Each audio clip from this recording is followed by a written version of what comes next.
all three categories.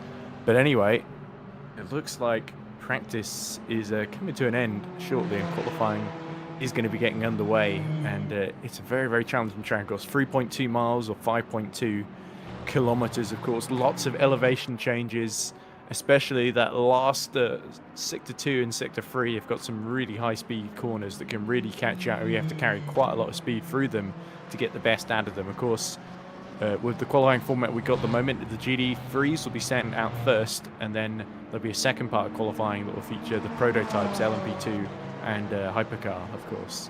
So it's the GD3 field we've got to focus on first, and of course GD3 being dominated so far this season by the EP Lab team, of course. That's the 162 and 163, and they've got Paparinopoulos and Cardilis at the wheel, of course. So Paparinopoulos we've seen in action many, many times before, but there are a lot of teams that could well be a threat to them going into this qualifying session. Here, of course, is Boyd Transport Murdo McCloy crossing line in his BMW, and there is Benjamin Reinhardt in the 444 Finnavon, of course. Previous winners here, which will, I think Finnavon have actually got a special livery, Peter, that seems to be commemorating that victory, because it's all white with a little orange stripe on the side. Well, we got this livery since Le Mans. I think Nick made it. Oh, okay. I've clearly been away for a while and not noticed.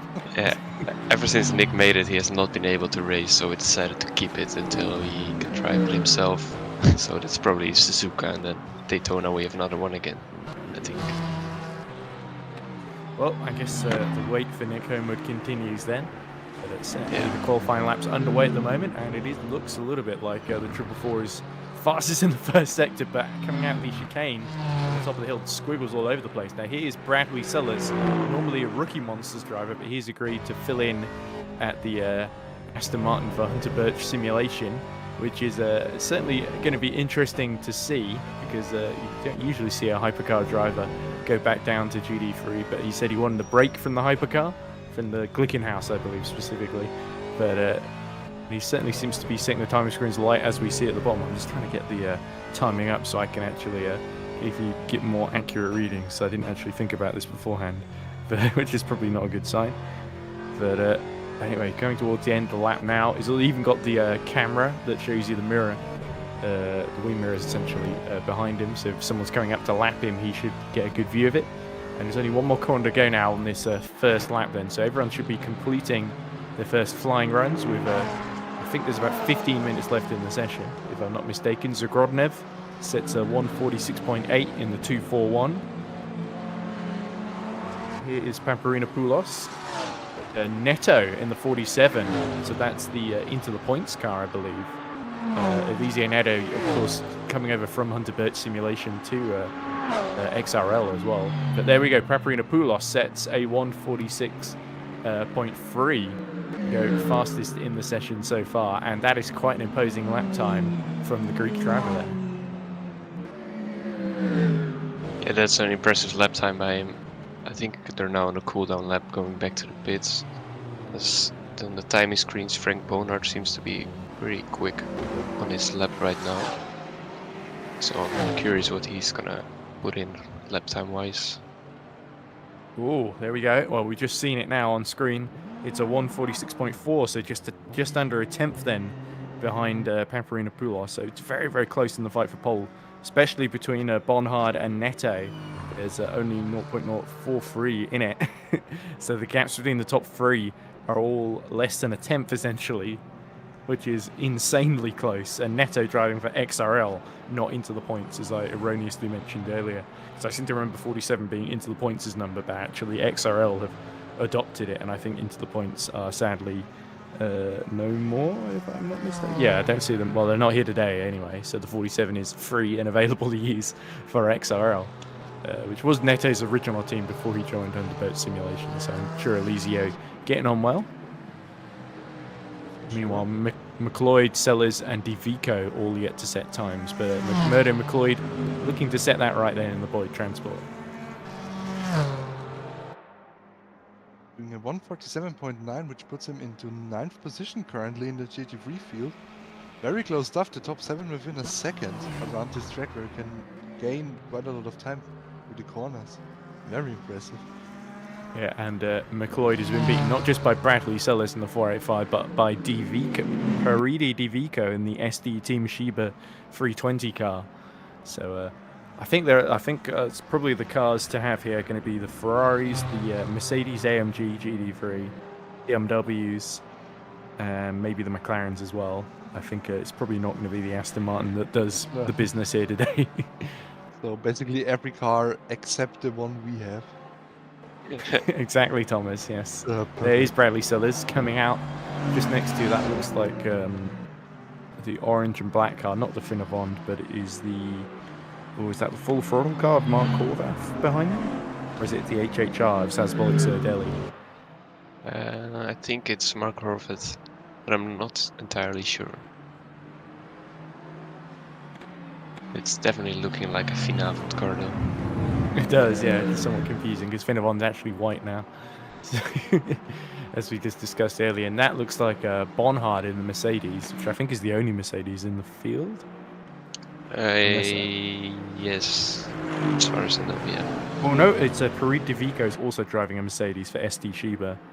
So I think Bonhard's Mercedes is that the white Mercedes, and then the sort of default sort of blue and yellow one is Divico's.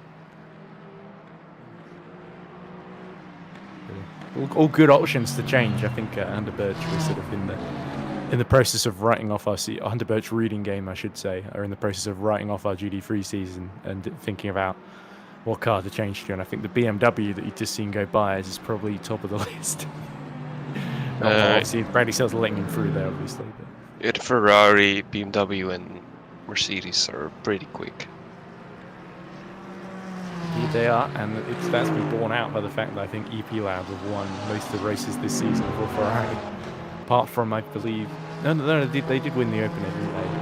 Where they beat Trax VR in Turkey. So yeah, yep. Pretty. Whoa! Is that McLeod just getting it too wide at the final corner? And that's very easy to do, isn't it? Because clearly he just either missed the apex or drifted it too far out wide on exit, getting on the power too early, and the BMW was in the gravel there for Boyd Transport. Yeah, the thing with that last corner is you either think you went too late on the throttle or you drift wide and you went clearly too early on the throttle. It's a very hard one to take correctly. And I apologise, I think that was actually Eliseo Neto in the XRL BMW, not Murdo McLeod in the Boyd Transport, who is still on track, I think just behind Bradley Sellers at the moment. So Sellers not going quicker in the first sector, sadly. Someone who goes quicker is Antonis Parapinopoulos. He is now 46.2. Oh, but he must have messed up somewhere because he's immediately gone back to the pit lane, Peter. Yeah, so maybe he just gave up after his lap. And meanwhile, we see Paridi Divico, Mark Horvath, and Hugo Correa. I don't think he's set a lap time in the second Boyd Transport, the 2:06. No, he has. It's just a very slow lap time, for 3 seconds off the pace.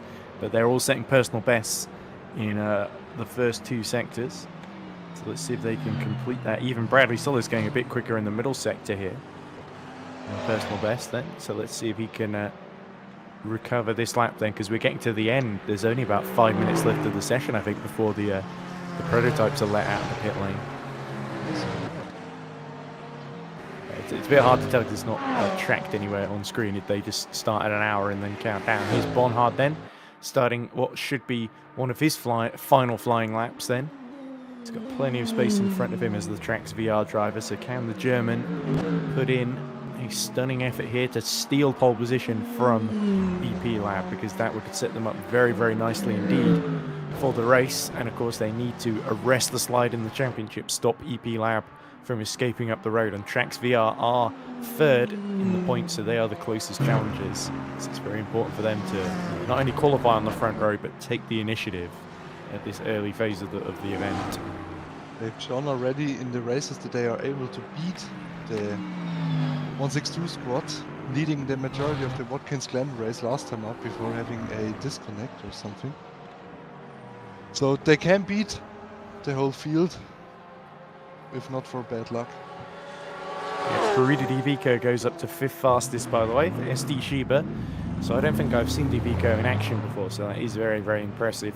Meanwhile, Looks like the Mercedes and the Aston Martin are just exiting the pits again in the form of Bradley Sellers.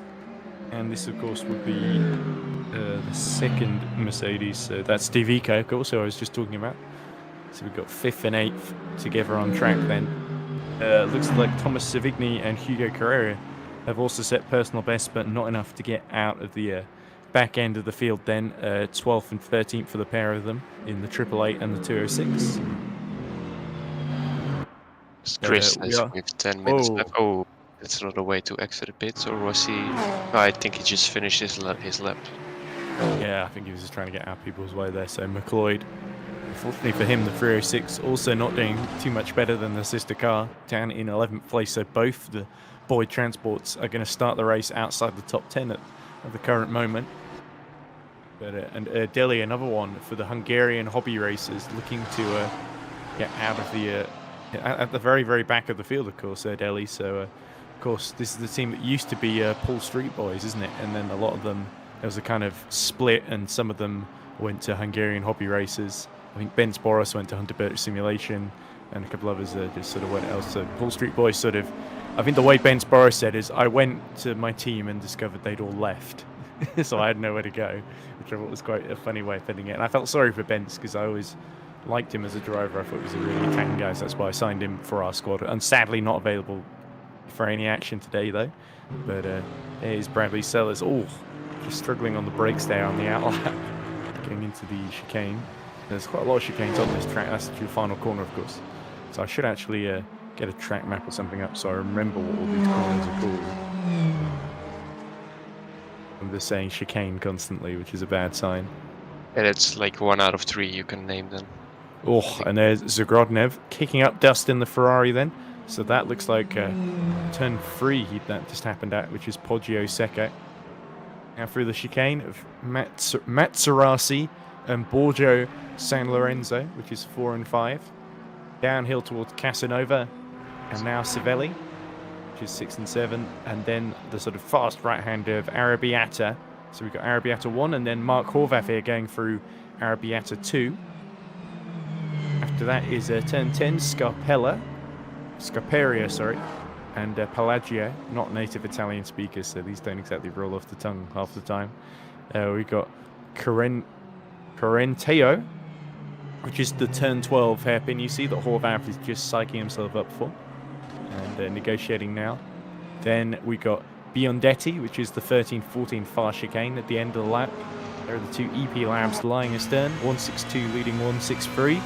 Where is the 163 in the on the grid at the moment? I don't really see them anywhere. They're sitting at 8th currently, 8 tenths off the fastest time set by the sister car. Yeah, so Aradilis needs to really put in a great final effort as Preparinopoulos starts his lap and powers towards San Donato, turn 1. Needs to make sure he gets the braking point spot on. We cut to the outboard camera. He cuts all the way to the inside so that he gets the maximum turn in. Here is Cardalis, who does pretty much the same thing, but slightly slower.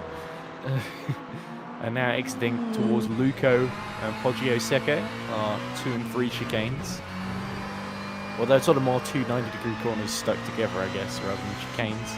But Cardalis is going to see Paparinopoulos just escape up the road ahead of him, and hopes that that's not an omen for the race to come, really.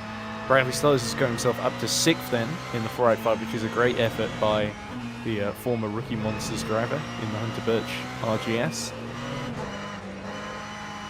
Cardalis going a little bit slower in the first sector, whereas Paparinopoulos has set purple sector in the first sector, and now indeed Neto has gone purple in sector 2 as well, so Eliseo Neto going quite quickly out there as well. So I wouldn't count out the XRL driver from a last-ditch attempt at getting pole. There we go. It's only second fastest, though, but was able to get himself ahead of Frank Bonhard, but only by 0.012 of a second in the end. So tiny margins. And is Neto going to get time to get out and do another run? It looks like they're all going to try. Paparinopoulos has crossed the line, but has not gone any faster. Still 1:46.267 his best time. And it looks like McLeod is going to cross the line. It's a bit hard to tell because we don't know when the prototypes are going to be let out yet. I It think might- in 4 minutes, if Chris said 10 minutes, 8 minutes ago, so or Yes. 6 minutes ago. So when the timer hits 25 minutes, the GG3 quali is over, and when the timer hits 20 minutes, the prototypes are allowed to go out. Till Right, the that's end. good to keep in mind, Thomas. Thanks for that. So it looks like Cardalis has gone 7th fastest, so he's gained a place on the grid ahead of Cyberlinks Racing 242 and Giletti Callaghan. Savigny trying to get into the top 10 here, but 7 tenths down in the first sector in the Scuderia Marrera. As there we go, Frank Bonhard puts in a blistering lap, 1:46.2 to get the Trax VR car onto pole position by 0.049 for the second there. So blistering lap from Frank Bonhard, and carrying forward the form that we saw from Watkins Glen before that untimely disconnection that you mentioned, so rightly mentioned, Peter. I think it was Thomas that mentioned it, but Okay, well, we can attribute it to all of us there. Interestingly, we just were seeing a 3-minute warning then for the GT3s to be sent to the end of the pit lane. But interestingly, I thought the Scuderia Marrera entry is using a Porsche 911, which is not normally the favoured car of choice. I think it's actually one of the tougher cars to drive in this track. There it is, just exiting the pit lane now in the corner there. But we've got a new provisional pole sitter with just under 3 minutes left to go. So this really puts the pressure then on the 162 to try and respond to that. And did Bonhard actually use a different compound of tyres there to everyone else? looks like it, yeah. Or is he? No, I think he's just switched to Oh yeah, he the switched. purple tyres, which are the harder compound, I believe. Yeah, he did it on the softs. Yeah, so he's gone from softs to, I think, mediums, or are those hards? I think those are hards. Ah, so he's doing some race prep now. He thinks, can't go faster than that. That's pole in the bag. Wow. It's quite a statement as McLeod goes 11th fastest then. 1:47.541. So he does improve, but not significantly up the order, sadly. 306 is just going to be denied, I think, starting in that top 10, unless Murdo can pull something spectacular out of the bag in that BMW. Anybody else going faster out there? Because these are effectively the final runs coming in now. Tivico sets a personal best first sector. Reinhardt sets a personal best first sector, as does Erdeli. And in fact, Neto set a purple middle sector here. So Eliseo Neto hasn't given up yet at all. I think he may have struggled on the previous lap. Oh, big crash for Murdo McLeod at Arabiata 2, I think there. Well, he just went a little bit wide there. That felt a little bit like Lance Stroll's crash a few years ago there in 2020, where he just went straight on, it would seem, because he got the entry wrong and had to sort of correct mid-corner, which you don't want to be doing at that higher speed. As we see, 2 purple sectors, not just from Neto, Yeah, but from Cyberlinks. Zagrodnev. Yes, he's woken up a bit as well and really started punching in the times. His Bradley still is on personal best, but not looking for pole position at the moment. And here's Paparina-Poulos. This is going to be potentially with 5 minutes left, is it? Or 3 minutes, sorry. 30 seconds, like then 25 it runs out, so he can finish this next lap. He's gonna start. There we go. So actually that's Frank Bonhard just behind him on the road as well. Neto has finished the lap, but it was not any quicker. The final sector, I think, slightly let him down there. Whereas Zagrodnev has set a slow middle sector, 31.3, about 4 tenths off the pace of the leaders. So could still get himself up to 3rd with a monster final sector. Here is Bradley Sellers. Can he improve on 7th?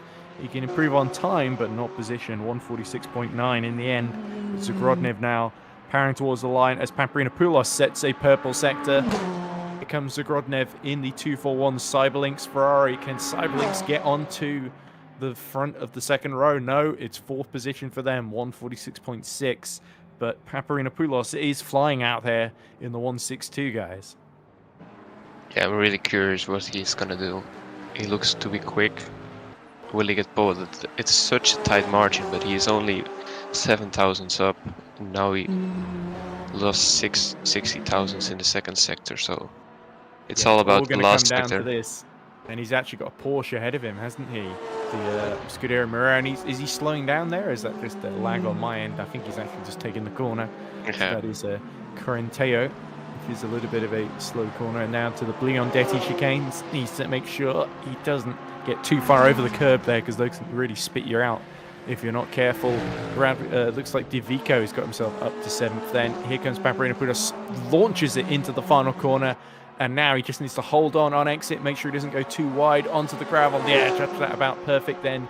So here we come. It's all or nothing for EP Lab in the 162. Is it going to be Paparinopoulos or Bonhard on pole position? It is Paparinopoulos with a fantastic final effort. 146.188.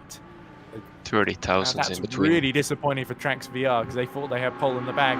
Here is Cariolis, and Cariolis gets himself up to 5th then, just ahead of Benjamin Reinhardt. So that's annoying for Finnevond, but a great end for EP Lab, with both their cars launching up the order into 1st and 5th respectively, as we see the prototypes released from the pit lane. And oh, you can't park there. One of the Finnevonds, that's the sort of thing you would do, Peter, just parking on top of someone. They were making babies. Oh. It's a bit early in the day for. We have a thing called the watershed in the UK, and this is very pre-watershed. So if in Hypercar and LMP2 do that, what comes out? LMP3? I hope not.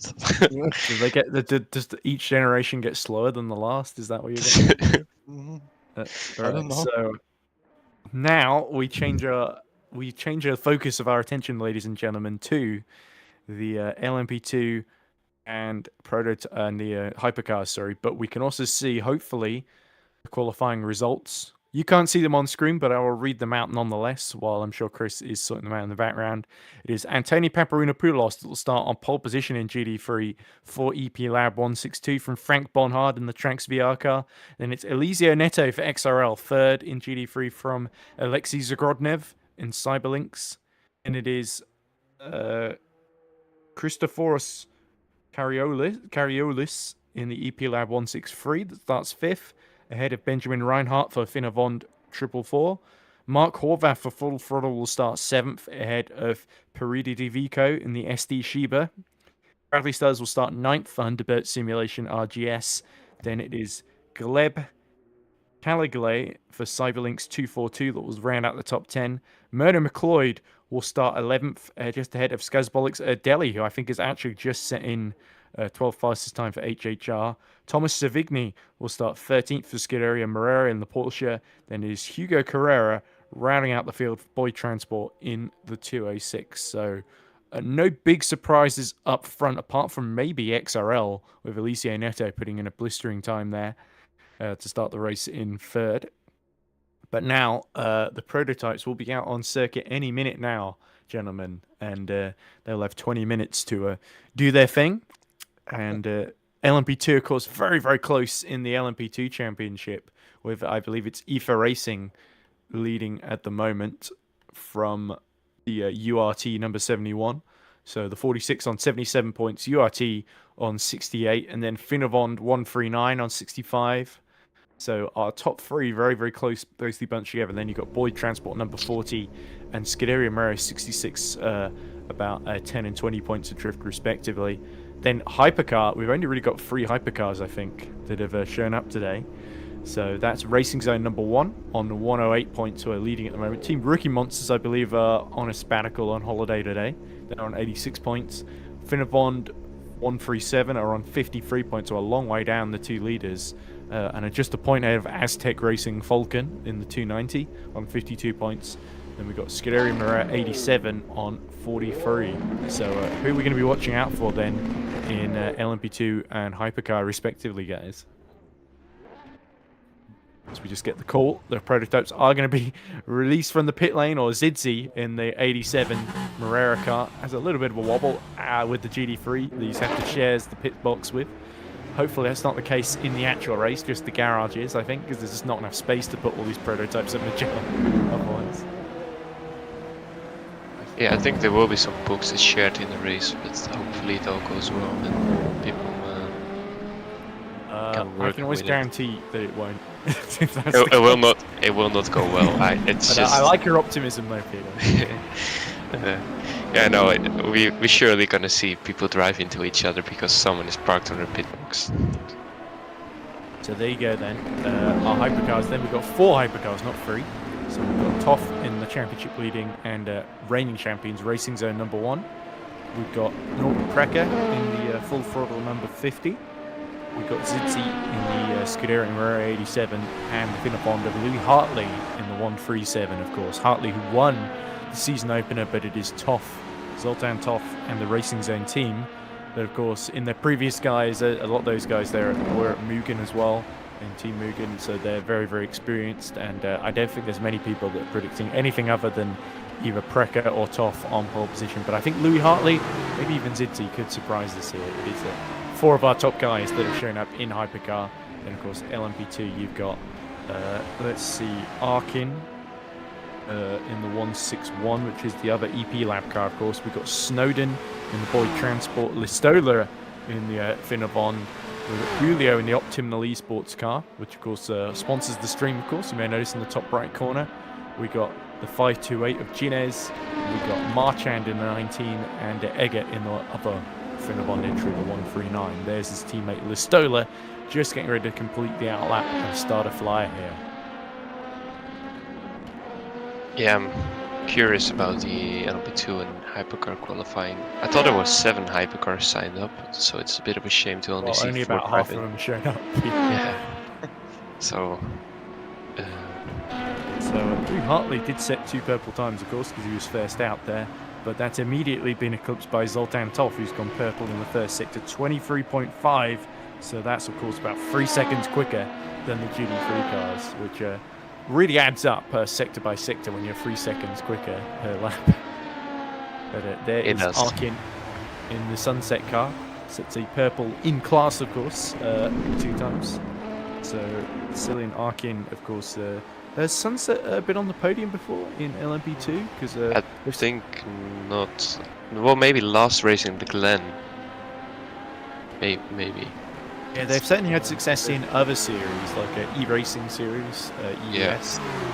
They won at the 12 Hours of Sebring, actually, in their GD3 entry. So there's a lot of pedigree behind that team, as we see Norbert Precker looking to finish the lap here for full throttle then. 2 purple sectors, of course, but we haven't seen Toff get to the end of his lap yet. He went back to the pit lane, and there we go. So the benchmark is 1:32.3, which is quite an imperious time there, but not unbeatable, of course. As we see Arkin has gone back to the pit, so this means Bulio is going to be first to set time in LMP2, 1:36.3. And the pit driver second in the championship in the URT 71. There you go, second fastest with a time 2.3 slower than Bulio. So actually that really shows how many people are on it immediately and how many people are taking a few laps to warm up. As we see Egger actually immediately beat Bulio's time, and Listola actually only about 4 tenths behind as well. Marchand now goes fastest in the number 19, which is of course team does Marchand drive for? Marchand drives for the online sim racers. OSR, that's it. Yes, number 19.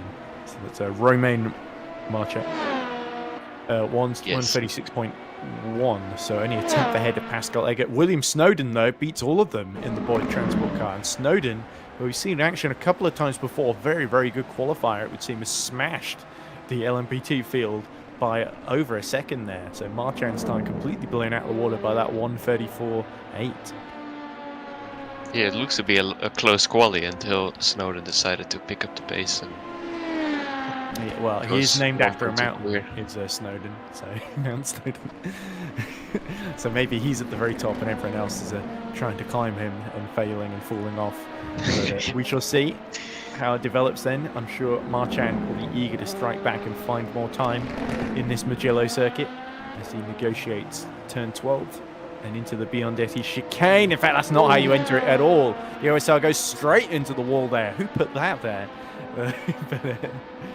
But yeah, that's really what happens when you get your entry from turn 12, Corinthiero, wrong, and you try and just hold it out around the outside on the curb, and you've got no grip.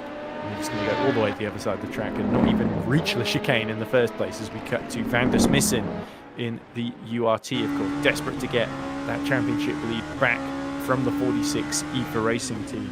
Have EERC Racing actually set a lap yet? Arshad has.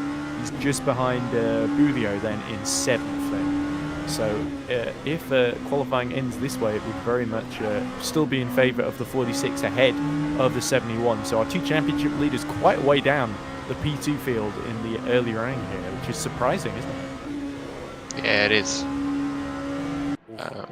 I saw Snowden do quick lap times in practice, but this is a big gap. We've just also seen a fastest lap of the entire field in hypercar, 1:32.067 by Zoltan Toth to get himself just 0.258 ahead of Norbert Precker then, which is exactly what we would expect from our championship leaders, our reigning champions, really reasserting their authority. And I think Norbert Precker is going to have to go back to the drawing board if he wants to get himself onto pole position here for full throttle. But don't forget about Hartley and Ziddy. I think Hartley especially could potentially get himself onto the front row with a clean lap, as we see Arshad going back into the pit lane, not looking especially quick in the Ligier. Of course, it was very quick at Le Mans with all those straights, but with the fast corners, I think the Ligier is at a little bit of a disadvantage here, the 46, as we see Arkin actually go fastest in the 161. That's a very impressive time, a second ahead of Snowden there. So Cillian Arkin getting the Sunset car, but we know it's got big potential. We've not quite seen it play out this season. Yes, they're certainly showing it in qualifying. Oh, we did, didn't we? They won at the Glen. Oh, okay, well that would explain. They didn't just win at the Glen. They showed everyone how to drive an LMP2 car. Yeah, this is what happens when you miss half the season because you're doing real commentary. Like there was one race I missed because I was doing actual go-kart commentary in the UK, which was great with like kids and stuff. But maybe they'll be racing here one day, who knows? But Facundo Guinness in the Sport Junior team, not to be confused with the Junior Sport team, of course, which is a completely distinct entry. Down in 10th, they start a lap in the 528, big pink car. So clearly being sponsored by the Barbie movie or something. It's not Oppenheimer, at least. No, that's Sunset, isn't it? With the big explosion on the car. Yeah. The more obvious film product placement would, of course, be the Gran Turismo movie, but of course this is R Factor, so you wouldn't want a rival sim being advertised in there. As we see Mugello has actually, I think, got himself back up to 3rd, has he? In LMP2, somebody improved there. Yeah, I think it's Mugello, yeah. yes. So he is now 9/10 then off of William Snowden, which is good from his perspective, and ahead of Listola crucially. But Toth is going even faster here as we see Zidzi. Oh, and a big slide into turn 12 there. So that is really what happens when the front grips before the rear tyres do, and that is going to cost the Racing Zone what would have been an absolutely fantastic lap there, because the final sector is going to be a little bit middling.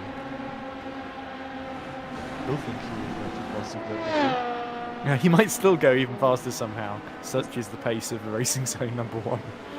But here we go, towards the line they come. It's 1:32.0 at the moment. They set a 1:36.1. So yeah, they did lose a load. No, it was 1:31.3. So they did go faster, despite that huge slide, wow. Which to me shows there's even more time to be gained on that lap. A whole second ahead of Precker now. So that must be demoralising for Norbert. These gaps are getting extremely huge again. Yeah, it's even huger when you only got 4 hypercars. But at least Mugello won't be too crowded when it comes to hypercars, given how tight the circuit can be. Guinness, by the way, has gotten himself up into 9th position there, as we see always that Marchand get the OSR up to 3rd in LMP2 there. So only about half a second off of William Snowden there. So Snowden's lap's still very good, but Arkin and Sunset have pulled a blinder here, and with just under 10 minutes left to go, it's looking like we might actually be seeing our 2 pole sitters decided already, unless somebody has got something in reserve that they've been holding on to. Also, honourable mention to the number 72 of Jordi Lauis. I believe I've horribly butchered that name, but I might just call him Jordi. He has set a time just good enough for 6th position, about 2/10 behind Cal Listola. So Reading Game certainly getting themselves into the top 6 in LMP2, which is great news for them. If we can replicate what we did at Oppenheimer. the one podium we had? That's true. I don't think so, but we will try. Well, you never know at Mugello. It does tend to throw up a few surprises there. If you can stay out of trouble, you might be in good shape at the end. That's what tends to happen as we see Ziddy pushing the limits just a little bit too far through Pelagio turn 11, and now he comes into Corinteo. And he does not drift through there, so he's actually gaining a little bit of time overall on the number 1, but still that's only relative to the second behind that he was at the beginning of this effort.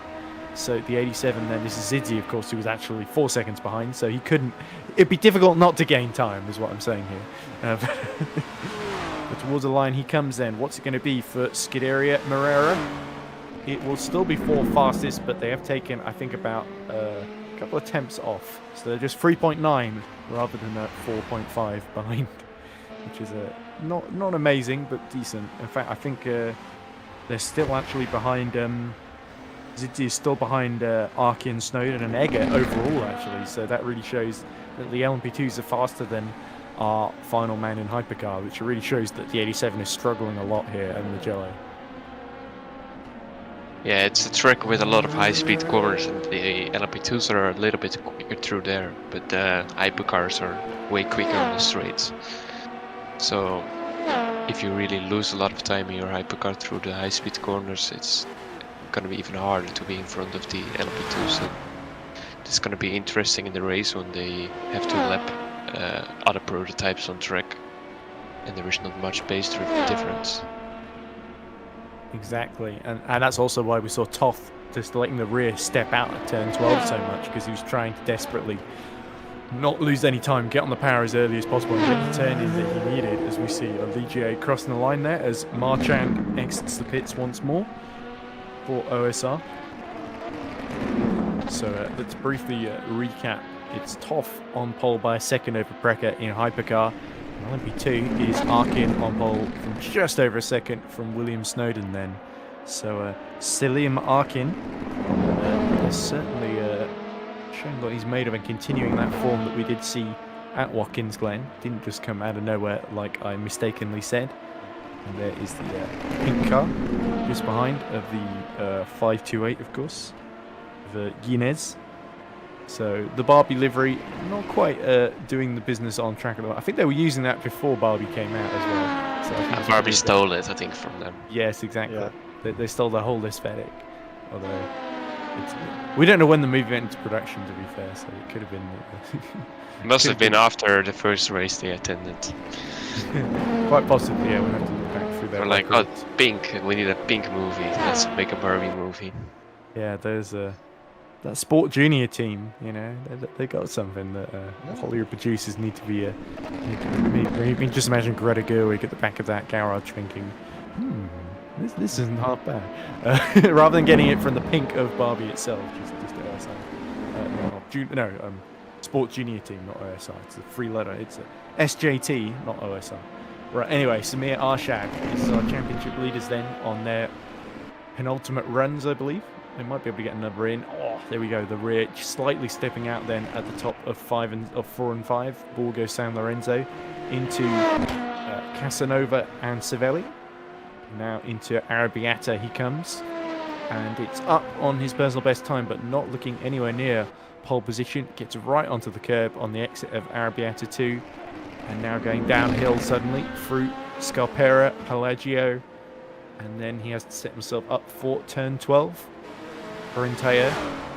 There's Justin van der Smissen in their championship rivals. They seem to be done at the moment. 8th is as high as they can go. So that puts the pressure then onto Arshad. What can he do? He is, it looks like he's not going particularly quick in the middle sector here. So it's all or nothing in the final sector.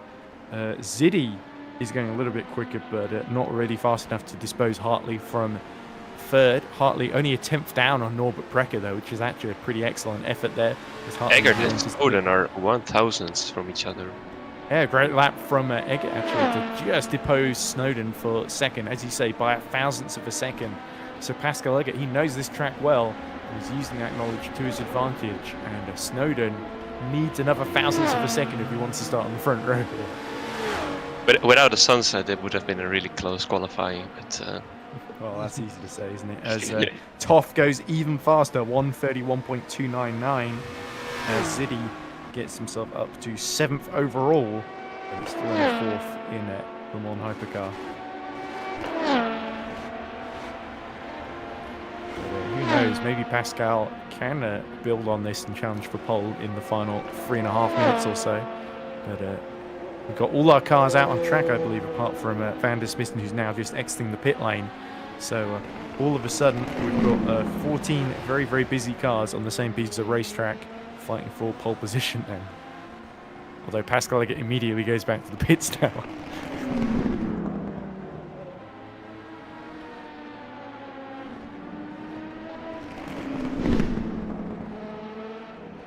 Marchand is improving in his first sector. So Yeah, Julio in the second as well, 27.4, which is pretty decent. if you So see the gaps there, it's really close. Like, Big mistake. Yeah, Justin Van der Smissen just clobbering the curb on the outlap then, so clearly not quite got into the groove. It is a bit of a rhythm circuit, isn't it, Mugello? Where you've really just got to make sure you're lined up perfectly for the fast corners, and it's sort of a roller coaster ride. You need a car that's effectively on rails here, don't you? That's very much what Zoltan Toff has, as we actually see Arkin going even faster in the middle sector there, 26.5, fastest of anyone. Snowden gets in front of Pascal Eggert by 2 tenths there, so excellent final effort there from the Boyd Transport driver. Arkin actually setting the fastest middle sector of all the cars on track, so hypercars included. Wow. It tells a bit about the pace of the LMP2 in the middle sector. Sunset probably should be in hypercar rather than LMV2, if we're being honest. With LMP2 car in hypercar. Although they weren't able to finish that lap, but so silly Markin is going to have to try again to recapture that form as Toff gets out for what will be his final run.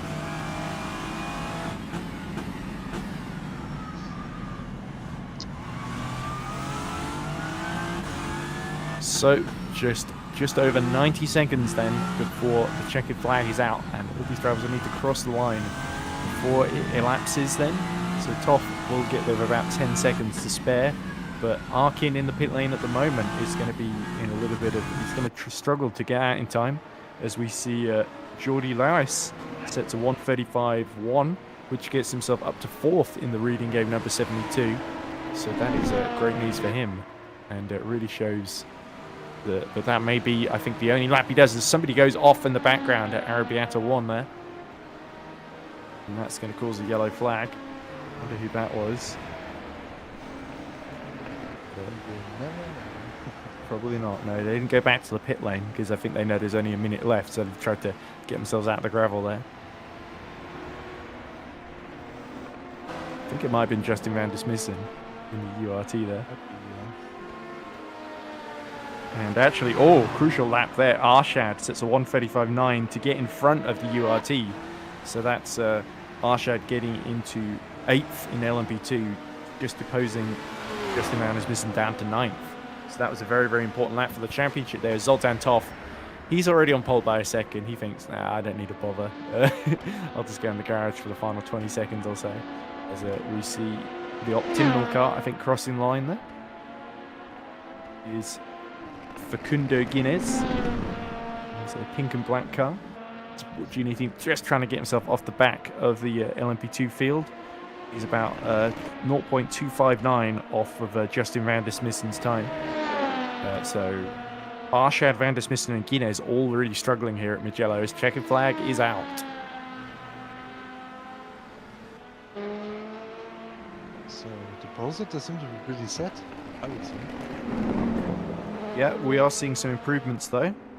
Precker sets personal best in first sector. Snowden sets personal best in first sector, and Marchand as well. But it looks like Eggert, Lowry's, Zidzi, and Listola and Toff are all done for the day. As there is Guinness. He's slowed down, so he's not going to go any faster. He's just letting through one of the hypercars. That looks like Zidzi.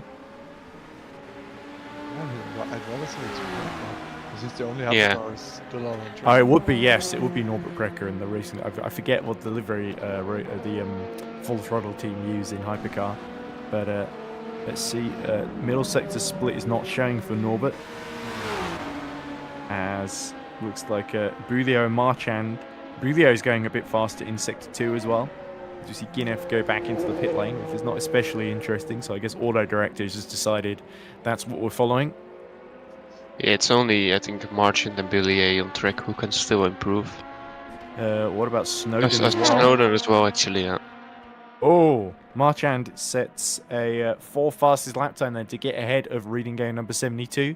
So Geordie loses 4th position by 35 hundredths of a second, yeah. Which is pretty frustrating, but great lap by Romain Marchand. Yep, and now it's only Bullier, and he does a 35-4, improves, but not in position. All right, so that is going to be the grid then.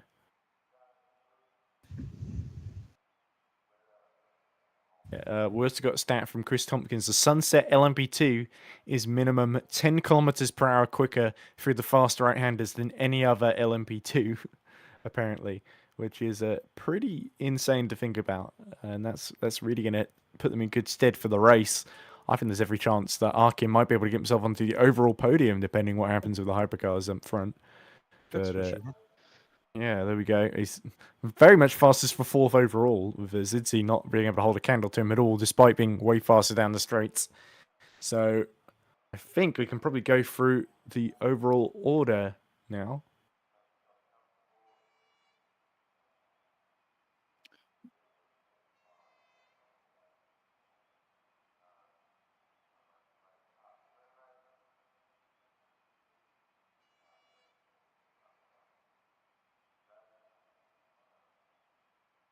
Right, well, it's not showing up on the screen, ladies and gents. Ah, here it is. Right, as I say that.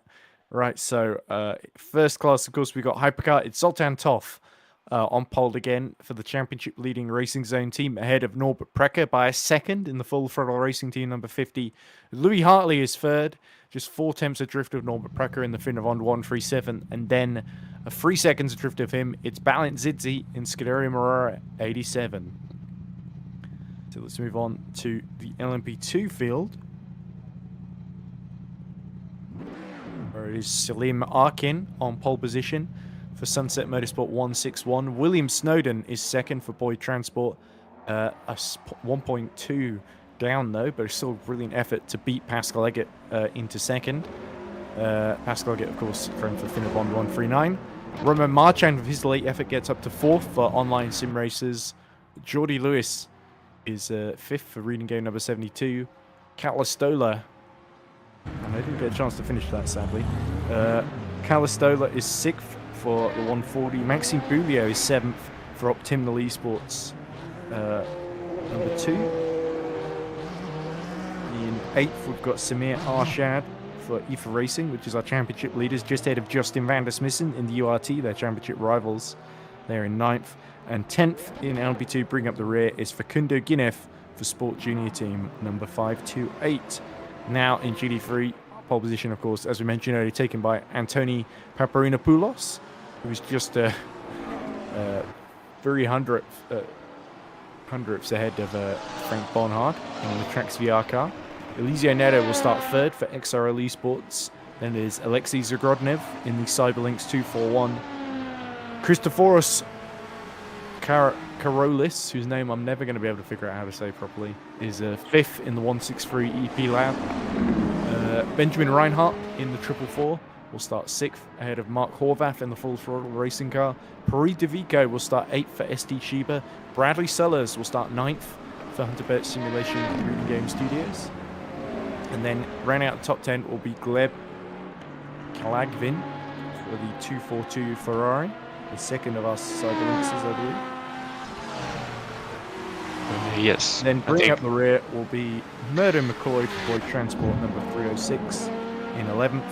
Skazbulik Delhi in 12th for Hungarian Hobby Racers. Thomas Savigny and the 888 Scuderia Moreira, and very back, but last but very much not least, Hugo Correa for Boyd Transport Racing number 206 then. So that is qualifying done. We've got about 8 minutes, more like 10 minutes or so, haven't we, until the race gets going. So I'm probably going to take this opportunity to go break for lunch. And if you guys need me, I'm around. But other than that, I guess I'll be back in about 2 hours' time. But I think I'm going to leave everyone in the hands of Peter and Thomas then. So. Oh no. Here it comes. Well, it's not like anyone's watching, guys. Don't worry. Well, let's have a look. Last I checked, there was 11 people. More people are watching because it's Dutch Grand Prix qualifying at the moment. So more people are watching Joshua Birch, my usual co-commentator, who's commentating on Matt instead. About 13 people watching that. 33 are watching this actually, so actually more than are watching Josh's thing. It's right, Josh. There we go. So yeah, I'm sure Josh won't care though because he gets to watch F1. but anyway, still, I wouldn't say these guys are. Actually, some of them I think are up there with the best in sim racing, but they probably wouldn't be up there with the best in the world in the F1 field. But of course, F1 doesn't go to Mugello anymore, so there is a novelty to going to this circuit. So They can't. They don't have enough skill for Mugello. Yeah. Well, we did see that big crash at the final corner, didn't we? The safety car restart. Yeah. Well, that's fair enough. They won't have an EERC. Oh no, nothing like that has ever happened. Anyway, we only have the GIF of Sebring. Was the ERC even? With my very quiet commentary over that moment. But yeah, that was a red letter day. Certainly, it got used in all the memes, but none of my voice got in there. It's usually just the GIF. So there's no GIF of me shouting during that moment. So. But That's anyway. Could have been your moment of fame, Ed. Yeah, well, unfortunately, I'm not a very visual person. And speaking of which, it's my cue to disappear for the next 2 hours. But anyway, leave you guys in the capable hands of Chris Tompkins, broadcast direction. But let's not forget, of course, Toff on pole for Racing Zone in Hypercar. It is what's the guy? The Sunset guy. Salim. Arkin. Yes, Arkin on pole in LMP2, and of course the 162 of Paparinopoulos on pole in GD3. So the start is 10 minutes away now, so don't go anywhere, and very much look forward to it when all the fields are going to be released one by one. Peter Schumann and Thomas Rash are going to be there to take you through it. So best of luck, guys, and see you again soon. See ya. So, what did you say? 10 minutes until the race starts? Something like that, yeah. Or I would rather say 4 minutes, maybe? Something at... Yeah, it probably starts at... If it would start on time, it's 4 minutes. But we're in EERC, so... Yeah, it's between now and 15 minutes should be fine. I'm looking forward to this race. I hope we won't get too much chaos on the start. It would be nice to get a clean start. And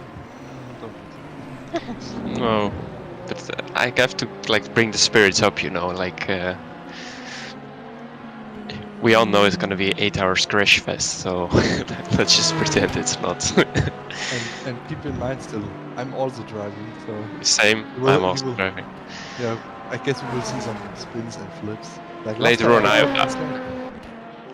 I will do my contribution to the 8 hours crash fest of Mugello.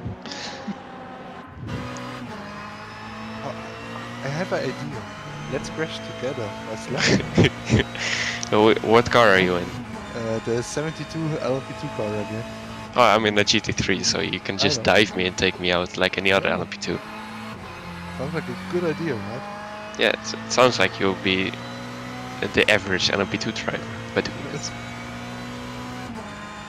I try to leave some space. Thanks, I'll try to not turn in then. Would be nice. So, I will flash you a couple of times when you pass me. oh, perfect. Then I at least know that I've done it right. So, who are we looking out for the start of this race? Well, I think Todd is gonna win the hype car. No, I think the LMP2 field after the leader are gonna be pretty close to each other, and the GT3 field is very close to each other as well. I think the top 8 was within a second, so maybe some people that were quick in quali will be a little bit slower in the race, and we might see some change of positions there. First little prediction of who will win which class. Probably the one car and the 84 or what it was, the Sunset car, will win those classes with how quick they are. Yeah, if they don't run into any trouble, then I don't see how they won't lose it on pace. If they lose the race, it should be on either mechanical issues or driver issues, crashes. Maybe like this track is not easy to lap traffic on, so you can be quick, but if you're not patient on the right time, it can cost you either a penalty or you have to go to the pits to repair some damage. Or in the worst case, even a DNF. Yeah, that's the true worst case. But I think it's kind of hard here to... No, well, let's not say it's hard to lose the engine here, because people will prove me wrong anyways. But yeah, I think you can keep it out of the wall here quite easily. There's quite a bit of grass in between the track and the wall. So we see already. So we see the last cars doing some warm-up before the race starts. Could be in 1 minute. We're moving to race actually. So it's on time. I'll activate the mumble. When race control actually says something on the mumble. Yeah, I have it on. How weird the stuff is, you can actually hear it on the stream. I think you just heard.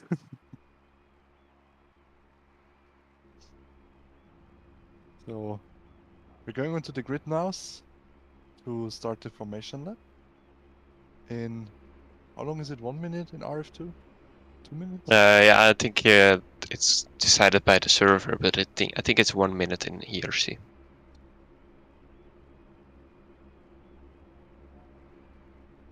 Also something very interesting on which tires that people will start on. Maybe we can actually see that on the timing tower. Yeah, so far I see that the hypercars are all on the same tires. I think that's the medium tire.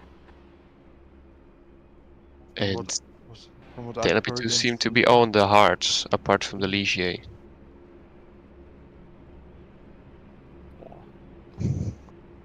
From what I've heard and seen, some people can drive the medium, some people need to drive the hards. Quite interesting.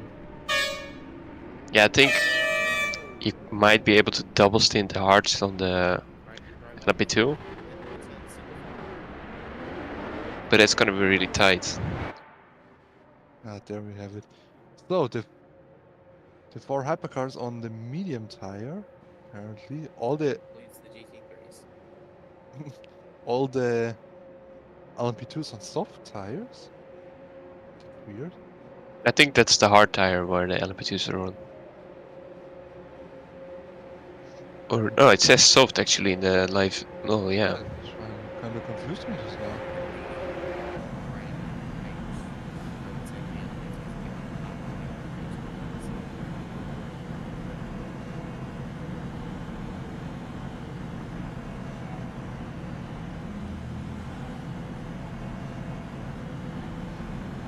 Well, let's actually look on the live time. So the hypercars are all on the green tires, which are As far as I know, mediums. somewhere. Okay. And the soft tires are blue, medium tires are green, and the hard tires are white. So What is purple then? That must be hard on the lifetime. because Not even mentioned it. I think they've changed it massively. yeah, I think it's purple is hard, green is medium, and blue is soft. Because everyone was on blue in quali, and then the ST Shiba, I think it was from Bonhart. No, he's not ST Shiba, I see. The tracks we are car. Yeah, he went too hard on the last run, and that was purple. So then I just think but probably the on the stream is not updated. I guess maybe it needs to be refreshed. With that in mind, then base then basically what we have is the whole GT3 field on hards, the Yeah, whole LMP2 field on hards, except Thundersmissen, which looks like to be on soft, yeah, and Bouillon, which is on mediums, yes, and the whole hypercar field on mediums. yes. Very interesting. So we're currently getting a call to line up double file, which we see is currently happening. There is some gap between the prototypes now. Just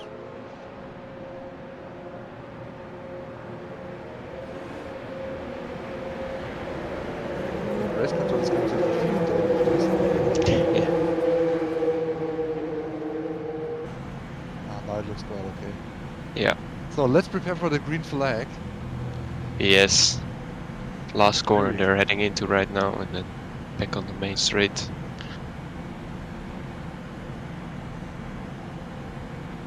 one more corner to go till this race goes green. 8 hours of this amazing track. Very high tire wear from what I've seen. Yeah. It's a roller coaster ride. A lot of blind corners. And the 8 And hours we're green. is underway. I think this is a good start from Hartley. We only see it from cockpit position, but So he already Q got Brecker, looking to the inside. GTV screen as well now. We're not seeing anything, but the live timing SC Bonhart is in front of Paparinopoulos. And Snowden has taken the lead in the LM2 field. Yeah. Yellow flag. Would is love on to the see some other camera angle than just the onboard of Louis Hartley. But it is what it is right now. It is quite nice to see the track, but like, it's just Yeah, there's the race going on. we can't get too much on it, but the 11th Jaxiarca seems to have taken the lead. The 162 down to 4th in the GTV field. Something happened there. I wish we could see it. Now we have a bit of a wider angle. There's a Penalty yellow and for Kalia here. Kaliagin. Probably That's the second Cyberlinks car, I believe. The 242, I think.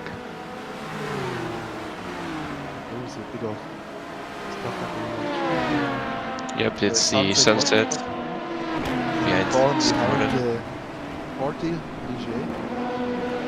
Trying to retake the lead with their faster car.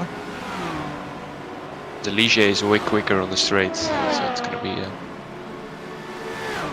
tough one to tackle. Oh, But he's he got pulls the out outside. of draft around the outside. Don't think that will work, but we shall see. Well, he got it done. And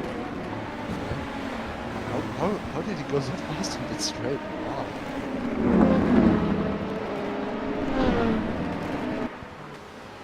Cleared him before the entry of the corner. yep, I probably got a way better run out of the final turn and kept the momentum onto the straight and overtook him pretty easily, as it looked. Best lap time of 151.3. Probably the only valid lap so far. Yeah, Justin Thomas missing in the 71 car. Quite a bit behind the 2 car. There's a nice one to go.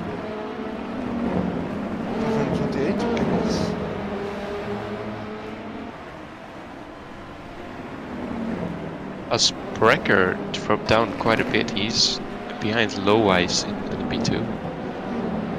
What is that damage? This car? His last lap was a 147. Yeah, 147.7.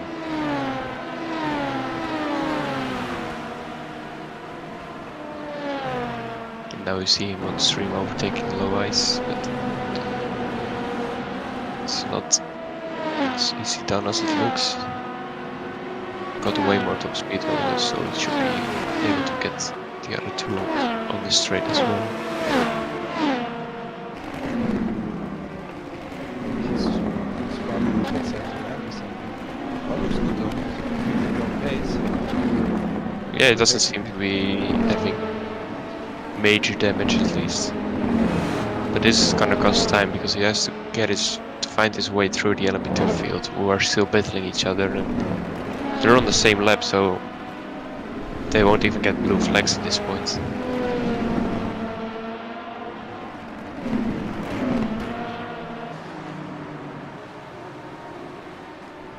So you see Mark Horvath from Full Throttle Racing Team, currently in 13th position. The best lap time. 7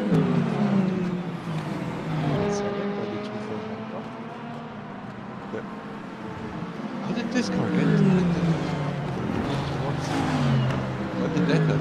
Well, they were qualified in P4, I believe, so they probably had a decent start, and then now putting real pressure on the number 11 car of Bonnard. And the EP lap is just waiting for them to start fighting and then hopefully get the position, as these two keep losing each other sometime. 1:33.0 fastest lap. It drives 1.8 away from the car behind there.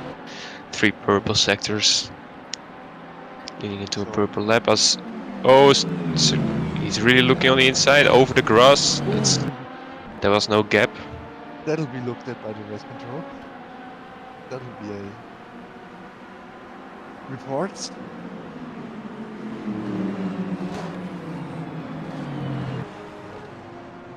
Yes.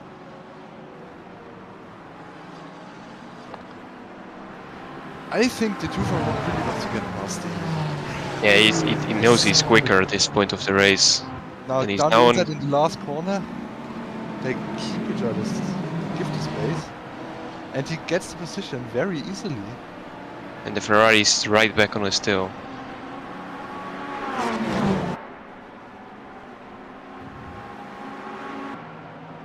And City is off. The 87 scooter in regular car. Lost the position to Precker, so he's behind the LMP2 field, I guess then.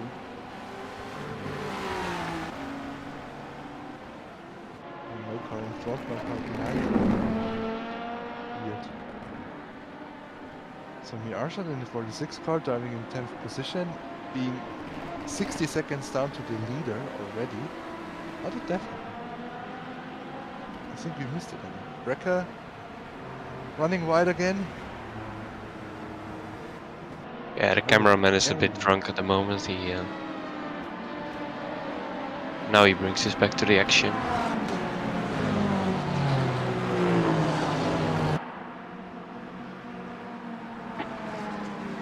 Battle for second position in the field. The two championship leaders. No, not. We're fighting the championship leader, trying to get the second position from the Trax VR car. Looking, can't find any gap. As now the BMW is going into the fight as well with Alicio Neto behind the wheel.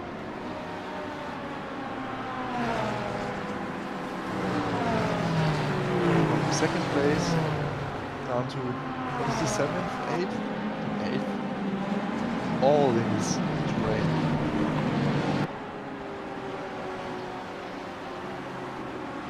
Yeah, it's up until P8 indeed, yeah.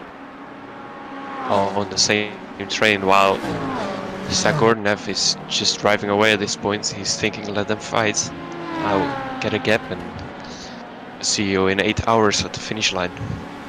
She's Well, apparently, the 87, I thought for a second the DNF, but then I saw it still. yeah, probably had some damage after the spin, or maybe the spin was caused by some contact. So we see the first LMP2s behind some GT3s. I don't know if these guys are still in the pack. I think there's just a car running slow, having some sort of incident. To end up in this position. Meanwhile, in 8 minutes of driving, the Sunset car has put a 7-second gap to the rest of the LMP2 field. Yep, they're on another level. Like Chris already said, they're doing 10 kph quicker through the corner somehow. Very That's- interesting. That's yeah, maybe even more than interesting at this point. It's I wonder how they do that. Has to be something with the setup.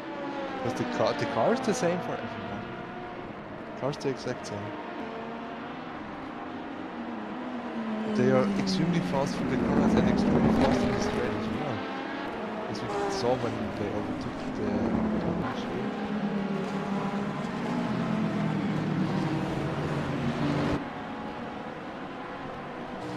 Currently running third overall as well.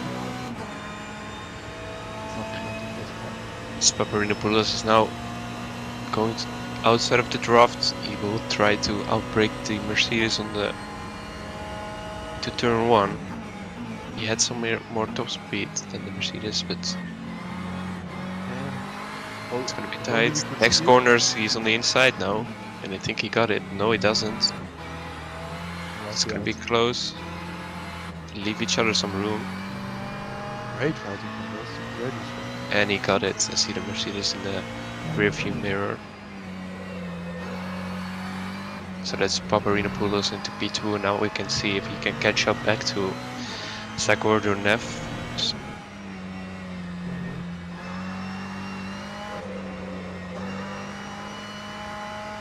So Bonnard is really dropping back at this point. Still in the fight, still in it. It's an 8-hour race. Don't win it in turn 1. No, he, Wrecker and Stevie still in the pits. There will be some major damage.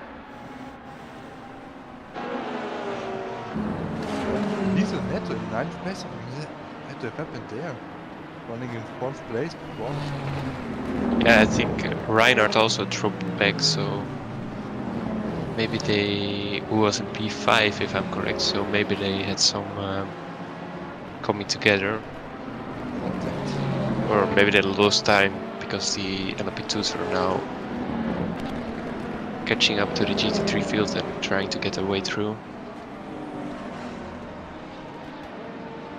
After 9 Sports Junior team in the gravel. Doing That's a bit not of a- rallycross. It's another rallycross track, sir, unfortunately. It's a shame. Martins, workplace out. Moving with the traffic.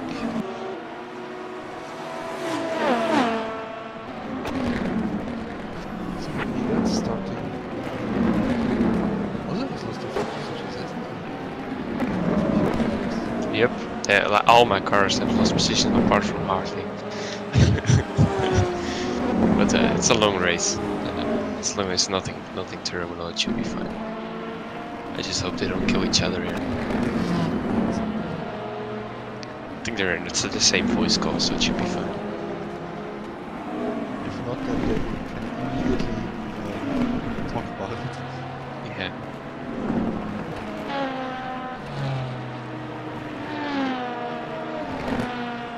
So now I wonder if Paparinopoulos can close up the gap. Last lap they were 4/10 slower, but he's now doing his personal best in the middle sector, so it's not over yet. Penalty is seen.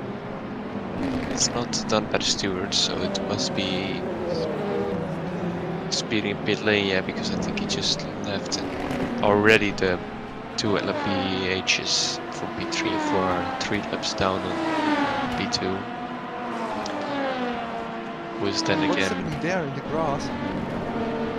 That's your nose. it's the two reading. Is it the same car? No, it's different. They look like each other, but it's not the same team. The optimal car. Yeah, not optimal. So they are fighting for this position very hard. Car is already going to race. Now on the inside for the first corner, blocks up, runs a bit wide, which allows the two car to swing down the inside and take the position. It's like that. Yeah, and Lystola behind will probably think, keep fighting boys, so I can catch up. Join the party. Very important to put the GT3 between them for these corners to open up the gap.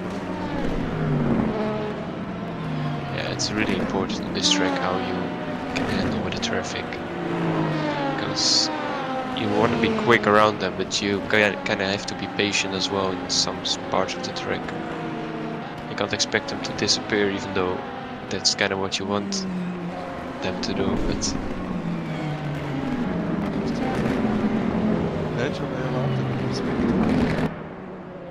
yeah, you don't want to run into penalty or damage us. Ooh, Bonnard has the rear stepping out just as the point there's an LMP2 side by side with him.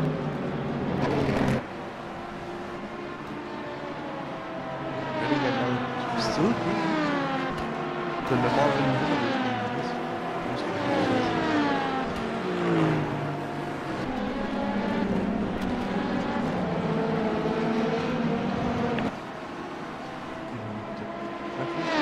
still trying to catch up to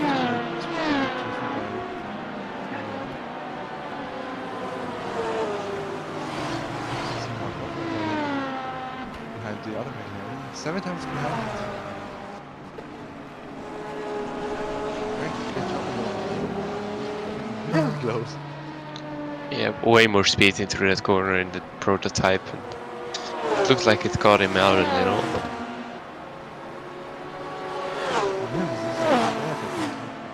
Yeah,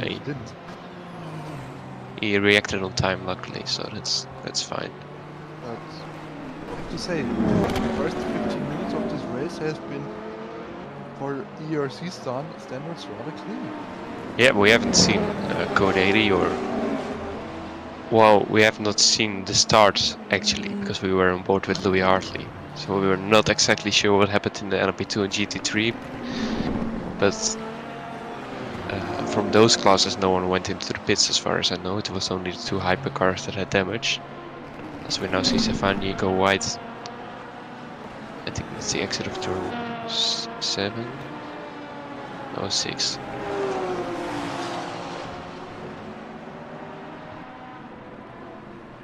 Into the 2 fast right-handers up the hill. Very quick corners, really give you the roller coaster experience. So Mark Horvath is now trying to look 3 inside, but he's still a bit far away.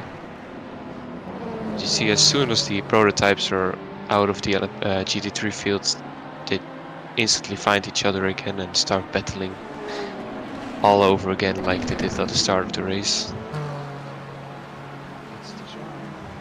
What we want to see as commentators. Yes, otherwise it's gonna be a dull race and we will fall asleep. As you said it, there's a prototype in the crew. Handling the traffic very well, going from right to left to center. Now going to the inside of the Porsche there. Lapping it easily. 3 times between them. They're also in the fight. Will there be anything happening into turn 1? Horvath seemed to be missing his braking there a bit. Stevie, meanwhile, driving exceptionally fast. Still 1 lap behind Brecker. It's a shame that anything that looked like a hypercar battle we had in the first couple of laps is most of it is seemingly to be done already after 17 minutes of racing. But it's still 7 hours and 43 minutes to go, so anything can happen. We're still in this for a few hours. Yes, and so are they, and as long as there will be other cars on track, anything Another like this crackers can happen. around the last corner. That's an interesting place to spin, because it's not the most tricky corner of the track, I would say. Maybe it is in the hypercar, but it could be. As someone in the back is going to the pits, yeah. CD, the 87 car, coming into the pits for his second Penalty, I think. He got a penalty earlier on, maybe he's trying to get rid of it now.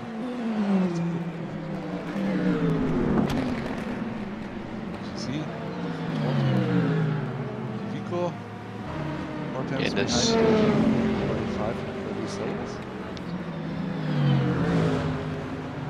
Might be able to see a fight from those two. he got some more pace than Sellers, but having more pace is one thing.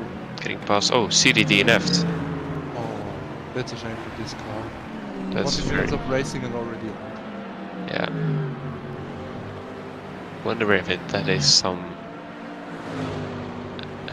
hardware issue or something, because he drove into the pits himself.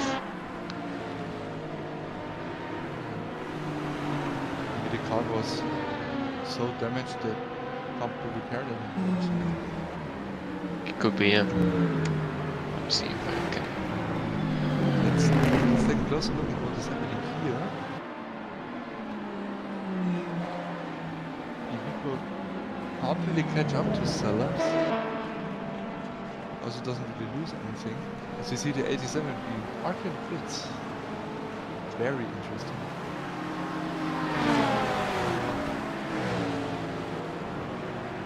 Ines managing the traffic himself.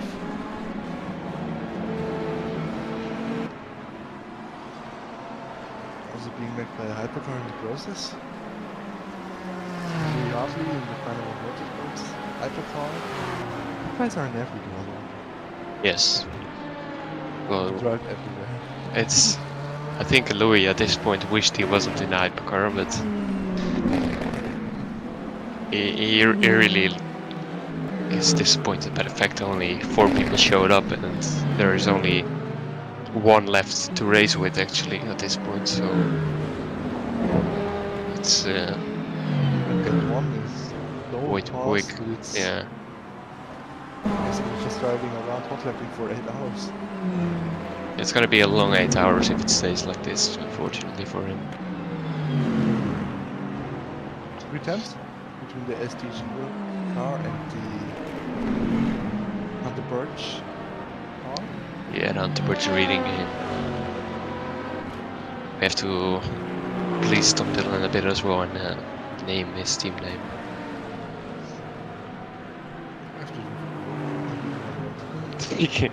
I've only driven for a reading game 1 time. In 2021, if I'm not mistaken. I only know it was Sebring. The rest. His stats, and in those stats, you're the 25th driver to drive for them in the 12-hour Sebring in 2021. Yeah, I remember. Yeah, wait, no place for me in my own team. I got kicked. Well, I gave everyone a seat and then I forget myself. That's what happened. Then I saw Tom asking for drivers, so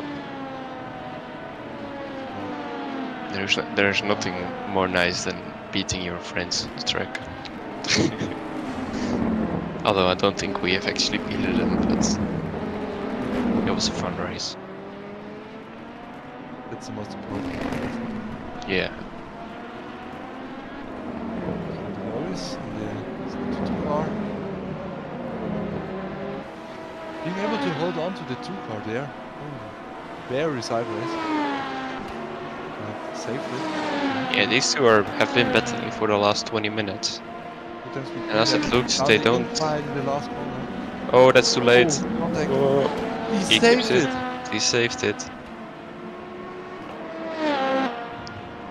But the longer they keep fighting, the more the 140 will be back at them. Yeah, he will have a smug face under his helmet, and he'll be like, "Keep fighting, keep hitting each other." Keep going. I want the position. Even better, he wants both of them. Yeah.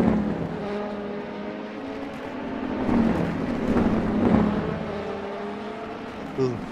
8 times in the second between those two. And a further few taps. What is low? What happened there?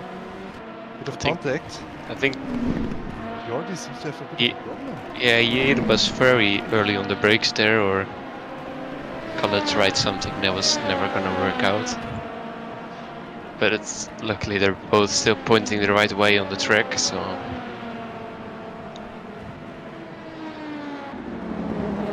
Kind of looked like for a second that like the emblem was powered. No, I think that was a lock-up from their left front wheel of Color. I think it looked like smoke coming out of the engine. Because I'm pretty sure Color was locking up his tire there.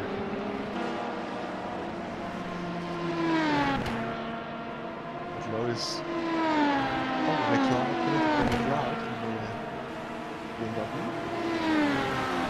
Yeah, there's a penalty by game as well, so it's either track limits already, which is very early,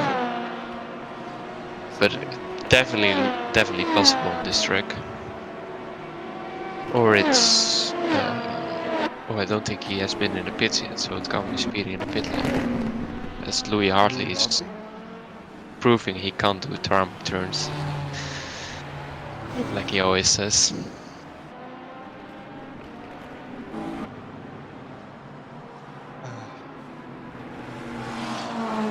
We go into the fight with my car. All your cars are orange except this one. Yeah, this one has a special livery for like the last 3 races. Just like our LMP2 car. With the Yeah. green livery. Tom, you should change the white one.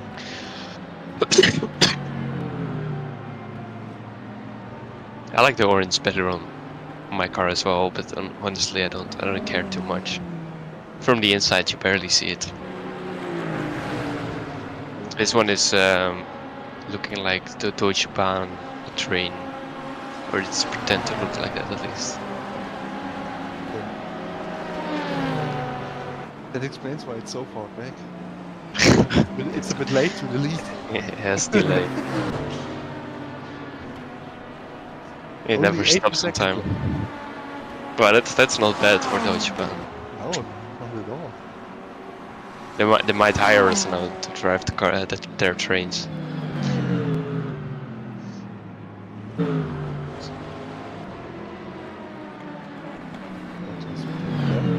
Still, Vico trying to find a way through. Can't find it. Bradley Sellers apparently having the widest Aston known to Aston.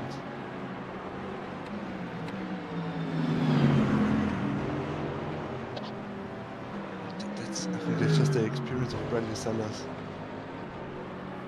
Yeah, and I think he is losing the most time into the corners where Vico can't overtake him. So if you are quick enough on the right exits, the right braking points, then it's going to be really hard to overtake someone if you don't have the absolute overspeed.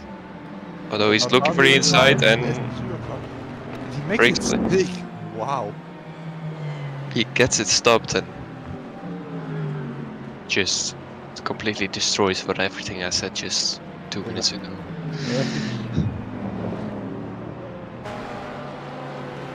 Let's see if Bradley Sellers is able to hang on the back of Vico now, or if he has to fall back. So we see the 242 Links car. Coming in 61 seconds down to the leaders. And in the meantime, Paparinopoulos is slowly closing the gap with Zagordian F, so maybe in a couple laps time we might actually get a battle for the lead in GT3 again, as Kalalaistola is again on the back of low ice. It's now 6/10, but it's definitely too far to do anything into turn 1.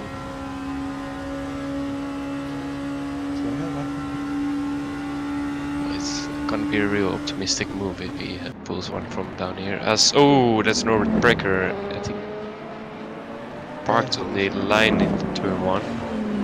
There was some contact. In all this Leicester got crossed up. Yeah, I think. Yeah. But it was a good reaction then. Now let's see if he can close the gap to Podium.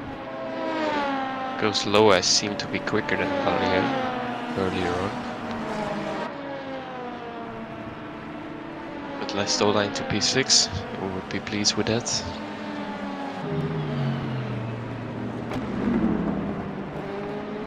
Paparinopoulos takes another 3/10 of Zagordian F.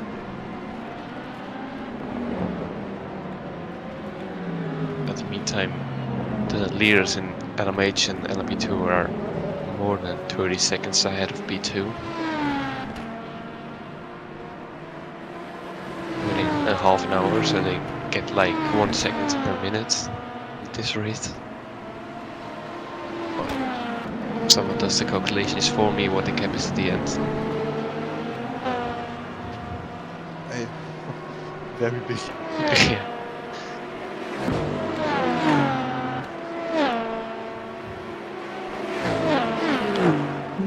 Now Loa is back in the draft of Leistola.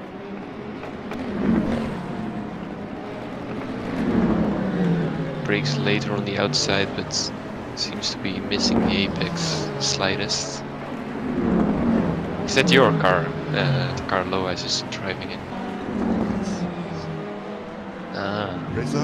So there's like a double battle going on here. Because they're battling. I didn't think about it at this time. If they crush each other, we're gonna shout at each other? Or? Oh, never mind. And that's a rear wing on. Oh no. Oh no, please keep going. Please keep going. He's driving. His engine is still on. Please, Jordan. I want to drive and finish. Yes, he's gone. But that's gonna be some repairs, unfortunately. Oh, yeah, this needs to be a code 80 to be fair. Yeah. Come on, Chris.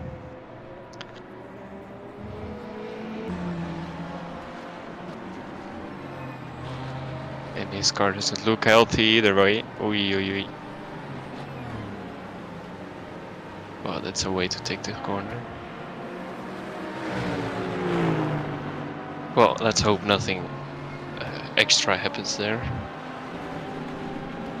That was an unfortunate coming together. I think it was not the right corner to probably get alongside the GT3 there, but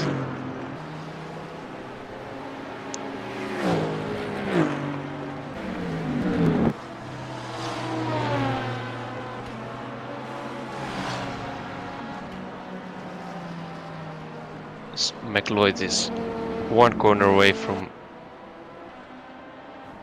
the pit lane, but yet might get some extra damage there, although I think he's slowly driving around the outside at this point. I really hope Low Ice didn't get any extra trouble there, because there yet hasn't been a code 80, although they were heading into a sector full of quick, fast, blind corners. And he didn't have a rear wing, which is not ideal, so to say.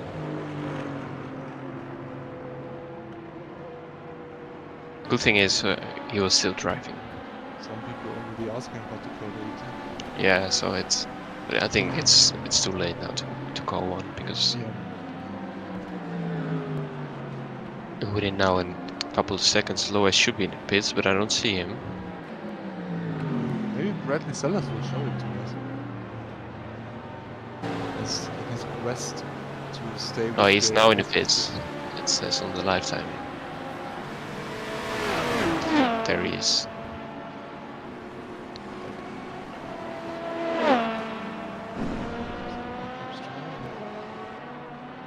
I've asked him on the mumble and he doesn't tell me. Chris was not here for 2 minutes and then it all kicked off.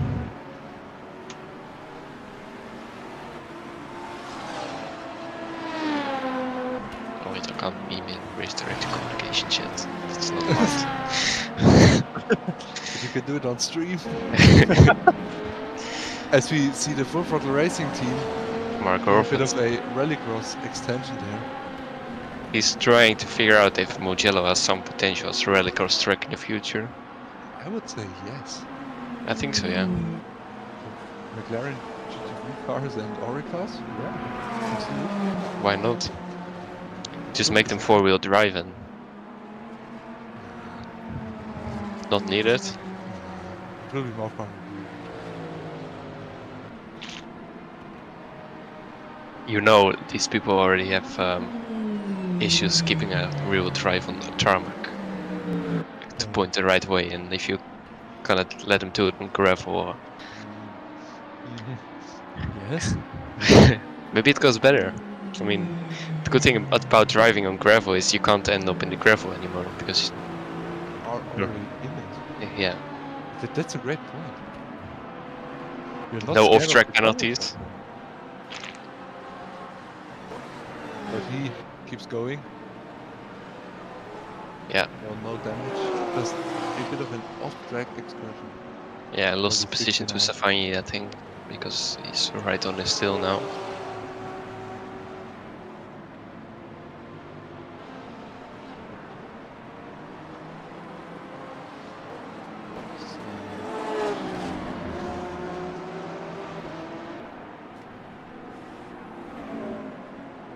Just about as you talked about, just as you talked about us screaming at each other, they crashed.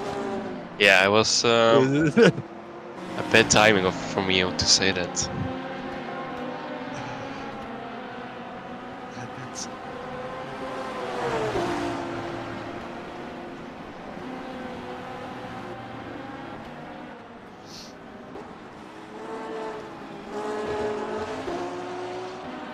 So, so, yeah, but it he's is still in the what it is. pits, so it's gonna lose a lap or two probably to the LP2 leader. But As long as oh, you see, there are more people struggling here because this LP2 is not driving on the race speed. I think it was just letting through the 161 of Sunset.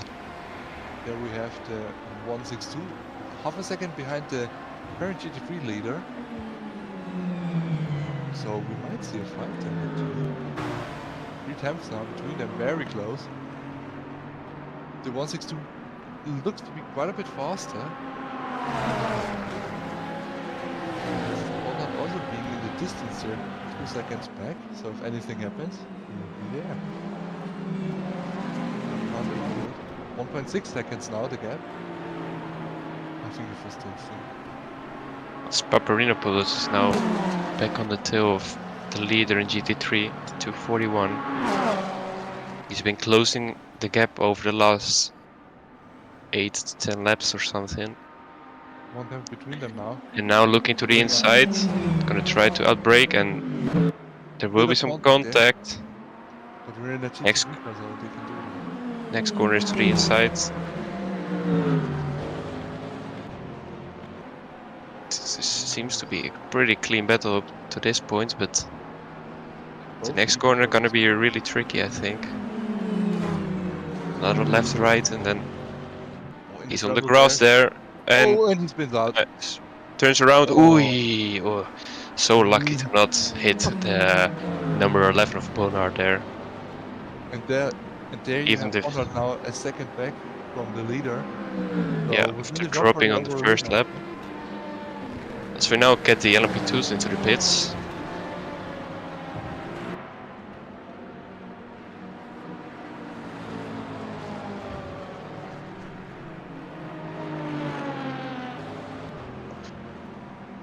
Where Listola and Egert seem to be able to extend with another lap.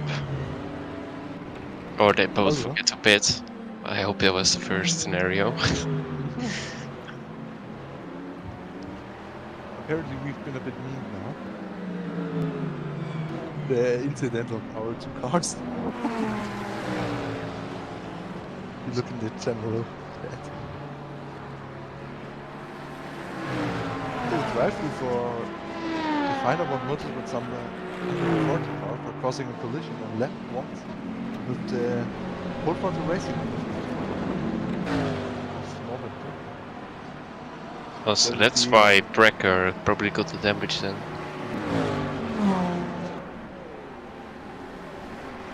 So the LMP2 field now also into the pits. First pit cycle after roughly 40 minutes. So Schumacher seems to be quite good on this track.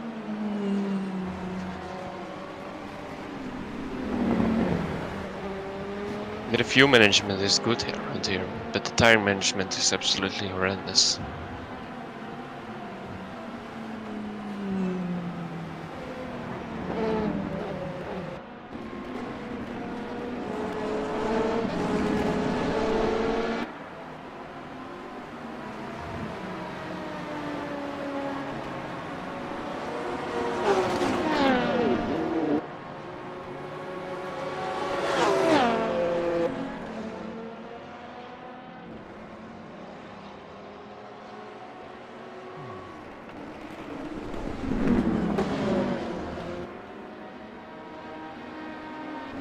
So we have the Sunset still leading the race by a comfortable gap.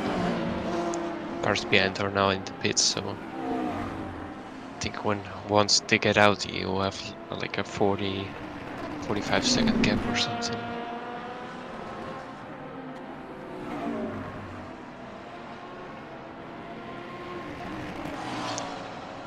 So we need to have a refresh in the live timing to see what the actual gap is between Snowden and Arkin.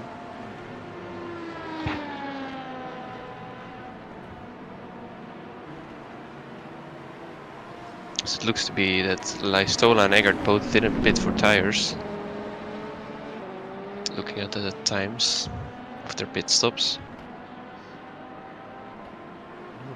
which gained them quite a bit of position so far.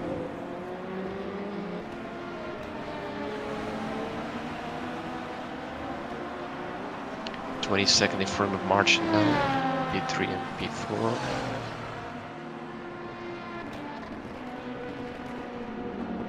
Bonard is seemingly to catch up a little to the 241, the GT3 leader. And Paparinopoulos will try to find his way back. First passing Tifico and then getting on the tail of Bonard as well. He seems to be the quickest driver on track, but you have to be able to pass the people as well.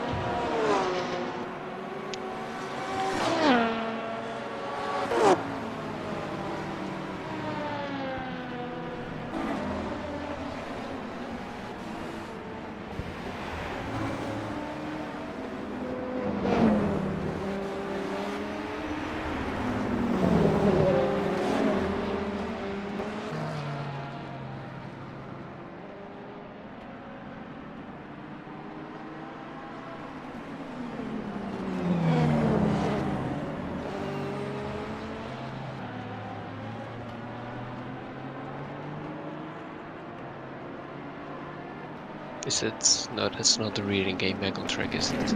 No, it's another car. So we have Kalle Listola now in the pits serving his penalty. The drive-through he got for the incident with Norbert Brecker, who was driving in the Full Throttle Racing Team number 50. And he comes out into P4 still, so he doesn't lose him a position, but it makes Marchand get back on his tail again. So we here see Frank Bonnard with one of the LB2s behind. Yeah, so you better watch out. Still a second to the leader, the gap. Still very much in this. 162. 8 seconds behind after that sprint. Yeah, the battle for the GT3 lead is definitely not over, because I think the person leading is not the one with the best pure pace. Not to say that his pace is not bad at all, but the others are just a couple tenths quicker every lap.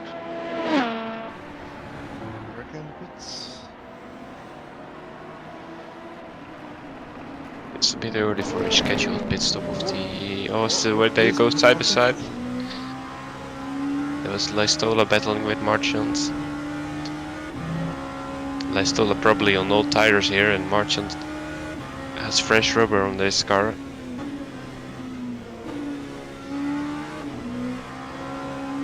So I think this is not a question of if, but it's a question of when. I think the question will be answered now. I think the answer is now.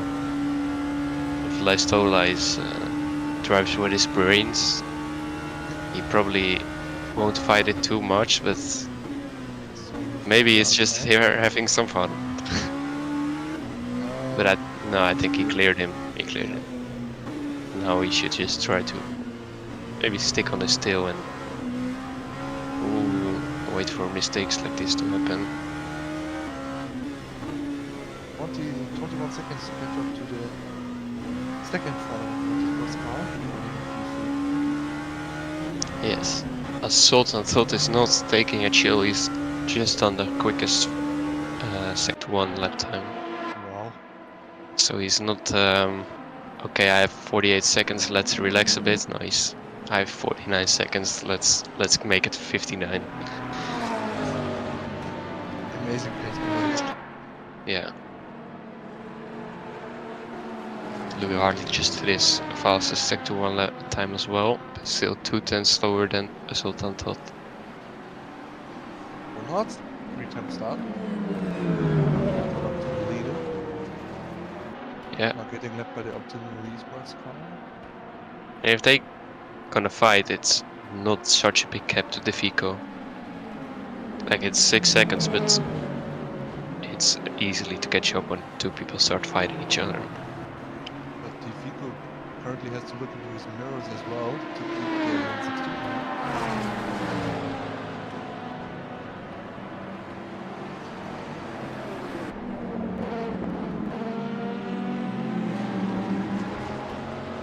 6 times between them, 7 times. I think the Ferrari has a little bit better top speed than the Mercedes, so The Mercedes has the slipstream. that's The true. missing 6 times behind. Less The 140 losing a bit of track position now.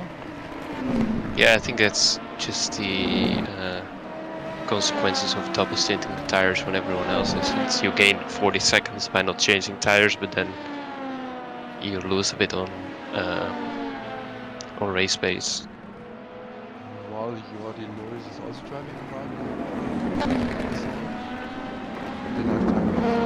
now. Yeah, he's now he's 5 laps down on the lead, no, 6 laps down on the leader of LMP2, but around, I think it's more like 5 to be fair. It's still quite a lot. The last running car. Is Helen Foyce? Helen Yeah. Foyce is still Oh, behind. the Because- Transport Racing being done. And still, the only DNF is the 87. Yeah, Scuderia Maria. One is missing now. Having gone past Leistola in the last corner.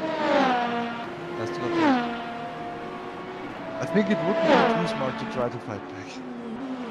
Yeah, I think he just has to get the best time of this stint instead of get the best position out of this stint. But But he tries it anyways. He locks up and oh, and damages his rear, yeah, he comes to an halt straight in front of Van der Swiss, and I think Van der Swiss had not really a way to go there.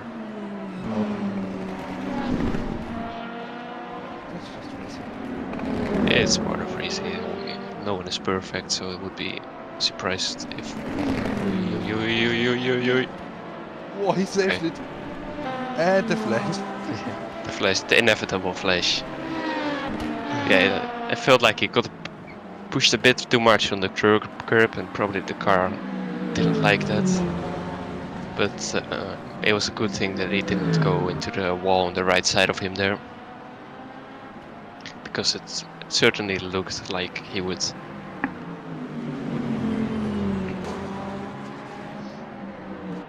Also, did we miss how Bonhart got past the 241? We missed it indeed, yeah.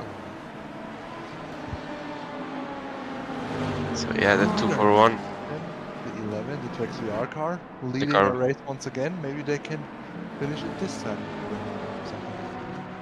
Yeah, qualified on second position, but it really dropped down a lot on the first 2-3 laps. Now I think he found his rhythm again and has been pretty consistent ever since. All of them on the same tires. Probably some tire management that is happening. And in Yeah, the background there we have this 72 driving around again. hoping to make something out of this race before the star driver gets in, Thomas Reschke. Well, the one positive thing about this is this race is already basically over, so I can only make it worse. Now you can give me some pushes on the straights when possible. Yeah. As Alexei goes into the pits. I think this could be a scheduled pit stop, but it's on the early. That's pretty early, because if you do 50 minutes every stint, you basically lose an hour at the You know end. what they are doing? No. They are trying to pit every hour and maybe underbuild the car a bit and therefore had to come down. Yeah, I think. For 7 hours you can do 10 minutes. Like if you go a lap longer every stint, then you should be right back on target again. True. So Toth, the leader in pits, Well, I thought he DNF'd for a bit, man. kinda gets scared. Yeah, same. Stellars.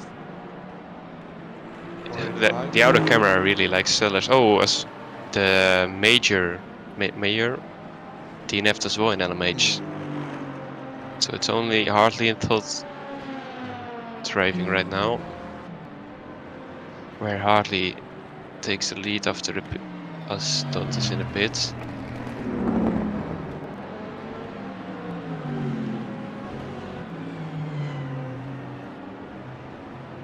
This is gonna be a long 8 hours for the LMH drivers. That's for sure. But gotta finish it to get the points.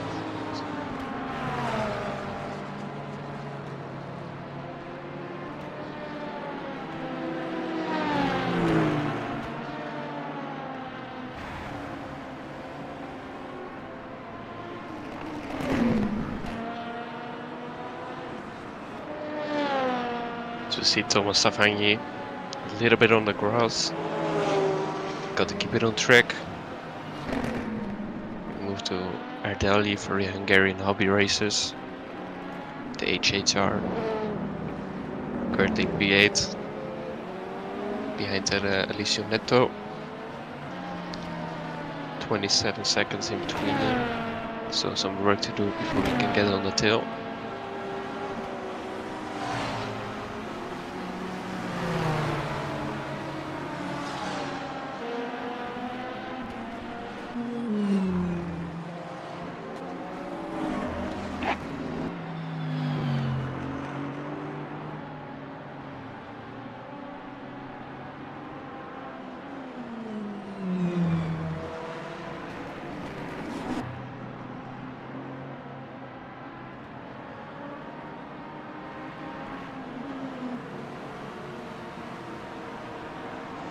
So currently it's well, pretty much Stott in the lead after Hartley has done his pit stop.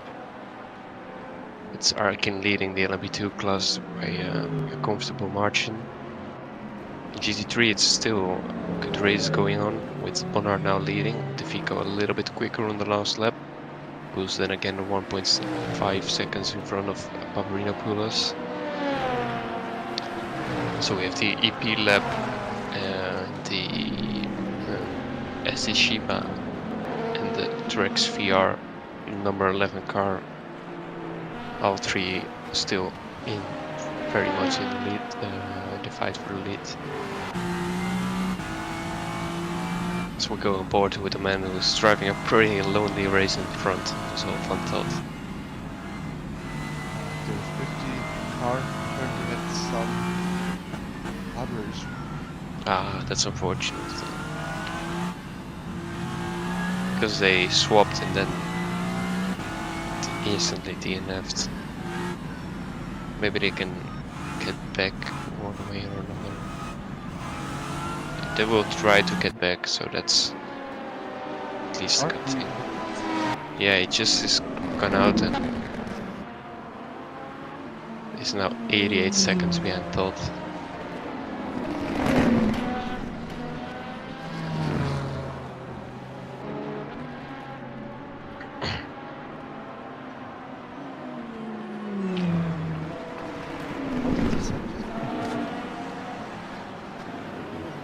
We've seen a pretty clean first hour, but yet the gaps are already pretty enormous, especially in the prototypes. Like I didn't expect a close battle in the hypercars because it's only 4 people driving. With now 2 left, it's yeah, it is what it is, I guess. Luckily, the GT3 field seems to be very competitive to each other. Especially if we look now at the live timing. All I see is 50 high and 51 low. Some people do 52s. It could be because of traffic as well. But they're not far off each other. As Zagordanev on his new tires puts in the best lap time of his class. 48.758.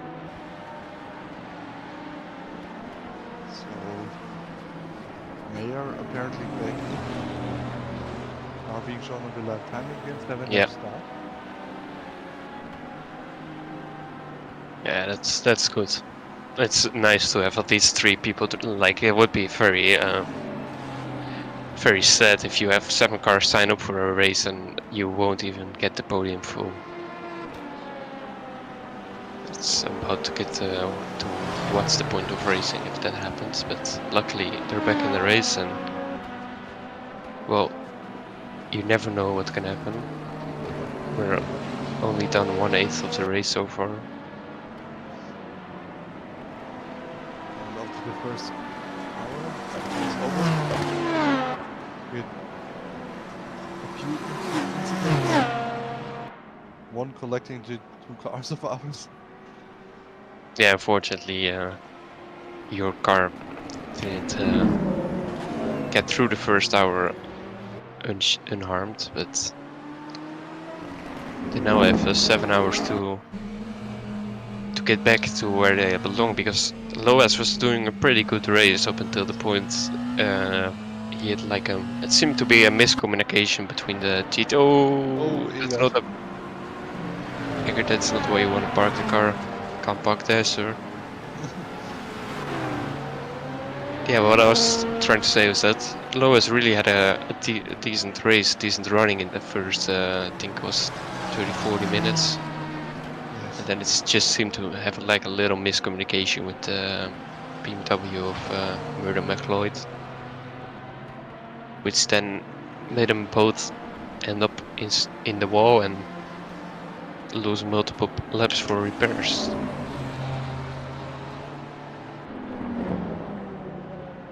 As Paparinopoulos, I think Defico is now in the lead and Bonhart is P3. What happened there? Bonhart DNF'd. The number 11. Not again. saw him dropping it down. Did he crash? Did he It's a- lose the engine, or because he dropped down first and then DNF'd? He did not DNF and then drop. But that's really unfortunate for the car that fought his way back up to the lead and now seem to be having lost all of it again. Maybe they can get back one way or another. Maybe it was a internet issue, which is always a possibility if you do online sim racing. But so far it's not looking good for Frank Bonart for the Trex VR number 11. He had some really good pace, but they're still not done with having the unlucky moments like they have been doing all season. They were certainly in the conversation for the win today. Definitely. But like I think the complete top 6 of the top 5 of the GT3 field is now still in the fight of the lead for the leads. Like, if you look at their lap times, they're still so close to each other. Very close, that's for sure. Leader now, last lap, the leader did a 51.9. Paparinopoulos did a 51.5. Carolis did a 51.9. And Reiner did a 51.3. So it's definitely not like the other classes that the fastest car is currently driving in front. But that's good for us because it creates entertaining racing. Paparinopoulos is now within half a second of the Vico.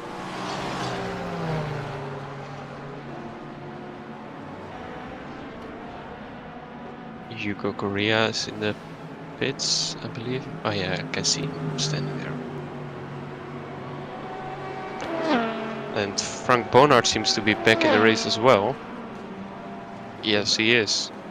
Then it probably was just some hardware issues for the 11 car again. Yeah, I think it was just either a hardware issue or a connection issue. Which is sad because it lost him the lead still. But on the other hand, he's only 20. Well, he's still in the lead lap, and that's not too bad then.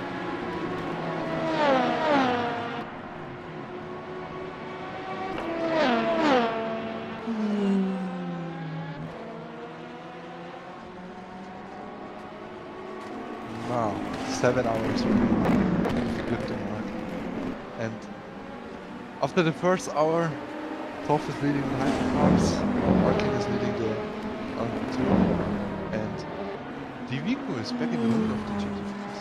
Or I think it's the first time for that. Yes, yeah, I think it's the first time as well. As I see, we've been joined by Ryan. Hello. Hello. Welcome to the commentary booth. The virtual one. Yeah. The better one. The better one. The better one, yeah, indeed. It seems a lot drier in this commentary booth than it does outside at the moment. Yeah, and we're here at Mugello, and has there been any major carnage at all? There has been some carnage involving Thomas's car. Well, no, that was the BMW. It wasn't my car, luckily. Well, my car was already up front. It might have caused it, but it ran away. But yeah, there has been a disconnect or at least an issue for Frank Bonhart, who now disappeared from my live timing screen again. I think he just lost a lap after crossing the finish or something. But and some spins here and there, but for everything we have been seeing, it's been pretty clean for EERC standards. So not too bad. Yeah, because you know we get some races that look like an absolute headache for our stewarding team, And then you're the we get- lowest around again. Oh yeah, Sorry, this keep going. this time without losing his rear wing at least. I think I should get to the number. Yeah, maybe talk some motivation into his ears. Yeah. Well, thank you for coming. Yeah, it was a pleasure. Let me look. Okay, I'm only commentating with Ed for the rest of the race. So Yes, I you want. have for another race. Yes, probably Suzuka or Daytona. Either of them. So see ya. See ya. Thank you. Yeah. So yeah, like I said, pretty clean race so far. Not too much drama and carnage. Still a pretty good race going on in the GT3 class. The gaps are not too big there compared to the two prototype classes.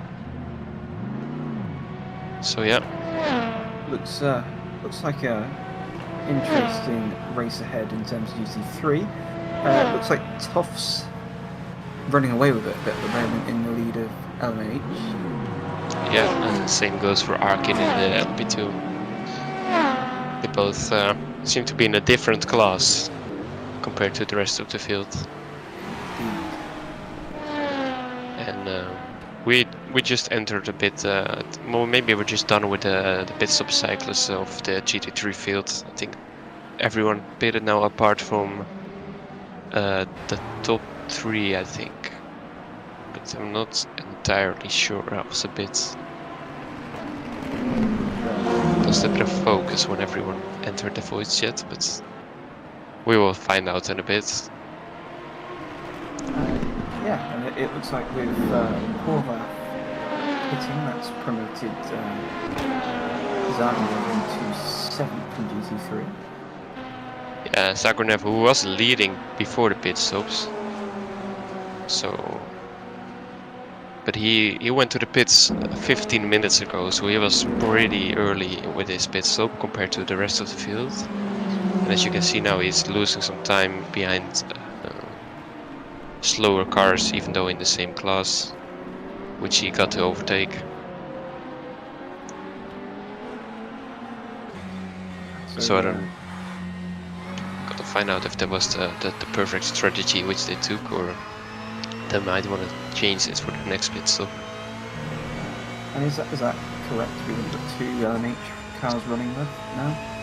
Yes, but there's possibility that the 50 comes back into the race. Well, maybe they DNF'd again, but they had a mechanical failure, and now they can't load the setup on their car. Second place, William Snowden. In the Ligier, yeah. Ligier, and that is that's. I'm trying to remember the corner names now of Mugello. They all seem to. It was turn 7, I think, but I don't know the name. Because I Yeah. know the double right-handers that are quick are 8 and 9. So I guess that's 7. It's like the downhill right-left. Yeah. I'm trying. Yeah. Let me double get the track map up so I can re-familiarise myself with the circuits. One of the few circuits on the calendar that I've actually visited in real life.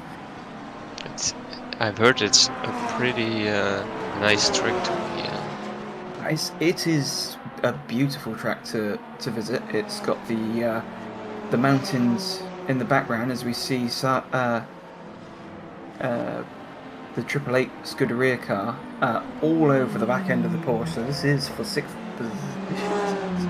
Yes. This is, I think, a 7th position. I think the Porsche is in 7th, and the Cyberlynx that's behind in the official livery is in 8th. Nice. Well, it should be shown on the timer screen 7th, but Yeah, that's Savagny. That's the black Porsche in front. Savagny. Okay. Is Yes. Okay. Yeah, it's confusing because he's got Scuderia, but he's not in the Italian car. But he's in the Porsche. As There he goes for the move on the inside. That's Can he make it stick? Oh, And and we cut the stroll. Yeah, so we're looking at 6th place in the pits. So that would mean actually we've had two changes of position if that worked out. And let's see. Well, maybe did they both go into the pits as well, or? The Triple Eight car is now 4th. It's been promoted from the two. Yeah, 7th to 4th, yeah, because 3 people are in the pits. I think the Ferrari that was behind is a lap down on the Porsche. Ah, okay. So that would make sense that it's not showing up the lifetime in the tower on the left on our screen. So we have Roman Marchand now on the tail of William Snowden. Yeah, Snowden Looking around the outside. Snowden went off a lap ago and is probably still trying to find his pace. Stays up the inside and keeps the position for now. Very exciting battle in the LMP2. He's flashing his lights. Snowden seems to be not the happiest about the move Martian made there, but it looked like he was more pushing Martian to the outside and Martian was not giving him any room. But if he's quicker, like he has been looking to be all over this race, he might be able to catch up again and get this battle going for us. So we have some entertainment going on here.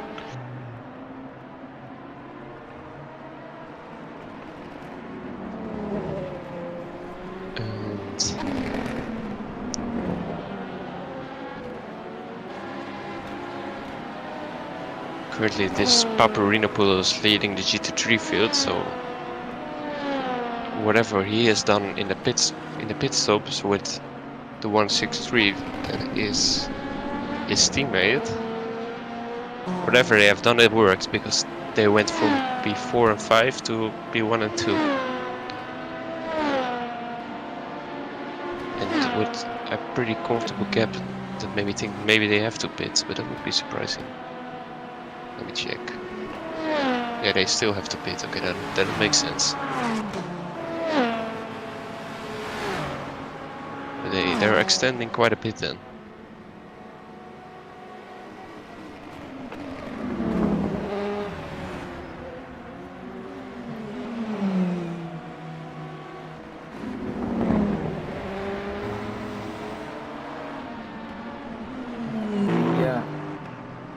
Have we discovered if there's a stronger, more favoured car for this track at all? I know some tracks come to, especially within the GT3 category, it seems different tracks seem to favour others.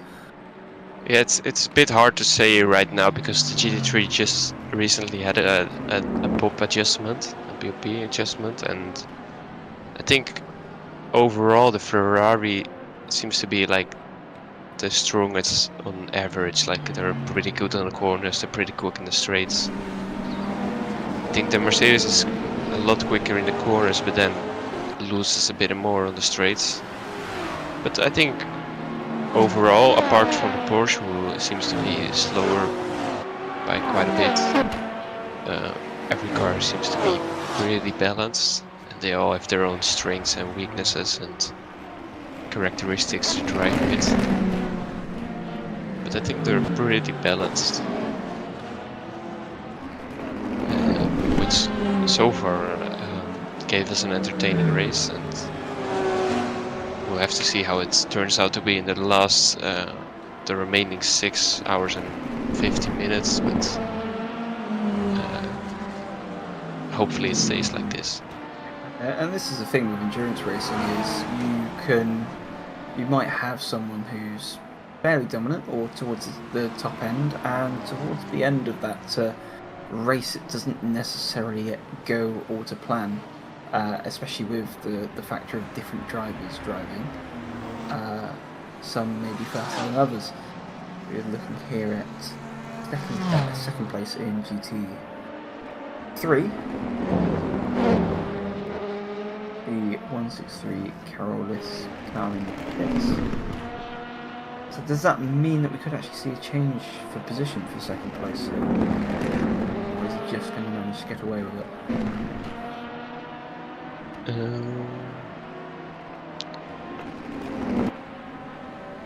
I think this is the battle for 6th. Sixth, yes, it's very close indeed. Yeah, so it's Mugello behind Leistola. I think there are a little different strategy here, as now the 163 of the GT3 class is entering the pits, and the 162 still continue with his extending of the stint.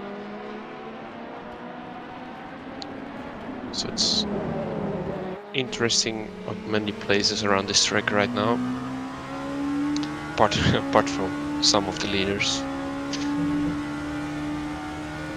So I can imagine this is a fairly I'm guessing this is a fairly tough track to race for a long period of time, because it's, apart from the long straight, which is I think possibly the longest straight on the calendar. Yeah, well, there's Le Mans as well. Yeah, actually, yeah, there is that one. But you don't really get much respite after that. No, I think it's one of the tracks where your wheel is not straightened out very much of the track. It's a bit like, yeah, it's like one of these tracks where you seem to be turning all the time. And you can see that on the tire wear as well. And it's so easy to hit the apex by the slightest and then get out of shape for the next 2 or 3 corners. And I think for LMP2s as well, it's pretty hard to follow each other around this track with the corners where you need a lot of downforce, and you lose that in the draft, obviously. Yeah, and you could see that through that first sector there. That Below's front end, he was struggling to get that front end turned in through some of the twisty stuff whilst following the Stola.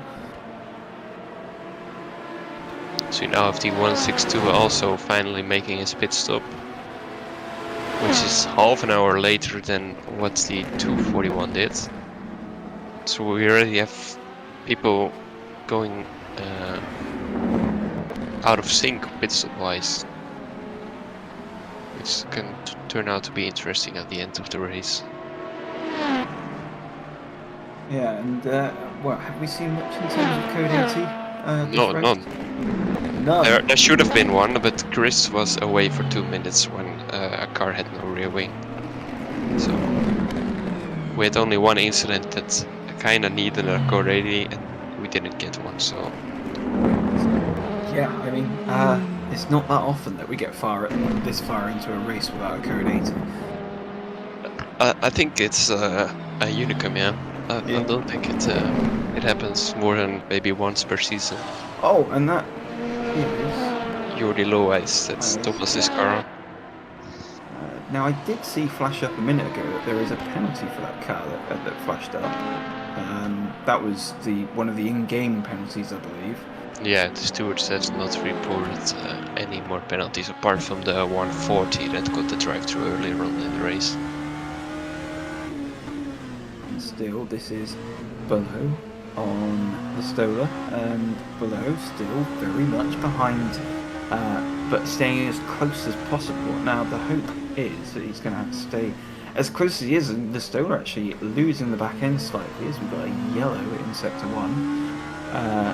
So they come through the beyond decking chicane into this final corner, and hopefully the Stola's going to stay close enough that he's going to get a run into turn 1, San Donato. And he's pitting, so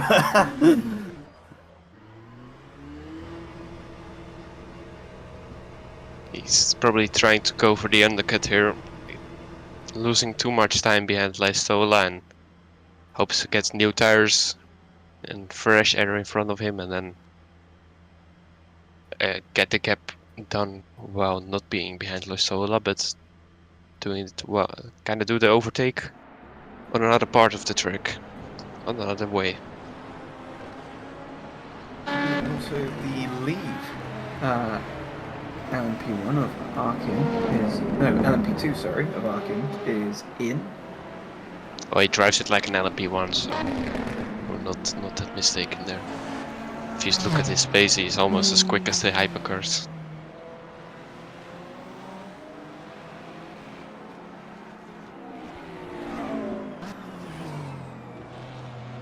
We look to Neto in the XRL Esports, who's been promoted into P7. In the BMW, is it the M4 or is it the M3? I think it's the... Oh, good question, it is. M4, it's the M4. I was going to say it is the M4, and I'm guessing this is... Well, this should be the M4's first season in the championship with the new M4, if I remember correctly. Yeah, possibly, yeah. As we now enter the LMP2 pit cycle again. Yep. And there is a GT3 car pointing the wrong way. But he seems to be getting back on track without any further consequences. And once again, it looks like Eggert and Loistola both can extend their stint with 1 or 2 laps. Just like they did last time out. Yeah, so current stint they're doing. I'm looking at the race view correctly. I think they're on the previous stint. I think they did 25 laps. I think they're on 23 laps on the current stint. So potentially another 2 laps to go for them.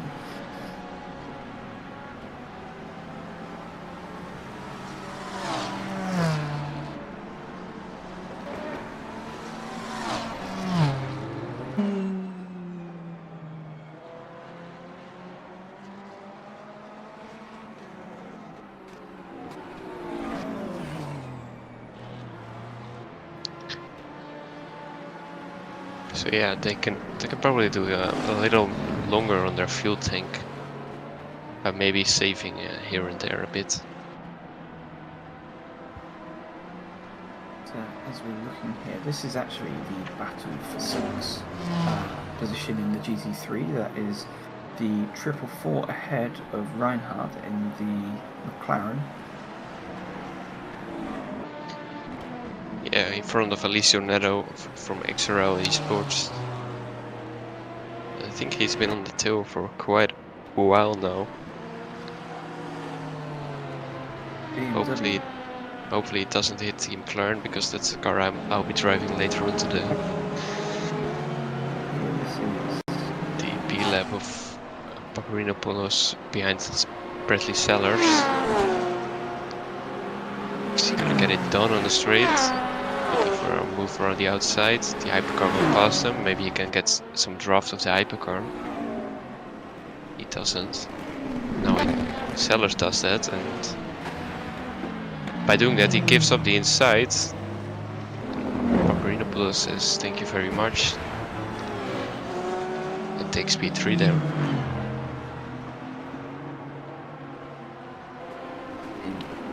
So that is, P3 for the 162, Paparinopoulos. Who was fighting for the lead earlier on, qualified on pole, but got turned around in the battle for the lead. By doing it, almost killed the number 11 car, but that was a close call, but avoided it. Istola's gone into the pits now, so we'll see where he comes out in comparison to he was battling earlier for position below.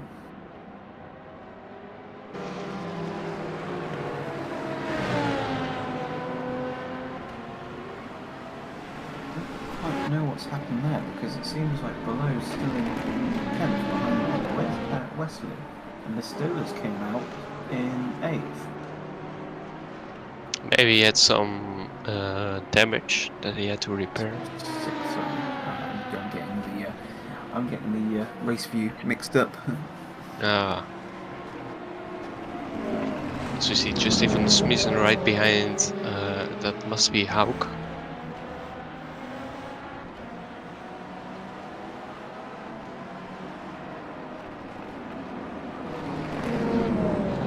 The LP2's battling through the battle of the GT3s. It's gonna be, oh, that's Yeah, it's an awkward place to catch up to the GT3s. Now the McLaren has to watch out he's not letting the BMW through. But he did. It was a smart move from who is it, Neto? yeah, but it looks like McLaren is having another run down into San Donato as we currently look at Justin van der Smissen, who's now promoted himself up into third in LMP2. And it looks like, according to the time screens, that Neto has managed to get back in front of Reinhardt. Oh, he is still stayed ahead of Reinhardt. No, he got ahead after the LP2s. Yeah. Lost both of them and he followed the LP2 through. It was a smart, very smart move. You know, the GT3 has to leave a gap there for the LP2 to pass, and then he said, "Thank you very much, I'll follow." So you see a driver swap for the 161 Sunset. It's Mert Kop to get into the car. Which you can now notice now that the BMW is now ahead and in clean air. It doesn't appear to be sliding about quite as much as it was before in the dirty air. Yeah, might be sensitive on some dirty air than the car, and he's probably happy then that he's now at front.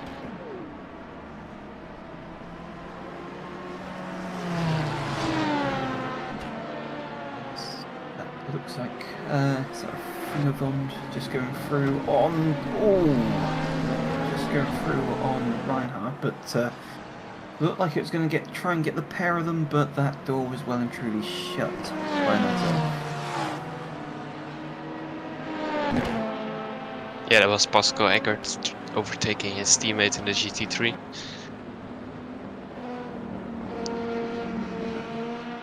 We now see Kalale Stola in the sister car, driving P6, and we go on all the fine Avond cars because this is Louis Hartley in the hypercar.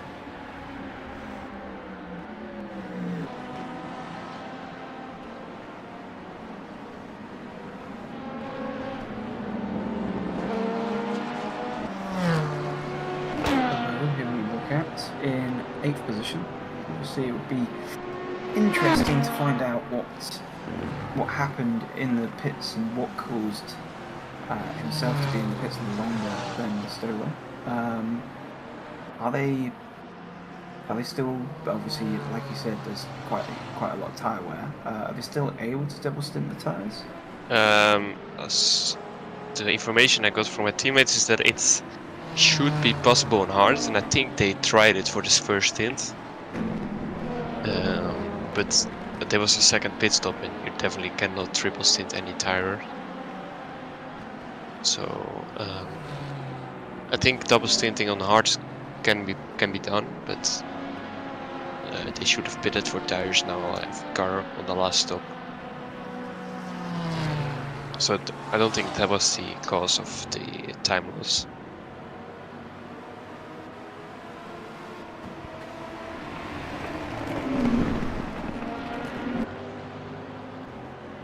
So we're 1.5 hours in, and we only got 2 things reported in the steward decision chat, which is also surprisingly a low amount, especially if you look at the characteristics of this track. A lot of blind corners, a lot of fast corners, a lot of corners you don't want to be stuck behind a GT3, but it seems like the prototypes are patient enough to make it work so far. Yeah, and I think that's the thing about this track is we have had it in the past with the faster LMP cars colliding with the slower GT3s, but this is one of those circuits where if you do, then it's a bit of a plane crash, really, in some sections. Yeah, it do be, yeah.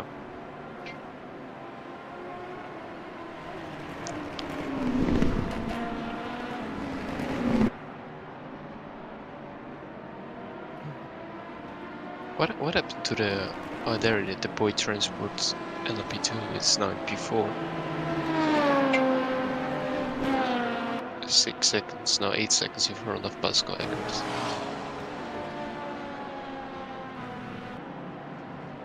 Oh, and that's the leader off. The leader, Zoltan Holt. He has the gap to do stuff like this, but he probably won't do it too often, preferably.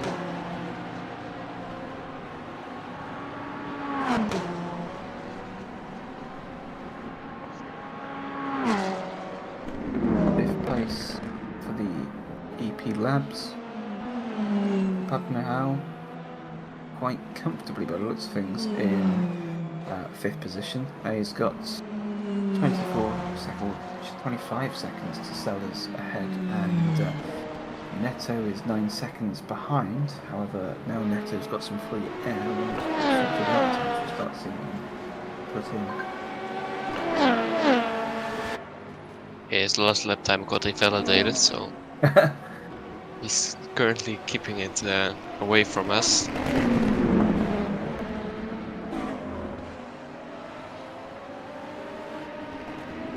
So here's the Maxime Vallieu, 5 tenths behind Westy, who's going a bit wide, and so does Louis Hartley, who's driving his hypercar behind this battle. Maxime Vallieu definitely looks like he got the better pace of these two. And it's a Ligier, so it's probably a lot slower through the corners, but a bit quicker on the straights. Let's see, can he go for a move here? No, he's too far back.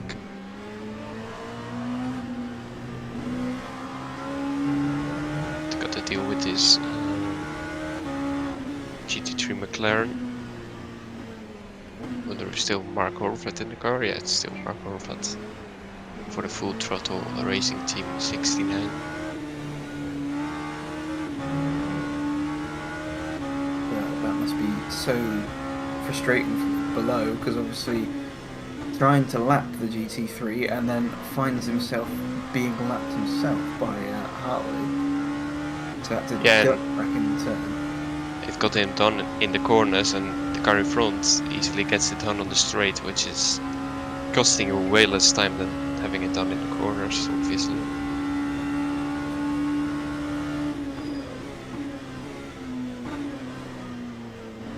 And it's quite interesting to see with the LMP2, you can, it was the buzzword in Formula 1, but you can see the onboard porpoising on the, whilst on board, someone's obviously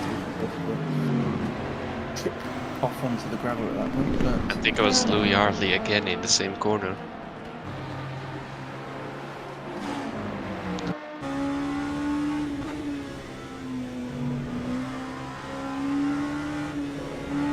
Spelio is getting closer again through the corners to the sector 2 and sector 3.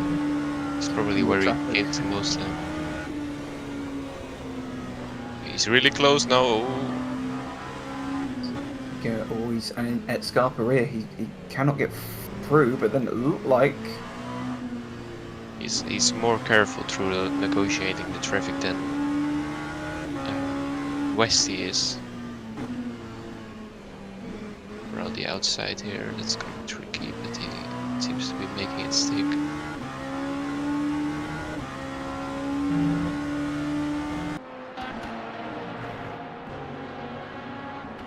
still Wow, still within touching distance as we come through the final corner into the start-finish straight.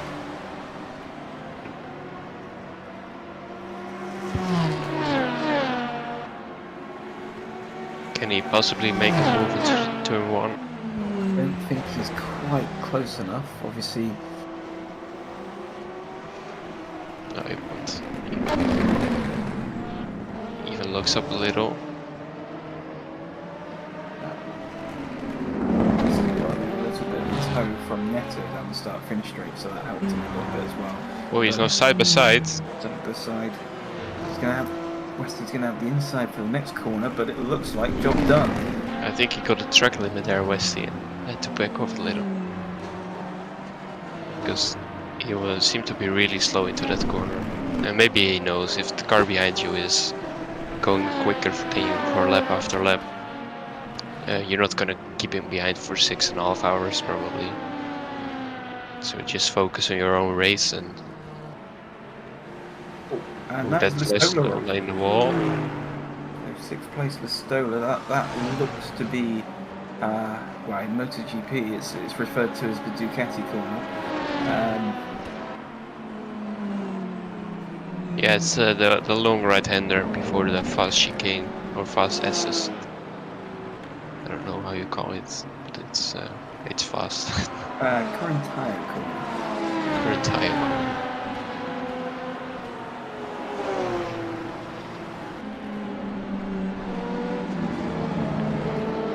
So now Nick Westy is on the tail of Bellier. Can he get his position back? Well, as you said, the Ligier has fairly good straight line speed in comparison. Yeah, it's Oh, there by the Sky Tempesta liveried Ferrari.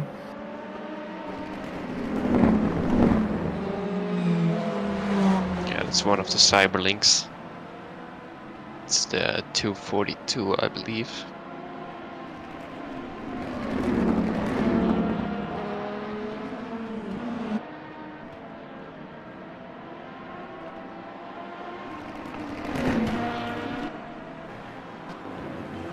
It seemed to be that Westy is losing touch through the first sector a lot compared to Bellier.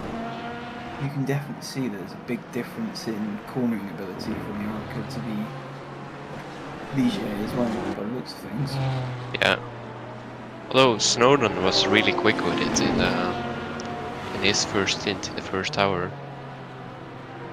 He was one of the few to be able to somewhat keep up with the 161, although he still lost a lot of time.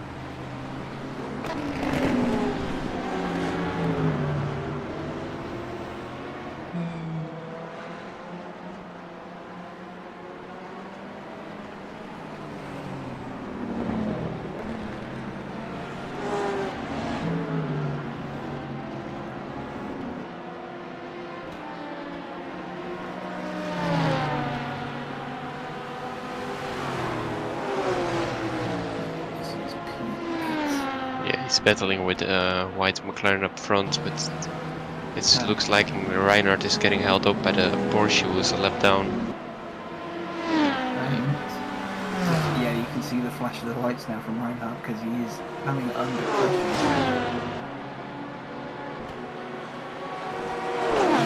Looks like Bonhart might have the job done coming into San Donato. No, not quite. He's having a look up the inside now. The Porsche lets them through. He's about to power them through.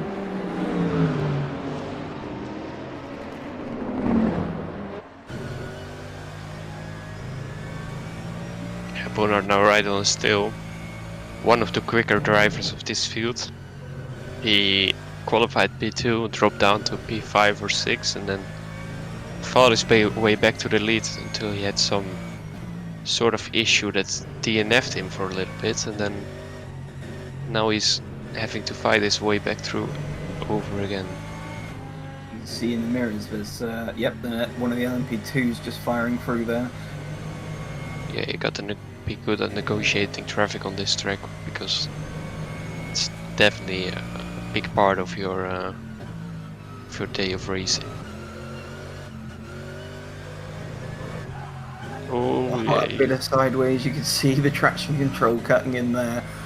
You can see the car getting a little bit loose on the first right-hander, and then he managed to get it turned for the left-hander, but I think it was a small tank slapper that he got there, and then almost lost it, but good car control there. Again, has to negotiate the traffic. Car on his inside. Sunset gets 2 for the price of 1.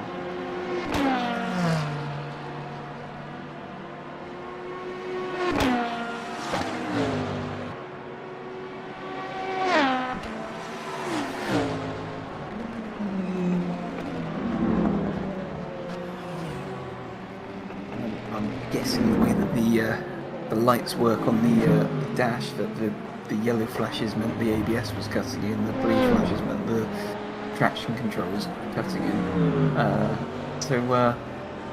I'm guessing certain cars you can abuse the ABS a bit. I'm assuming. Yeah, you can abuse the ABS quite a bit in the GT3s. It's pretty ridiculous, to be honest, sometimes, how hard you can brake without locking anything up or losing too much time. Yeah, because it's been a while since I've raced anything on R-Factor 2. Most of my stuff has been on iRacing, and I've found that on the iRacing side of things, you kind of don't want the ABS to kick in, as we have LMP2s cutting in between the two of them, because it seems as soon as the ABS kicks in, you're going deeper into the braking. Yeah, it's like cutting your braking power, the ABS, I think, in iRacing, and it probably does the same in R-Factor, but it's probably a bit less sensitive, or more sensitive, I don't know. At least it's not that bad to run high ABS, and you won't lose too much time.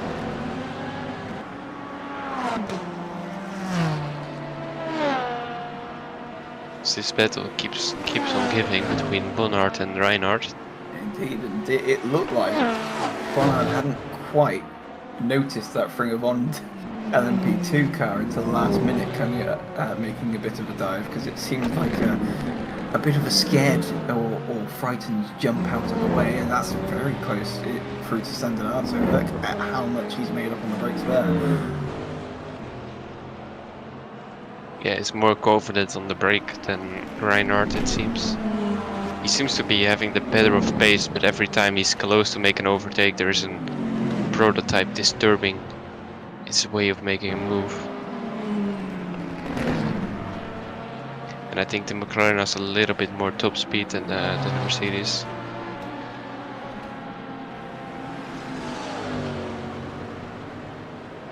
Yeah, and I believe that the McLaren it's not the best of getting out of the corners, because it tends to understeer a lot. Yeah, and I believe it's a turbocharged car as well, isn't it? And I think the turbos don't spool up until midway through the revs, and then it starts to, Yeah, deliver some power. more power. Yeah. As our leader overall, Sultan Toth, is back in the pits. I think this is it's probably a scheduled pit stop. A bit early, maybe, but.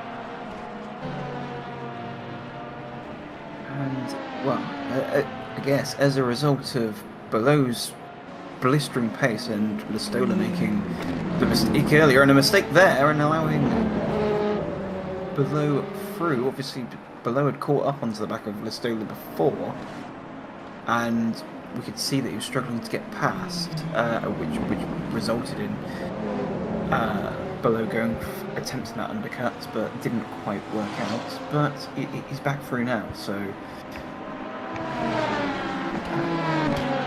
But he's got quite a long time. He's got the best part of a minute to Eggert ahead. Eggert, who's in 5th, is only a second and a half off of Paul. Yeah, the LMP2 field's getting a bit more interesting now, where you see some quick people seem to be a little bit out of place and they have to find their way back up to the field. Oh, there was someone on the grass on the straight, and that's usually something you don't want to see. We've seen obviously through the pit cycle, well, that seems quite a very long pit cycle. Hives down to Hives down to second of the pit stop, and is that correct? 45 seconds off.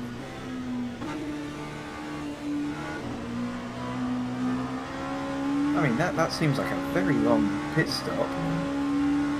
If I missed something. For the leader, you mean? Yeah. It was over a minute last time as well, but this one, maybe they had some extra time to meet up. As Pascal Egger now tries it around the outside. Next corner will be on his inside, but oh, that's a big snap. But I think We're going side by side, and we go to Stroll.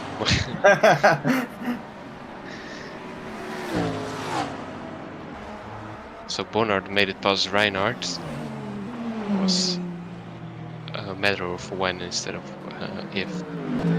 But he finally made it done. And it seems like Eggert has got it done on Hauck as well. Gap is now 6/10. He can now try to close in a little bit on the gap on Van der Smissen. Yeah, and that last lap really took a lot out of Hauck, because we were just saying the lap before that the gap was a second and a half. Yeah, it was 1.9 quicker on the last lap.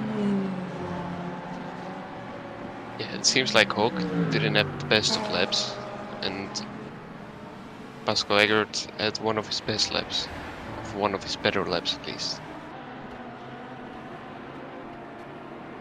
Right, we're now looking at our new race leader in Hartley in the Frinabond, and because that gap was it 80 seconds or 50 seconds? 89 seconds before Hives went into the pits. So Hives has been in the pits and has come out 46 seconds behind Hartley. So he spent in the pits like around 2 minutes. That seems to be too much, but yeah, I mean, they had the gap. Maybe they went for a coffee, or they want to make the race a little bit more exciting. A bit time for a comfort break and all that. Stretch the legs a little, you know.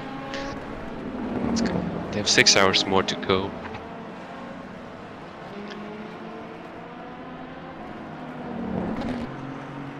As we have Sakura in the pits,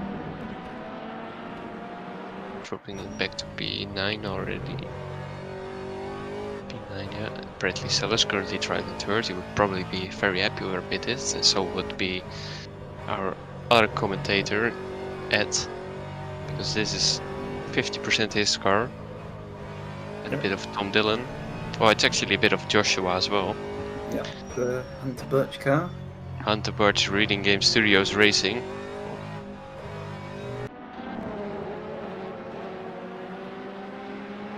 They couldn't find for a longer name than this. I'm sure if you put Ed up to the task, he can try harder. I mean, he could write out his and Josh's first name completely into it, and then make it at least like what is it, 10 letters longer. But he probably knows he got to say this name quite a lot himself, so he wants to be able to say it correctly, so it might be for the better if it's not too long.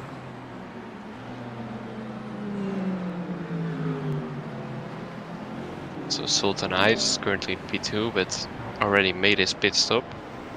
It seemed to be a little longer than usual, but once Louis is in the pit stop, pits, we can see where they come out, as Justin van der Smissen is now on an excursion. Yep, that is looks to be at the top. Oh, it's rejoicing. Yeah, okay. Uh, Yeah, it was out of turn 9, I believe. yeah. Arabiata 2. It's one of the corners that if you get it a little bit off the line, I think it's easy to end up in the gravel. Yeah, I don't know if you remember when Stroll did it, right? Yeah, Stroll had that Yeah. huge crash there, yeah. Yeah, Ed mentioned it in qualifying when someone went. I think it was Murdo McLeod who went over there in qualifying today.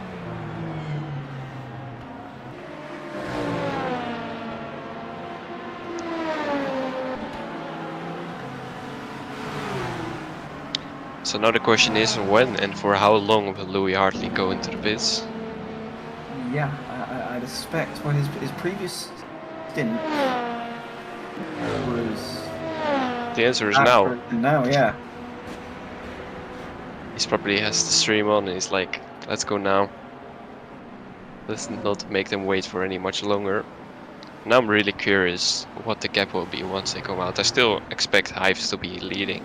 Well, we just saw Hives flashing through the screen there, so he's going into current tire corner, which is turn 12. So he's got the chicane to negotiate and the final corner, and then Yeah, down. he definitely gets the lead, but will it be wiped with 80 seconds again, or did he actually add a slow pit stop out there?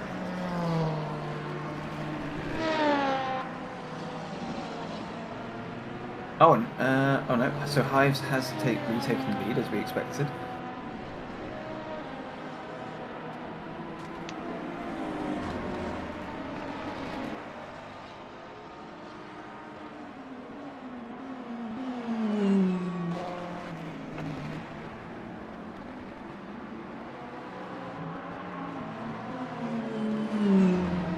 We have not a real battle going on right now on track, but Eggert already gained 8 seconds on Van der Smissen since he overtook Hauk.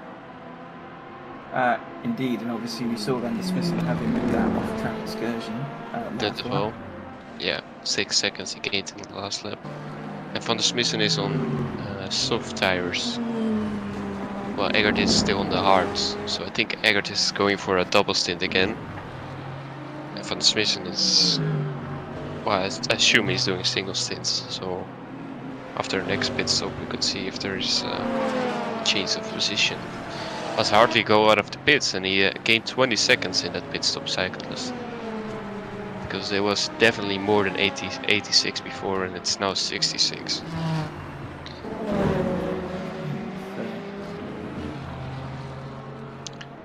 So something happened with the number 1 car there, who was driving in first place.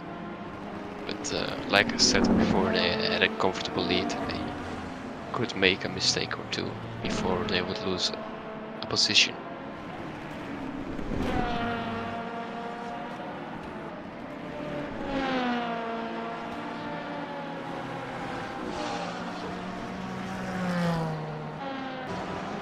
Soon we'll be approaching the pit stops for the GT3 class. And 240. No, 240. What number is it? I think it's a 241. That is the first one that pitted like 10 minutes ago. It's always a bit earlier on the pit stop. The first pit stop took 30 minutes earlier than Marina Pools did. While driving the same car, that's pretty surprising.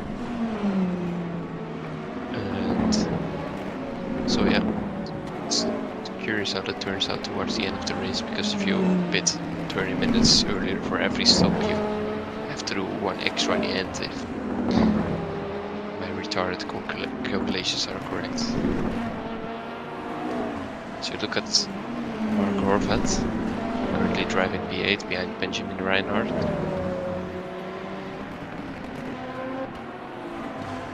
Being a little bit of a roadblock there for the P2 car. Like you said, there are certain sections of this course where if you're one of the faster class cars, you don't necessarily want to be catching those GT3s. Yeah, I think, especially where you just saw them catch it, it's such a a difficult place because the small straights are maybe just about. Oh, that color line slowly into the wall. I think this is you call it Ducati corner. Well, it's yeah. Sometimes it's called the Ducati corner, but I think officially it's called. Is it the Corinthian corner? Yeah, Corinthian corner. As Louis hardly made a mistake because he lost 8 seconds there. Yeah, so let's see what sort of lap time he's doing this time around. So.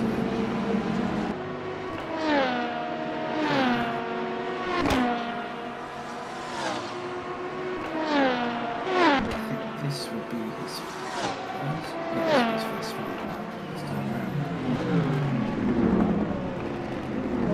Hives has set the fastest first sector. Both drivers have had their last laps taken away from them, so we won't know. We'll stay in secrecy. It's always nice when they do that. Oh, and Lysola. Off again and off onto the track. So that car's definitely going to be struggling. That seems to be. That definitely clouded the wall there. Yeah, it's definitely the second time because he really needs to catch his nerves and get it all back together and stay on the black stuff preferably.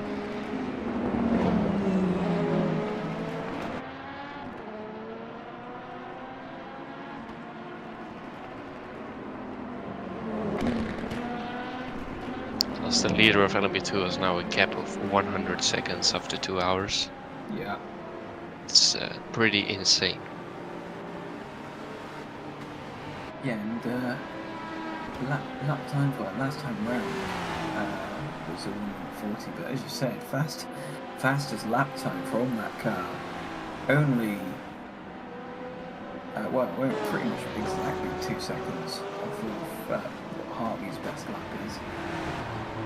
I'm pretty sure that their best lap is quicker than the two LMHs that only bracketed at 34.3 when he was still driving, and CD did a 36.5.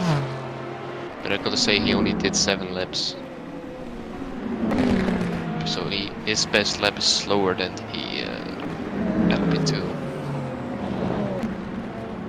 But yeah, 2 seconds quicker best lap than Marchand. Well, 1.5, something like that.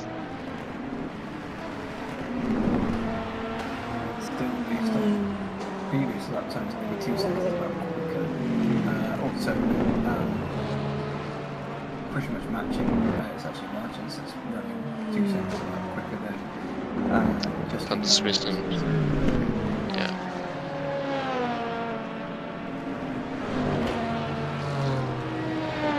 It's hard to get now. Puts in his best sector 1.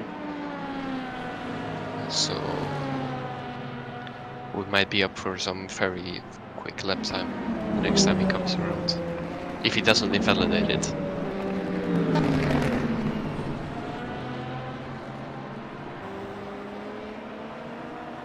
We are looking at Neto, who's actually closing in on Bonhard now. Gap now down to 1.3 seconds.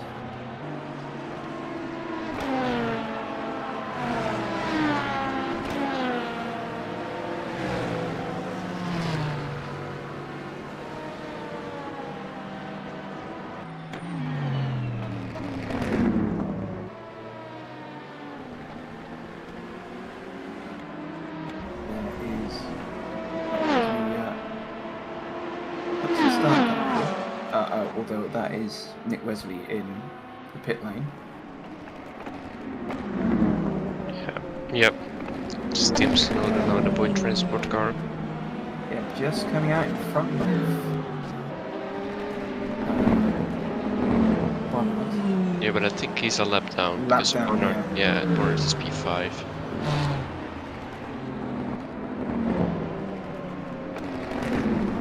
What is he going to do here? Because obviously, come out assuming cold tyres as he's just come out. Oh, and that's Hartley off. Oof, that's not good if you want to catch up to the leader.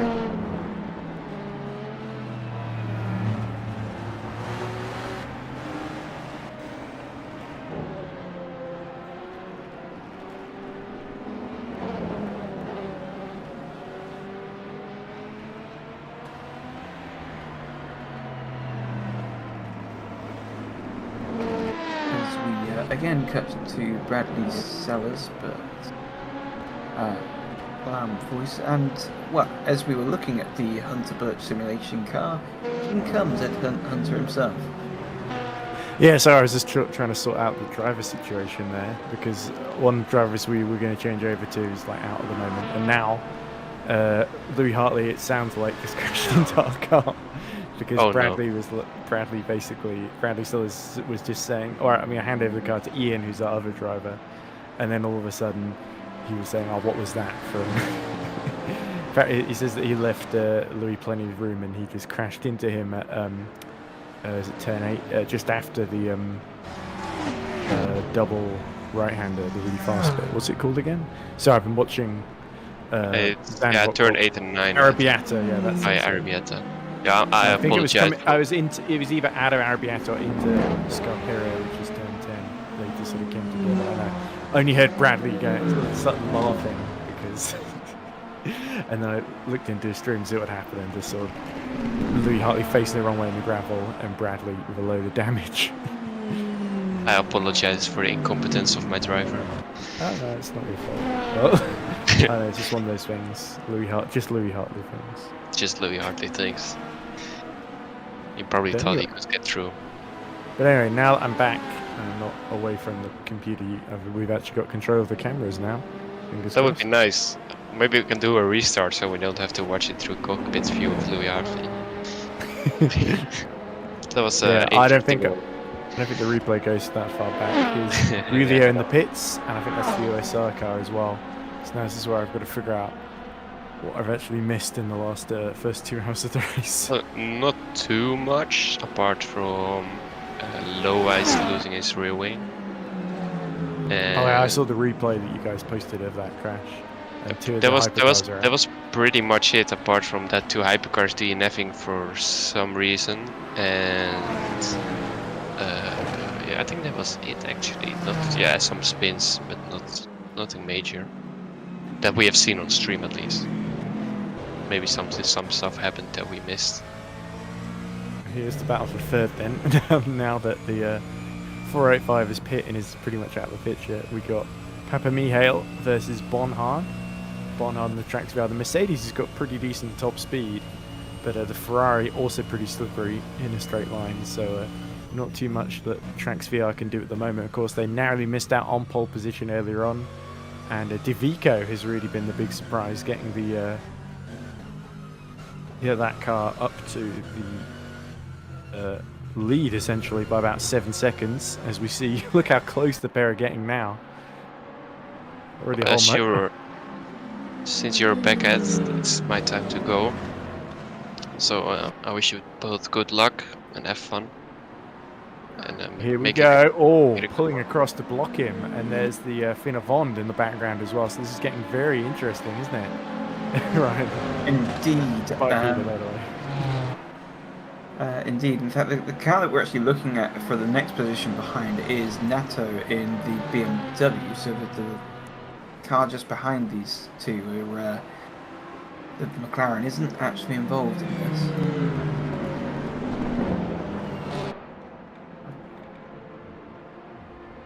But it definitely seems Nato's just been Bonhard has just been on a charge this stint. It really has.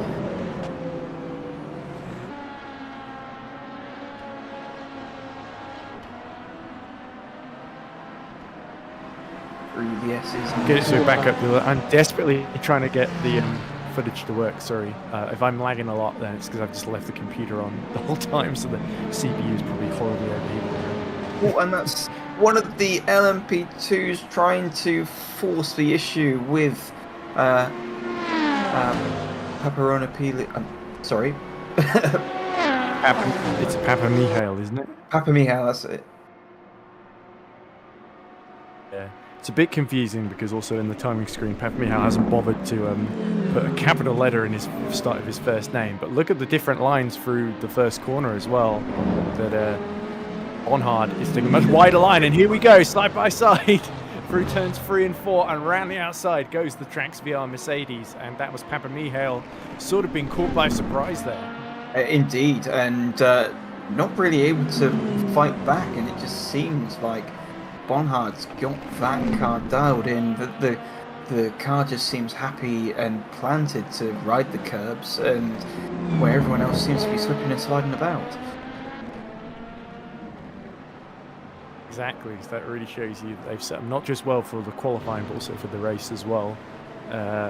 Meanwhile, battle for LMP2 lead is still 72 seconds between Taggart and Eggert, and there's no real words to describe how well Sunset have been doing. Here is Mert Taggart, who just looks very untroubled up front. Oh, and that's Dan Hadjic in the Optimal Esports, and he's hit the back of the 528, hasn't he?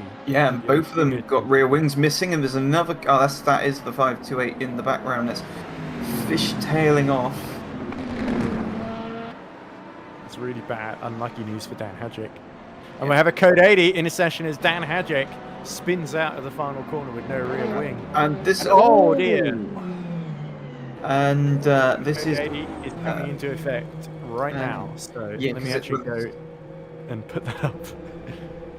Because that is actually just out of Scarperia, that there. So they've still got Corental, the Bianzetti in the final hairpin to get to the end. And this is actually our first code 80 of the race. Ah, good timing for me then. So Bonhard, Papa Michal and Neto all coming in at the same time. What a shame that there's a code 80 right after my car gets a load of damage from a big collision. Rather than just before, because that would have been good timing. But anyway, that means everyone else gets a free pit stop. But that's the way it goes sometimes. So that means Divico and Paparinopoulos stay out, whereas everyone else is coming. Or do Paparinopoulos get serviced very quickly there? I just missed it. I didn't see anything saying as well. Let me double check. Let's see what they are tyre wise. No, they're currently 25 laps into a. Oh no, so 4. Well, Divico definitely stayed out, but yeah, just trying to figure out what that order is in GD3 when the pit stops all filter through. Oh, code 80 is about to end then in 10 seconds. Oh, yeah. And look at that, the Junior Cinti just slotting in there in the Barbie car, which is bright pink. And the code 80. There we go, code 80 just ended then, so we're back to racing conditions with Hives leading Hartley by just under 100 seconds, Taggart leading Eggert by 70 seconds, and Divico leading Paparinopoulos by just 4 seconds then. So EP Lab are very much still in the hunt for the win here. In fact, Divico is going quite slowly indeed, because that's going into the pits, of course, right as the code 80 ends. So the fuel just couldn't last any longer. Get it around. Oh. Indeed, and obviously Eggert in the pit lane now from second position. Again, Eggert has been putting on a bit of a charge in this past stint, made up quite a couple of positions. Obviously, some through others' demise. Eggert and that Formula 1 car, a car to look out for. As we see Runhau off, and that looks to be Sandanato, where he's gone off. That's just Reinhardt's day continues not to improve, down in 8th position, but there is a man having a very, very good day indeed, with no one really to fight against him. He's effectively in a class of his own, our championship leader Zoltan Hives for Racing Zone. That squad has had a serene view of the Tuscany Hills today in the first 2 hours of this race. Indeed, and we were kind of wondering what was going on at one of the previous pit stops, because he lost best part of 20 to 30 seconds to Hartley in the pits. And we were kind of wondering, was it the fact that he had such a large lead that he went for a comfort break during the pit stop or something? Because it seemed to be a 2-minute long pit stop. And then obviously we thought, oh well, that means Hartley's closed in a bit.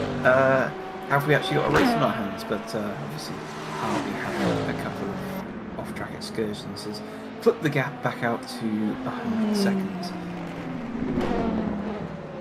Yeah, we're just looking at Bonhard chasing down Zoltan Kovacs for 5th, and there we go. Another look up the inside at San Donato. So you notice Bonhard takes a very wide entry, but that makes him very, very quick on the exit here through 3 and 4, and he's all over the back of the. That's the HHR, isn't it? And through he goes.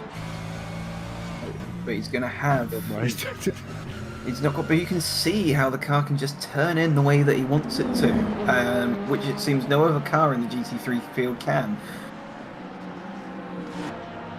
Yeah, that Mercedes just really set up well at the front end, and you can look how much he's being held up here by Kovacs. That HHR is just hogging the middle of the road there, and that's really Mugello in full effect here. You see there's BMW trying to unlap them as well. That if you can just hold the middle of the road, then there's no way through. Oh, and that was up the inside going through Arrabbiata 2, but it didn't quite work out there. That looked like that was disaster waiting to happen. we're not at the end of the lap yet, Ryan. Around the outside they go as they approach turn 12, and Frank Bonhard, can he upbrake? No, he hits and spins around Kovacs in the HHR, and that's disaster then for Frank Bonhard as he goes almost into the barrier. But that is a very, very controversial moment indeed, and that's going to really stunt Bonhard's progress. In fact, the 163 of that's actually the leader. Paparinopoulos trying to lap them, and indeed he does so. So yeah, big setback there. But Bonhard, who was being held up so much, had to go for a move around the outside at turn 12, but misjudged it, hit the back, and spun out the HHR of Kovacs, who's now drops down to 7th. Yeah, and obviously our leader here, double stint in the tyres at the moment. So based on how others have fared, and that is Kovacs coming into the pits, I wonder if Bonhard will receive any form of penalty from the stewards. Be amazed if HHR didn't report that one.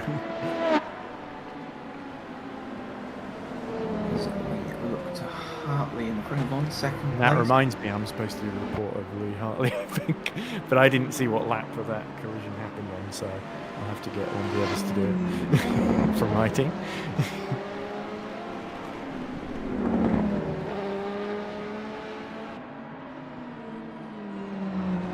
Anyway, feels like since I've joined, everyone keeps running into each other. But it always seems whenever a new commentator joins the box, carnage ensues. It's like Sod's Law, it's the law of inevitability. But I'm just going to put a notice in my team chat so that we don't forget.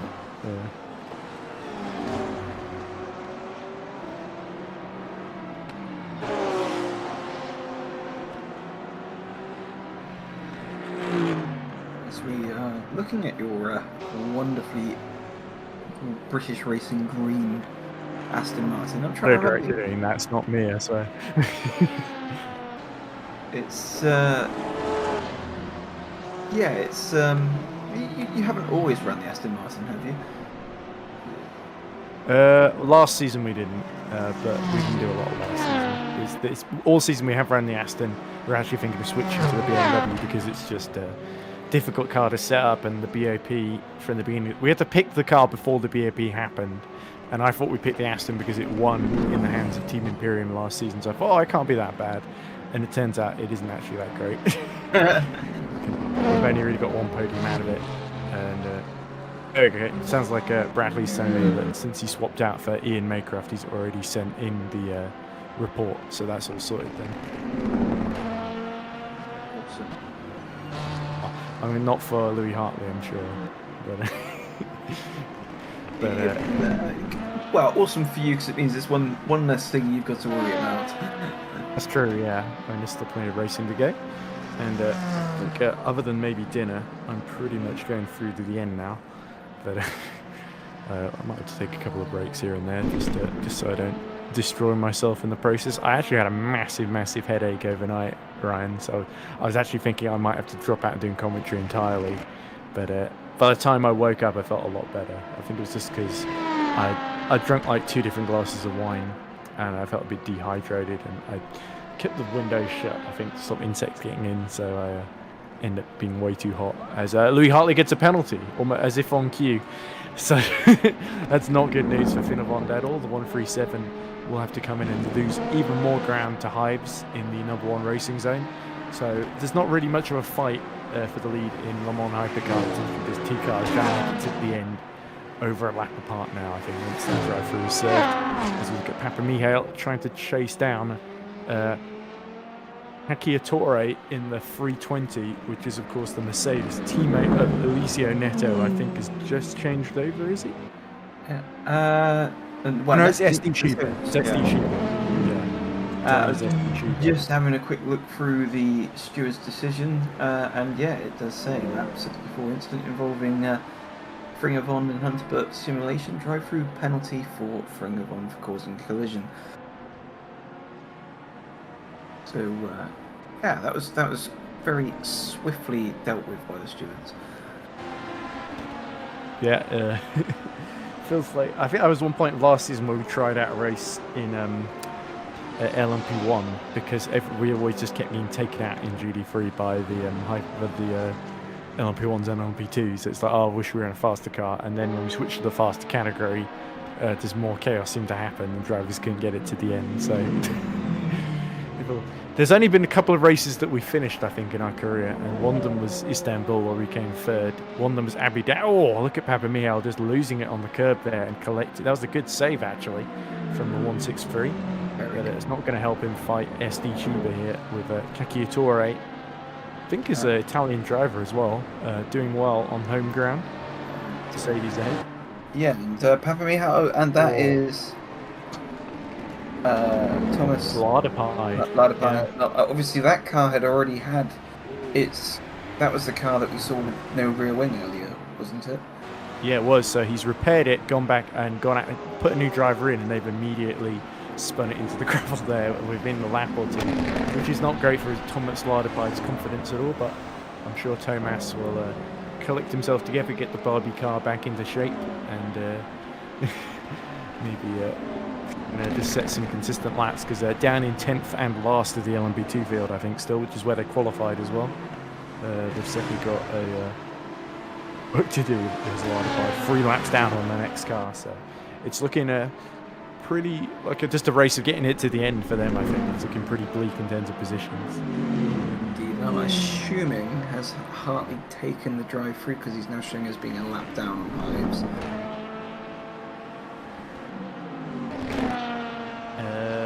I believe so, yes. So that's absolutely correct, Brian.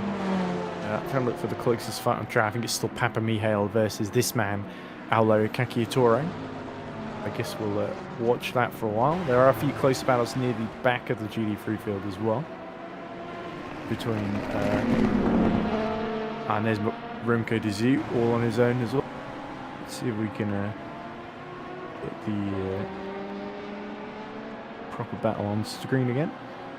So my commentary's not very good. It's because I'm trying to screen share, run the cameras, and commentate, which is not really ideal for me. I'm not very good at multitasking.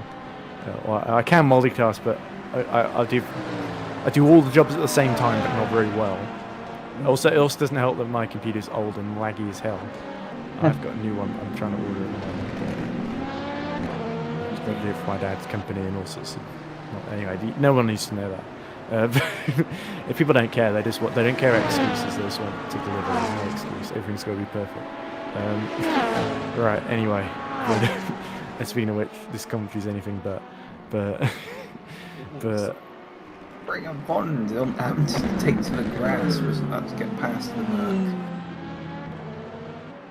Yeah, that was a bit of avoiding action there from, I think it was the 139, wasn't it, at Eggert, or was it the 140 of Valencia? I didn't quite catch exactly which Ring of Bond it was. We can have a peek if you want. There's Valencia. I assume it was him then. Is it, or was it Eggert? Well, Eggert's here. Yeah, it was Eggert. Okay. Yeah, Egger's a bit further down the lap, isn't he? There's De Paris, I think, gets on board the OSR number 19 in LMP2, so he should come out behind. Is that Hauk in the Boyd Transport? Here is Tim Hauk. Here is Lucas De Paris being serviced, and that's the Boyd Transport, I think, coming in for service.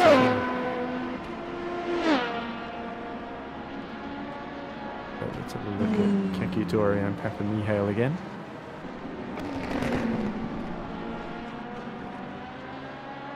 So they are 7/10 between the pair, and unfortunately race views I think has gone down because I was going to look at the lap times between the pair.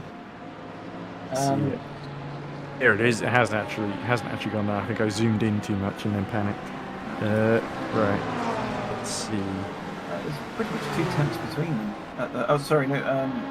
That actually, Kakitori last lap was a 49.9, where Papa Mihail was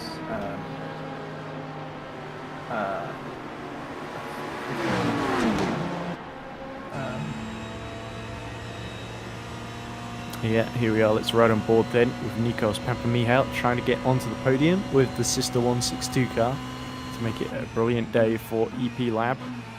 But Kakitori stands in the way currently, and Mercedes, again, as we said before, has decent straight lines. We can hold them at bay, and they have got Bonhard, who's about 11 seconds down the road after his collision early with Horvath in the 69. Bonhard would surely be fired up after that.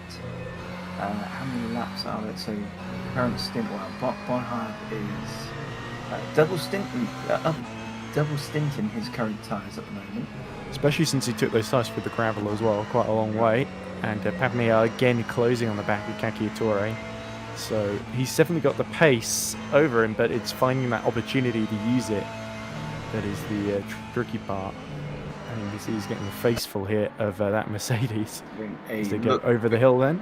It jinks out to have a look at Scarparia, but not quite close enough. So out and into the Corinthians corner. This is Corinthians. I've been messing up the name of that corner, turn 12, for ages in qualifying. Yeah, I said also referred to it earlier because during the MotoGP weekend, that is where the Ducati stand usually is. So it's sometimes referred to as Ducati corner. Oh, look at that. And that's Louis Hartley going through. Almost creates an opportunity there as Kakitori gets very, very wide. So that was quite clever timing there from Papamihail. And he's going to get a good run onto the straight here. Let's see if he gets even more slipstream from the LMP2 coming through. That's the 71. URT that's in third of Remco Diziu. Are they going to go side by side here into turn 1? Papamihail brakes late, gets alongside. Forces. They do touch. Oh, there. That was a little bit tight there, but enough space was just about given for Papamihail to get through.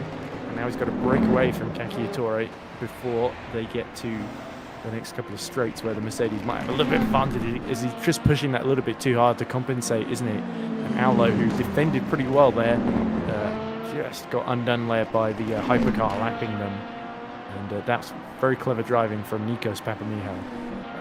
Obviously, it's not just a Mercedes thing then, because that Mercedes there of Kakitori doesn't seem quite as well planted through the corners as the Mercedes of Bonhard. No, Bonhard has taken a couple of seconds out of the pair of them while they've been fighting as well, so we should keep an eye on that for the time being. But I think we'll probably go back to Auto Director for now. We know Bradley Sellers is fighting Hugo Correa as well. Here they are. It's a battle for 11th position, of course. It does say DRS active at the bottom, but I'm pretty sure neither of these cars has DRS. And unless there's been some sort of, have you been employing some sort of illegal DRS system onto your Aston Martin this season, have you? Not to my knowledge. But here's Ian Maycroft, who of course joined the team I think just before Le Mans, and has been doing a very, very solid job. certainly has a high opinion of himself, Ian. I've been arguing with some of the stewards a few times, and me getting a bit annoyed with him because I'm actually good friends with a lot of them. That's the problem when you're a commentator and a team owner. But it's always a bit of conflict of interest as Ian goes into the gravel there. So there we go. We run on board to see a crucial mistake there, which is a bit of a shame for Ian, but certainly not intentional. I'll have to catch up to Hugo Correa all over again. Meanwhile, here is... This must be Kaki Ettore just dropping off the back then of Papa Mihail. Hugo Correa, meanwhile, I think is quite close to the back. Oh, this is Tim Snowden, sorry. Who's quite close to the back of place. That's the Scuderia Marrera 888 car, isn't it? It's just ahead of him. The car's been recovering ground, Boyd Transport. So who is in that car? It must be Thomas Savigny, of course. And here we go. He's going to go up the inside, cutting a bit of grass as they go into the final corner there. That was a pretty brave move, and the Porsche got out of that very early. Yeah, indeed. And it just seems like that Porsche is quite a handful as it looks to come to pit lane now. Hopefully to get a fresh set of boots on, because that definitely didn't look like an enjoyable ride for the Porsche through there. Good news is it means a free position for Ian Maycroft in Hunterbirch Simulation RGS. So he can set about chasing down 10th place Thomas Savigny again. So the only trouble is I don't know who else is actually going to go in that car, if they're going to have to end up with Bradley Sullers in again, in which case you want to make sure you don't go over the driving limit. Savigny actually misses his pit box. That is embarrassing, because he has to reverse down the pit lane. Pretty sure in real life that would get you disqualified, right? Indeed, and he missed it by a long way as well. Yeah, and we've had it in one of our endurance races on iRacing where we've been disqualified for missing our pit box and reversing back to it. I think it would just be a bit of a slap on the wrist from the stewards for doing that. But here we are, Reinhardt and Horvath. So yeah, another thing that's going on, by the way, is that Arshad in the championship leading EFA Racing number 46 is closing on Luca Di Pari for that 7th overall in the race and 5th in class. So that's very important for them in terms of their championship. Losing as little ground as possible to the 71, who are, I think, about 8 points behind in the points, because I'm pretty sure it's like 77 for 46 of Arshad, and it's about 64, 65, 66 for the 71. I forget what the actual number is. Those are the points, but someone will probably remind me in a second. Well, actually, no one will. I can guarantee I could do it myself.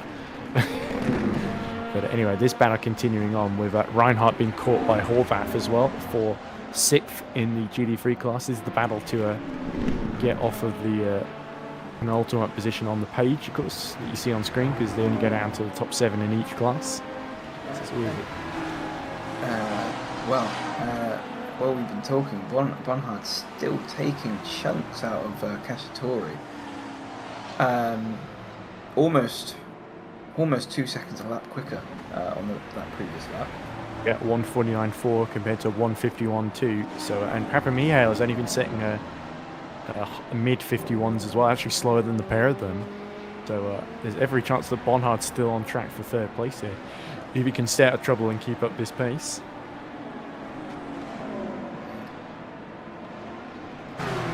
Oh, and a penalty for Remco de Zeeuw in the 71, and that's very important for the team 2nd in the championship. I was about to look up that, wasn't I? I believe it's 77 points for EFA Racing. Yes, URT are on 68 points, so that puts them 9 behind, with Finavond 139 on 65, but they are a little bit further down the order, aren't they? Oh no, they're 2nd as well, actually. So it's going to be very close between all 3 teams, actually. Especially if the 71 has to serve that penalty, drops behind the number 40 of Hauk.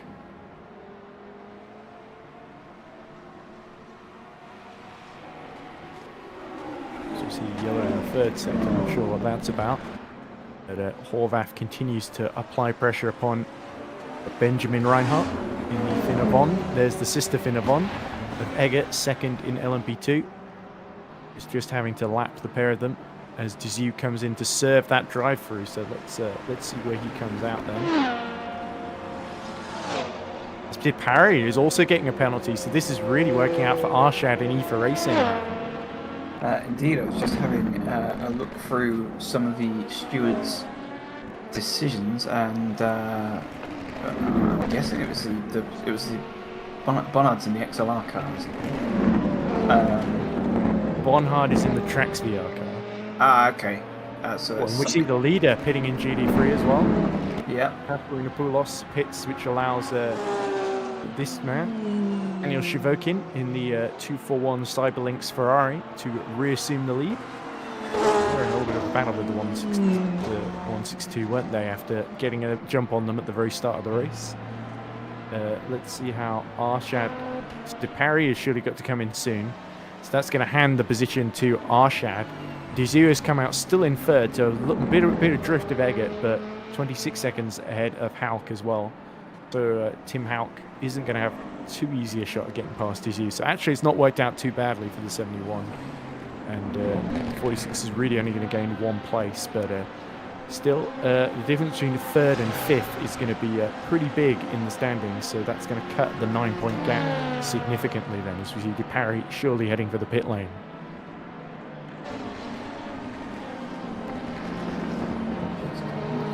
So I've been given some video of the. Oh, yes, that's just looking back at the OSR penalty. So we saw the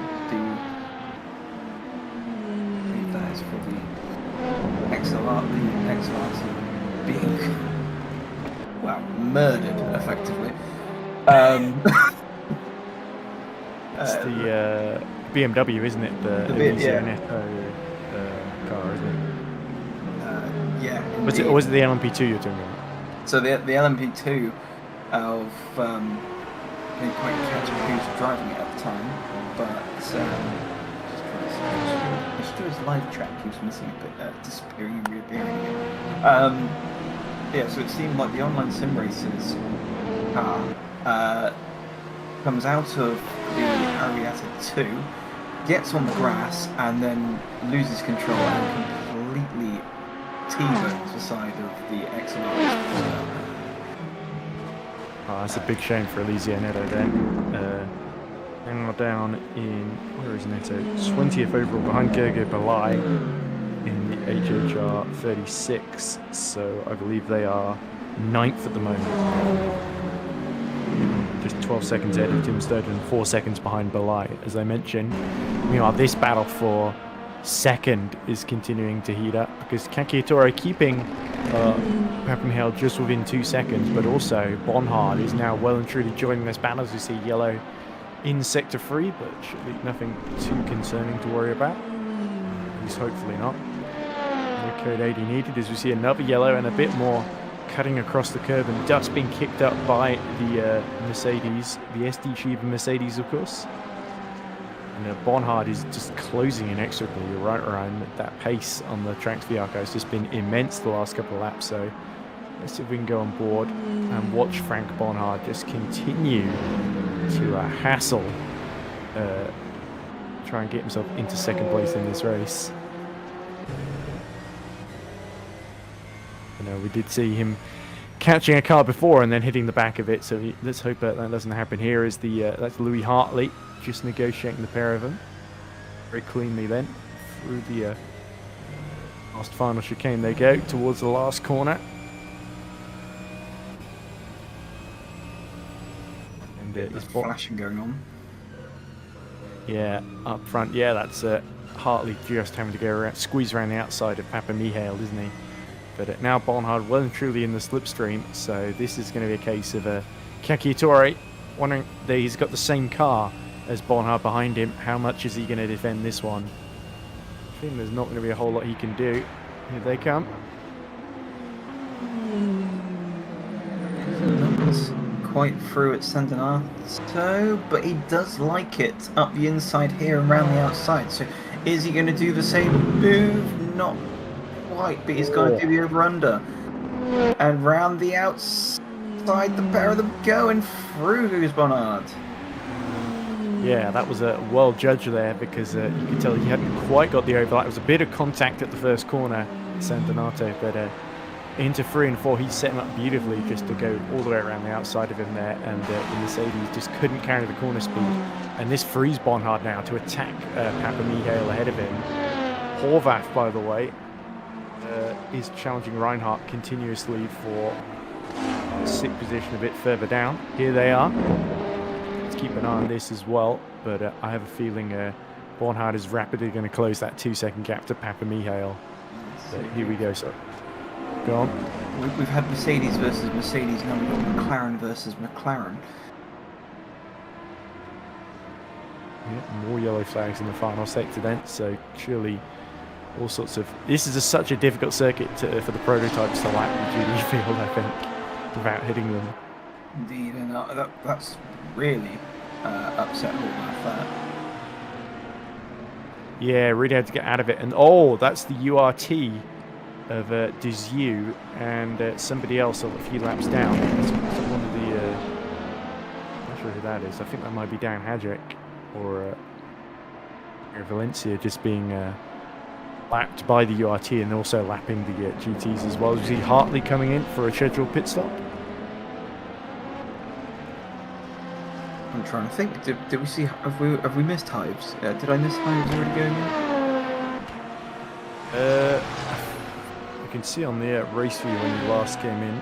Hold on. Let's go get it on my phone.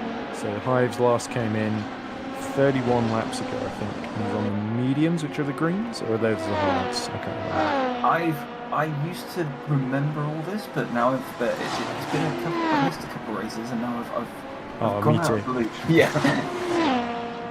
Yeah, here we go then. Horvath trying to get alongside. 0.5 is the gap. That looks like the optimal car, number 2 of Dan Hadjic, just lapping the pair of them. So Horvath now, he's got a bit of a gap behind before the next prototype shows up. So this is where he can really start to apply the pressure without worrying about reprieve then for Benjamin Reinhardt.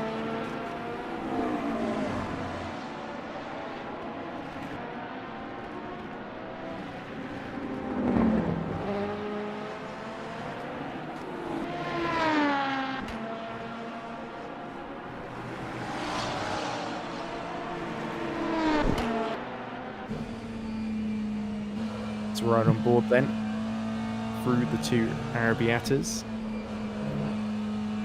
Look at the speed that Horvath is just about able to carry him, but he's recovering from that damage he had earlier with Frank Bonhard, so he's a little bit out of position here. Finnebond have kind of, through hockey strategy and endurance, have been able to get themselves up the field a little bit into the top 5.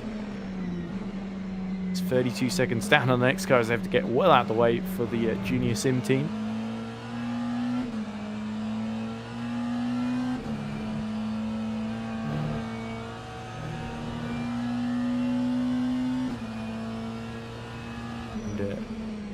Reinhardt goes very, very deep into that last corner just to try and hold up Reinhardt on the apex. So there we go, and that actually worked because Reinhardt got too far over the curb on the inside and found himself tripping over himself there.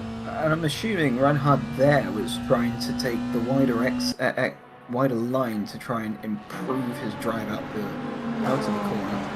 As we come to Bonhard, who's absolutely obliterating that deficit to Papa Michael. Now, when we last looked, it was 3.5 to the 4 seconds. It is now down to 1.6. It is, yeah, 1:49.9, a second faster than Papa Michael last time around. As we know, Hives is pitting at the moment. Mark Horvath behind him. We've also got Tim Snowden a lap down on them, who's got Gogo Belay 8 tenths behind him.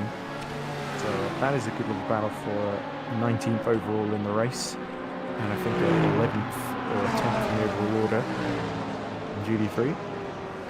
I don't know if we mentioned it, but Evers is now in the Formula 1 car in 2nd place. That's Milan Evers then taking over from Louis Hartley.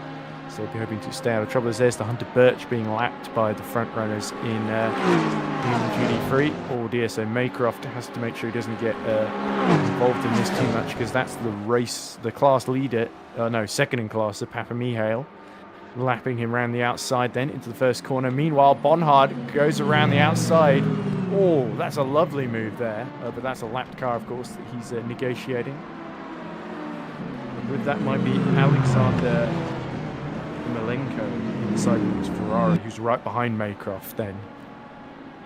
And it didn't really seem like... Oh, there we go. And Ermolenko actually gets a little nibble chance of getting past Maycroft there, but Maycroft returns to the racing line just in time, gets the Aston Martin under control. He doesn't look like he's having much fun out there, does he, right? No, and it didn't really seem like he wanted to give away that lapped position from Papa Michał. He seemed to fight that corner at San Donato, so that's why Bonhardt's really closed in now in Papa Michał. But to be honest, it seems at the moment Bonhard doesn't really need help from anyone. That Mercedes is just ridiculous in the sense that it, as I've already said, it just seems to be able to do whatever the driver wants it to do. And the problem here, of course, is that if he gets... Oh, there we go, having to let the URT through. If he gets held up here, Frank Bonhard, then that could allow Shivokin to really just escape up the road. Oh, dear. Is that the URT in trouble? Just a bit of up the inside. Tries Bonhard, but not quite. Obviously, thought of an opportunistic move on Papa Michał. Michał obviously being having some slight collision with that lapping LMP2, but Bonhardt's going around the outside as they head down to San Donato, and he seems to like it that round the outside. But Papa Michał's going to try and hold on. He's going to squeeze him out, but Bonhardt's going to have the inside for the next corner. Oh, he's got to hold his nerve here. They bang doors. But I think the Mercedes on the outside line is going to try and hold it through. Now we've got the URT trying to lap them again, and they tangle. And that was very aggressive from Papa Michał there. I think maybe he was just trying to close the door a little bit too late, and Frank Bonhard is going to be just ever so slightly annoyed with that one. Indeed, and obviously Bonhardt's trying on the up, grass. and he's pushed on the grass as well. That was ambitious, trying to go around the outside there, but I think Papa Michał well and truly shutting the door this time. You can see Bonhard's not happy. He's flashing his lights now. Obviously, Bonhard is recovering from that instant, the collision that he had earlier, and which we didn't really get the best of angles. We couldn't quite see if it was Bonhard turning in on the McLaren, or the McLaren washing out wide, taking the pair of them out. Meanwhile, there's another battle going here between Cacciatore and Carlis just behind, who's caught up as we see up ahead. That battle continuing on between Bonhard and Papa Michał. And they've just had the leader of Hives go through, who's for some reason still showing his having a 4.5 minute pit stop on the... Well, that's because whenever the race leader pits, the overlay completely destroys itself. Let's refresh it, see if that fixes it. There we go. Indeed, it does. We are seeing Dizu in, and we did also see Arshad pit the lap before too. And it seems Bonhard's not as close this time, going down the start finish straight. And the Ferrari, the Ferrari actually, it seems to be quite a solid car. It seems like a very good all-rounder that does the Ferrari.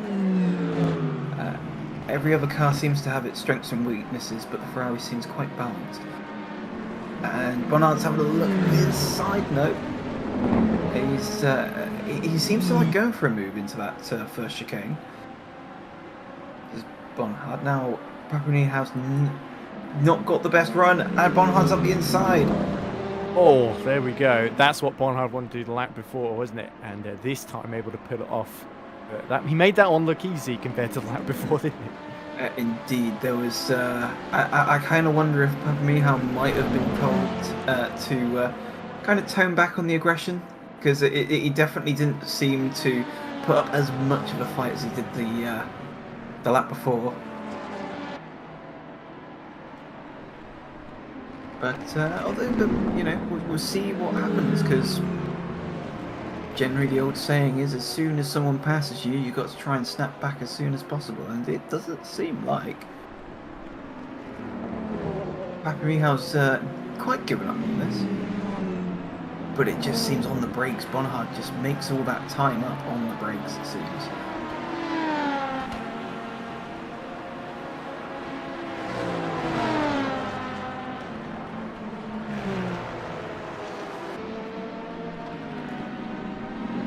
Also, another driver's having a massive go at me saying, "Oh, you've gone off the commentary schedule," and it's just like, "No, I haven't actually. I've come exactly when I said I would." And it's like, "Oh," I was like, "What?"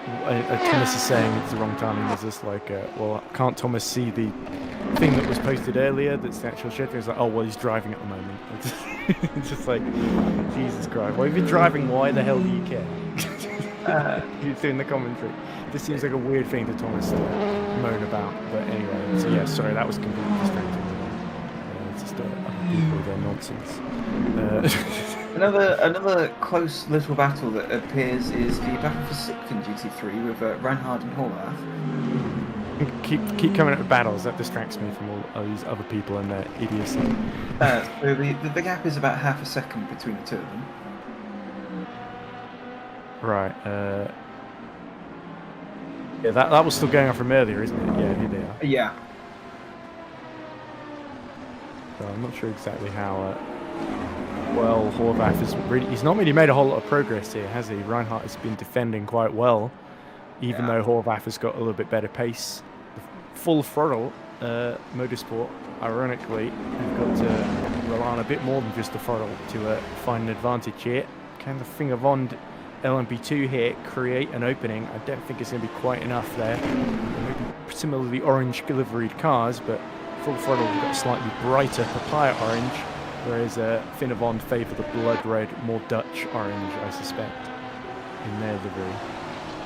Indeed, and again, this is one of the headaches for the GT3 competitors is the lapped cars round this circuit. I think that is where Horvath is losing out a lot of his time, is because of these. He seems to be getting caught in not particularly the best of places, and you know, he as soon as he makes up a couple of car lengths, he loses those couple of car lengths not too far into the lap. We also see Corrales is only about 1.5 seconds behind Papa Mihail, so the 162 after its stop is already caught up to its teammate then.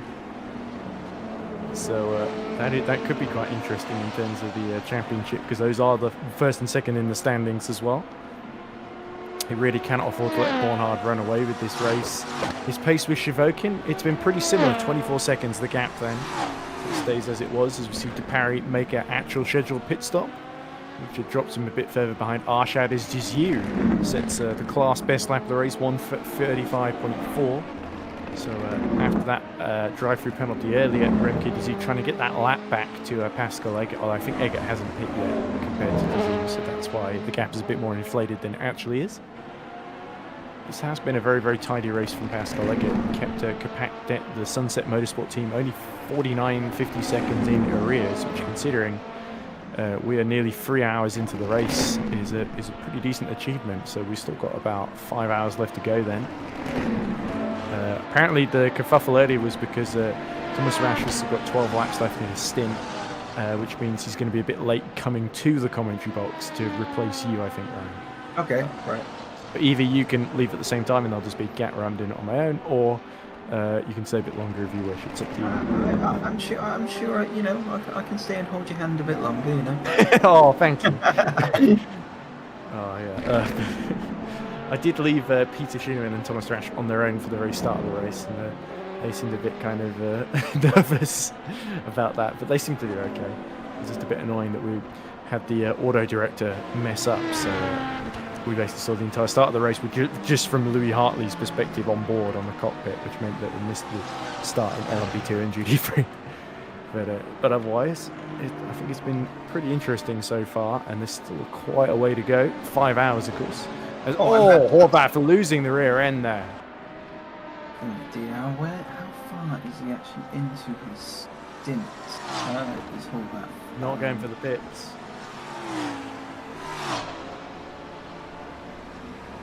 So Horvath at the moment, he's double stinting his tyres. Oh, and is that Hives? Is that Hives that we see, or is that? I think that's Neto in the pits. Oh, it's Neto. I just saw a white-looking LMP1 as I looked up, and I was like, oh no, is that a DNF for Hives? No, Yeah, so there that's we go. Net. That's a big shame That's a for big shame. Eliseo. So the BMW will go no further then in this event. I think that was just the one of the hypercars that Precker, I think, that retired earlier. That's just next to him. Ah, okay. You see yellow in the third sector. Corrales is now only half a second behind his teammate, so that is actually quite interesting. Here they are. Latifa Valentin Iliev.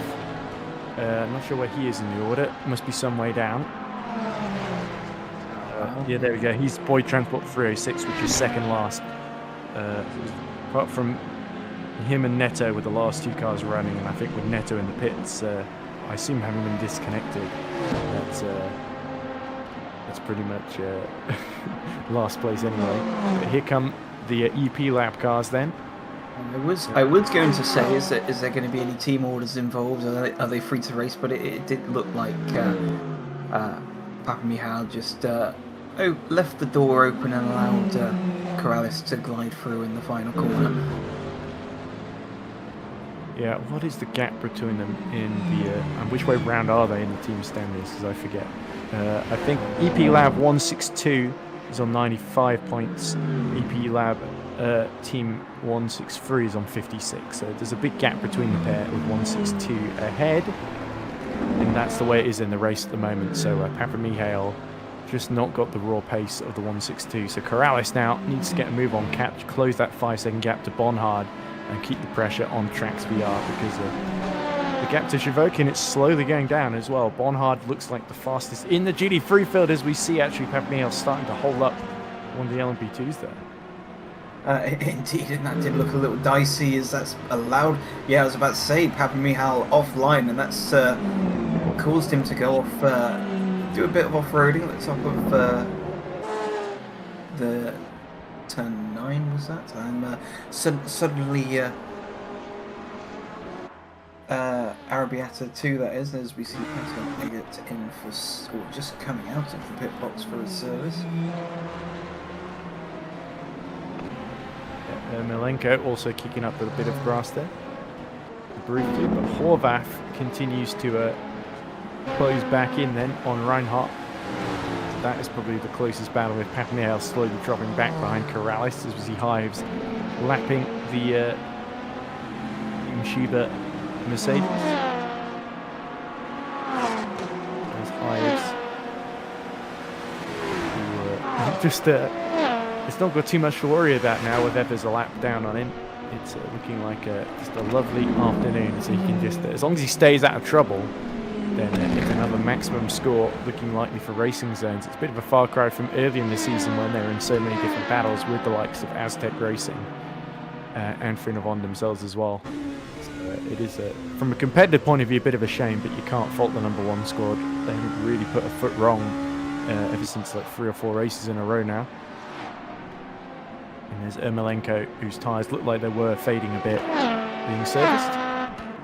That's Roy Ton now, who's gotten on board Boyd Transport number 40, as we see a penalty for Papa Michal. Oh dear, perhaps a bit of track limits there, Ryan. Let's have a look. There's been some stuff in the steward's decision. It looks like, yeah, the EP Lab 163 has been given a drive-through after the tracks incident between the Tracks VR, so I'm assuming, yeah, forcing another driver off track. So that was that was the incident. Yeah, we saw a few laps ago when they were battling, and the Tracks VR car went off track on the outside. Ask, have you got a gong in your ring or something? Oh, no, that was me hitting the microphone stand. It's got some springs at the bottom. Yeah. Because I was trying to get the timing up on my phone, I didn't look where I was putting my phone. Oh, and that is the Small Union team round again. It's at least the 4th or 5th time that's happened in this race now, isn't it? The pink machine. It's like it's they're still going at least, but it's not looking like a fun time out there. Indeed. Samir Ashad EFA Racing Team, number 46. Mihail serves that drive through then and falls behind Cacciatore again, so he's going to have to make that move that we saw earlier once more. But in terms of Arshad and Dizu, we've got URT versus EFA Racing Team. I'm interested to see if it finishes this way, what the point situation would be. So I might actually have a brief look at that. So, reminder then, in the rules and regs, I'm pretty sure this is a 6 to 8 hour race, so it is third place 15 points, fifth place 10 points. So a 5-point difference with a 9-point gap. So if it finishes like this, the 46 would still be ahead, but it'd be down to 4 points rather than 9.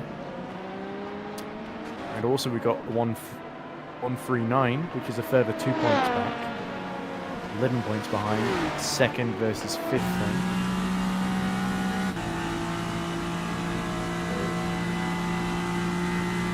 Have a look. It would be 18 points to 139 and 10 points. So it'd be an 8-point swing, so it would be, there we go, 4 and 3 points with the 139 Finavonda moved up to second, just a point ahead of the 71. And it'll be about 3 points behind the 46 then. So that would be quite a... Oh, big crash. And that's Savigny binning the Porsche 888 Scuderia Marrera at the final corner, it looks like. Yeah, perhaps he was tagged by one of the prototypes. He may have lost it on his own on the exit, but that looked quite high speed there. And it usually is going into that final corner.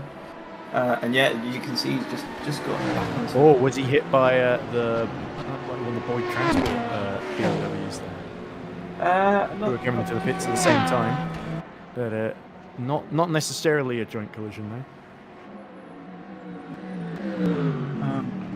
It's not necessarily. Well, I guess we might be getting close to the GT3 pit window at the end, maybe, but.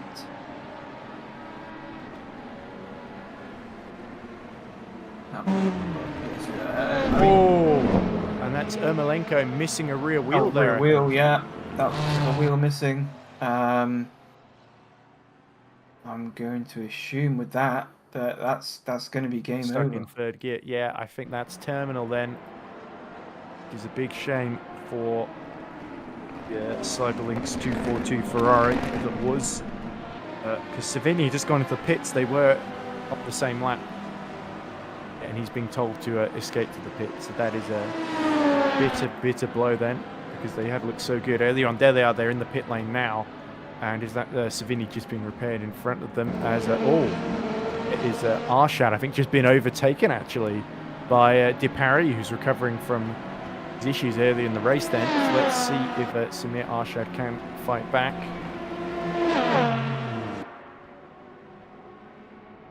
Going to force him around the outside, is he? Oh, I'm not sure if Samir Arshad has quite got the run here. The straight line speed of the VGA not as big an advantage here as we see Savokin hit the 241 Cyberlink's car. So the sister car out of the race, but they're still pitting and emerging behind the two championship protagonists really. Arshad, this is a big blow because this means that Pascal Eggert actually, rather than just gaining 8 points, he's going to gain, unless I'm very much mistaken, 10 points. He was 11 behind.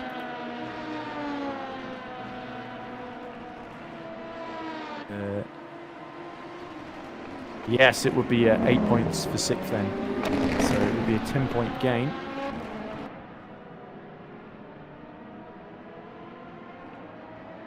It's 65 points for Renault on 139, so they are 3 behind URT and I think 12 behind EVA Racing Team. So they would still only be 2 behind in the championship. So Arshad's got to be careful here. He doesn't lose too much more ground, because that could really hurt them. Because look how much Dipari has just shot away at this point. The 46 has really felt up against it ever since the start. They didn't qualify particularly well, and the 71 has really gained a lot of ground on them, as has the 139.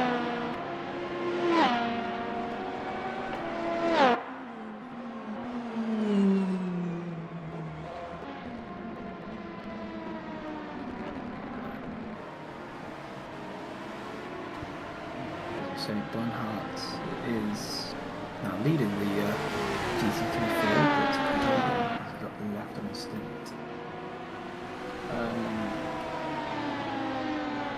He's done 33 laps, so I'd expect to see him in now or in the next lap. Yeah, you surely can't. The fuel tank surely just can't stretch too much longer. So unless the Mercedes has got a secret fuel tank, then the Trax VR car is surely coming in pretty soon, which would hand the lead to Corrales. But I'm pretty sure Corrales has run quite long on this stint as well.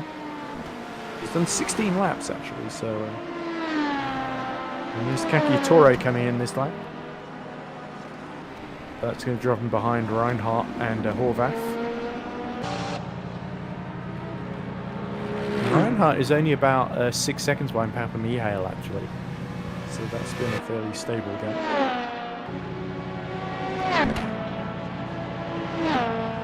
Shivokin meanwhile has just got to wait for the pit stop to cycle through so he can regain that lead effectively.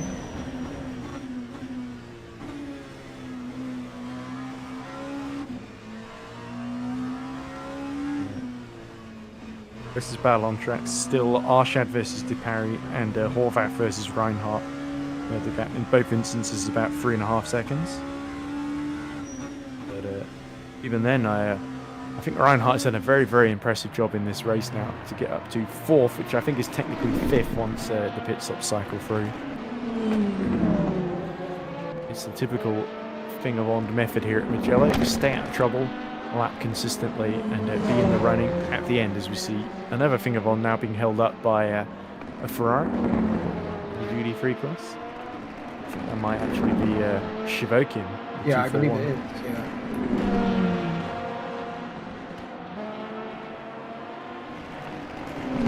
So Shivokin is dispensed of, and Valencia goes on his merry way. We're just about to reach the 5-hour mark, which means 2 hours done as Savigny, having come out of the pits from repairs, looks not very well prepared, I don't think, Ryan. It doesn't look like it's turning into corners properly, the Porsche.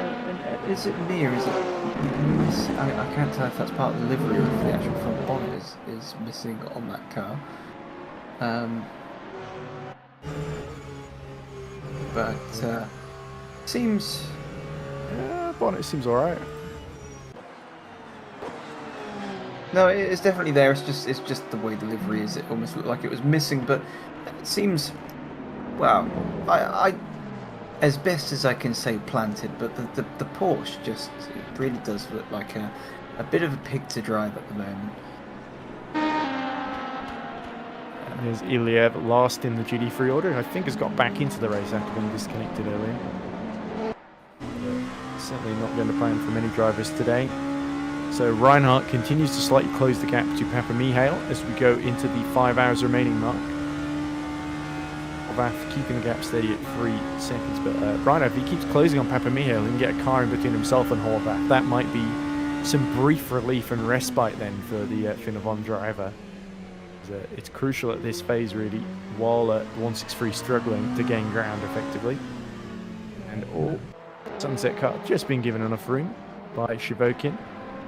Shivokin's been a bit unlucky because he's sort of come into a whole group of Le Mans prototype cars, and that has meant that the leaders have been given a little bit of a chance to escape up the road ahead of him.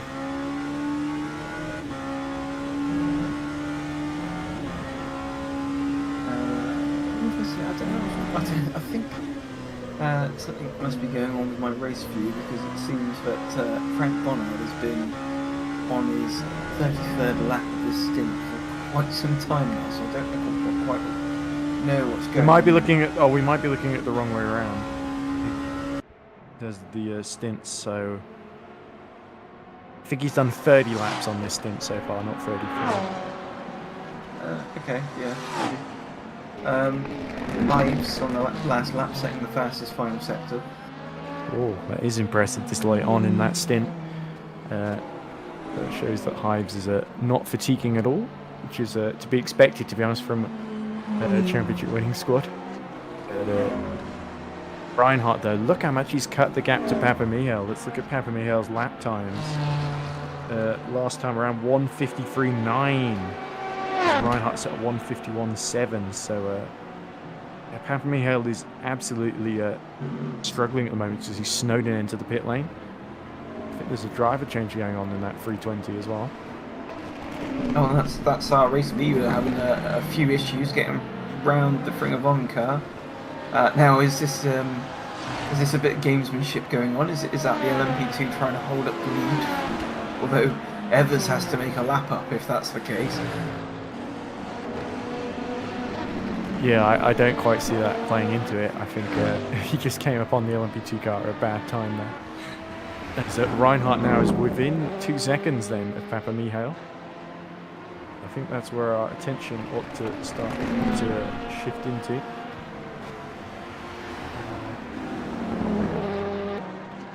There he is.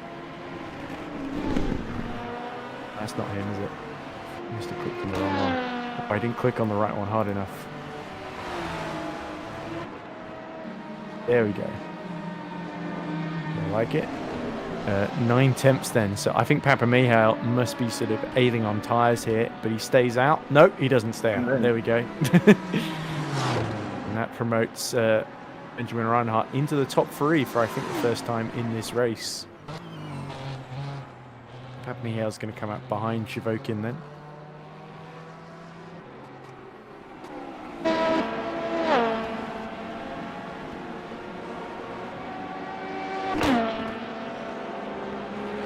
Interesting to look at the gap between Diziu and Eggert because it has been closing ever so slightly. Diziu on the harder tyres, whereas I think Pascal Eggert is on the mediums or the softs. So that's how URT have gained so much ground, by consistently going for the blue harder tyres and just running longer stints, I think, than their opposition. Or the blues the soft. I'm pretty sure the blues the hards as Gogo Belay. Really getting on the curb there, pushing the little chicane near the back end of the circuit.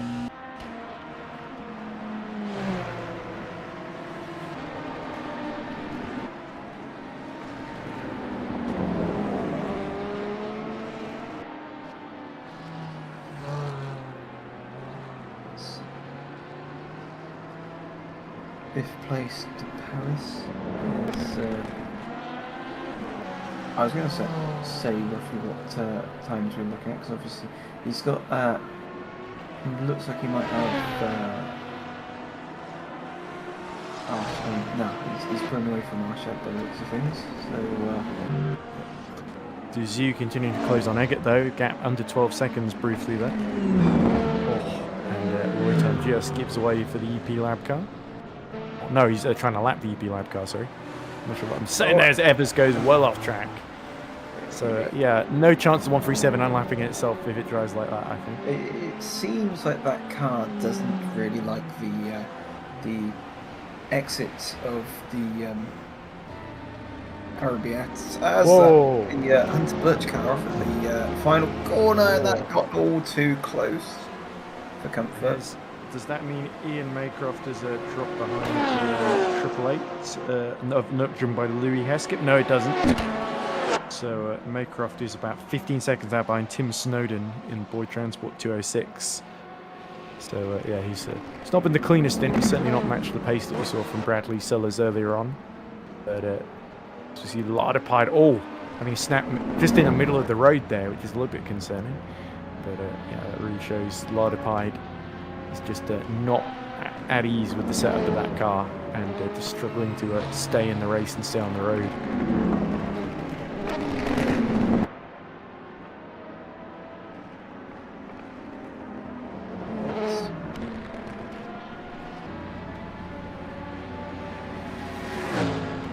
There's Diziu being serviced. So this is going to drop in it should be just in front of Royton. It's all told.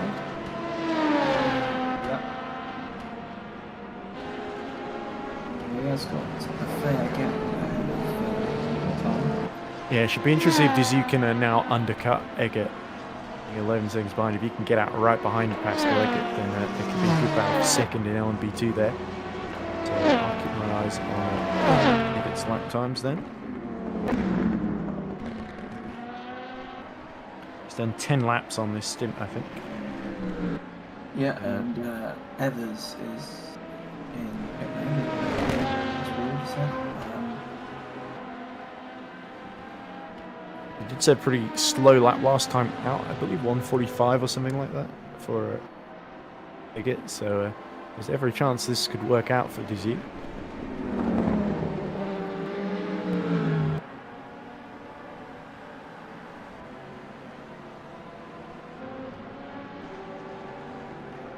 There he is, being released. And free to unleash his pace then. This will be come out 100 seconds behind, but that's going to close right up once Eggert comes in himself. It's always one of the things about endurance racing, isn't it, Ryan, where you're sort of racing against where you think people are going to end up on their own strategies. So there's a sort of imaginary place in the road where you sort of think, well, they're going to come out about there, so that's what I need to deal with. We see a couple of GD3s going side by side ahead of the race leader. It looks like a 163 of Cabello now being taken actually by the Grocciatagli in the 320.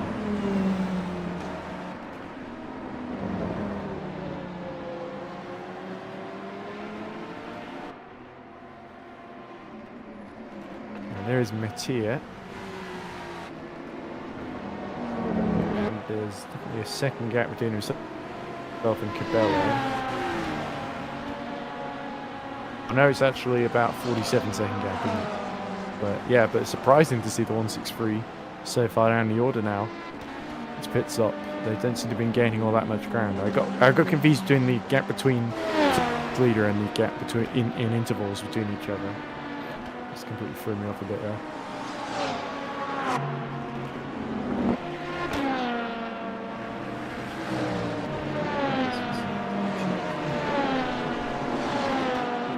So, he's actually extended on this.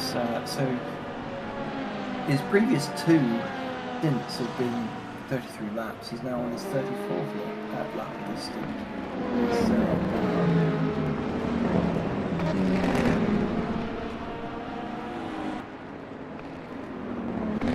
Yeah, and still 2 tenths quicker than Corrales in the 162 as well. Shivokin's last at 1:48.7. They're sort of in between the pair of them.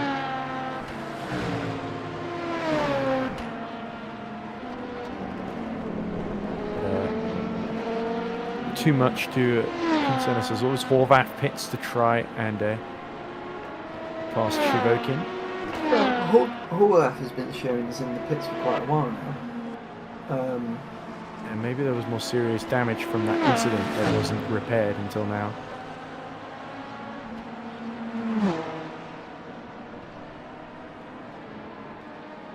Well, it's gone on to a 35th lap now on these tyres. Yeah, he's certainly extending, and it'll be interesting to see if this works out for him in terms of getting a strategy on song with the leaders. Because it definitely seems like the Trax VR car finds itself sort of it's been playing catch up all day, hasn't it? And finally sort of hit the front and now able to sort of stretch their legs and extend. So they're just going to keep doing that. Reinhardt is also pitting now, so this is interesting in terms of where he comes out. Could lose 2 positions, but comfortably come out ahead of Horvath, I think. Shivokin is going to retake 3rd. Currently 7 laps into his current stint. Make that 8. The thing about GD3 still feels like a 3-horse race for the win here between Cyberlinks, EP Lab, and Traxvia. We are slowly hinging onto half distance, aren't we, with the 4 hours to go mark. When it starts to get dark, I'll be interested to see if that's when visibility drops and we might see a few accidents here in the Tuscany Hills. Well, all things considered, fairly well, managed. And it seems, as soon as you've joined me in the commentary box, I think we've had more penalties and action taken by the stewards over the course of the hour that you've been in than in the entire race so far. Yeah, it's funny that. Looks like Ian Maycroft has dropped behind Louis Hesketh to the tune of 27 seconds, so Maycroft just continuing to struggle then, which is a shame. But I think he has to sort of extend the stint because we just don't have another driver. In fact, that's why him going off at Arabiata and collecting one of the LMP2s. Who was that? That was a Fring of On car going off. Yeah, I think it was a Fring of On. Was it Pascal Eggert though? It's Valencia. It was Valencia, there we go. So, phew, that's lucky escape. So Valencia was down in 7th, a lap down anyway, so it's not going to cost him too much. But Hives gets a penalty, and I wonder if Maycroft could be in trouble for that collision as well. Like he just went off. Well, actually, it looked more like a racing incident, like he just went off, and then the LMP2 came on the scene immediately after and had nowhere to go, maybe. I'm assuming that one for Hives has got the track limit space because there's nothing in the steward's decision chat. Yeah, unless he overtook someone off track while lapping them. But yeah, he's got 3 laps to Evers, which is insane at this point. So I don't think he'll be too concerned about coming in to serve that. In fact, he comes in. Yeah. Out of the way as early as possible. So Reinhardt, by extending, oh, actually him and Horvath hit pretty much at the same time, so the gap's now 6 seconds between the pair. But him getting in front of Shivokin was, in the early part of that stint, was crucial. And it allowed him to extend the gap a little bit, because Horvath has just not looked as close to him as he did in the earlier phase. A lot of Pied, all just given enough room there from the SD Schubert 320. The Grotchital. Barnhard still extending that stint. 37 laps in the book on these tyres. He must be driving carefully. That kind of goes without saying, but... Whoa! Oh! And that looks like Ian Maycroft getting it all wrong and collecting Thomas Lardepide. So for once, not the 528's fault there, really. So Maycroft losing it on his own. And destroying Code 80 in session, which makes sense of the car missing its rear wing. Code 80 coming into effect in 1 second and now. So there you go. So it looks like the Hunter Birch car suffered some damage there as well in the incident. Now where is Bonham? Here he is. There he is. So that means he's coming through. That was the Beyond Destiny chicane that he was coming through. So that means effectively now he can get a cheap pit stop because he is. Yeah, but Lardepide is in the 3rd sector there, so it's actually going to play into the hands of Corrales, who's a little bit literally just ahead, if anything. There's Shvokin. Well, no, because Bonhard's pretty much would be near pit entry by now. Oh, he might. There he's actually at the front corner. You're right. Yeah. There, my geography knowledge has failed me there. So Cop Taggart pits from the LMP2 lead. Usher pits from 6th as well, which is quite important for him. And so does Valencia after his collision earlier. So I feel like Ian Maycroft not exactly making friends out there by crashing into 2 of the LMP2s or having incidents with them. May not be his fault necessarily. Bonhard has made it. So that is crucial for them. Is he going to come out ahead of Corrales though?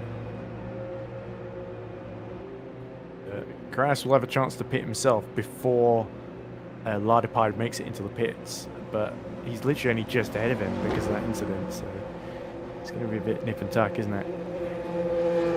The advantage of pitting for 162 is going to be negligible here.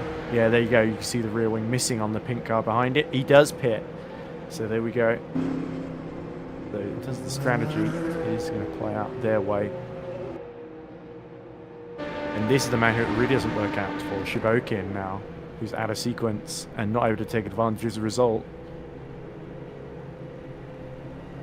And the Code 80 is over. We're back to green flag racing then. So hive of activity in the pit lane. There is a Corrales exiting in the 162. Is that him? Corrales exiting there, sorry, in the lead ahead of Bonhard. That was a short stop then for Vladis Corrales. Bonhard may have some damage from earlier that he's repairing. Is URT actually getting into a bit of a squabble out of him? Is that Dizu fighting someone? Well, he's trying to lap one of the Finna Bonds. He's not fighting Eggert for a position, is he? I don't think so. Oh! Well, it's showing on the time. It looks to me like Valencia, yeah.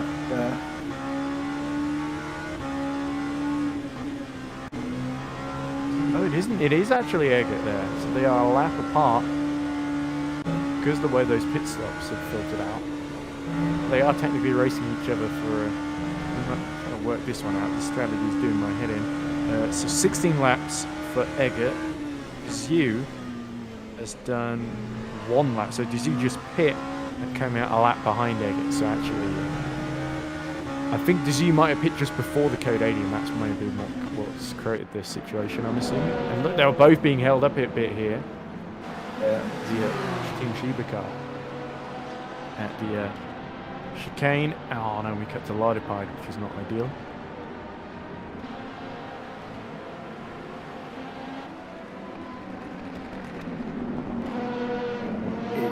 Only just as Dizu managed to get through, so although showing is a lap apart, he definitely lost a lot of time due to that exchange. Yeah, it depends when the race ends, I guess, because they are on pretty different strategies. Sort of like half a stint difference instead of a sort of field, how long they're able to get the field to last. But yeah, I think Dizu has gone from sort of 11 seconds behind to a whole lap behind. So it's important for him to get back through, but and he's certainly got the pace to do so. But don't think that's going to translate into him being ahead once the pit stops filter out. It's a little bit of ground to make after that as well. But via Eggert, I'd be defending pretty vociferously.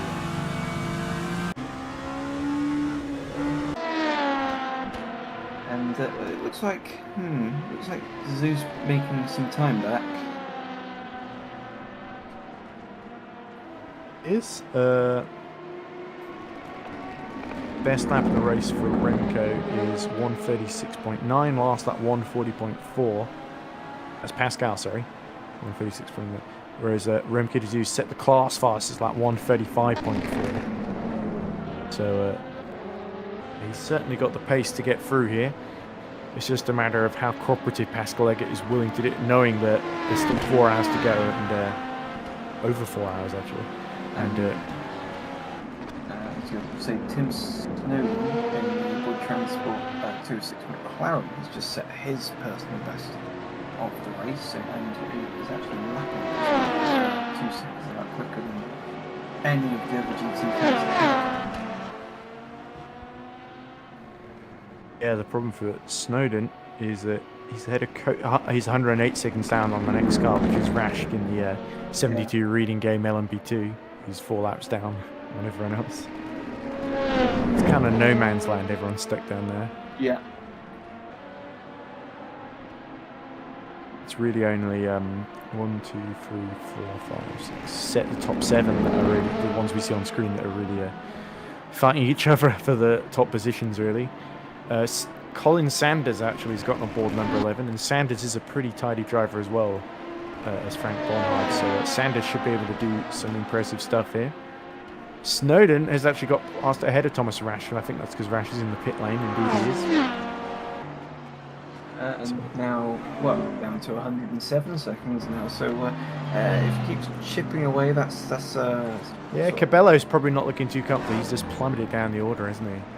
Yeah. He's not. His pace since that pit stop is not really what. In fact, they had nearly a lap between the pairs. It just swivels round to show us Victor Cabello. Oh, and that's an off there. That looked like the OSR. It was Lucas de Paris. Just collects that up, but he was about 34 seconds down on Roy Tunn and 25 out of Samir Arshad. So Arshad will be licking his lips, and if he's told about that, won't he? Was the gap going down in front of him? Meanwhile, it was Ultimate Hives has set the fastest lap of the race of a 32.1. That's impressive. 32.1, he's going to be in the 31s before too long. Well, as the temperature starts to go down, generally the faster laps start to appear.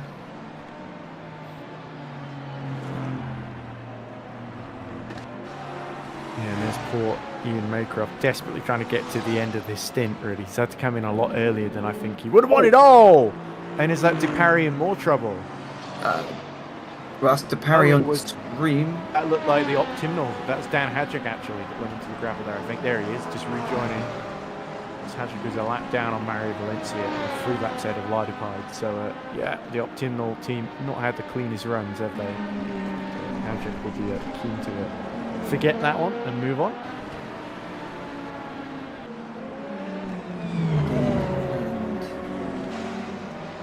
Yeah, I'm interested to see the pace of Shivokian then, because he just set a 150 point.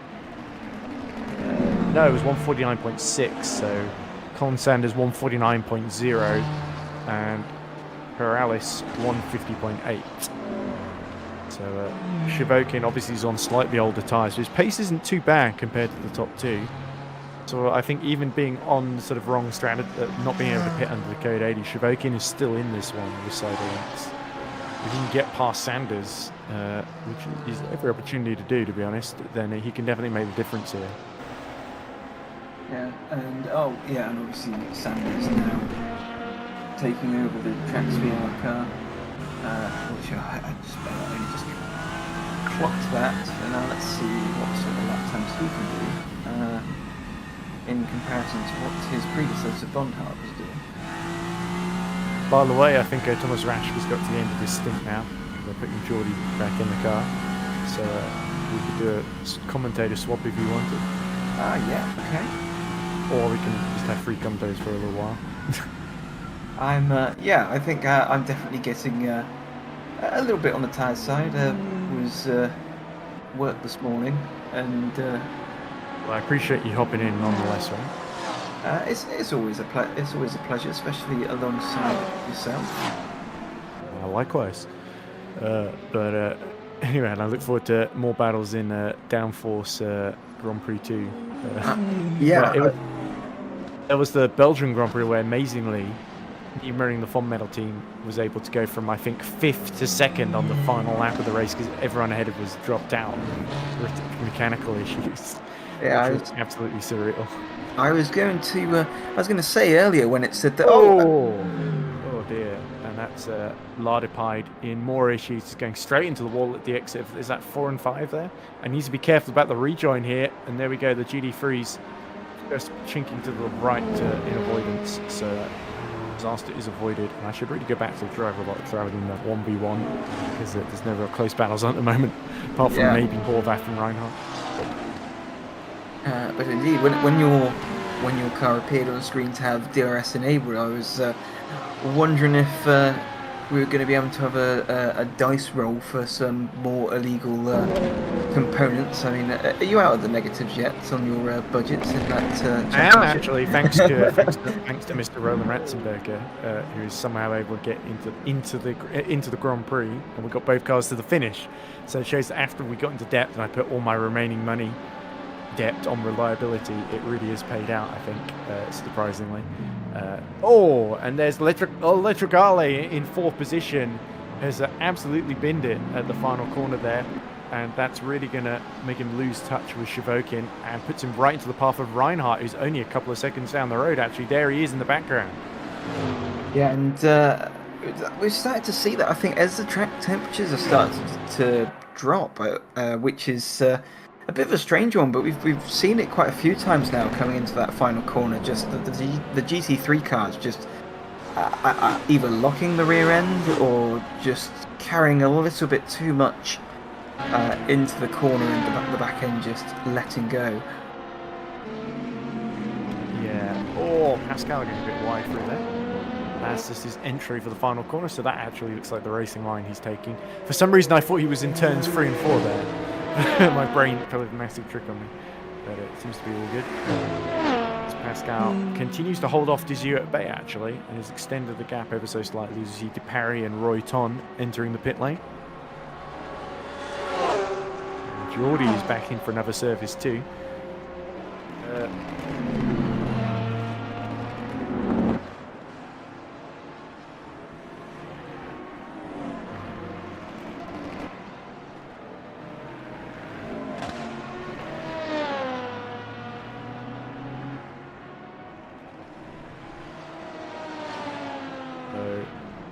Move on now to what are we on to? It must be 128, I think, that Hives has started. Yeah. Parry is still in the pit lane, so I think there might be some damage being repaired there. That's great news for Roy Ton. Now can focus on chasing after Arshad. Let's refresh the page now that Roy has exited the pits. See what the actual gap is. It is 37 seconds then. While we got the top three all a lap apart from one another, it is a little bit deceptive in terms of strategy, but certainly Pascal Leggett is doing everything he needs to at the moment to keep Dizu at bay, and that's crucial because both of them are fighting with Arshad in the championship. With Arshad up to 4th, that means they're going to gain a lot less points than they thought they might. But it definitely feels like Samir Arshad is on a sort of different strategy to those around him. Let's see when Arshad last pit. 7 laps ago, so he's pit quite recently, whereas Dizu pit, I think, 12 laps ago. Or he get pit about 23 laps ago. Roy Ton obviously just pit. Lucas DeParry obviously just pit as well. So yeah, it's Pascal that's sort of been running the longest. But I do think Roy Ton has still got a chance, and he's actually closed 2 seconds on Arshad that last lap, which is interesting. We might have Thomas Rash on in a minute, Ryan. So Yeah. If I'm left on my own, it's not a big deal, but hopefully you can hold until relieved. Yeah. Sort of like a war movie or something. Yeah, we always talk of the Battle of Mugello. Yeah, speaking of movies, been in the middle of a triple movie stint at the moment. I saw pretty much the same week, I think about just over a week apart actually. I saw Barbie, I saw the Gran Turismo movie, which I was very just out of curiosity, interested to see as Hives dives into the pits once more and Evers gains back a lap. And I also saw Oppenheimer as well. So instead of Barbenheimer, I called it Grand Barbenheimer. but yeah, only one of those films has Jerry Halliwell. Right? Jerry Halliwell Horner, I should say. Yeah. And that's Corrales just trying to lap the 163 of Capello, isn't it? Indeed. Although, actually, no, it looked more like it was Battle for the lead, is it? Although, no, I was going to say that was more the McLaren actually making his way past the leader to unlap himself. Oh, that's Reinhardt unlapping Corrales then. Yeah. So it's the 5th place man gaining some ground then. And that's crucial in his battle with Horvath, who is now 8 seconds behind him. And Reinhardt is only about 4 seconds behind Legrand-Chaly, who we saw go through the gravel trap earlier at the final corner. A mistake many have made, but Mattia, I need to figure out how to pronounce it. Is it Legrotagli? I think it's Legrotagli. Yeah, that sounds more like it. I'm gonna say yes to that. I mean, asking a dyslexic person to read out names is never the best. Nope, that's why I'm not going to ask it.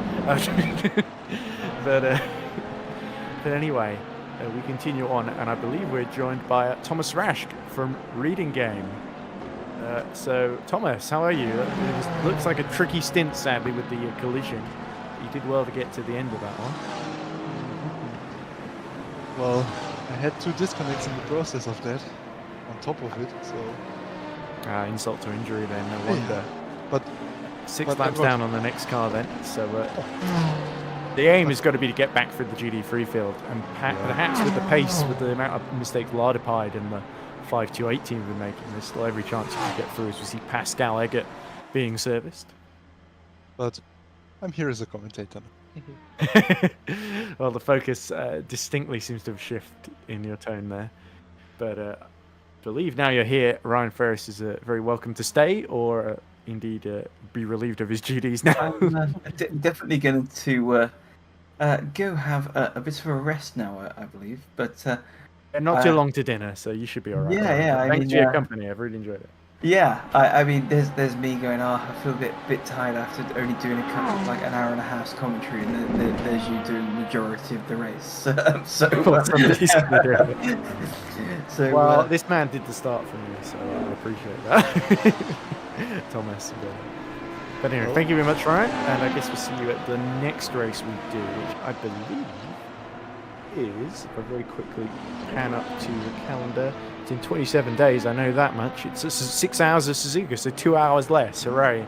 And that's on 23rd of September, while I'm on holiday in Scotland, so we should see if I can fit too much commentary in that race. But, hopefully, because as of today, well, I literally just got in the house just before my commentary stint from buying a brand new microphone. So hopefully, Ooh. hopefully my dulcet tones sound a little less dull. I've never had any complaints about your dulcet tones, Ryan. You know that. Thanks, Ed. Anyway, I'll see you guys, and yeah, hopefully the last 4.5 hours are just as enjoyable as the last 2 hours. They'll certainly be incident-filled, but I have a feeling I know who's going to win in Hypercar. Although Evers is now only a lap down on Toff, so Toff is actually rolling top because there was a driver change, of course, so I think that might explain it, as well as the penalty from a few laps ago. But anyway, thank you very much, Ryan, and take care for the rest of the day. Yeah, see you guys. So, let's get this going. Ed? First of Well, all, I mean, we've been going a while, Thomas, but go on. First of all, thank you for waiting. With Alright. everything that happened in this stint, and Jordi basically being there watching it from the outside. Well, we weren't watching too much of the 72s, sadly, I have to say. Well, you say sadly, I say luckily, because if you see the car, it's probably because of an incident.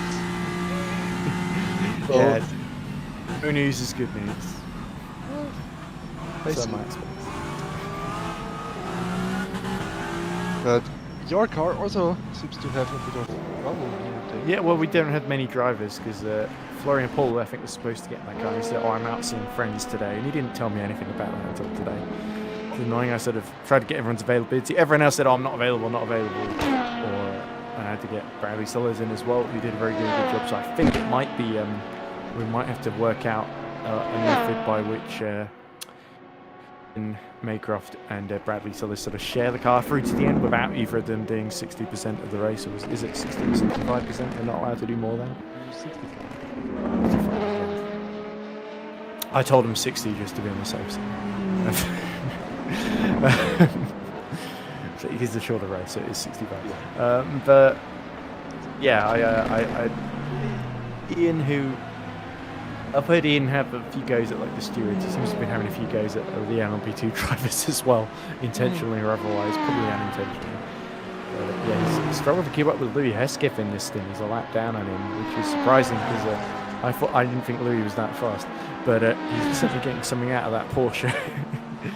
But Well, that Porsche does look quick when driving around it, and it sounds amazing. You have to give it that. Like the Porsche Yeah. sounds amazing when driving past it. Scuderia and Murray always love to go for the off-ball entries. I think it might not have been them, but there was one team that went for a Radical in last season at one point, which I thought was quite funny, getting the SR3 out. Wasn't particularly quick. I think it might have been at Fiji, actually. It was quite an oddity to see on track, as we see Valentin Iliev just about stay on track there on the approach to Arabieta. Just as we talk There is about Mr. it. Hesketh. Huh? Yes, there we go. Auto director seems to like Louis Hesketh. It's great to see. Louis in the house, as they say. one of the youngest drivers in the field, but certainly one of the most enthusiastic as well. How old is he? Probably not advisable to say in the stream, but he's sort of in his late teens, I'm pretty sure. He's definitely old enough to be there. I might just give him a run for his money, maybe. Oh, possibly, Thomas. I tend not to. It's not really a competition. No. Interestingly, Reinhardt and Legatrali have kept the gap between each other to about 4 seconds. So the 320 was in the gravel not too long ago, but he's kept it fairly stable. There is a Benjamin Reinhardt. Are you doing this? Say again? Are you I am or in is charge. it- Yes, I am. Okay. It is me, yeah. Yeah, because I was just a bit confused now. It can't be that coincidental, right? Yeah, I sort of filter between having auto director on and having it off, because if there's not a battle, there's no reason to just follow one car around randomly. Morales So in you see pit? Corrales pit from the lead, which is important for him. That's going to put Sanders back into first position. Indeed it does. There he goes, just over the start-finish straight. It's also going to put Shivokin, I think, into second. So yeah, this means the 162 is not able to extend like we saw the Trax VR. And Shivokin sort of had to because he missed the code 80 earlier because he just wasn't on the right piece of track to take advantage of it. So it's been an interesting little battle here. 14 seconds apart between our two leaders now in GD3, which is really the most hotly contested class, it must be said, with the top 7 all sort of roughly within a lap of each other. So you're saying the prototypes aren't really interesting? With one lap difference? Well, Eggert did have to pit, which put Diziu within about 42 seconds of him. So I think that's a battle that could run to the end, because Diziu has certainly had much better pace than Eggert, but he's got into a couple of incidents here and there. We've also got the championship picture between the 139, the 71, and the 46, and they're all pretty much together in the order now, which is a good recovery drive by Arshad, I have to say. In the Ligier. Actually, since 71 to 46 started further back than the others.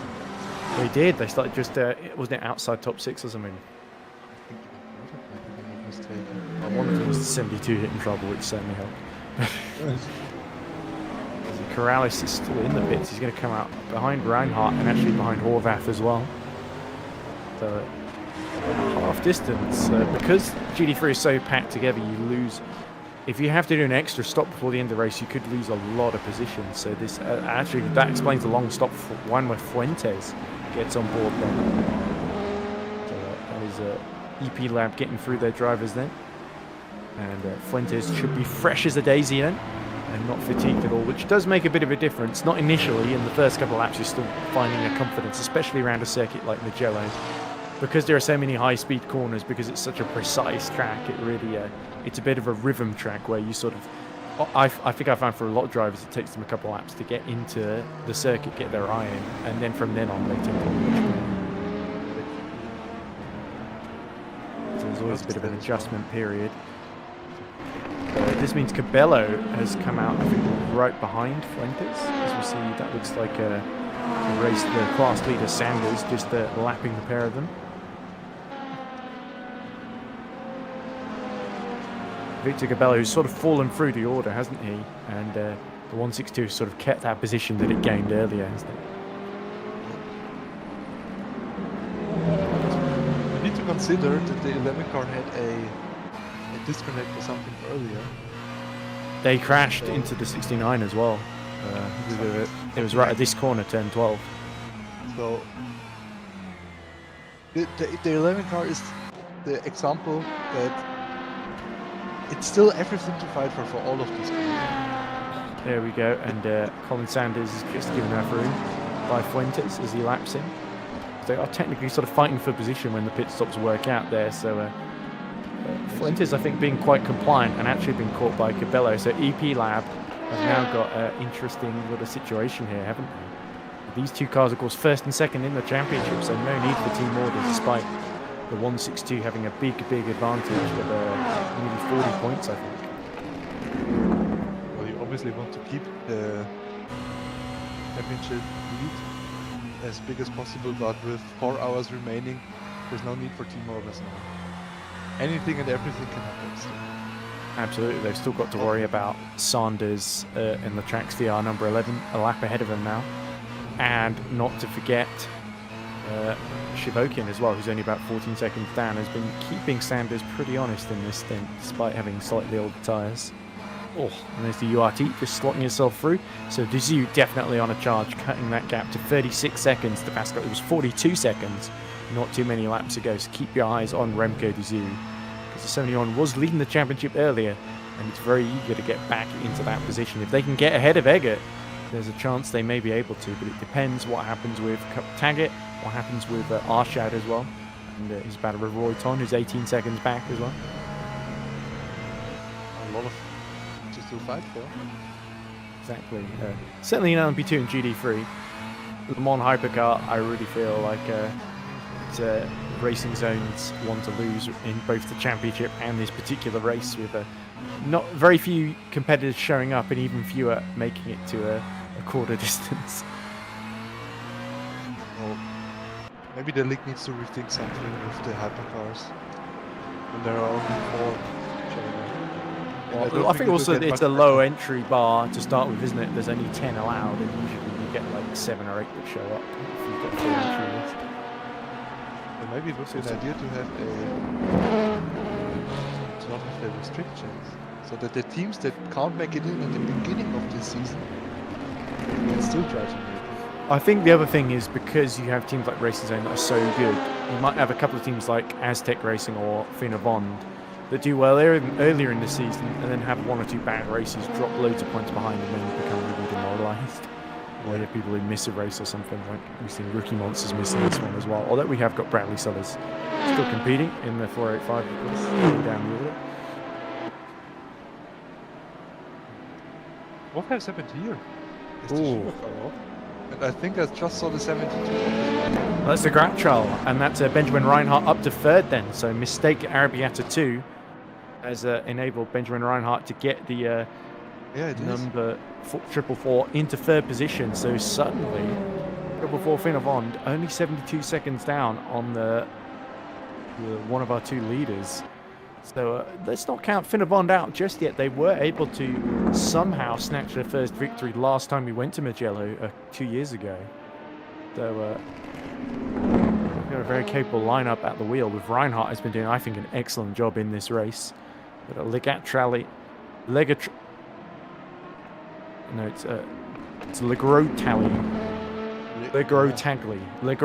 that's it, isn't it? I keep saying it differently every time I say it, but Mattia, he's only about 9 tenths behind, so we can't forget about him and discount him, because he's made a couple of mistakes, but he's not completely beaten yet. Instead, all of these cars are still in this. Up to P7. Maybe even further back.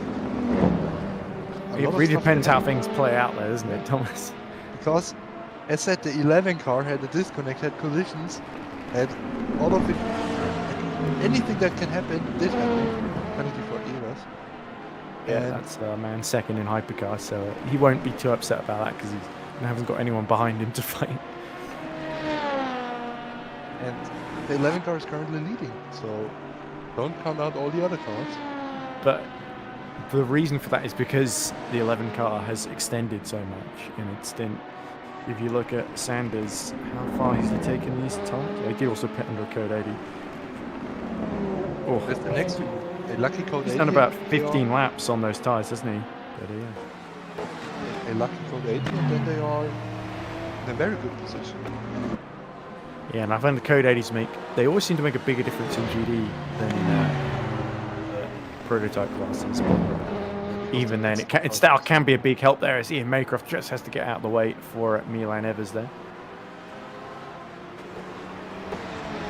And Hesketh has to be negotiated. There's the gap between Maycroft and Hesketh at the moment. It's probably still a lap, isn't it? No, it's 2 laps. Maycroft's fallen behind even further since I last checked. Make fun of my own driver because it tends to upset them.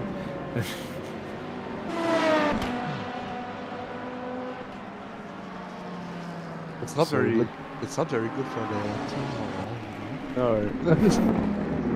Maybe that's why I left. To join the LMP2 squad, yeah, with Tom Dillon. Which is basically the same thing. Yeah. Look at this though. Get Trout, Ligrotagli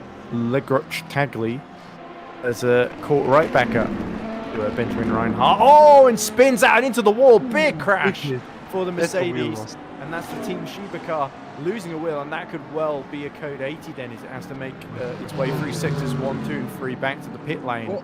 Just pushing that a little bit too hard, and that is a disaster for SD Shiba. Oh, and then the wall again. Oh dear. Code 80 now. And he actually make it back to the pits. He's still got both wheels, has he? Stuck in the barrier. But that code 80 could really play into people's hands. But yeah, the wheel's not moving. I think he's lost the other wheel. He's lost the front left, and now I think the front right as well, potentially. Very, very interesting. I don't think you can get a good look at it. No, I don't really know how to turn the camera around. That's him out then. So yeah, he must have lost the other wheel then, or he just thought it wasn't worth continuing at that point. So SD Shiba out of the race, which is a big, big shame for them. It does mean still under code 80 though, but that should end pretty quickly. So did anybody pit? I think 1 or 2 people pit, didn't they? I don't think so. It just wasn't at the right time in the race, I think, for anyone. Yeah. I think Evers was the last man to pit to serve that drive-through, wasn't he? But with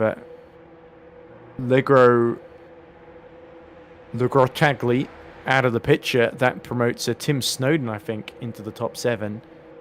Kovacs into the top 8. Hesketh in top 9, and Maycroft into the top 10.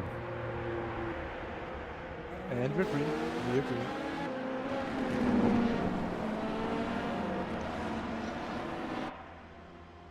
Oh, and looks like Sunset Sunset Motorsport did make it to the pits.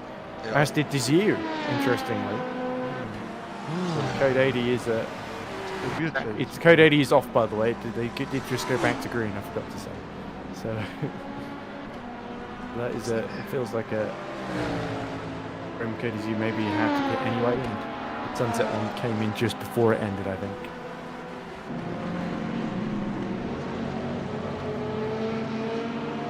But I'm not certain that's going to play out for Desir in terms of his strategy with Eggert, because he wasn't all that long ago that he pit, wasn't it? Yeah, was it 23 laps ago or something like that? I know he's been using sort of different compounds, those around him. He has switched to green tyres, which are, if I remember right, Thomas, the softs, or are they the mediums? Yeah, I think he was on blues before. Blue tires are softs. So Yeah, he's gone soft to medium, so he's trying to extend his stints then. yeah, that's something I also noticed in my driving. Everyone else in LMP2 is basically going for hards, apart from Dan Hadgett. Exactly. The 71 went on soft for some reason, which neither me nor Jordi understood.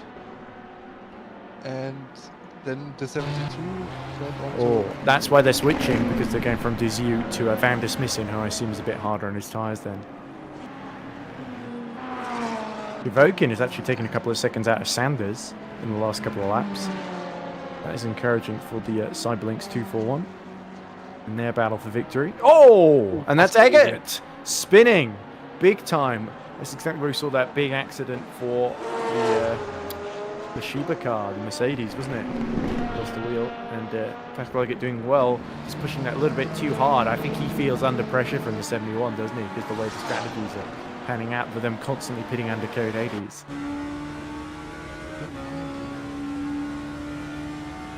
Now you also have the 46 just half a minute behind the 71, the two championship leaders. Yeah, that could be very, very interesting as well. Arshad has been in a while though, so he's probably starting to fatigue a bit. I'm pretty sure he's been in since near the beginning. I don't actually know that. Yeah. I tend not to keep track of how long the drivers have been in the car, apart from maybe my own one. I'll tell you how long. Whoa! And there's That's the 528. Lardipied again. A lot of trouble, and now he's just doing donuts in the gravel. Around. They're practicing for the winning. Well, you have to actually win first usually, and then Oh, most people forget about that part. It looks like Lardipied's got going again. There he is, just in front of Roland Toff, who's on board the championship leading and race leading race zone team number 1. did you see what he did with the throttle and the brake? Very interesting stuff. Thomas Lardipied, you mean? No, Roland Toff in the leading hypercar. Just switching around the throttle and brakes from this hairpin that you see at the back there. Yeah, Very we interesting. could ride on board with him for a couple of laps if you want. On the in car or the... Yeah, let's go in. Maybe We've just even got some funky angles we could use if you want. Does it start again? Because they're only on the hypercars, so we may as well take advantage. Did something happen behind me? No, I don't think so. Whatever. On the top of the roof. Is that where we are? On the car? I forget. I think so. We're like on the airbox now, on top of it. Just how you can see that. Very interesting to watch his inputs. You keep the car stable through the corner. Braking and throttling at the same time. Solid? Very Yeah, interesting. is he trail braking essentially, getting on the throttle while he's also on the brakes as well? Trail braking is just, say basic is just like braking into the corner. Well, yeah, there you go. I see what you mean, where he's blipping the throttle a little bit. Turn 12 particularly. And they were actually, I think, was Sultan Hives that was in qualifying. He was on this guy, was drifting actually through turn 12, which was spectacular to watch. And he actually still went faster despite that. There's an Aston Martin in the way, so it can only be Underbird Simulation with Ian Maycroft. You need to say the full name, right? At least put Underbird Simulation Reading Room Studios. yeah.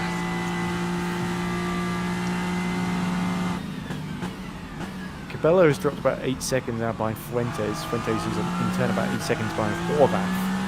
The problem with the 162 is it's so out of sequence with the rest of the GT3 field, isn't it? Which is not great for the championship. So if the race ends, like if it ends as it is now, that could really hurt them in terms of Trax VR. They just gain a load of points. But I noticed the 241 car is also doing a bit of funky hit strategy stuff. It is, yeah. It's sort of how long you can extend whilst doing that. We know the Trax VR is very good at extending. And I think the Mercedes is just a good car to extend in because it's quite fuel efficient. And it's also And very it's easy on the tires. It's Which true, on yeah. a track like this is... You don't know how valuable it is. Yeah, you feel it when you're driving an Aston Martin, that's for sure. Trust me, you feel it with an Orica. That's probably why we're going to try and switch to the BMW, I think, going forward, because our championship, we may as well just reset because it's basically done, apart from, we got that one podium, which was nice, but we may as well just switch cars, because it's just such a disadvantage falling around the Aston around. Never really been able to get decent results out, apart from you, and I think it was Alicio. No, it was you and Thomas in Abu Dhabi, the race that got cancelled. In the end, didn't matter in GP. And me and Brian, where we finished P4 after 5 hours of driving. And then there was the opening round where Alicio, Jack Giornamana and Ryan, I think, were able to get it into, someone else as well, I can't remember. They were able to get it into P3, which was a big deal, our first podium. I thought the season would go a bit better after that, is that Sanders, that's Trevoken is retaking the lead from Sanders. That's interesting. Let's get out of this. Looks like Sanders may have come to grief somewhere. Yeah, because he lost like 9 seconds. Over 9 seconds to Trevoken. That's a big deal for team third in the championship, hoping to get in front of the 163 team and catch up to 162. They're a long way ahead. But if the 241 wins, that could really hurt that charge. And not the first time that Tranx VR have made a mistake in this race, but certainly still opportunity to recover. But now we got a battle for the lead in GD3, which is fun to commentate. Oh, that must be Oh dear. So just Still losing it driving completely at Arabiata 2. No wings falling off, so there won't be any need for code 80, hopefully. back to the track. So, Colin Sanders 2 seconds back. And his last lap was that gives an indication. Yeah, it was, let's have a look.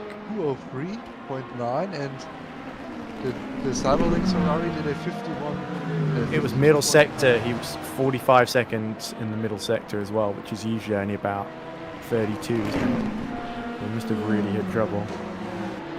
Lapped or something. Arshad pits as well as Valencia. This is going to put Arshad behind Royton and behind DeParry as well. So again, this is what I was talking about earlier. The 46 is just a little bit out of sequence with everyone else in L1B2.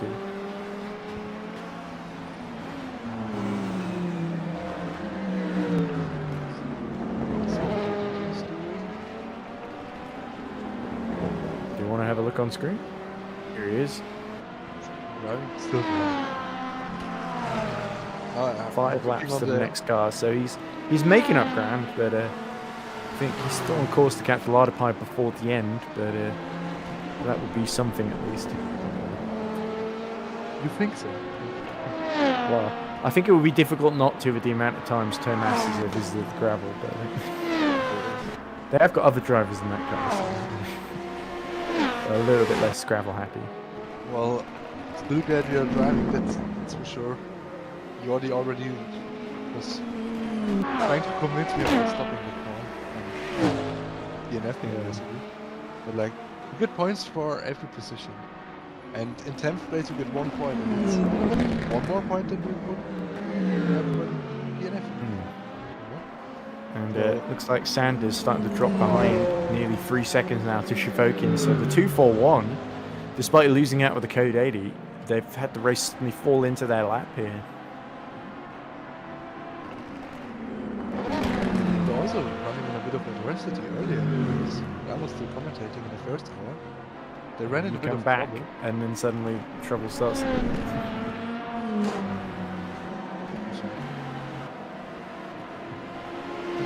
Oh, there's the Sim Junior team 528 going into the pits of Lardipie. Probably to change drivers, I would suspect, because Lardipie's been in there a while. Are there any stewards' decisions we've missed? Last one was the lap 86 incident involving EP lap 163 in Tranx VR. There was a drive-through for 163 for forcing another driver off track,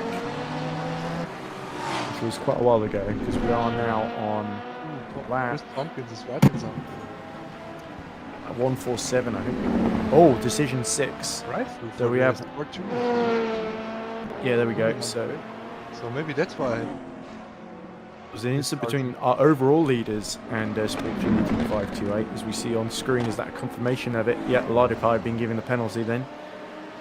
For colliding with the overall race leader, which is probably not something he'll want to be highlighted too much. Certainly not certainly not what you want to go down in this race for, is it? It doesn't make you any more popular with anyone. Especially not with 2 hypercars when half of them hate you. 50% of the grid hate. That's a sentence. And there we go. Leandro Finelli is on board the Optimal Esports number 2 car. As Pablo Aviolo gets on board the 528.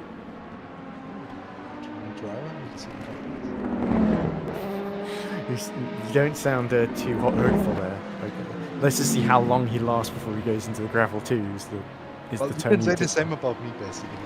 How That's often true. how often did I visit You the can, but it is a little cruel. I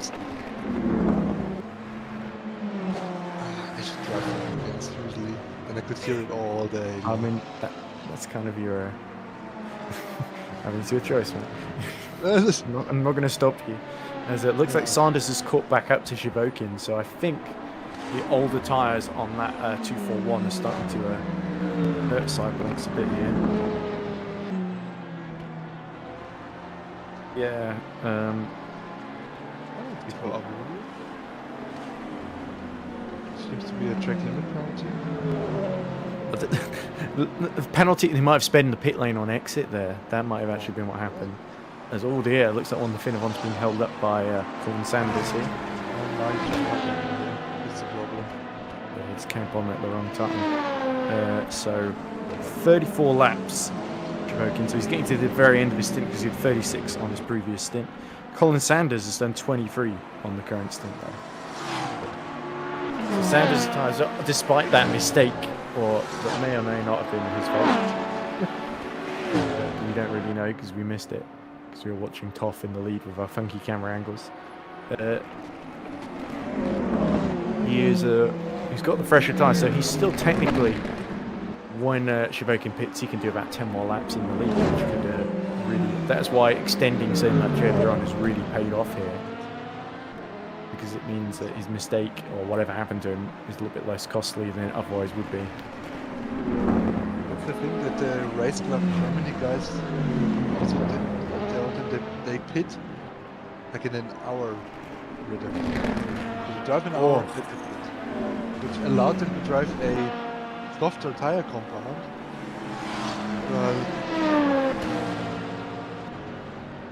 It's still unknown whether it's good or not. Yeah, we're also seeing a penalty for Mario Valencia. The number 140. Final motorsports.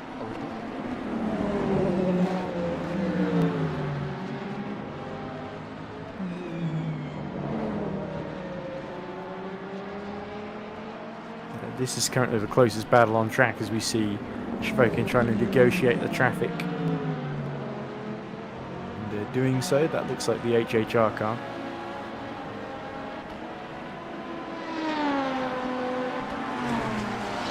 Is that Gergo Belay still at the wheel of that one? No, I think it's Zoltan Kovacs in the 36.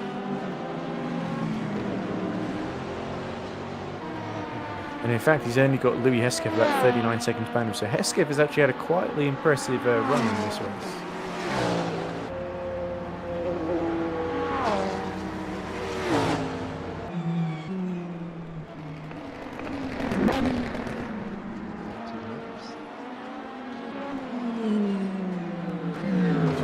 Evers going into the pits. Yeah, we should see a bit of pitting now. What I see in the live cam. Cars are, for example, the number 72. Another penalty for Valentin Iliev. He's near the back of the field period in 23rd in the race and last of those still going. He's behind only Ian Maycroft by about 30 seconds as well. So because Maycroft's in the pits now, of course. Don't really put much faith into your drivers, do you? Not really, no. Oh, they haven't given me a whole lot of reason to. So. Well, one time I should have raced for you. I decided to fall downstairs instead, so I'm not really. I thought you broke your foot at work. That was what you said. It was. No, I heard it because I fell down some stairs at work. You know, I didn't do any commentary today because I woke up at I think 4 or 5 in the morning with like a massive headache, where like my head felt like it was going to split open, and I think it was too stuffy. Also, it didn't help that I was a bit dehydrated as well because I had 2 glasses of wine for dinner. So I ended up. And that's one of the that's one of the EP Lab cars in the wall there, I think.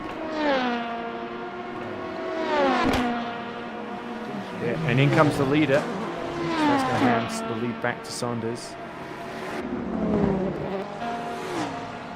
Here we go. I think it was it Fuentes that was in the walk? It looks like he's just got going again. 163 still?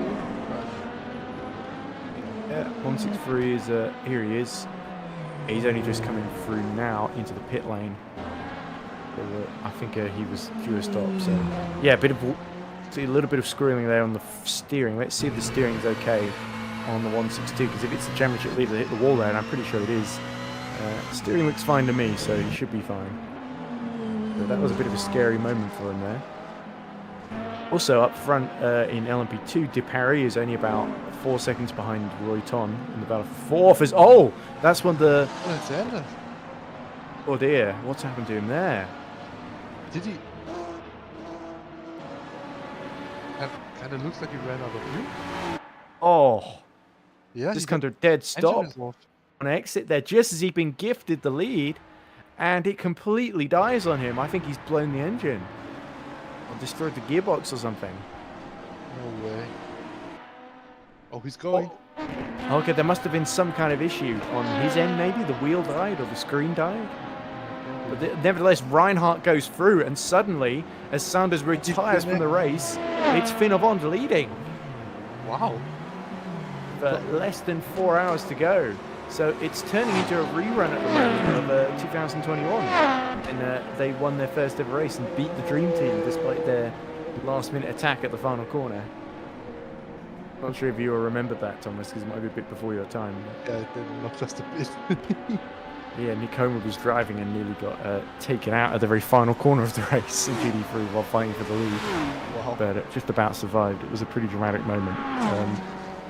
But almost not as dramatic as that Colin Sanders retirement, because that really hands championship really to EP Lab, essentially. Unless 444 can mount a charge here. That's the DNF from the lead in Watkins Glen after dominating this race. Yeah, and they recovered well here as well. So now we got, I think Sanders is going to try and get back in the race. So it might not have been a blown engine. It may have been some kind of... It didn't look like a disconnection. It looked, the connection seemed fine. It looked more like it just, maybe the screen died or the wheel died and they couldn't get it started again in time. But he's going again. Is he? He was Well, going to try. He's asked about rejoining. Oh, Penalty and for the 71. oh dear, that and he that's just our drove man out of second his in the car. championship. And they are about 111 seconds behind Pascal Eggert. So that is not good news for them in their battle for second in the LMP2 order. Certainly doesn't help. The 19 minutes.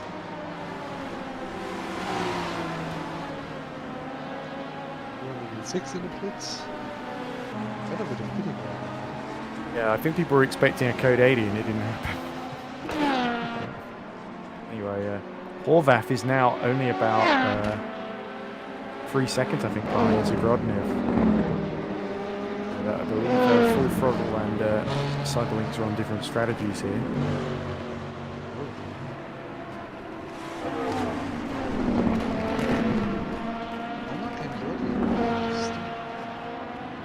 31 laps, I think, in this stint for Mark Horvath.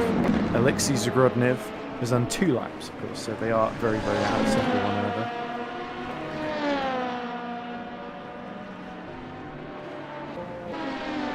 So now has the race suddenly turned into Finn Bond versus Cyberlinks, and potentially maybe the 162 if Fuentes can get things back into the race. He's only about 15 seconds behind Horvath.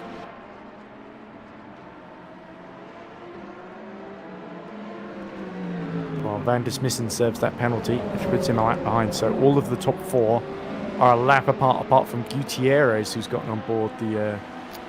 Johnny Gutierrez, of course, has gotten on board the IFA Racing team. Here he is. Victor Braslett on board the number 19 online sim races, OSR. He's crawling backwards through the pit lane, it would seem. Interesting. I think he...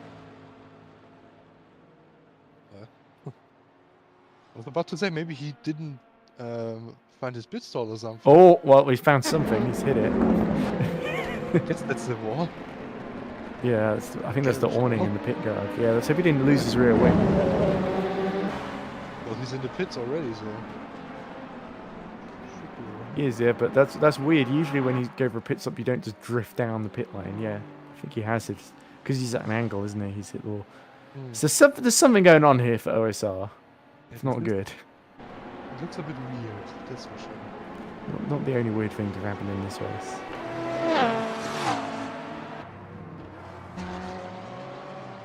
Whoa! There's Maycroft just struggling to stay on track, but mercifully keeps it going. But it doesn't look like it's handling too well. I wonder if it's nursing damage from earlier from being hit by the 137, as Luke Bex actually has gotten on board it now. Oh! 5 to Speaking 8. of going off track. Hit the GT3. Oh, Holy he shit, didn't. that was nice. It's not the safest rejoin. Might get reported if he's not careful. He's now starting to hold up the 306. In fact, he's spun so many times that he's just a danger to the rest of the field. Is there anyone in that 528? Because it just looks horrible to drive. Well, if all the drivers are struggling with it, I'd rather put it on setup. That sounds like Bracelet, the 19, the OSR car can't get going.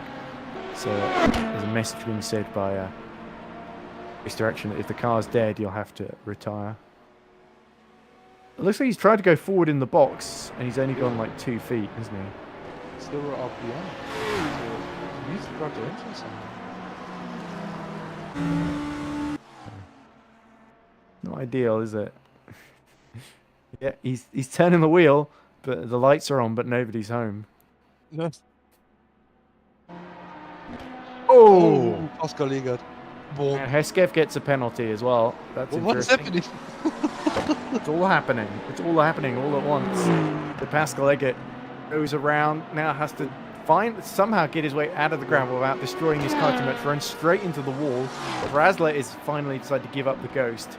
Luckily for Eggert, he doesn't have too much to go to the pit lane, but now Van der Smissen is back on the same lap as him. Yeah. He probably has to repair his car. Has the hit maybe destroyed his engine. Can we go on board with him? We can. Looks great. Well, he's now stopped, so It wasn't a huge hit with the wall, but it may have done some aero damage. yeah. Anyway, that's a big setback for Pascal Eggert because Van der Smissen is surely going to come through as we see the 528. He's had another spin at Arabiata 2 and got itself going, so a bit of a baptism of fire for Pablo Aviolo.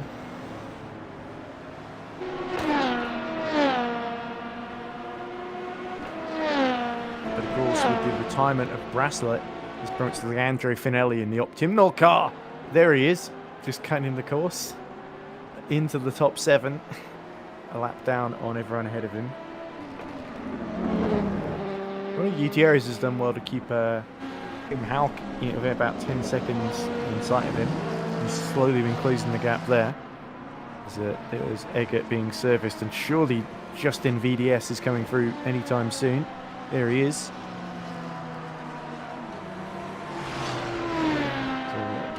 from being a lap ahead, Justin Eggert is going to lose position to Justin Van der Smissen then.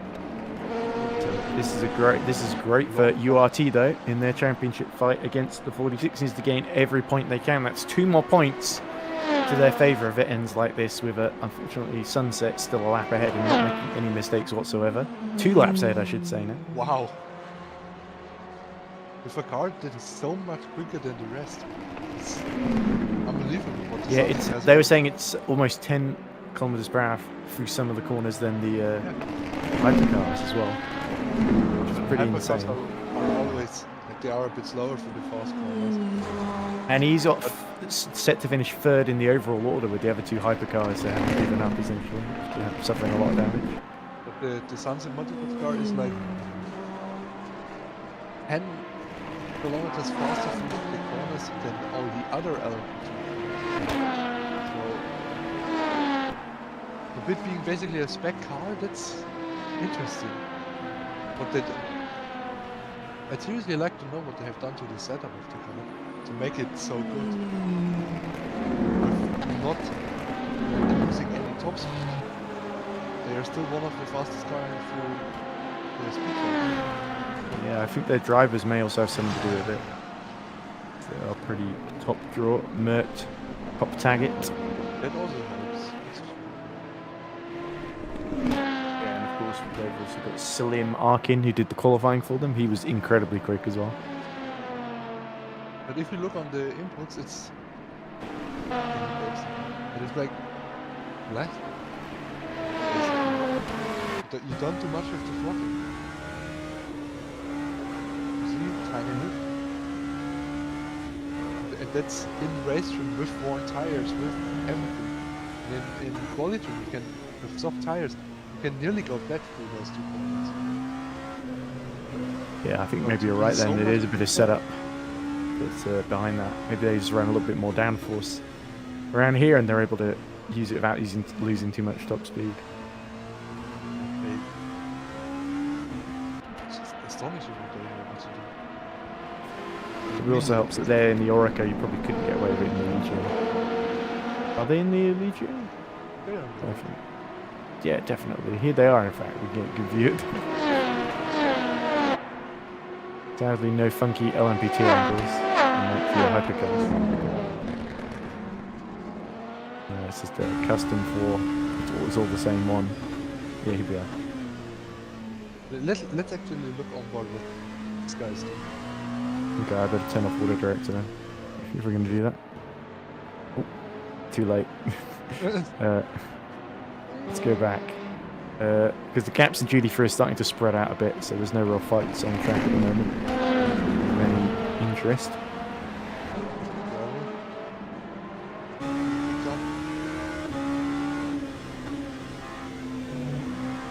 Now I'm interested. See that? Wow. Yeah. A Oh, tiny lift, 212 kilometers an hour through there. And there, 204. Now let's compare it with any other LMP2 car. Maybe not with the 512. that's a good Justin VDS then. Just to get an idea of how different it is.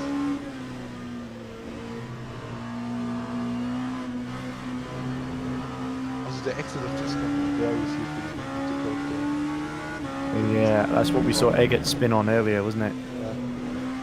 I spun there as well. Speaking of 139, so Thomas Abascal's got on board, and they're now 48 seconds behind this man, Justin Van der Smissen. Here we go.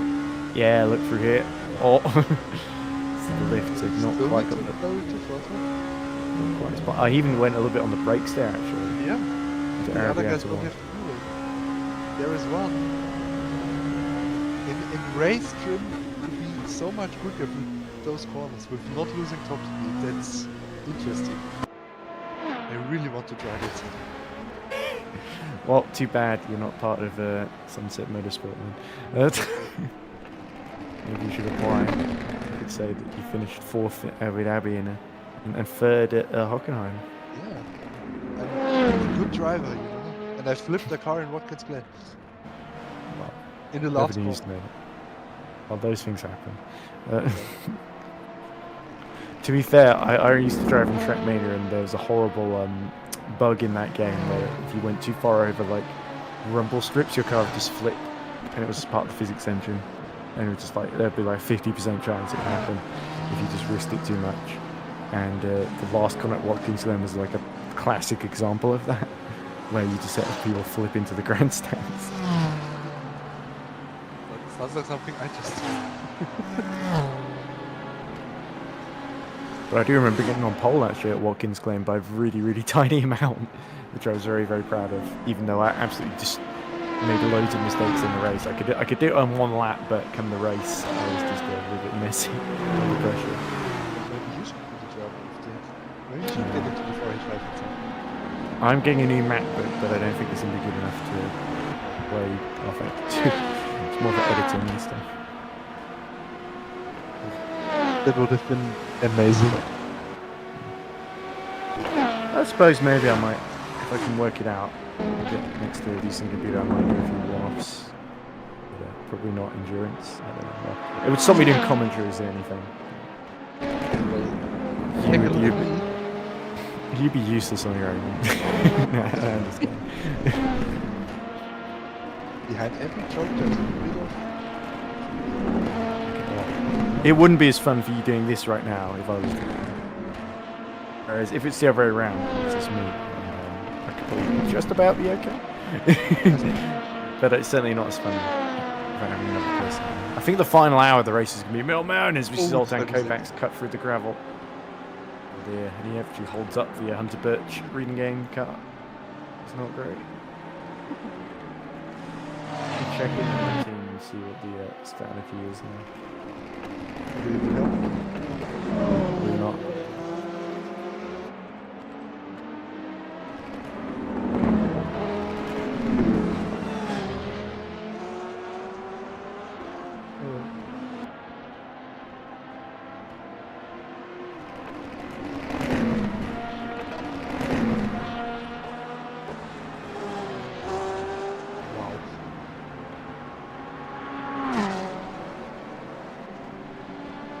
You guys really are not really organized right now. Well, that happens when your drivers don't communicate with you properly, or one of your drivers doesn't anyway. Yeah. Reinhardt is pitted from the lead, which hands it back to Zagrodnev. We've got Horvath in as well. So the 444 and 69 are on the same strategy as they have been most of the race. And they're going to drop behind Fuentes, I think, so out of sync with them. It sounds like Bradley Sellers is going to get in before too long and go to the end, and that is the strategy, because obviously they had to decide it on the fly while I was doing commentary, so I just wanted to check. So, that sounds good. So Bradley Sellers should be able to gain a couple places before the end. It wouldn't be too bad a return. Do you see, by the way, that Colin Sanders has got back into the race a lap down, though, on the leaders in front of him. So Kaj in the 206 has gone up to 6th. There's another lap to Horvath and Reinhardt, I think. But Corrales may be able to unlap himself from the pair of them. But if you're saying with the out of sequence stuff, now if the race got stopped for some reason, the 162 would be in a great position again. So it might be if it can close that 40-second gap to Zagrodnev. if a team can, it's the 162 team. What they've done this season, they can do anything.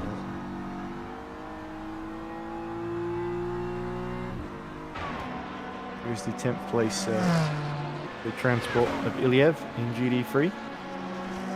Actually, Ilyev has made a bit of ground past Jim Maycroft. He's about 46 seconds ahead of him. And Louis Hesketh did get a penalty earlier, but he is still about 2 laps ahead of him. Ilyev is sort of in a bit of a no man's land at the moment. Trying to build as big as a gap he can before Bradley Sellers gets back on board the 485, I imagine. There is the 485.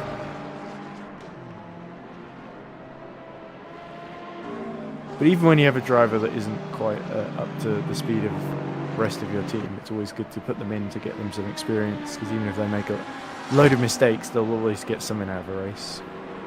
That's basically what we're doing.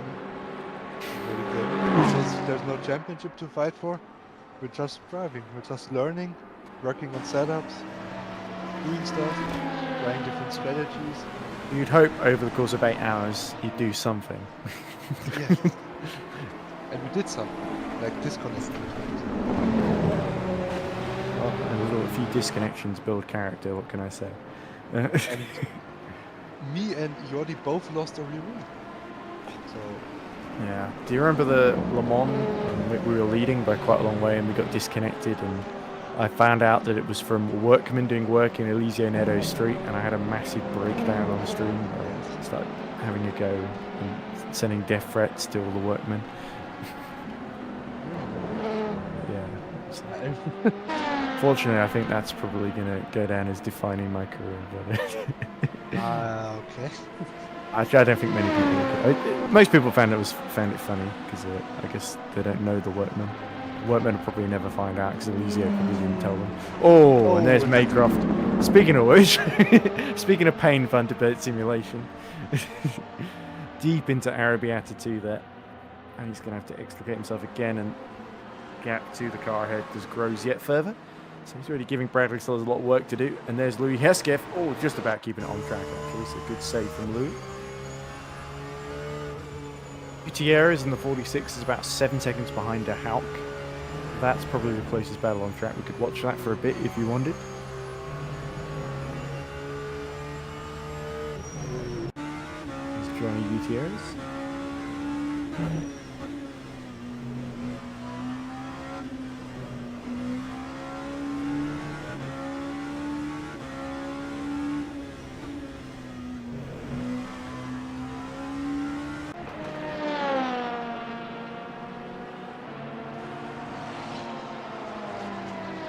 The EERC car looks not quite as well set up as the Sunset 161, but it's pretty close. It's not too far off the pace and show. It's just they had a lot of issues with qualifying, and they've just struggled to make ground up the order, haven't they? Oh, and there we go, another example at the GT3 car.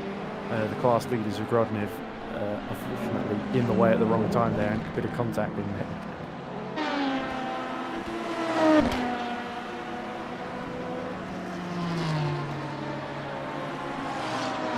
It's a bit of a shame because Gutierrez had got the gap ahead down to about 6 seconds there, and now it's back up to 7 briefly. He's going to have to take a few risks here at the final corner to get past the 36 ahead, which is also being lapped by Zagrodner. There we go, he's lost another second there trying to lap these GT3 cars. Fuentes, he's not really closed on Zagrodner, has he? Zagrodner has been doing a really top job throughout this race. As indeed has most of the 241 crews. Oh, we see somebody spinning off track there. I'm not sure that's one of the LMP2s, isn't it?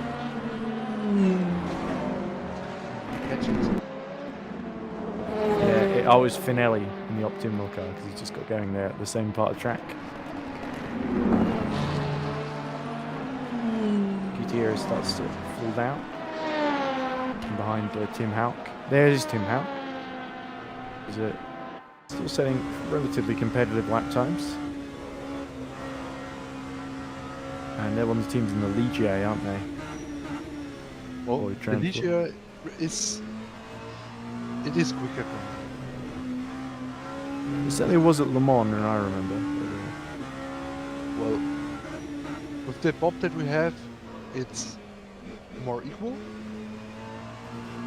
But there are a few differences. The one car is better on a few tracks, the other car is better on different tracks. So, and as you see, it doesn't really matter. Because at the end of the day, the drivers are deciding. Especially because both Houck and Gutierrez are both driving Ligiers in Boyd Transport and EFA Racing respectively. As we look at Pascal, who's actually been lapping fairly competitively. 1:37.7 last time around, 2 tenths quicker than Justin van der Smissen. The hope is not lost as we see the leader, Mert Koptaget, pitting for Sunset Motorsport. So there could be a driver change there, because he has been in for a long while, hasn't he, Koptaget?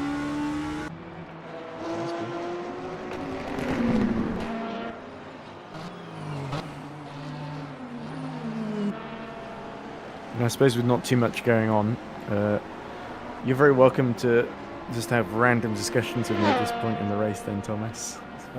If you yes, wish. I would, but I'm currently working out the stints on our car. Okay. To give you the information of when I can commentate. Because I don't think I can commentate on the times that I'm supposed to. Okay, I remember it is British time, so...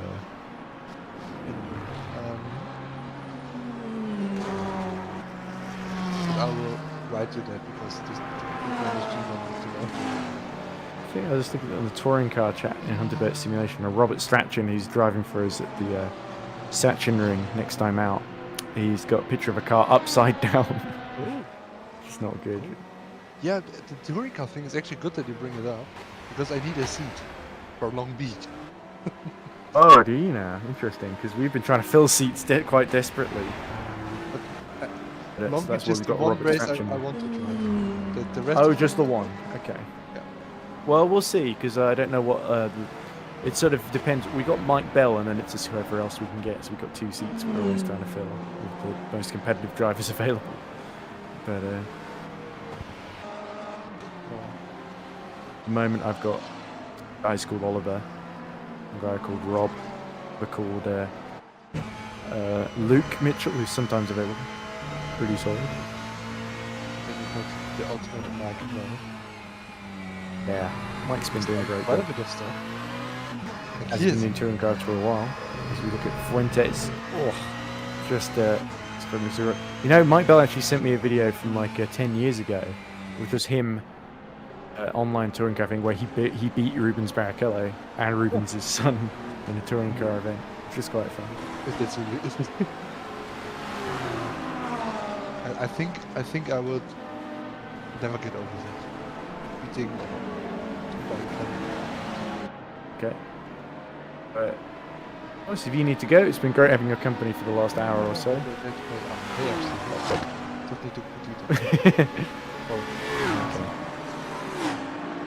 I don't think there are any other commentators available for the rest of the day, so it's me or nothing. So this is why I decided to skip the first 2 hours. Well, actually no, it was actually Tom's idea. Tom Dillon. But it's a shame Tom's not around. I'd love to hear his thoughts on the race. I can imagine his thoughts on the race is that our cars didn't do very well, so it wasn't very good. So there we go.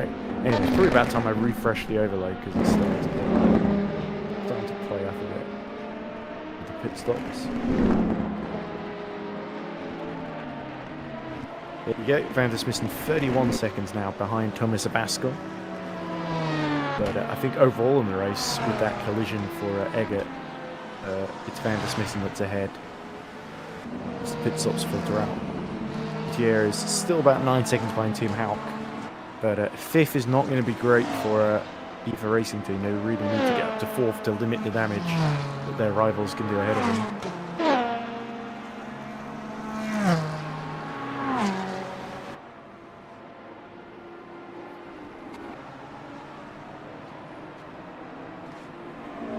So I believe, Thomas, Geordie has gotten himself up into 11th overall, ahead of all the GD3 cars. And he's now about 3 laps down on Aviolo, who was about 7 or 8 laps down at one point. So I think that's actually a pretty good stint he's done here. You still there, Thomas? Okay. I think he's muted his headphones, so that's what's going on there.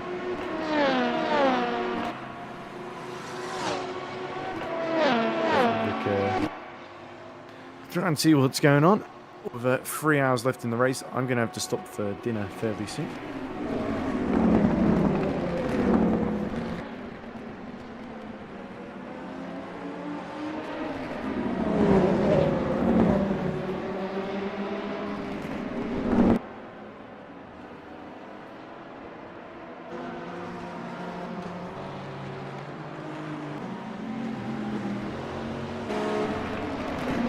There's Fuentes going off track. It's our second place man. That's not good for the championship leaders. As it sort of starts to turn into the hands of Peter Schoenman here in 444.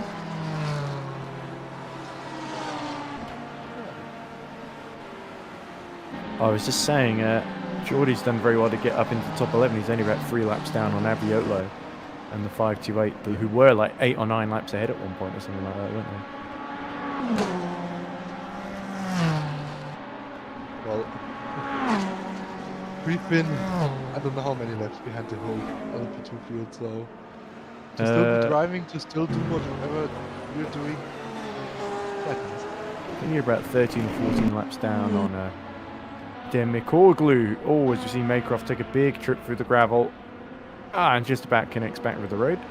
But as you were then, don't hit the Ping GD3 car. Yeah, it's not been going well for Maycroft, has it?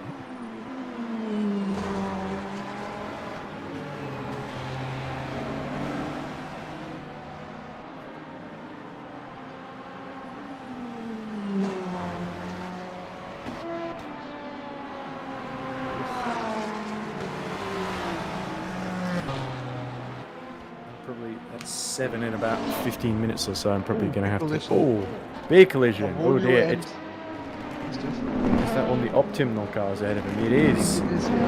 It's Finelli and Aviolo, who are both 8th and 7th and 8th, but I believe about 3 laps apart from each other. and they've, despite that huge distance, they've somehow managed to run into each other, which I wouldn't think would be possible. One car didn't move out of the way, and the other car just drove into it. It was one of the cars ignoring blue flags. I think, yeah, I think it was Aviolo, not seen him in time. But anyway, that helps Geordie, surely. It was about nearly 7/10 quicker on the previous lap. Going to be even more on this one. Bunch of time with the lapping and stuff. Looks like it was a very big thing. Yeah, look at Finelli 4 laps down on Valencia there. Really shows you how Optimal's race has not gone much better than yours, has it? About somebody who's has had a very good race is Abascal, actually. Abascal the Rascal, as we call him. But he's kept his nose very, very clean here, and he's just got to negotiate first. Will be Pavio Violo and then Finelli. There we go. Looks like he is gonna go slipstream. Not moving out of the way, are they? Even though he's trying to lap prepare them. There we go. Aviolo does relent. And surely Finelli won't be too far. But there we go. Just lose gap at the inside as Verardi. Mark Verardi pits in the number 69. This car that was running in 4th position, of course. So Peter Schumann looks like he's extending a little bit, actually, in this thing. Yeah, our former commentator earlier today. And we joked about that when nothing's happening on track, then Peter and me will do everything we can so it's not happening. So Peter hit 7 laps ago. My friend is pit 31 laps ago. Grodner pit 17 laps ago. And be a bit massive reflection of So there is actually big chance for Peter to win in GD3, which I don't believe has happened before. Come close on a couple of occasions in LMP2 and GD3. Oh, what happened there? Oh, is that the Optimal car? Oh, That's hit again with Aviolo. Yeah, it's Finelli, isn't it? There he is, just getting going again. Maybe some sort of retaliation kind of thing. I really hope not, because that's going to be investigated by the stewards. If so, I think then it would be the last time we see this driver racing around the same track. yeah, I really hope it wasn't intentional, but it did look a little bit clumsy either way. As we see Valencia pitting.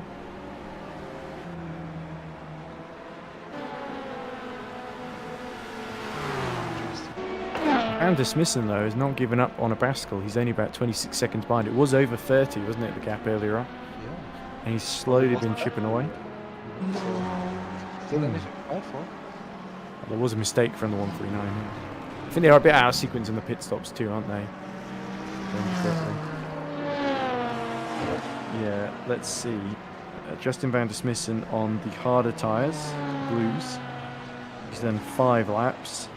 Thomas Abascal done 14 laps on the mediums, which are the greens.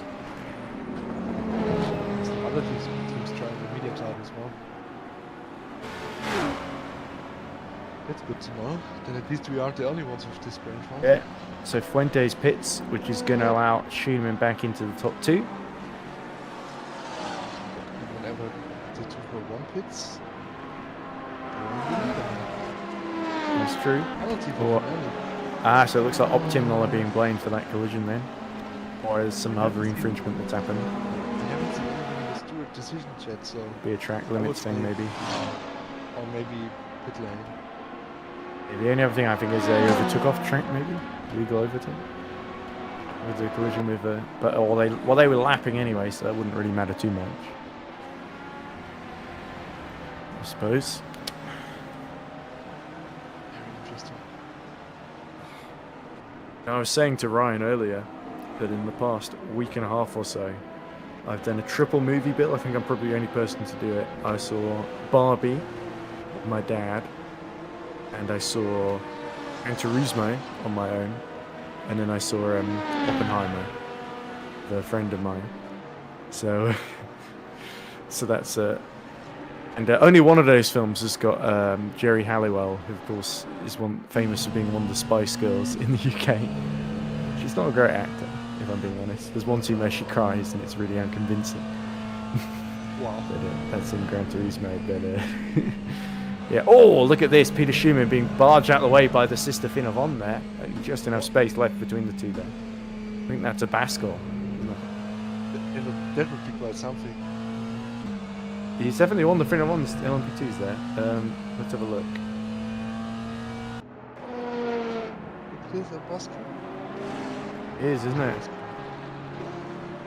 Maybe it's The Baskel the Rascal there. Strikes again. No, but maybe it is the 140 actually. Oh, they are. Well, here they are. They're starting another lap. They're in pretty similar positions on track, aren't they? 149. I think it was a Baskel there. Pascal is now getting past this thing. It might have been 141. It doesn't really matter. Either way, it's not great, is it? I just wanted to say Baskel the Rascal. Poor Peter. Yeah. It's Fuentes. I think they might be doing a driver change here. I wanted to do this a long stop. Yeah, 163 is going through. Ben Cadge in the 206 Boyd Transport, who's stealthed his way up to 4th. He's gone through as well. I think there's a more serious issue for Fuentes here. Yeah, quite possibly. We did see an incident earlier when they spun and nearly hit the wall, didn't they? I think they may have actually hit the wall. Now they're out of the pits and it's still Fuentes driving. Yeah, there must have been something more serious there, but that's a big setback for the 162. Big help for the 444 in the championship, of course. That ends like this. Let's see how far back they are in the points.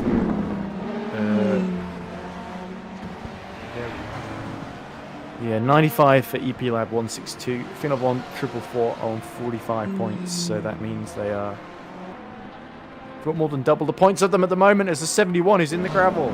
Oh no. That's Justin Van der Smissen, They and he's keep it out gone of the very wall. deep in the gravel. He avoids the wall as Geordie gets a penalty as well, which is not great. What? Was there a collision? I think he avoided, looked like the 458, 528, sorry. The contact there. Yeah, here it is. Car still looks fine. So camera just cut away at the But that's But it's- cost Van der Smissen about 7 seconds or something at the very least there, because he's lost a lot of time to a Vasco. as you normally while Jordi getting the second track limit penalty in the race. That Geordie. And I think he'll get a third one when he's driving again. He's really just making life as hard as he can for you. It's like he doesn't even want to catch up to the 528 here. Well, not really, no. It's 2 But laps it's just a down. drive.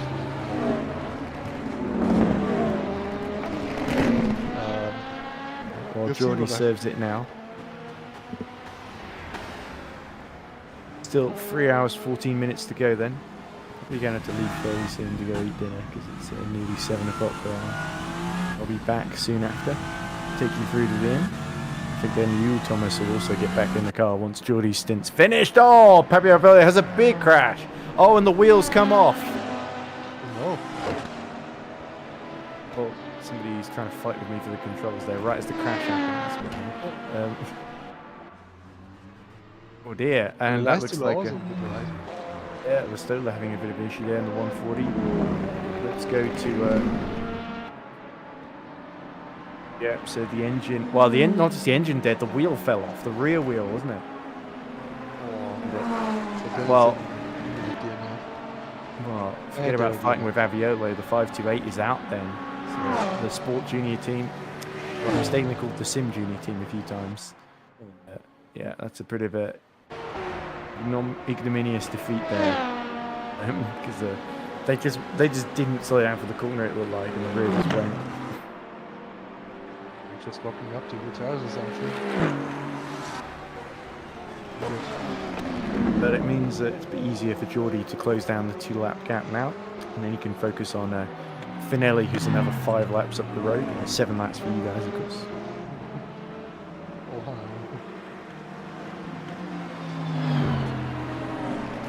Well, that's at least P8 then.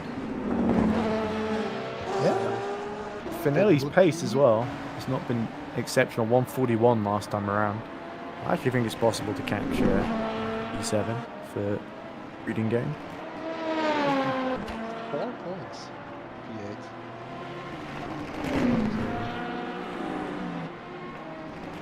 Not too bad. No, not too bad at all. Let's hope we can get to the end in the first place. We need to drive 70% of the race to be classified, as far as I'm aware. Which is I thought it was 90%.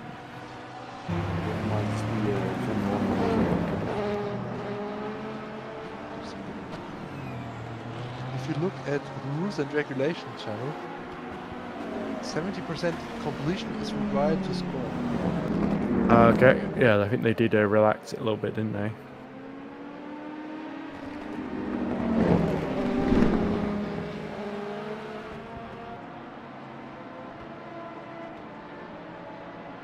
Just 5.6 hours. Which is... I think we've already eclipsed that. In terms of driving time? Or in terms of when we can score points. So, Alright. which means... Which will become interesting afterward. The 5 to 8 might score points today. Yeah, there's a chance, not as many points for the 485 to score.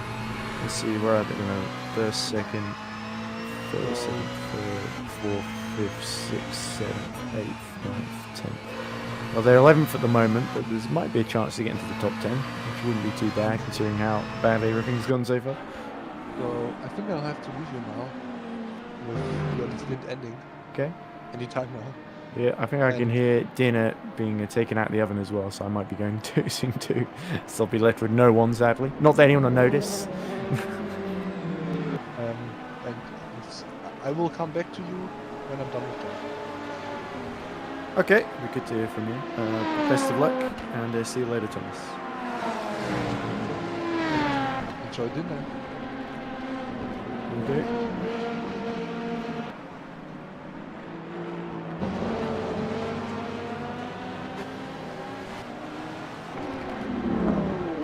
So, go into lap 178, I think. And he's still Roland Toff leading. Oh, and there's a collision between McCrogley in the Sunset Motorsport, and is that a Baskel that has hit him? It is a Baskel.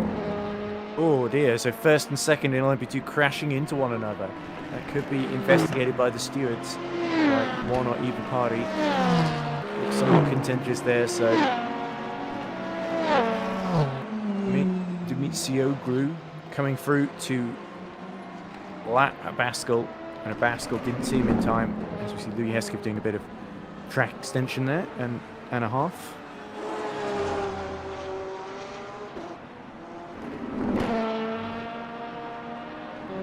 Dismissing now after that collision is only 12 seconds then behind Thomas Baskel. As we see Tim Houck pit, which promotes Gutierrez to fourth. Only Gutierrez will be happy with that. Just for the time being.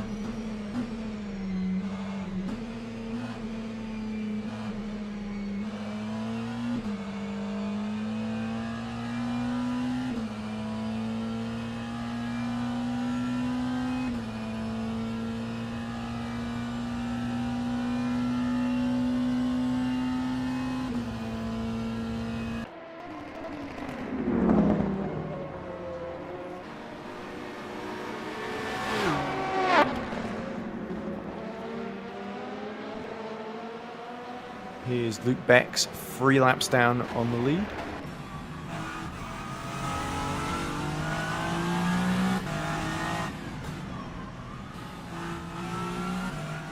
Right on board with that front tyre then. See the loads it gets put through here. Whoa, big crash, and that's Geordie at the final corner coming to grief. Oh dear. So who is he hit here? It's one of the Finavons that Geordie has hit. Oh, please don't tell me it's Baskel again. Doesn't look like it was. It was the other one of the Stoller.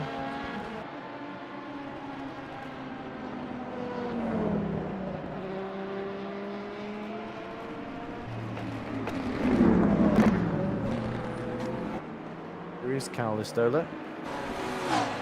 No doubt furious with that as you see Iliev pit. I can see why Thomas needed to go because Geordie made a bit of a mess of things there, if I do say so myself.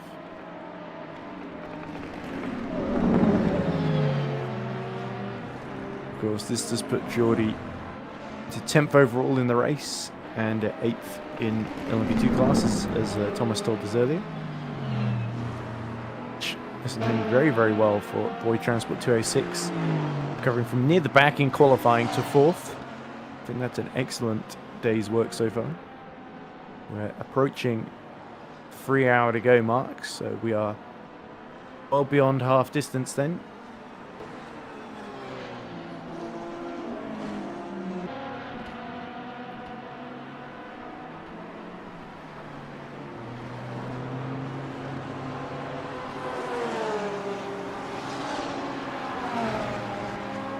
Van der Smissen is only about just under 10 seconds behind Thomas Baskel.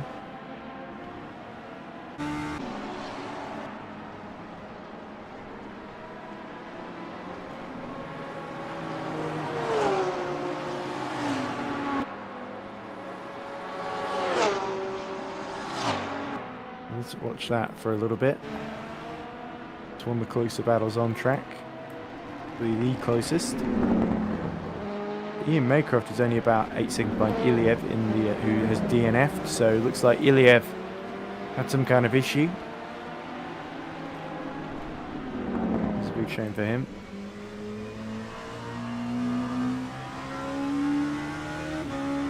See Justin Van der Smissen pushing this battle with the 139. So important for the championship to close in on Finavon. Thomas Baskel will not be easy to pass even if he can catch him. 7 seconds ahead is the gap. Here is Thomas. To be confused with Thomas Raschke, who I was talking to earlier, of course. Baskel being closed in upon and no doubt starting to feel a little bit panicky after a collision with the class leader.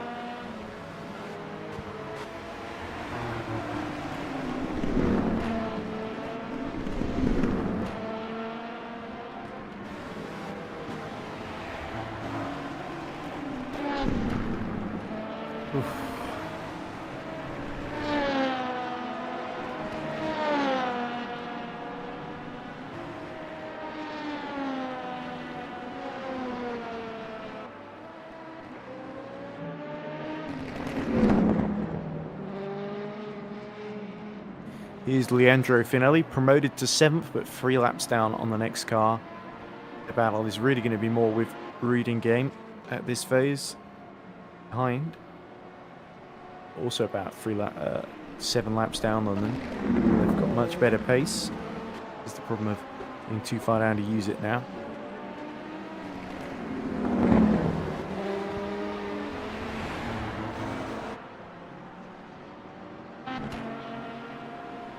Smissen has got the gap to 5 seconds now, so he's absolutely pushing out there. Last lap for Justin Van der Smissen was 1:37.8. Baskel set a 1:39, although Baskel has just set a 1:37 himself. That's because Pascal's pit, actually, sorry. That's Justin Van der Smissen, 137. So there you go then. The 71 is back up into second place with the 139 having to take on more fuel and tyres.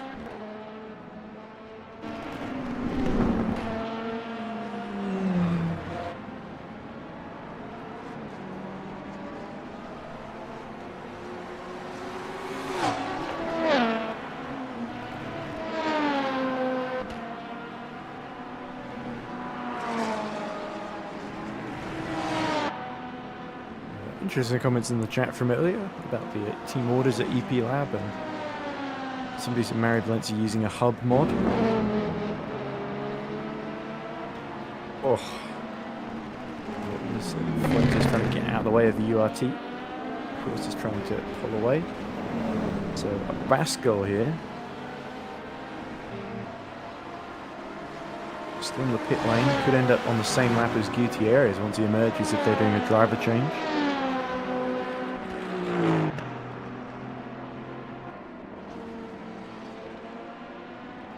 Oh, and there's Luke Bex in trouble. There's Luke Bex just getting himself out of the gravel then.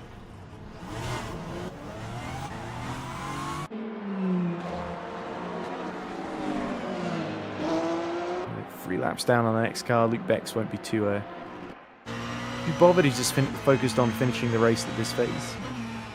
Coming into the pits, which he now does.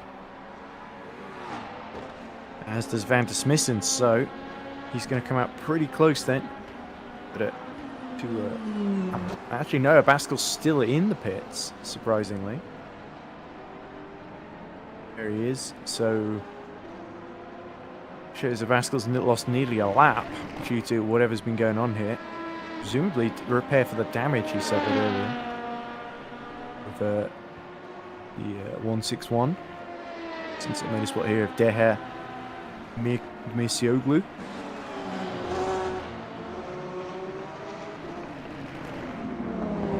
It's a shame because it really breaks up the fight between a Baskel and the 71. Van der Smissen.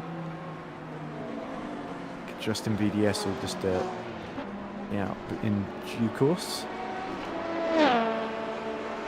And know about this and then maybe take an opportunity to do a driver change. Gutierrez is actually going to come through here briefly, I think, and pass both of them. Here he is. And jump from fourth to second.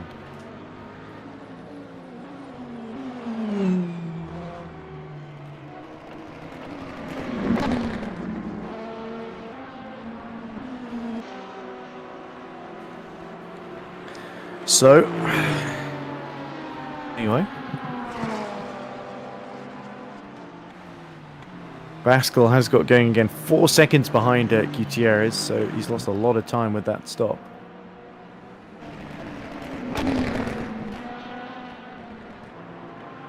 Bex is also having a pretty long stop as well, unless that's an issue on my end.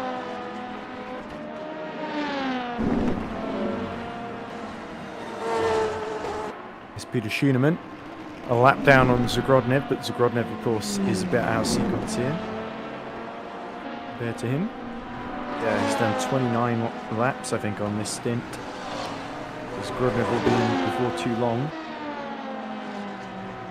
Peter Schoenemann has only done 19 laps, I think, on this stint, as we see a Baskel getting a penalty. So there we go, that really puts paid to that. 139's chances coming up in smoke, even as, oh, a lovely move from a Baskel around the outside of Gutierrez then at the Biondetti chicane.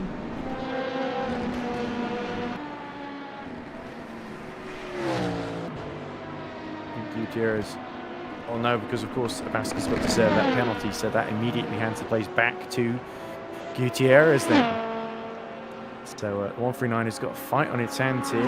It should come out ahead of Tim Hout because it is just a drive-through. It's going to be a little bit closer than he would like. There we go. So Baskel being blamed for the Mesioglu collision. So Baskel the rascal paying for his rascal ways, it would seem.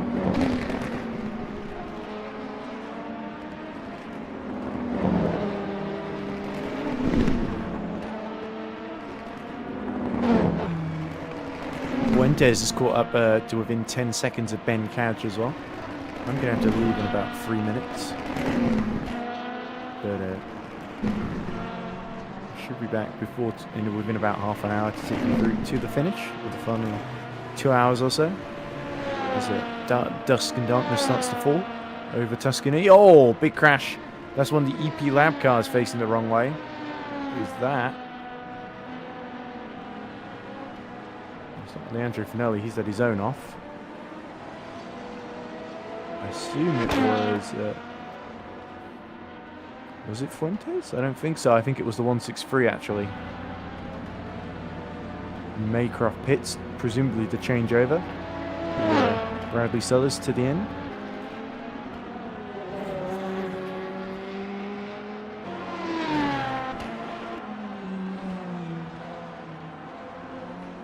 Here's Corrales after his trip through the gravel, trying to get to the end of the lap here. Yeah, 43 seconds in the middle sector, so yeah, very, very slow lap indeed. It must have been him that went off. Looks like Luke Bex is pitting again, so actually Deha Nisioglu has got the Sunset 161 into second overall in the order, which is quite something. It shows you the level of problems that Finavonda are having at the moment, pretty much everywhere apart from GD3. As Zagrodnev pits, so this is important then. And Peter Schumann get himself ahead. There he goes, back on the lead lap. Now can he get ahead of Zagrodnev, who's actually set some pretty blistering times in his stint. Oh, and Finelli into the wall. Big hit there at turn 12. And they've been able to keep going, but it's not positive at all. Oh, and there's this Mizioglu going off track. And that looks like it's straight on at turn 6. He's had to reverse back on track there. But he did have that 2-lap gap to Van der Smissen, so he hasn't lost anything. There is Zagrodnev still in the pit lane. 60 seconds behind. There is a Rashke, who of course is fighting with Zagrodnev in the overall order, but not in class order.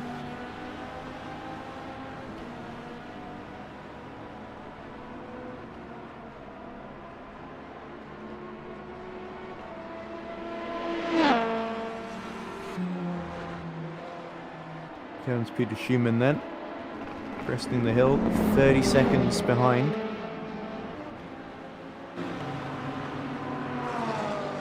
Final sector he comes. Zagrodnev still in the pit lane.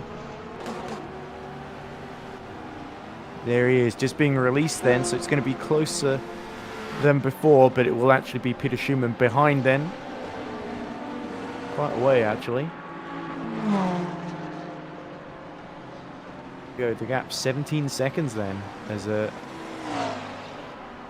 Zagrodnev rejoins the order. There he is.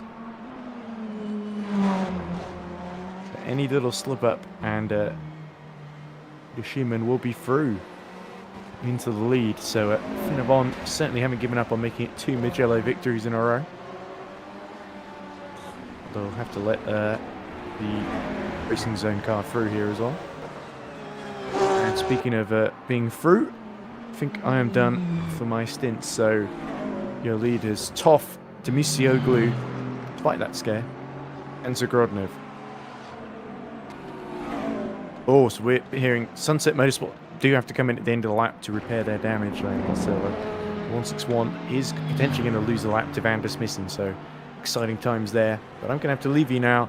I'll be back in about half an hour to the end. I'm afraid we don't have anyone else to take over, so I'll just leave you the sights and sounds of Mugello for a couple of minutes.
Hello and welcome back to the 8 Hours of Mugello, the 6th round of the 2023 EERC Endurance Championship on R-Factor 2. My name is Edward Hunter and we're into the last 2 hours 25 minutes of the race.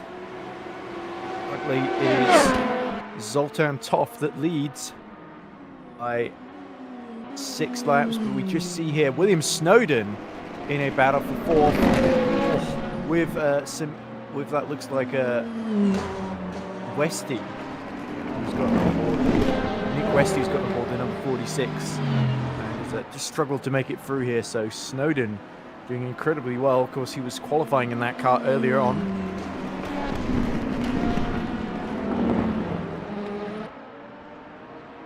There's a great fight at the top of LMP2 with Arkin in 161 losing a lot of time, having to pit for repairs and coming out just behind Van der Smith and Rio, overtaking him. Now pulling ahead to the tune of 17 seconds.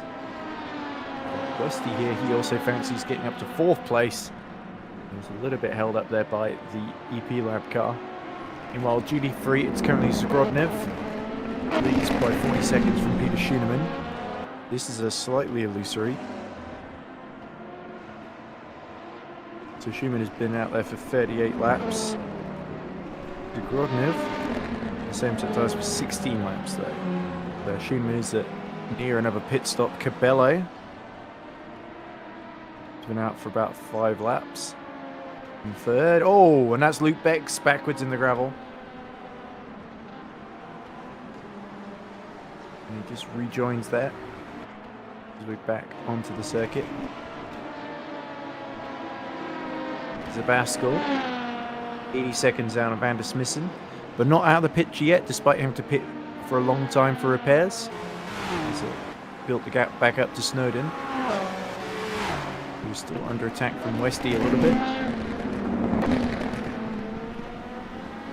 Of course, Westy on the softer tyres, Snowden on the mediums, Van der Smissen on the hards up ahead, with Baskel also on the mediums, and his Arkin as well.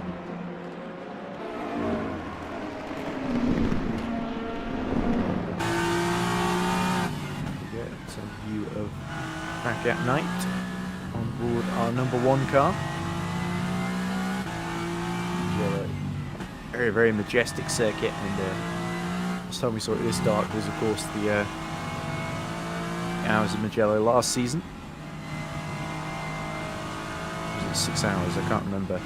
But the ending of that race was immense, in GD3 especially, with the 2 class leaders battling one another as Mark Verratti pits from 5th.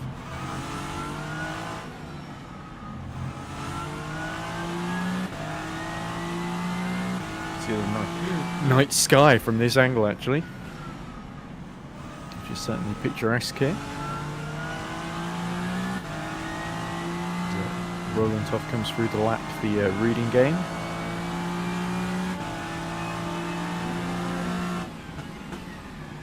Fuente's about 8 seconds behind Cabello, his teammate. So the 163 may end up having to yield to team orders once more. Try and recover 3rd from this one.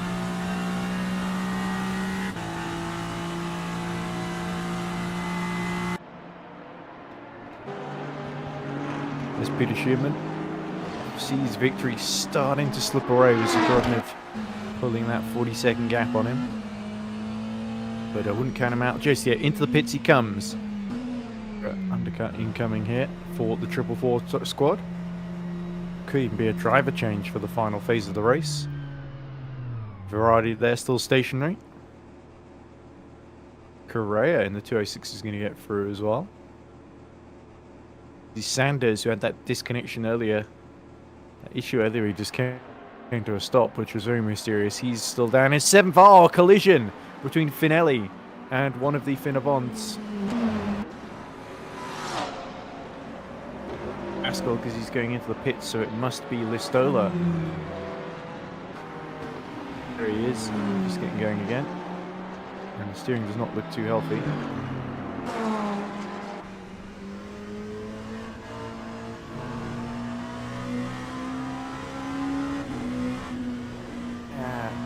Doesn't look too bad, but it doesn't look amazing either. He's now just 6 seconds behind his teammate and closing. Berardi about 8 seconds behind Carrera in the 206. And oh, is that Omi Zaidi that joins us? Hey, Omi. Hello. I fancy seeing you here. So we've got 2 hours 20 minutes left to go. I'm trying to remember, were you scheduled to appear? I don't think you were scheduled to come today, so it's good of you to pop in. Yeah, I'm just popping in for a bit, as I've got a bit of free time. Okay. Yeah, Josh doesn't want you, I'm guessing. No, I'm just kidding. Yeah. Not me either. So anyway, this has been a really interesting 8-hour race. We're coming into the closing stages here. Lots of incidents. My team isn't doing too well. As usual. But it does have Bradley Sullers at the wheel from Rookie Monsters. So he's come down from Hypercar to GD3. And he is last of those still running, but that's mainly because of what he's inherited. He's about 2 laps down on the next car. So it's not getting to the end with something. You know, I say that Eliseo Neto in an XRL esports, he's started going again. So we're technically not last if they're still running, because someone else further back decided to do more running in the race despite retiring really early. There's a big championship fight in LMP2 to talk about. So between 46 that's leading, they've got Nick Westy at the wheel at the moment in 5th. Yeah. We've got the 139 that's in 3rd and the 71 that's in 2nd. So the 71 is 9 points behind the 46. So of course with 18 for 2nd and 10 points for 5th, that would mean if it finishes this way, then the 46 would be just 1 point ahead of Van der Smissen. And Van der Smissen was actually quite close before his pit stop to the 161, the Sunset Motorsport car, which did have a big lead, and then had an incident just before I went down for dinner where they crashed and had to repair the car. 2 laps in the lead now, only a lap in the lead because of pit stops. So, Schoenemann, 2nd in GD3, gets a penalty. So I wonder what that is for, but that's good news for Zagrodnev, because Schumann was 40 seconds behind before his pit stop, and I assume Schumann sped in the pit lane or did something silly like that. We did have Peter on in commentary earlier at the very start of the race, and giving his usual insight, so it'd be interesting to hear from him at the end of this one what happened there. But yeah, And this man as well. Oh yeah, Thomas Rash. Yeah, he's promised to come and talk, so we'll have to hold him to that. But he's down 8th in the LMP2 order. And how many laps behind Finelli is he now? I think he's about 9 laps down still. Because they had 2 disconnections for Thomas earlier in the race, which is a bit of a bummer. But slowly catching back up. It's not... Is that 9 laps or is that 5 laps? It's definitely 9, sorry. Yeah. So I had a really low resolution on to try and save on latency. But I had to just pop the screen out to have a better look. And nope, it is actually 9, not 5. Yeah, Hypercar is probably the least interesting class because only 4 Hypercars showed up. 2 of them retired. Yeah. And 6 laps. Currently. Yeah, and then just gradually fallen to 6 laps behind. So the big battles have been LMP2 and GD3. So Yeah. GD3 has been quite good strategic contest with not a whole lot of overtakes. LMP2's had a few moves and also a few crashes as well. But for the most part, LMP2's probably been the more exciting one, especially with the 161 Sunset Motorsport. He has to get a lap down on the next car, which is the 8th placed Skazbolik Zedeli in the HHR 36 car. Yeah. We've got Colin Sanders. Sanders was leading this race for about the first half or so, and then they ended. It was weird. They stopped by the side of the road. It didn't look like it got disconnected. Maybe there was some sort of wheel or pedal issue or something, or the screen died or something. They pull off to the side of the road and just stopped while leading, which was really painful because they just worked their way back into the lead from earlier incidents, and now they are 3 laps down on the overall class lead, but about 10 seconds behind 6th place. And then it's not too far to 5th as well, so there's every chance Trax VR could get the number 11 Mercedes into the top 5 by the end of this. It's a lap though to Fuentes, the championship leaders that they were hoping to overall, so that might be too big a gap. But Yeah, so a lot going on, but the main focus I think has really got to be that LMP2 championship fight, because it's going to be very close. And the end of this is there's Bradley Sellers just getting out of the way in the 485 for the Luke Becks in the 137 hypercar. So that was Bradley Sellers to get taken out by that same car with Louis Hartley at the wheel early in the race, like just before he's about to pit. That happened, which was a bit annoying. And sort of once you get taken out, it sort of ends up starting the chain reaction of events, I guess. When Yeah. just drivers, and then the other driver isn't as good, goes in the gravel and makes loads of mistakes. But yeah, this racing, these things happen. And Bradley at least pressing on, and still he's been lapping about the same as Louis Haskell ahead of him. Which, well, actually no, he's been lapping slightly faster, so it's not too bad. Yeah, but obviously, I've noticed that since Abu Dhabi, when someone makes one mistake or something, it just causes quite a few. So not too good for the driver. It can cause Yeah, it can be quite a hard few to then. sort of Yeah, pull yourself out of that, because we saw the 161 crew did really well, because they briefly lost the lead, I think, because they were actually told to pit again to repair their damage, because they went off track at this last corner, I think. I didn't see quite how it happened, because you can't really have any replays, because apparently it just crashed the streaming PC if I do that. But yeah. well, that's what I was told anyway, and I don't want to test that. Yeah, we don't want the whole stream to die. And it's a bit annoying, because we did have the auto director apparently messed up at the very start, where we missed the start of the race. For the very start of the race, it just went on board with Louis Hartley, which is the one driver in hypercar. I actually saw that. Yeah, I was watching live. Yeah, I saw that. But anyway, Arkin has done very well to extend the gap out to Van der Smissen in this stint. The Sunset Motorsport cars looked pretty much on rails all day and all evening as well. So I think the crew there of the 161 will be very happy.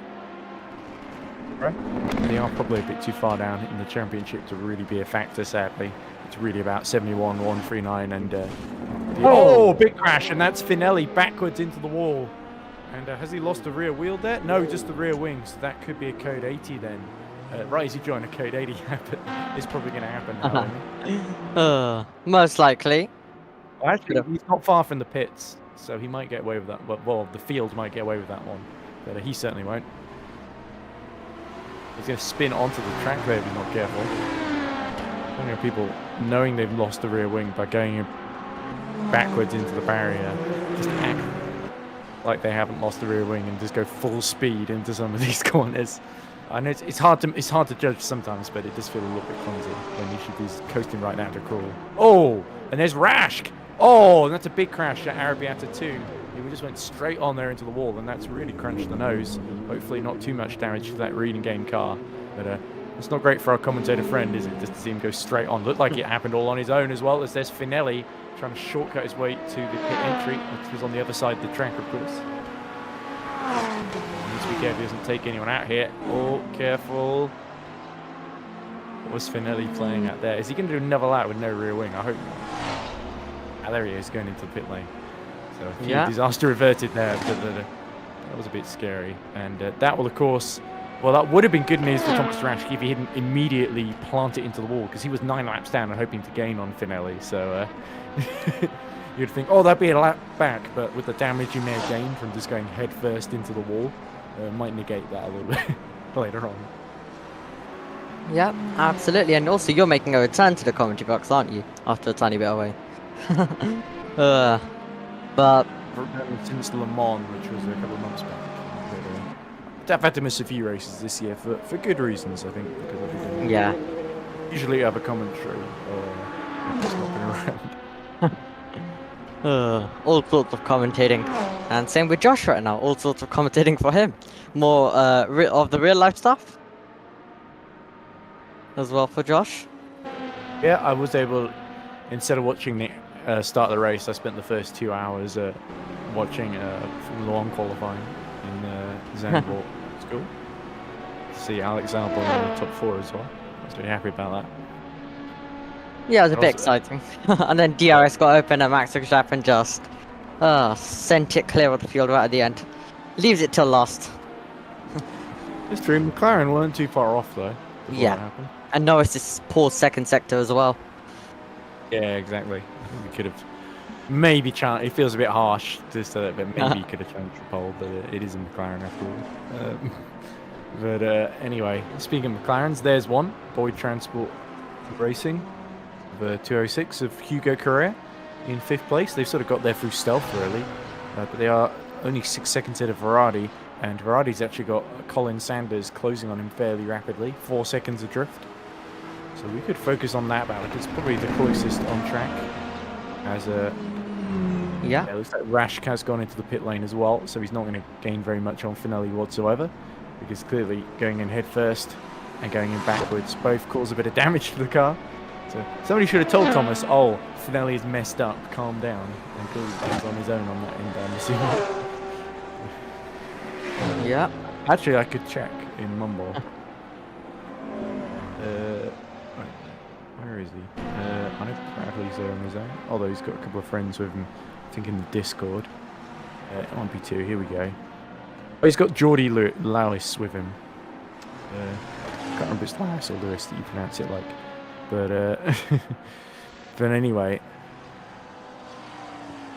Let's focus on that. Oh, Bradley Sellers. But, here we go, yellow in the 3rd sector sadly, but I'm not sure what that's about. Here we go, Colin Sanders closing on Mark Verardi. So hopefully we don't turn off the auto director sadly. Yeah, I'm just replying to this message. Because people want me everywhere now. They do, popular man, I'm not surprised. And then Josh is stealing me back at about 9:15, I think, for IndyCar. That's okay, I can probably do the end on my own if need be. It ends at 10, I think. Well, I think I need to go actually in a few minutes. For the person who's now actually Alright, gonna get me on. Yeah. Well, I guess that's going to leave me on my own then, because I haven't got anyone. As usual. Yeah, To solo. be fair, I'm pretty sure I've commentated on 24-hour races where it's been pretty much me for like 12 hours or something like that. It's been pretty miserable as a result. But well, not that miserable. As we see, Fuentes is now about 2.8 behind his teammates. Those are 1st and 2nd in the championship. Oh, code 80 being about to be called, so something has clearly happened out there. Yeah. Looks like something has happened out there. And code 80 in effect. And whoa! So that's why it's Van der Smissen in 2nd has lost his rear wing, so he's gone in backwards somewhere, and the steering is crabbing too, so he's had a big crash. Luckily hold on to all 4 wheels. That's a big blow for the man 2nd in the race, and it opens it right up to Thomas Abascal, who was only about 7 seconds. So fortune has suddenly smiled on Abascal the Rascal. And that's surely, once Van der Smissen makes it back to the pits, free pit stop essentially. Colin Sanders goes to the pits as well. So he was just coming towards the pit entry when the code 80 was called, so he's the first in. Very opportunistic. There's William Snowden in the Boyd Transport number 40. Let's see how far away Van der Smissen is from the pit lane. He's right behind these guys. So this looks like a run towards the final corner, isn't it? So as Van der Smissen, really struggling. It's like having a rear axle that's not aligned properly, and you're having to sort of steer in a straight line to compensate. It's a bit of an unnatural feeling. And through the final corner he goes. So it looks like anyone else make it to the pits apart from Colin Sanders? I don't think so. Looks like Thomas Rash has made it back out again. Finelli is still in there, though. And we're going back to green now, as Chris Tompkins tells us in race direction. Yeah. Loving Mugello right now. In the night. Looks like Luke Beck's made it to the pits as well. There he is, just as it was ending. So that's not going to help him out too much, but perhaps he needed to stop anyway. And 6 laps down with no one behind him, he's sort of in his own little race where he's just trying to finish and get those points for 2nd, really. As we see Louis Hesketh, who's actually had a quietly tidy run in 9th. A lap down on the next car of the HHR of Delhi.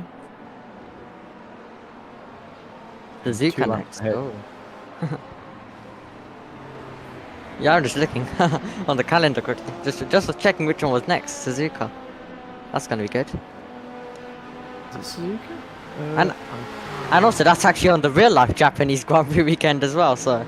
6 hours to Suzuka, yeah, followed by 10 hours at Daytona. It's going to be cool, 6 hours to Suzuka, especially with 2 hours less than this race. It was Snowden trying to flash his lights at the track's VR, number 11, Sanders. So Sanders has come out about 36 seconds behind Verardi, but he might be fueled, might only have to make one more stop. Oh, as he goes side by side and bumps actually into the side of a track's VR car. Let's see if Sanders made it out okay. There he is. It looks like just a little bit of side-on contact, but nothing too serious. Van der Smissen then has lost second to a Pascal. He's going to lose third to Snowden in the Boyd Transport as well. This is bad news for the 71 because they were looking to get themselves right on the tail of the championship leaders, the 46. Now they're actually going to come out of this pit stop behind them in the race, which is going to give Van der Smissen a lot of work to do. Yeah. It also really opens up for the 139, who are only about 3 points behind the 71 in the championship, and about 12 points behind the 46. Here we go. There is Nick Westy. Himself up to 4th then. It's been a tough old day for EERC Racing, but they've struggled on. They are now 27 seconds adrift of the Boyd Transport number 40 that they were fighting with earlier on. They are 2 laps clear of Calla Listola. So the 46 is really in a hoping bad things happen to those in front of them phase of the race. There's a common phase for all these drivers. Yeah, I'm getting messaged now everywhere. So that's what I'm saying. I'm just replying. I'm just trying to reply to everyone. Oh, and a penalty for Louis Hesketh. I haven't been looking at the steward decision chat in a while, so I may as well have a look at that. Oh, yeah, I do need to go now because I've been sent over the thing to commentate. Oh, fair enough. Yeah. Fair enough. Well, best of luck. Is it with Joshua? What is it, on IndyCar or something? IndyCar, yeah, quali. Got delayed because it was meant to be actually going on at 7:15. So probably would have been going on right now as well, but due to weather, it's been delayed. It's bad weather everywhere, it looks like, other than here. Yeah. So I've been able to get away from the rain. There's a climate emergency going on. Anyway, but anyway, thanks for 20 minutes or so of company, Omi, and hopefully, no worries. If there's a bit of time, you can pop up near the end if you want. But, All right, see you. Well, take care and enjoy the IndyCar quali as I get back to the race then. So we do have decision number 7 from about 40 minutes ago that I didn't read out on stream, which was a lap 158 incident involving EP Lab 163 and URT 71. That was what caused the drive-through penalty for URT. We have got Nick Homer making another decision in the chat actually.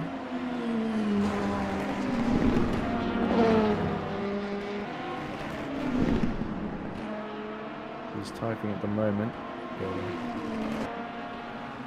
Bex, by the way, has fallen 7 laps now behind the race lead. I suppose a little bit demoralising things. We see 2 of the class leaders passing one another.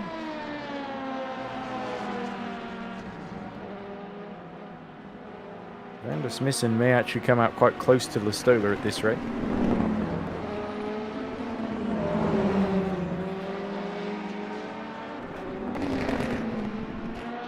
Here we go, decision number 8 then. Lap 171 incident. Remember, we are on lap 220 now. Between URT 71 and Boyd Transport. Number, is that 206? Yes. Driver penalty for URT again for causing a collision. Formal driver's standards warning for URT 71. So this was either Remco de Zeeuw or Smissen at the wheel. I believe it was Van der Smissen driving at that point.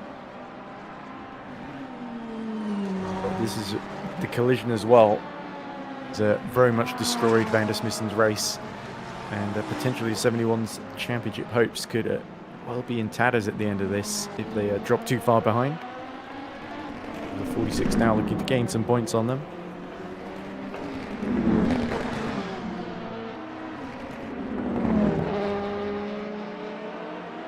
They have got that 6-lap gap to Machete though, so it'd be difficult to see them coming out lower than 6th. Here they are.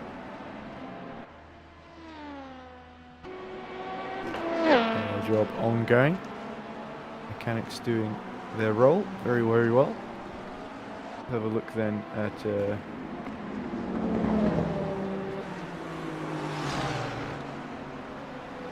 EP lap battle. Third.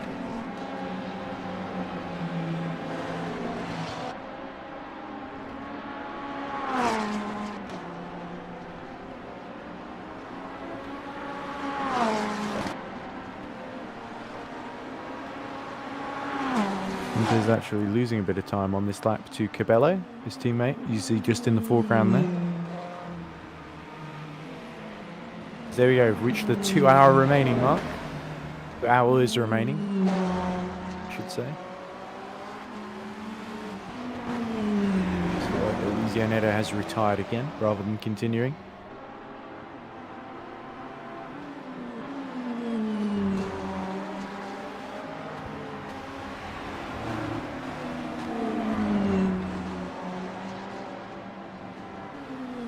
Sanders is now just 23 seconds adrift of Verratti and has been setting consistently quicker times, 1:49.0. He's the fastest man in the GT3 class.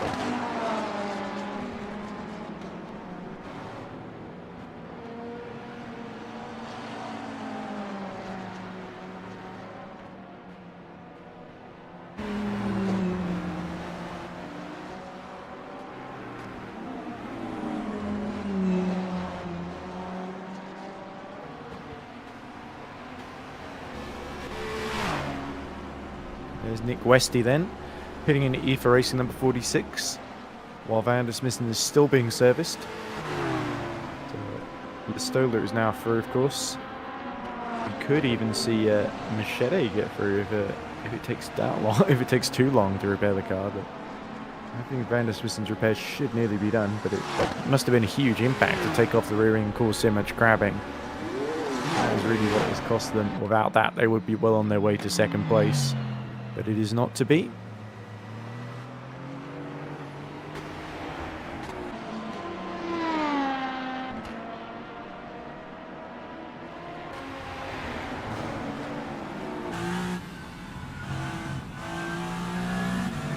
Right on board then with Luke Bex for a little bit.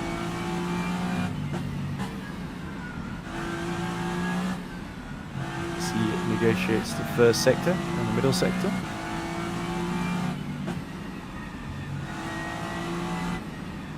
Birch car just ahead of him, which gets out of the way as soon as possible. Joe Bradley.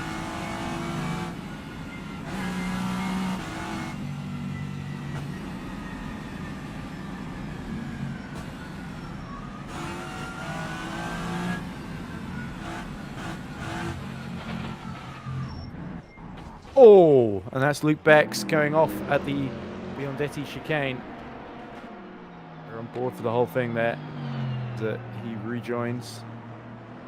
Biondetti was certainly some chicane he messed up there. He actually have been, as we see the race leader pit from the same class, that may have been a Pelagio and Scarperia that he messed up there.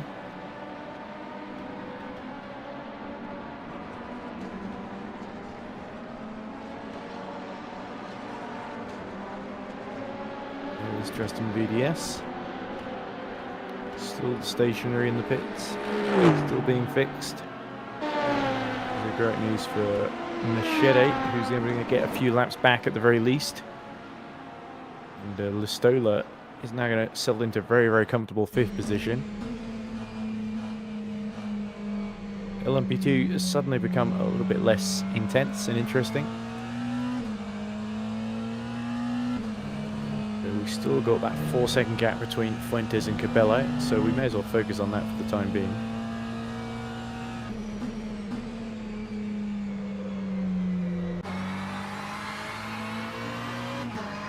There they are. You can just see 444 of Schoenemann. They're about to unlap ahead of them. So that shows you how much Schumann's been struggling, because Cabello's actually got back within 111 seconds of it. Just under 2 hours. You can't discount that as a threat, as there goes another Finnevant around the outside. That must be Thomas Pascal as Diziu gets yet another penalty as he gets back on board the 71. 4 laps ahead of Machete, but 2 down on Listola. So that's quite the blow for the 71. He gets into the car. He has to serve penalty for something he probably didn't even do. Grodnev is also pit from the lead in GD3, so he's going to come out, I think, just ahead of Schoenemann by about 20 or 30 seconds or so.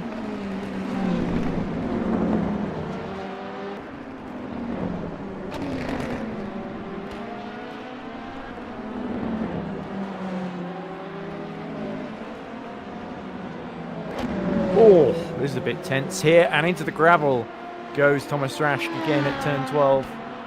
Just has to extricate himself once more. It's certainly not been plain sailing for him.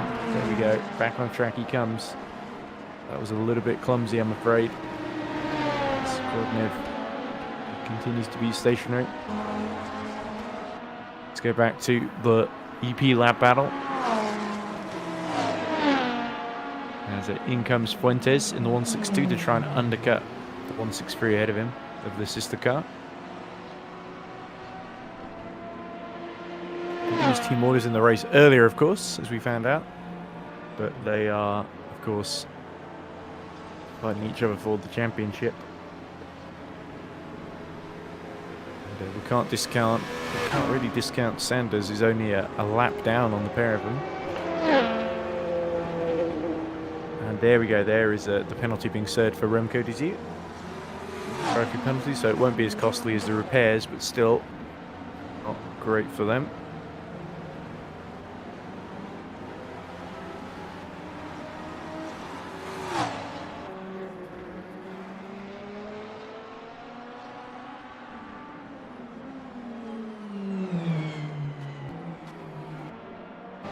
Daniel Shivokin are well on their way.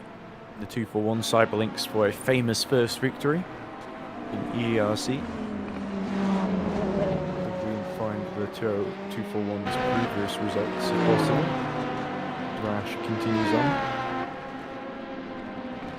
There's Snowden now up to third, and to be honest, not too far behind a Pascal actually, 74 seconds.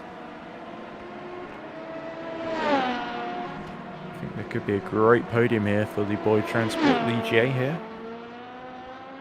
Could be great news for Roy Tunn, William Snowden and the team.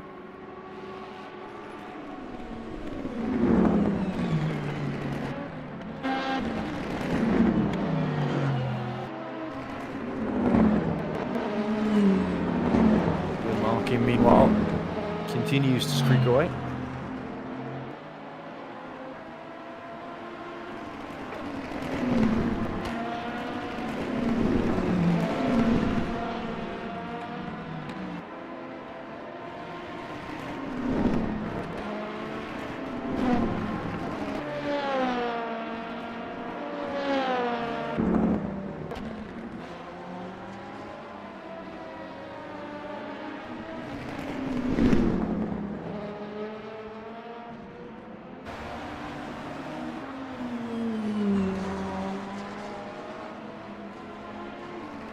One's history then this season.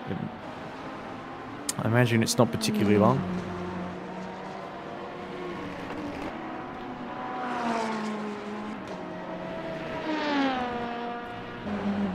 Of course, they did compete in the first couple of races in a different car and then changed cars going into Watkins Glen, where they did not finish. It's probably what Underbird Simulation is going to do as well.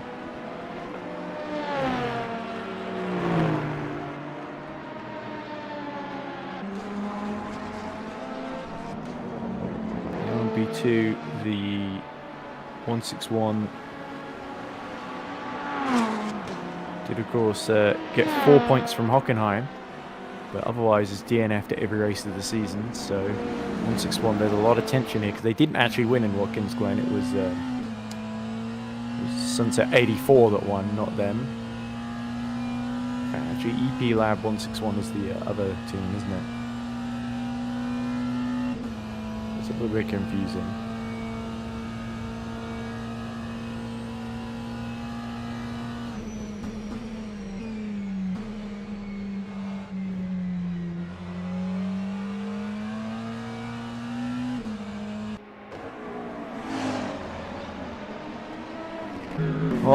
too much to talk about, sadly. If anyone wants to do an interview, they're very, very welcome to. Something else to alleviate the boredom. 27 people watching. Supposedly. 18 people, so somebody has just come on. And is very welcome to come on and talk to me on stream if they want. I haven't really got anyone else to talk to about what's happening. Just anything in general. Oh, Nick Westy going very, very slowly. And is he missing a rear wing? He is. Oh dear. Looks a bit like he is. That's not good news for the points leader in LMP2. So refresh the overlay because it's showing Fuentes as a... Oh! Is Nick Westy struggling without his rear wing? No sign of a code 80 though, so they're just hoping he can stay out of the way and make it to the pit lane.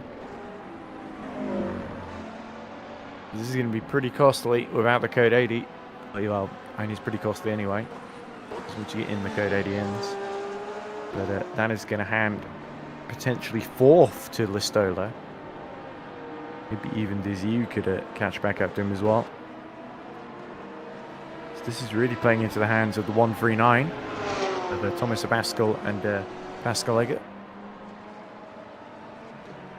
in terms of the championship. Westy there in the pits. Definitely going to lose out to Listola here with the rear wing change.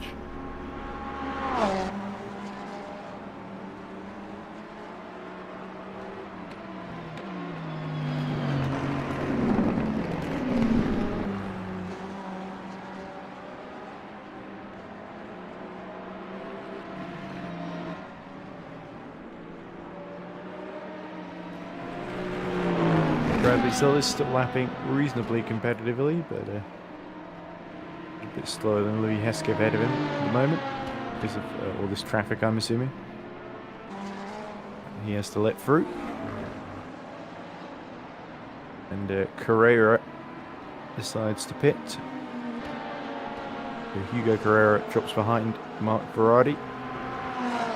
And also will drop behind Colin Sanders too.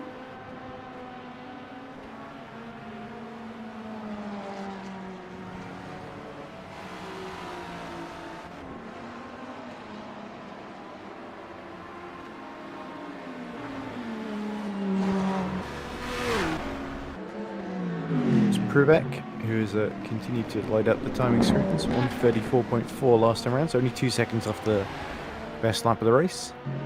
This is just how much the Hungarian squad is pushing.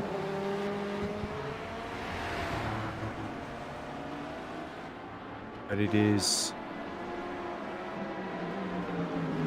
Nick Westy that we're looking at the moment in terms of the timing screens.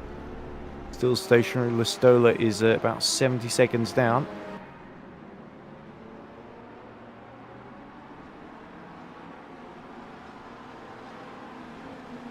Shrivokashin is continuing to circulate then the 241. Really has felt like it's been in control for most of this race. Since the halfway stage, I would say. It's 65% at least. Oh, a bit of a coming together there between Hesketh and one of the LMP2 Vinavons.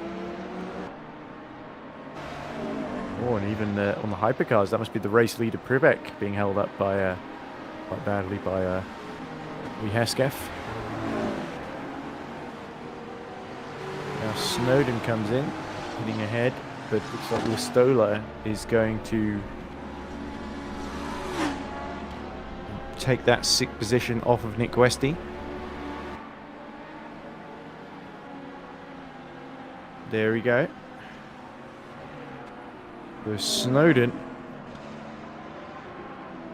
is still in the pits, of course, but he's about 2 laps ahead of Cal Listola, so he should be relatively safe at 3rd place.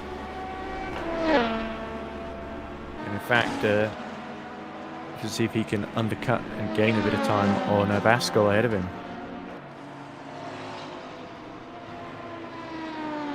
Drivers, the team's now starting to think about getting their strategies to the end.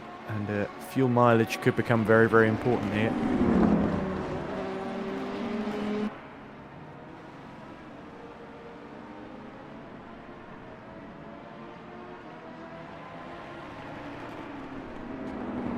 Colin Sanders is now just 13 seconds behind Mark Ferrari in that battle for 5th. As they can't just come out behind the pair of them. Briefly there was a yellow in sector 2, but seems to be okay now. It's a long stop actually for Will Snowden as well. He's still in the pit lane. Oh, not anymore actually, he's just exited it. So we go Snowden. The lap behind Abascal, 2 laps ahead of Cal Listola. Questy though, I think he may even be under threat from Dizu here. It's Remco. He's getting sort of back onto the lead lap. It looks like Westy might be leaving the pits now. Indeed he is. The lap apart for the pair of them. So lucky escape for one of their title contenders, but lost out big time to the 139. And immediately Nick Westy goes off and into the wall on the exit of San Donato. So that was very clumsy indeed from the number 46. Perhaps that damage was not as repaired as we thought it was.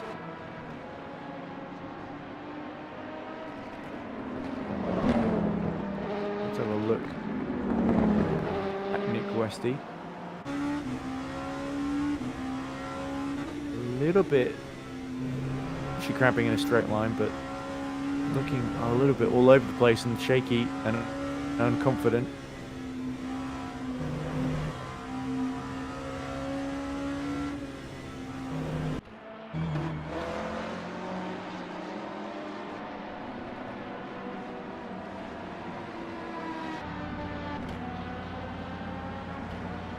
There's Bradley Sullers then. That could well be ultimate stop then for Hunter Birch Reading in GD3. But they're really struggling to make inroads on Louis Hesketh, although Hesketh did get that penalty not too long ago. They're still about a lap down though.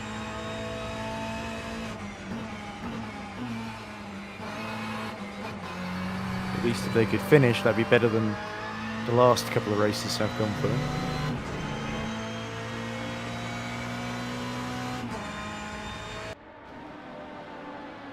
Oh, and Juanma Fuentes facing the wrong way. That's the championship leader, have spun at Arabiata 2.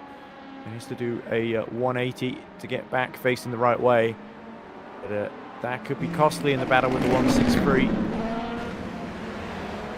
Fuentes can't really afford to make those sorts of careless errors. They're lucky that number 11 has hit even more trouble than they have, but it does very much help the 444 keep their hopes alive.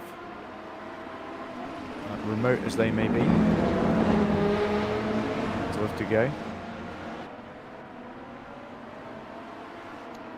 Mind it, Frinavon 444 are about 50 points down on the 162. And across the 6-hour and 12-hour events, I think that end the season,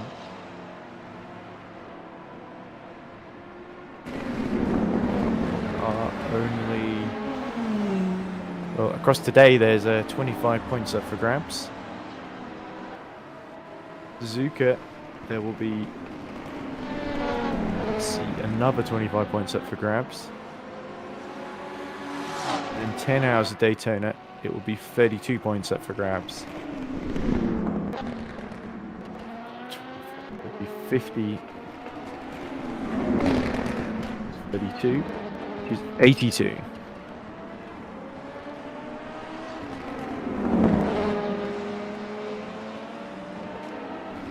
So we need to be within 82 points.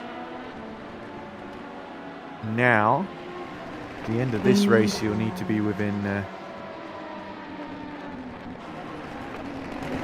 2 minus 25, which is 57. So yeah, I think at the moment 444 will be in title contention. I'm not sure if 163 will be as well actually.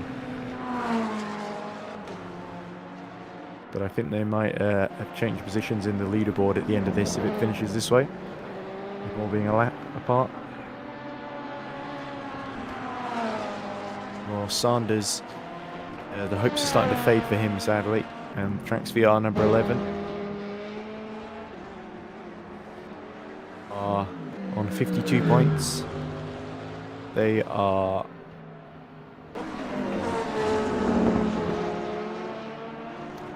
about 43 points behind.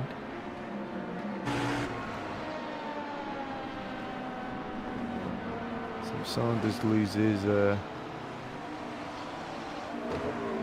how many points to the 162? We need to try and work this out.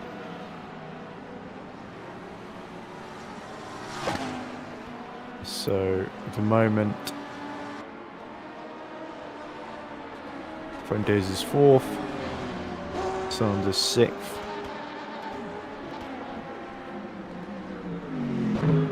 They would lose 4 points. Get it. Instead of being 43 points behind, they would be 47 points behind. So you'd just about be in it.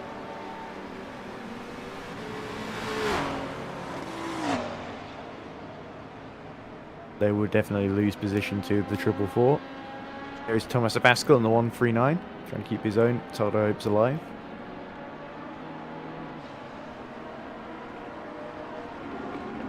As it stands in LMP2, for racing would score 5th.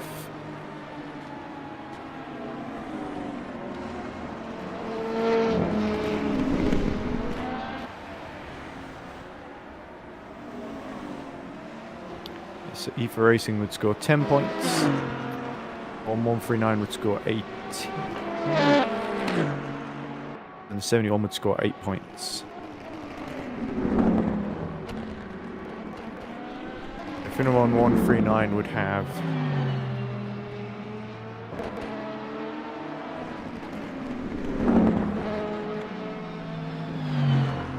would have 83 points. E for Racing Team number 46 would have 87 points, so it would be a 3-point difference. URT 71 would have 74 points. Oh.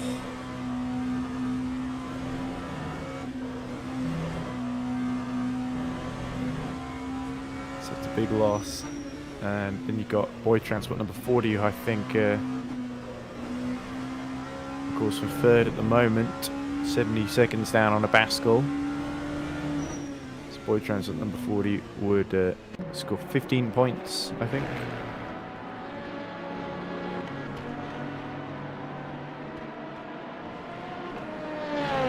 And that would put them on 71, so just 3 behind URT.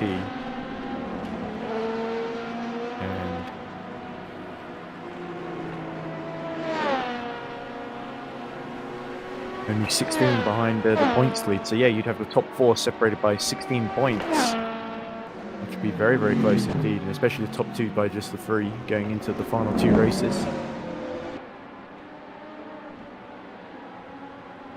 3, I think it's every chance that EP Lab and 162 could wrap it up a round early before the 12 hours. Get 32 points ahead, the car behind. And as for Racing Zone Team number 1, they're currently 22 points ahead of Rookie Monsters 73, who haven't shown up. And then they are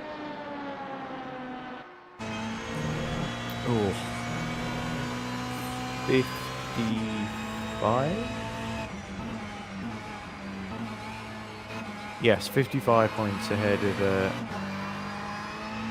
Finger 137.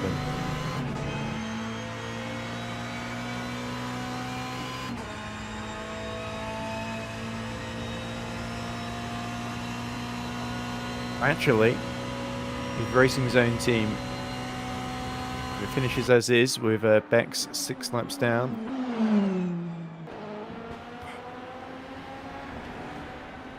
Beyond the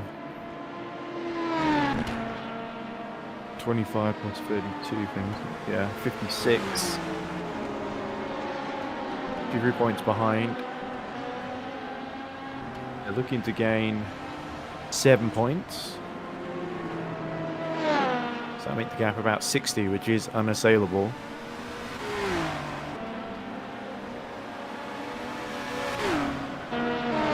But I didn't realise actually Racing Zone, the end of this race, almost certainly are going to clinch the Hypercar Championship, which is somewhat disappointing because it's never nice to see championship decided just happen because the people second place in the championship don't turn up, but you do. Stoller pits in the 140, which is going to provide a little bit of hope to Westy with 90 minutes remaining, but we are getting into crunch time here. Sanders right behind Verardi, by the way, so we can switch to that battle.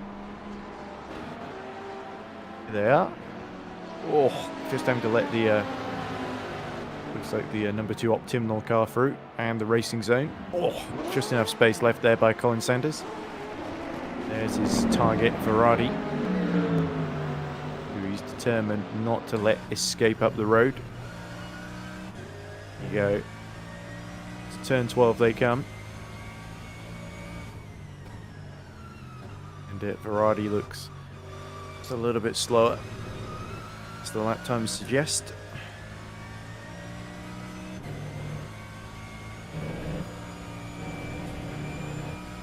It's a matter of, I think, when Verardi is going to be overcome by Colin Sanders rather than if.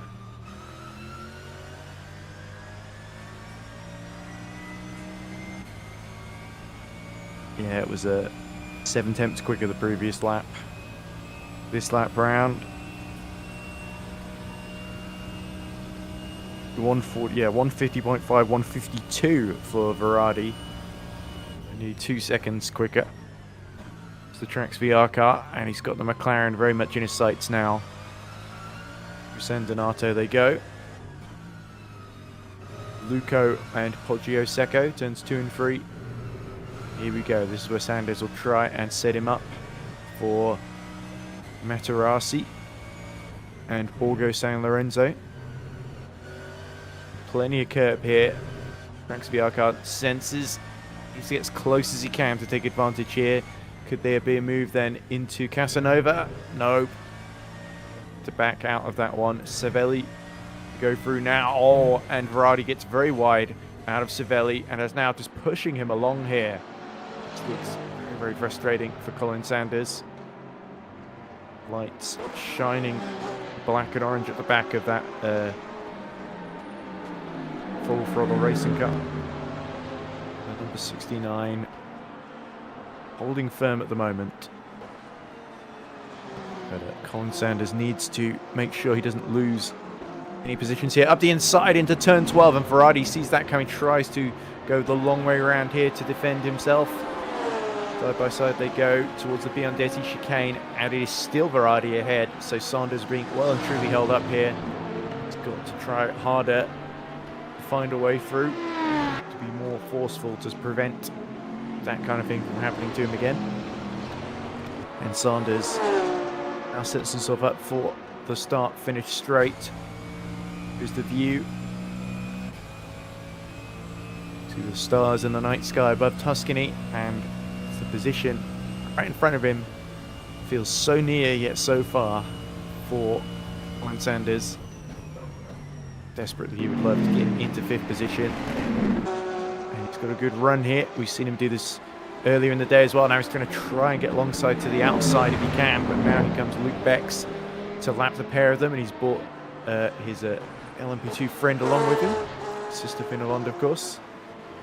So Bex should get clear both of them before the corner. Oh!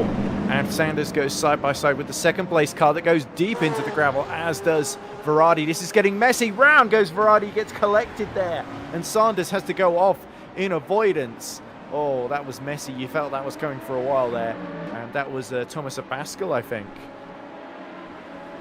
Yes, it was Thomas Abascal was involved in that there, going off track. And is there damage to the Finnebon? That would be very, very disappointing if so. But it would potentially hand third to Boyd Transport, which is great for their title aspirations. Abascal looks like he's able to press on for the time being as Arkin pits from the lead, which should put Abascal back to within 1 lap of him. See Vesti in the background, several laps down on Thomas Abascal. There's Verardi. Big hit that he endured there. Yes, that car not looking too healthy at all. The full throttle car is surely going to come in for servicing, which could allow Ben Cadge to gain a place in his 206 car.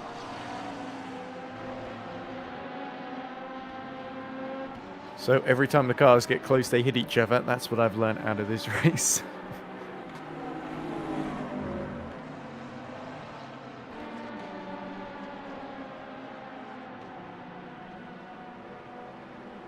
Anyway, and now into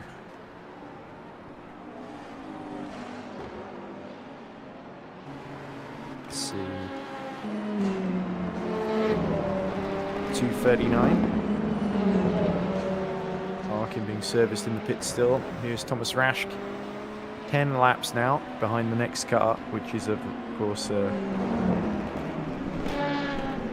Ruven Machete, as he Spencer's with Shvokin for actual position, which shows you just how far the 72 is in the race. Behind any of the Rebel MP2s. They're still running. Oh, big spin for Nick Westy, and that's again our points leaders. Really struggling in the infield section there. Spun it coming out of turn 7, isn't it? Yes, out of Civelli into Arrabbiata 1. It's a big shame for Westy, pushing too hard to catch up to Valencia, 52 seconds ahead of him. And he's lucky there wasn't any damage from that, because that could have allowed Dizu to snatch at 5th place and get himself even closer in the title fight. Remember, 16 points would be the gap between the 46 and 71 if it stays as is. 139 just 3 points behind the 46, so the 46 cannot afford to lose any more points, or they'll be behind in the championship going into the 6 hours of Suzuka, the penultimate round. To Cabello, he's still very much part of the title fight, and 74 seconds of his teammate to boot as well. But now the race leader, the class leader, sorry, is coming through to lap him, and indeed does so. And a penalty for our overall leader, Zolt Pribek. I wonder what that's about. Something for track limits or something.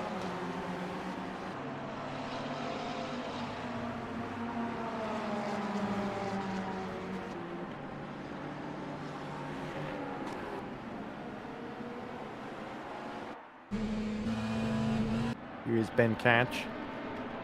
He's hoping to get ahead of Verardi, who's come in for that service, of course. 60 seconds down and closing, so I think it's looking good for Ben Cadge at the moment. He can just stay out of trouble here to get into the top 6, which would be quite a result for the Boyd Transport 206. Everything that it's had to put up with today.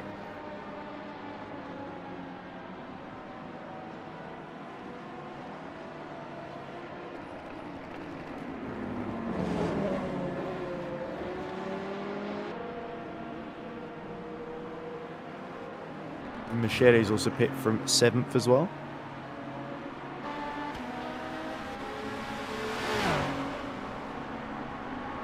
That's good news for Rash, because it puts him back to within 9 laps of the number 2.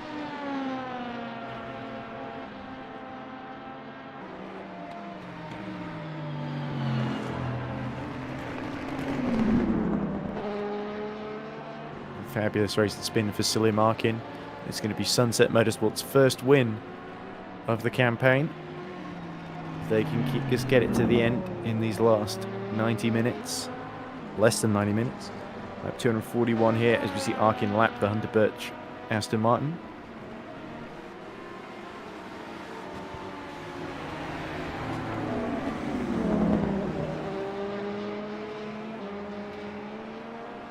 Cadge did make it through then into 6th position.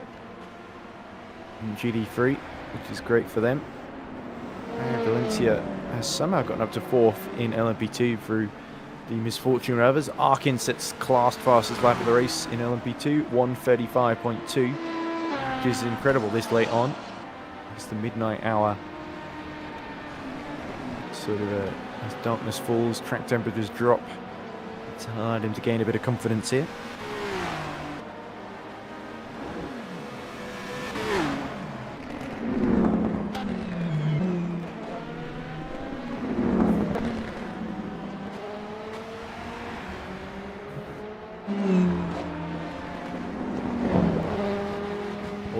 Yellow in the first sector for somebody or other. So it might have been Snowden who continues on.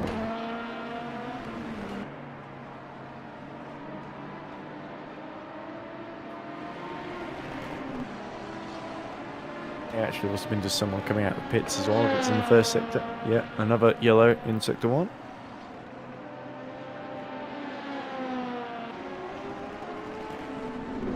There's Colin Sanders going quite slowly actually in 5th. Having just done all that hard work to get into the top 5.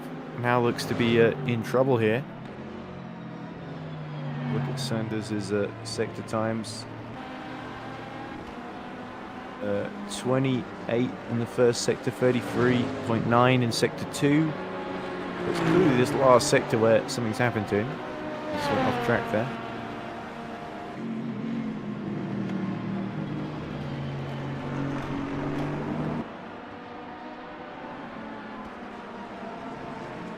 In comes Colin Sanders then.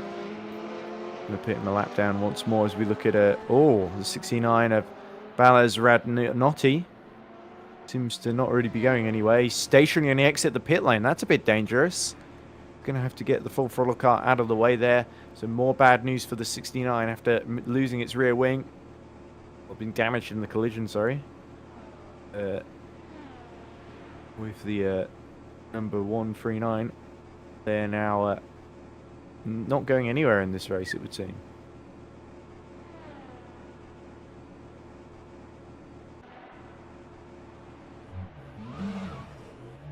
There we go. Right, okay. Looks like he's woken up and gotten into the race then. Great news for them. Radnotti gets going a lap down on Ben Catch. A little bit of insult to injury there. Radnotti is still, I believe, about 22 seconds ahead of Gergo Balai in the HHR 36.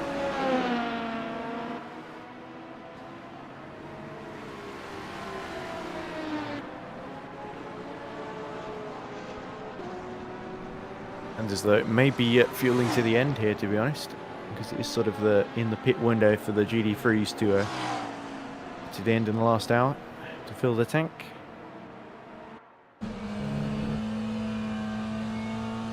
Schumann now 94 seconds down, but the 444 have got themselves just that inch closer to the title fight. It may still be a long shot. It may even be ended a race early by the 162, given the lead they've got.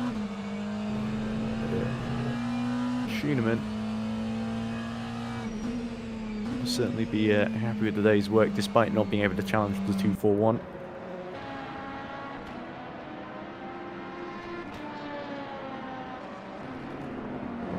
There is the 241, the Cyberlynx, driven by Daniel Shvokin.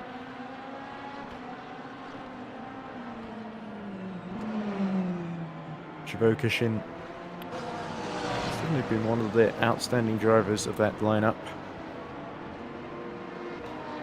Along, of course, with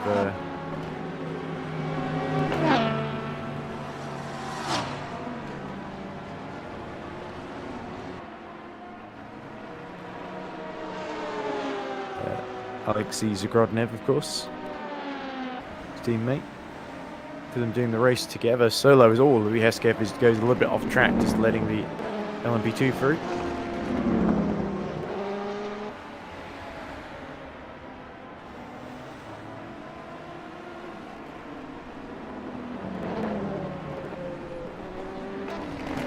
Closest fight on track at the moment is Gergo Balai, about 21 seconds ahead behind Balaz Radnotti.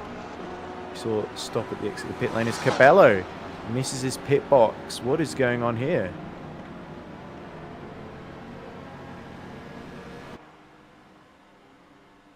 Must have got it now, but that looked a little bit clumsy. As Fuente seems to pit at the same time, has he? Yeah, here he is. We're in the pit lane, so Fuentes comes out then. He is going to be just under a lap behind as he does so. Hoping Cabello has a very, very, very long stop. But it does seem unlikely to me.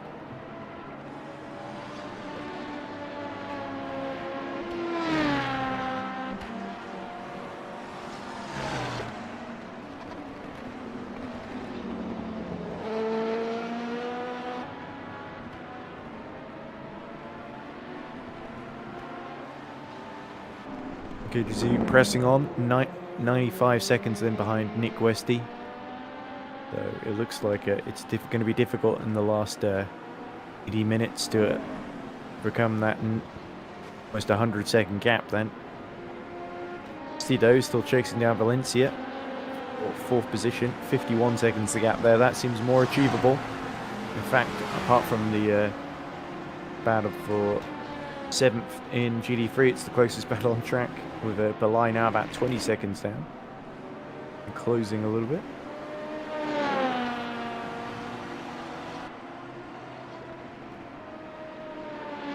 He was almost a second faster actually on the previous lap, exactly a second faster than Radnotti.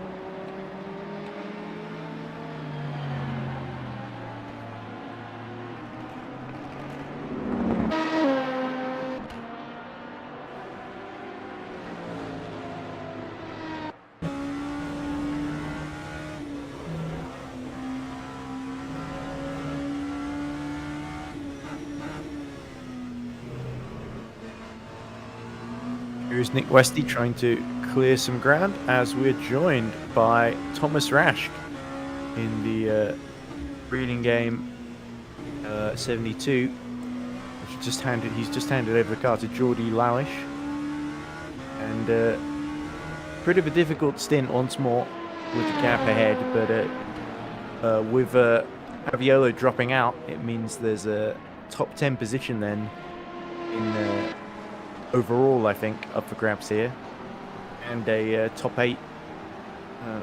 Yeah, I believe it's a top 8 in the race then for reading game, Thomas. Yeah, exactly.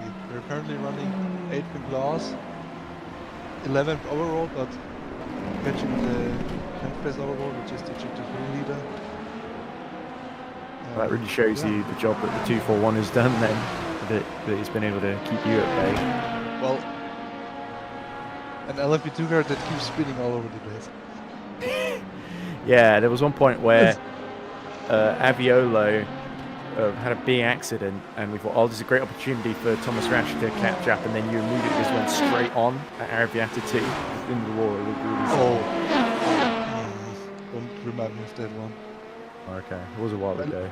A little bit of a misunderstanding with the GT3 car, because we both wanted to go on the outside there, and didn't work out. Okay.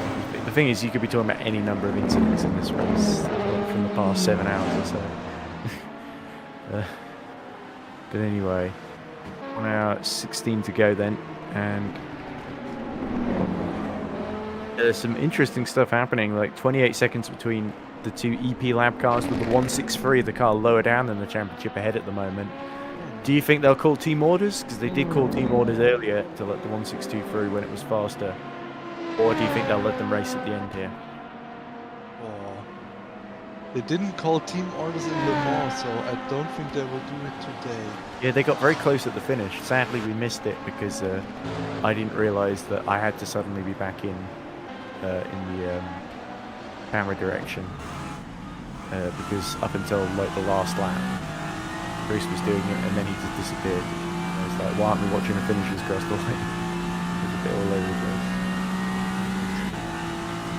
Well, did anything happen in the past? How long have you been? Oh, all day, but apart from when I broke for dinner. Yeah, well, we had the 71 hit trouble and we had the 46 hit trouble in LMP2, which was quite dramatic. And we also had the 69 hit trouble as well. It was quite comedic because the 69 had a long pit stop because they were in a battle with the number 11 Trax VR car, and then a bicycle came along and then just crashed in, went across the grass and crashed into the 69, which is quite unfortunate for all the team. And then they pit to repair and then change driver. And Brad Noddy just sat at the end of the pit exit for about 30 seconds before he suddenly woke up and realised he had to actually drive out the pit exit to get in the race, which was quite silly. And maybe someone was at the door, I don't know what happened. But which car was it? it was Black and 69. orange McLaren. Yeah, black and orange McLaren. Is it the 69? Yeah, that's correct. Ah, okay. Yeah, I've seen that stand at pit exit for like 2 laps. Yeah, I was like, okay. I wasn't 30 seconds. It did feel like silly because like what the hell was he doing? Like, got to the end of the pit exit and then didn't know what to do after that, or yeah, maybe had some kind of wheel issue. I don't know. If there was some kind of wheel issue and he was desperately trying to fix it, did fix it and then went out, that makes sense. But if he just fell asleep or something, it was a bit stupid on him, I'm afraid. But Radnotti seems to have been lapping fairly well, although he has been caught by Belay, who was about 22 seconds behind. He's now 18 seconds behind. But does keep closing. It was Luke Becks making probably his penultimate stop of the race.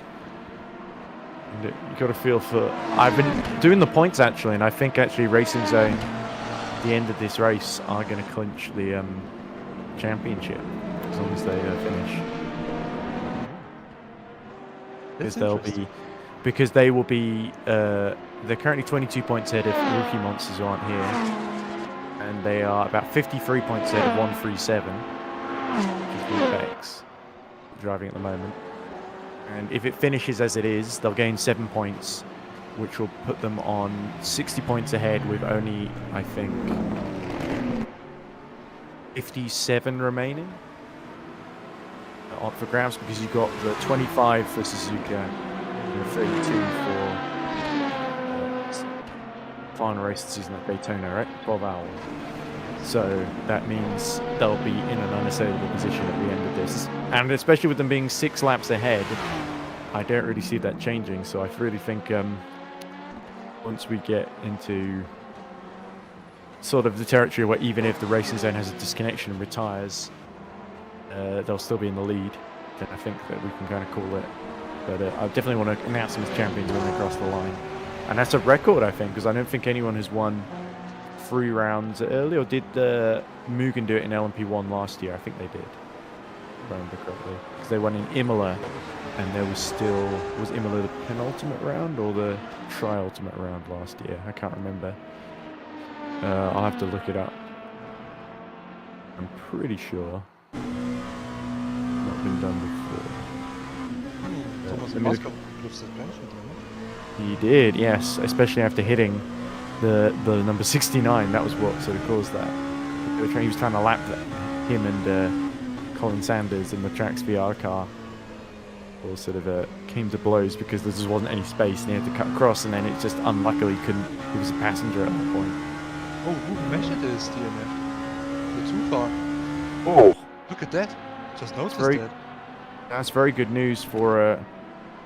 Not sure that was a disconnection or what, but that's good news either way for Geordie Lewis and the 72 reading game car that was, let's see, about 8 laps down, weren't they? More than that, wouldn't it? I mentioned this back in. Ah, okay, it was just a brief one. Well, still, that's a lap gained at least. Yeah, I guess. No need to get too excited though.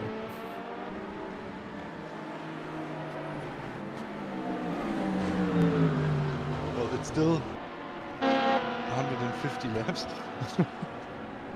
So last year, Mugen did he clinched it at the penultimate round at Imola, 6 hours, because Valet didn't show up essentially. then in fact they didn't even show up. None of the hypercars showed up at all for the final race of the season in Bahrain, 24 hours. And now, That explains why so this season, it looks like, there's a guy gets well out of the way and is dragging on the ground there, lots of sparks. But it seems to be okay.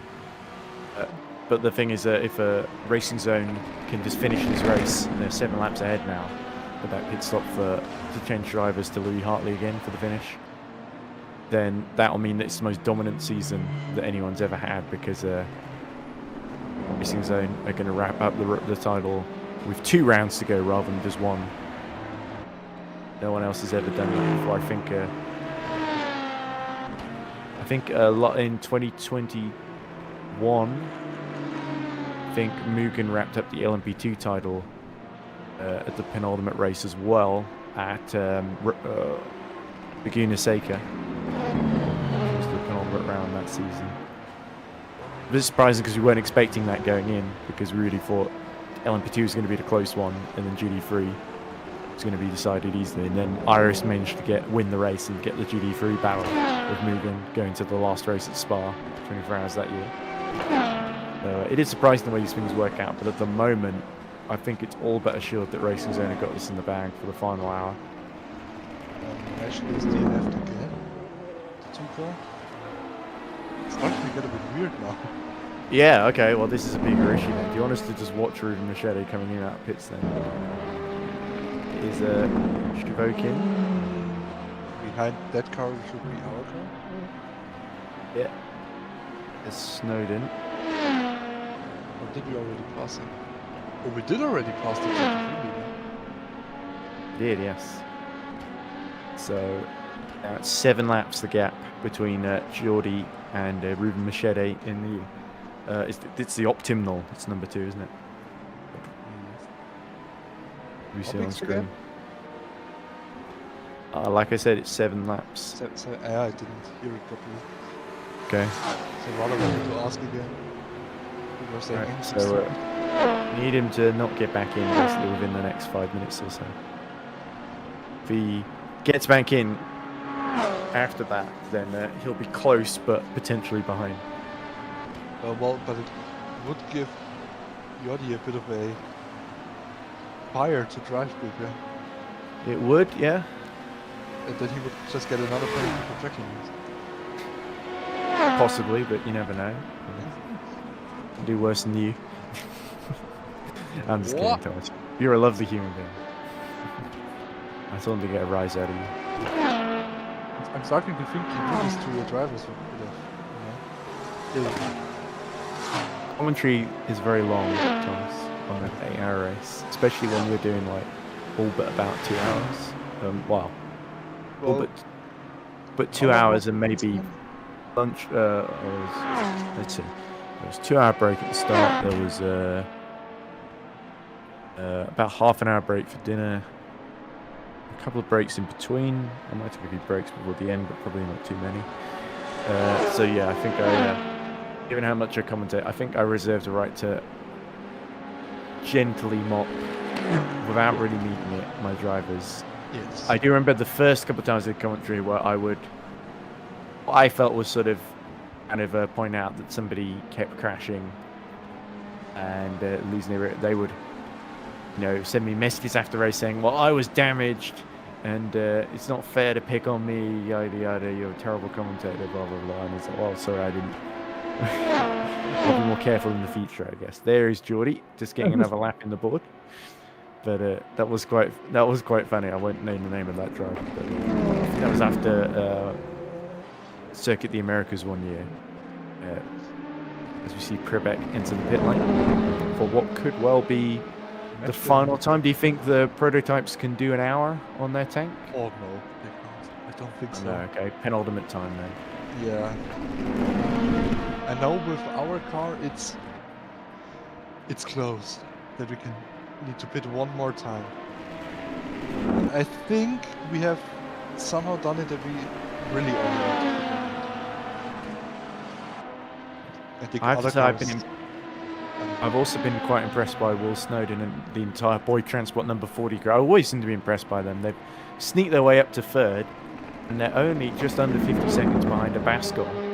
So if anything goes wrong for the 139, we could even see number 40 on the middle step of the podium rather than the bottom. But the championship, I kind of hope a Bascom brings it home. And there we go, Snowden pits for what could be the final time, as you say. Or were you talking about the GT3 cars? The GT3 cars can, if they would pit now, they could go till the end. The LMP2 car and hypercar have something like 40 minutes. 40 minutes is usually always a good marker. And Snowden needs to pit another time. That's for sure. Ah, so his position was a little bit artificial, but he's about 2 laps ahead of Valencia, so he should be, fingers crossed, for Boyd Transport in the clear there. But this could turn into a pretty decent afternoon. Oh, a little bit of nudging. Well, there we go, Geordie's side at least. What I was about to say is this could end up being, as we see the Finnevon go past him there, the muscle its way through, it could be a really, really good night for Finnevon because they've got 137 in second in hypercar. Which obviously, you know, second out of 4, but only 2 still running. It's not great, but still, they're going to make it to the end. LMP2, they've got their lead driver in the lead team in the championship second, which is going to gain a lot of ground on its rivals. Their other car is in 4th, and then in GD3. Again, their lead car in the championship, their only car in the championship really, is second. And has really fought the leader for quite a lot of the race, stayed on the same lap as the leader for quite a lot of the race, and is the only one who's really been able to do that. So you've got to say for Finnevon, all their cars are going to, well, they're not going to win in either classes. It seems very unlikely unless something happens to Arkin, but, or Shivokin, or even Quebec. But even then, 6 laps, I think they'll be fine. Gotta say, they're gonna be happy with the way their 8 hours has gone because they've achieved pretty much everything that they would have set out to do going in.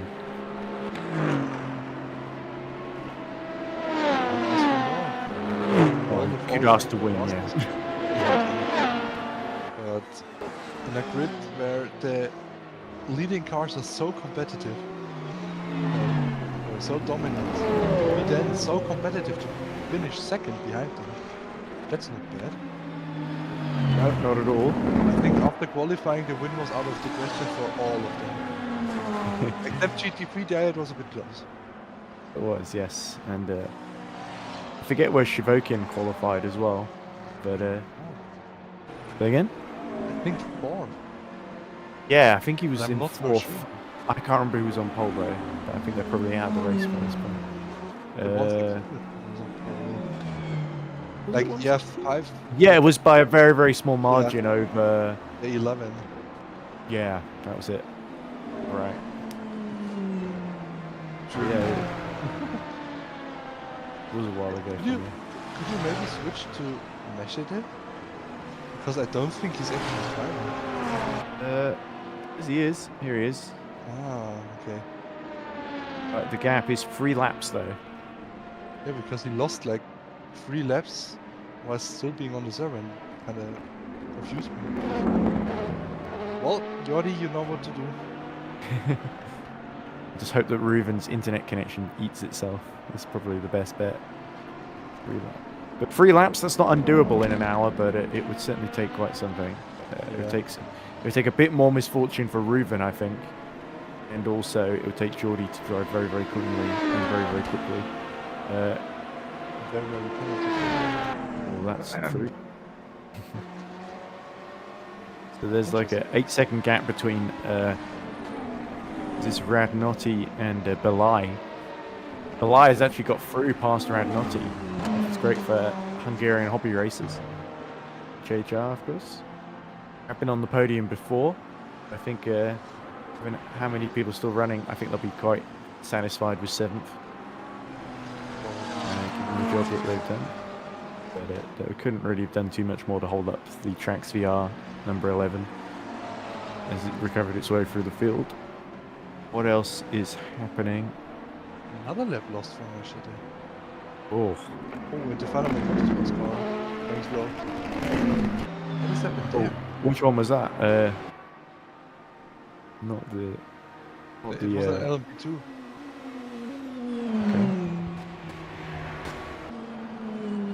Is it Baskel? Oh dear. Yeah, you're right. The rear looks very bad and loose. He's had a big crash somewhere. And there's the Hesketh gets a penalty as well. Oh, this is heartbreaking for the 139 that was doing so well. Was looking on course for second with just an hour to go in the 8 hours of Mugello. The steering is absolutely buckled. Let's have a look on board, shall we? There's no code 80 being called as well. Surprising. It still has the rear wing. Yeah. Interesting.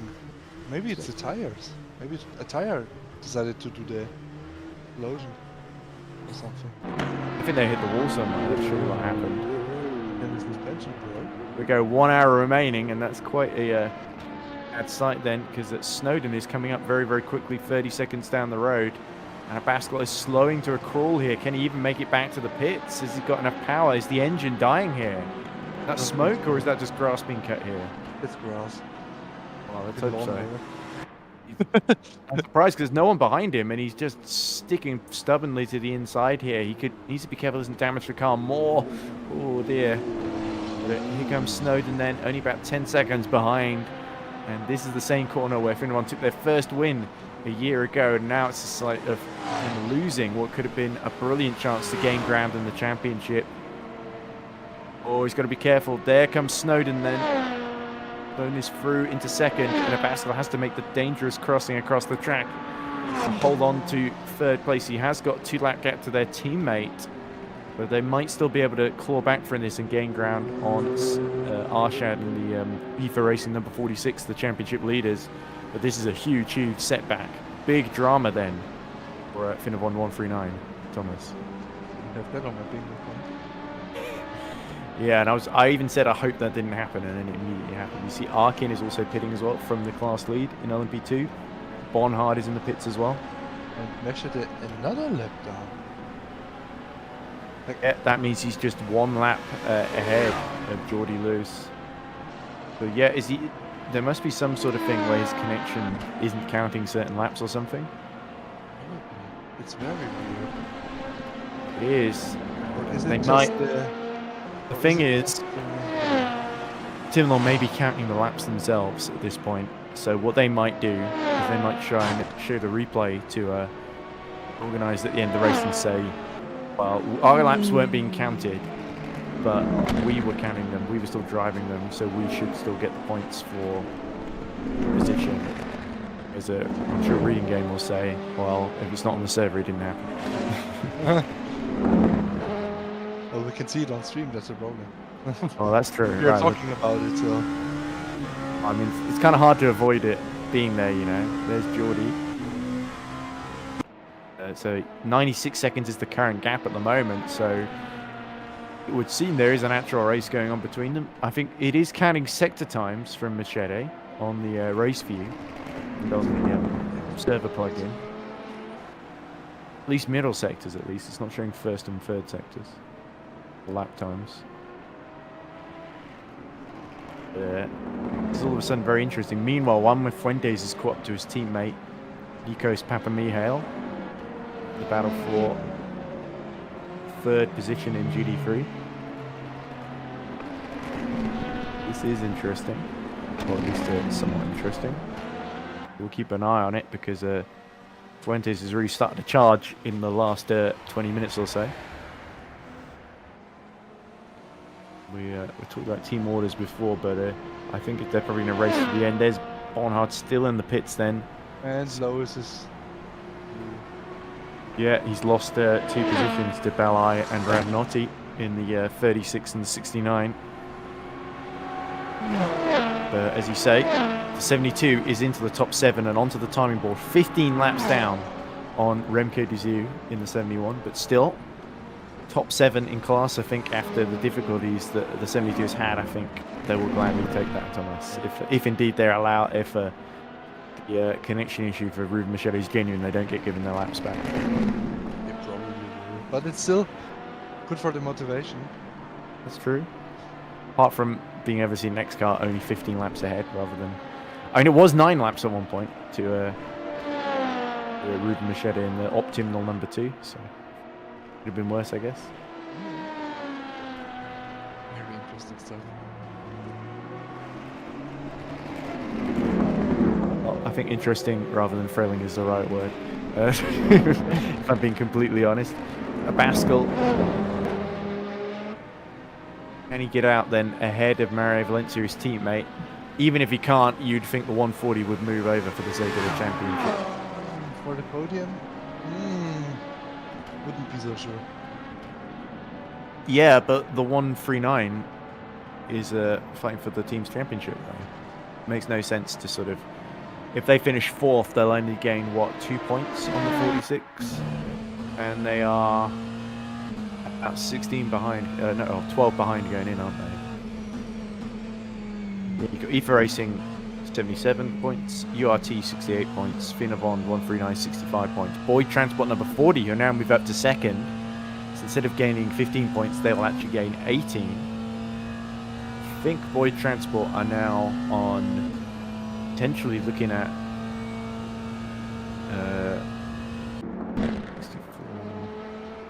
74 points. I think URT 68 plus oh,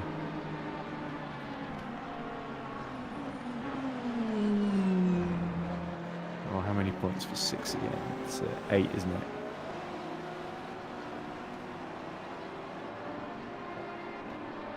Yeah, Valencia has gone through then. So now it's just the case of the 139 hopefully getting out before Arshad appears, 70 seconds down. But this is a...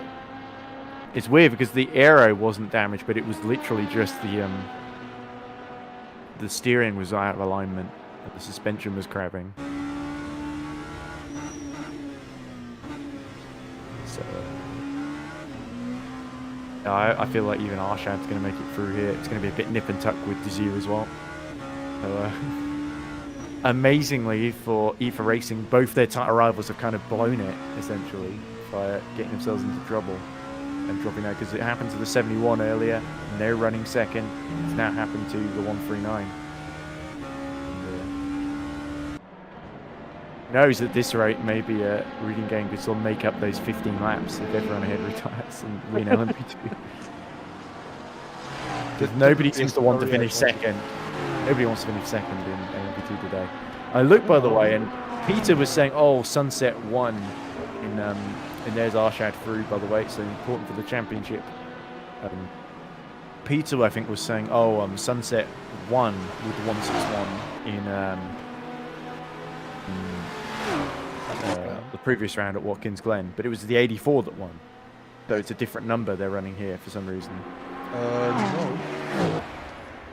It's... We had the same stuff happen last time out at Watkins Glen. It doesn't... Oh, right. Properly. Okay, so they don't know how to type in the number. Or it may be getting mixed up with the EP Lab, the LMP2 entry. It was also the 161. Yeah, that was kind of a bit of the running gag last time out. There we go, so... At some point those two cars started fighting against each other, and then you had the two 161s fighting against each other. So Desiu has come into the pits, by the way, Thomas, right behind the 139 of a Baskel that's still being repaired. So we've actually got a race in the pits there. Snowden is in as well, but is looking well comfortable on his way to 2nd then. So amazingly, the only challenger to remain unscathed in this race against the EFA Racing team is actually Boyd Transport, who I think are going to be within about 14 points, or is it maybe 12 points even by the end of this. Machete, by the way, has dropped behind the GD3 field despite still circulating on track. So, yeah, we'll have to see what the organisers decide. But you never know how many laps he might actually lose, so Gordy sort of has to keep pushing, doesn't he? Because if he loses like 6 or 7 laps, that could still be on. But if he only loses like 3 or 4, or even just 6, then it's going to be a bit difficult. It's like Roy Ton is getting on board Boyd Transport for its final approach. Fuentes is right behind Papa Mihail. Are they going to do the swap here? This is very, very tense then. Fuentes is through that final corner, I think, just as we cut to them. 50 minutes to go. These two it doesn't look like they're winding down. They're going to fight each other, aren't they? But hopefully not take each other out. If I was God. EP Lab, I would be covering my eyes and ears right now. Into the first corner they come, and it is Papa Michael that gets out the throttle and lets the 162 escape down the road. So the championship leaders are going to minimize the damage that the 444 Finnerbond can do to them then in the standings. As a Baskel gets a penalty. Oh, And he speeding in the pit, basically. Oh dear. And that's just as he exits ahead of Remco Desir as well, so to the tune of 42 seconds. So that potentially could cost them not only 5th place but 6th as well. It just doesn't get any better, does it, for Finnerbond? After I said it was all going well and they were going to get one car in each class on the podium, that could still happen with the 140 running in 3rd at the moment, about 20 seconds up the road from Arshad. And I think Arshad, with 50 minutes yet to go, owes us a pit stop at the 46. Let's have a look. Pascal has gotten a 20-second stop go penalty from the stewards. A drive-through penalty and a 20-second stop go penalty. This Pascal Eggert. Oh dear. That was the collision with Full Throttle and Trax VR as well. So there must have been a later incident. That must have been what caused the 139 to get damaged. Well, it's them and the 71 that have both had formal driving standards warnings. So that clearly shows how much they're pushing to put the pressure on the 46. And in the end, they cost themselves already. Arshad on purple tyres, which are the softs, I believe, or are they? Hard tyres. He's done 9 laps in this stint, so he's definitely going to have to pit before the end. Everyone that was just in the pits in LMP2 needs to move again. Well, for hypercars, it's pretty much not important. Roy Ton just pit as well. I think he's hoping to try and get out of the field a little bit, but even if he has to pit again, he's 3 laps ahead of Arshad, is he? 2 laps, sorry, ahead of Arshad. Got Valencia just 6 seconds behind actually from his start, so that's going to be quite close.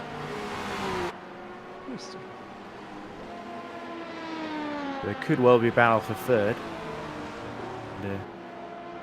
Would be quite important to take points away from the 46 car. Oh, definitely, for the sake of their teammate, keeping their remote hopes alive. But it's certainly the 139. Thomas Abascal, the rascal, his antics have caught up to him, as I keep saying. He's kind of blown an easy podium here. Well, I wouldn't say easy, but because he's proven now it's not easy. But he could have made it look easy, at the very least. They didn't. Decided that it would be too easy.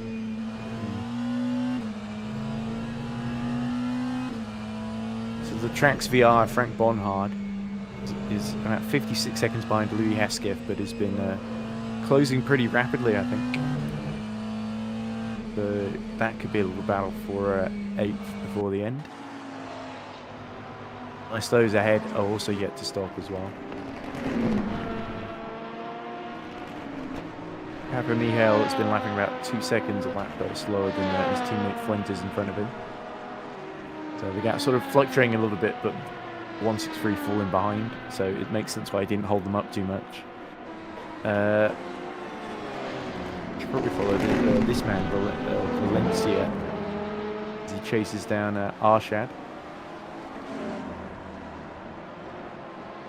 It's been an interesting season for Valencia, hasn't it? Because he's been in between the LMP2 and GD3 squads. And it's great to see him fighting for the podium in both classes. He's really catching up rapidly. Exactly. How did he gain so much time? What is that? Because he just pit, didn't he? Wow. Yeah, he's only 1 lap off. And he switched to the green tyres, which are the mediums. Arshad is on the hards. Drew's been on for 10 laps now. 11 laps, sorry. More and more people going to the medium tires in LMP2. I guess we started. Yeah. It's going to the end now, I guess.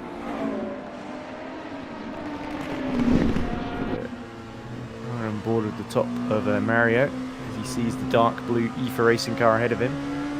How much is Arshad going to block this and try and hold on to that third place because he desperately wants to get a podium out of this. Yes, who wouldn't want to? Even more so for the championship as well. So let me work out how this is going to filter things out. So I think Boyd Transport 18 points, 56. That's 18. Oh, and the other final one, Motorsports GT3 car is now holding Arshad up a bit. Yeah. Allows Valencia to just swoop through. Oh, well, that was Just pretty straightforward then in the end. Doesn't seem like EERC Racing will be too pleased with that. And the lights on the 444 flashing actually.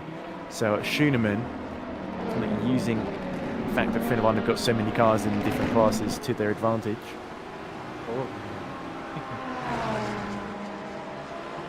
Arshad, I think. Arshad had to pit again anyway. Didn't we see a great fight between Arshad, the 46 and the 139, the 140 Le Mans in the final few laps as well? And then the 46 had to make another stop again. Oh no, wasn't it the Finnevan that had to make the stop? That was a good battle, where they were slipstreaming each other every lap. And Nick Homan had to tell them off for getting too close in race direction.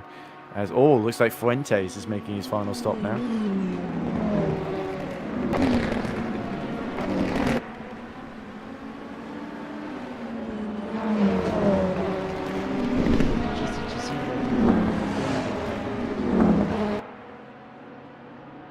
It is extremely close, and I hope we somehow are able to. It's actually confirming Ruben Machete DNF now, so I think that pretty much hands 7th in class to Geordie. And he's only 13 laps down on Abascal of all of his issues, so...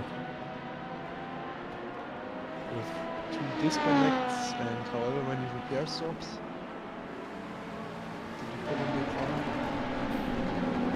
I did the repair stops, you did the drive-through penalty. Yeah, so it was a real team effort. And then my internet decided to be like, finish him. It just fucking... Oh no, penalty for Mario Valencia. Doesn't seem to be to do with anything in the stewards chat, but I'm not sure what that's about. Here he is, after he just got through there. Is that maybe for the team play? The stewards have picked up on that? Maybe check, no, I don't think so. Maybe it's just for track limits. Yeah, I think it's probably track limits more likely, isn't it? That's a big shame for the 140. And it's going to make the finish a lot closer now because Arshad has got to stop again. Valencia has got now to serve that drive-through, which he does. Luckily, you don't lose too much time with the drive-through. It's going to put him about 10-15 seconds behind, isn't it? It is Bradley Sellers, who's getting his way to the end as best he can in 10th position in GD3, but I think he's quite a way behind Louis Hesketh at this point. So it doesn't look like he's going to be able to gain too much ground.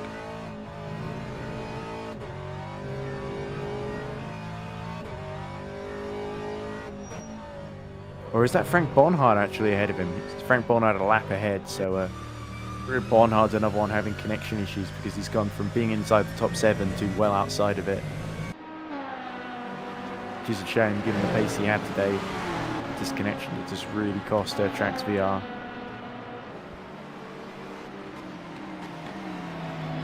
40 minutes to go. This has been a fun race, Thomas. I've enjoyed it.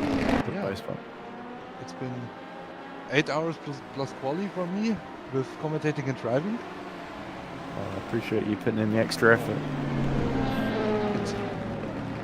I think if it would be like a 12-hour race, I wouldn't do all this. Yeah, I mean, fair enough. But can't wait for the Suzuka 6 hours. Can't wait for the Daytona 10 hours. Yeah, welcome to drive for us at wasn't Daytona, there was one you wanted to drive in touring cars. There's Louis Hartley. Hits Gergo Belay and spins. And that's bad news for the Hungarian hobby racers. They need to get going as soon as possible because Belay has actually it's a 9-lap gap to I think Louis Hesketh. Is it 9 laps between them? Yeah, I'm pretty sure it is. 2 LMP2 cars, lapping, doing stuff. And Thomas and Pascal. running Yeah, what not the V2? first time that Baskel's done that, but the damage has kind of already been done to his race, isn't it, at this point? You can have a look and see how damaged he is if you want. Just to sake curiosity. Well, it should be fixed now, so Well, I mean, he may just cause more damage. That's what I'm getting at. But, yeah, look, the wheel, it's cramping a bit. yes, still a But, bit. hey, looks like Omi has rejoined us for the last 40 minutes of the race. Interesting. Oh, hello, I'm just here to watch a bit. Not gonna talk too much though, just thought I'd pop in. Oh, fair enough. Nice to know somebody's watching. Not completely alone, but yeah, it's been an interesting finish in LMP2 certainly, with a lot of the challenges in the championship all just colliding into each other and messing up essentially, and sort of this has allowed Arshad in the 46th title leading car to get back up to third and limit the damage that Boy Transport number 40 can do. Meanwhile, Zolt Krivek, if he finishes as is with less than 40 minutes to go, they will be the champions of 2023. I'm just trying to work out if somehow, and it's not going to happen, if Finnebond win, how that would affect things. So, I think it would just delay the championship run to Suzuka. next one, yeah. So the one car. Oh, and that's very hardly being spun around. Oh again. dear. Well, I'm certainly not going to win driving like that, Louis. So I'm not even bothered doing the calculations. But Here we have the other final one for the car and running in other in second. Man, they had 3 second places. And then they just...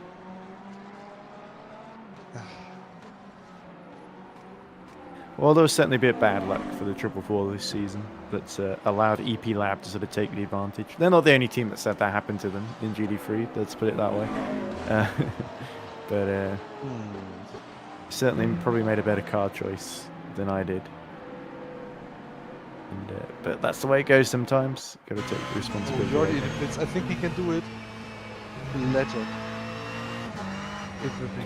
Oh, it will be close. But I think he can pull it off. Well, worst case scenario, he pits again and doesn't lose anything because Machete's out. So.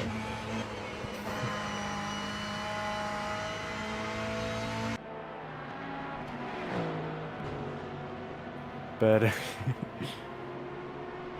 Valencia now closing on Arshad again, which is interesting. Let's keep an eye on this battle. 4 seconds between the pair. You can just see Arshad at the end of the straight here as Valencia is chasing him down.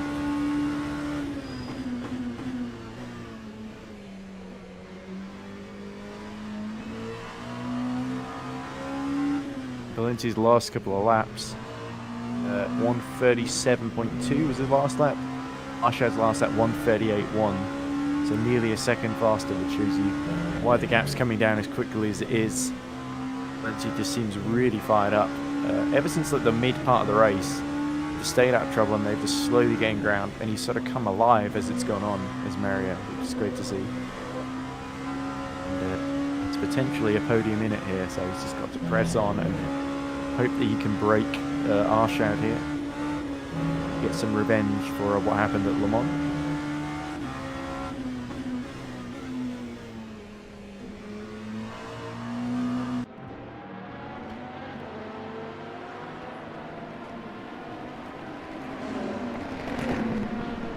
Yeah, look at that, 2.7 seconds faster, it's saying.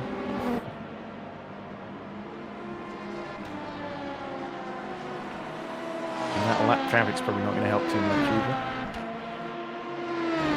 Jordi is not You've made the point a few times. making. Oh, big spin! That looks like one of the HHRs, is it? Or one of the back markers in GD3 that spun there. It wasn't Gergo Belay, but it was Gergo Belay. Again. Belay, the gap to Bonhard now is 96 seconds again.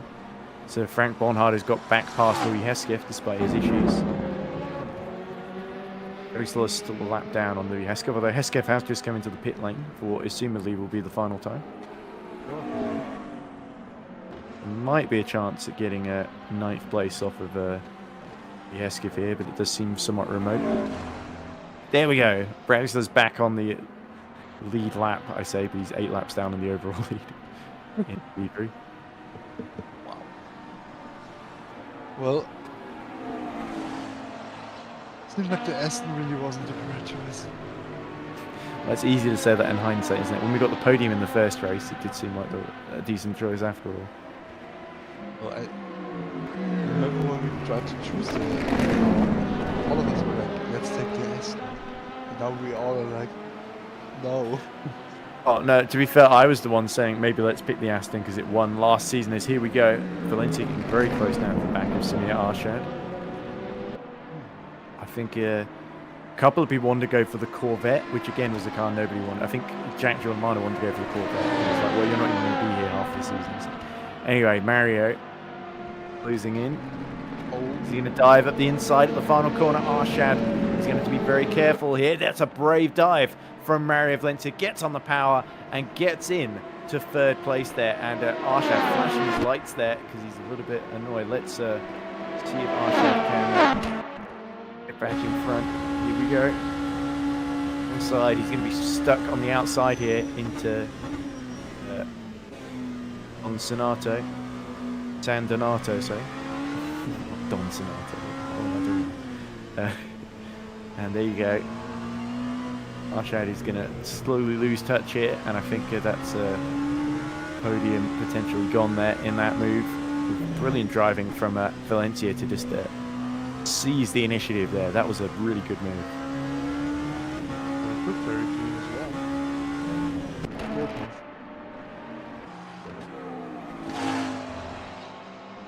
But I think that's roughly about it with stuff happening on track currently. Oh, but we've still got half an hour to go. Oh no. What are we going to do in that time? Guess what? It's 10:30 in Germany. It's not 9:30 here.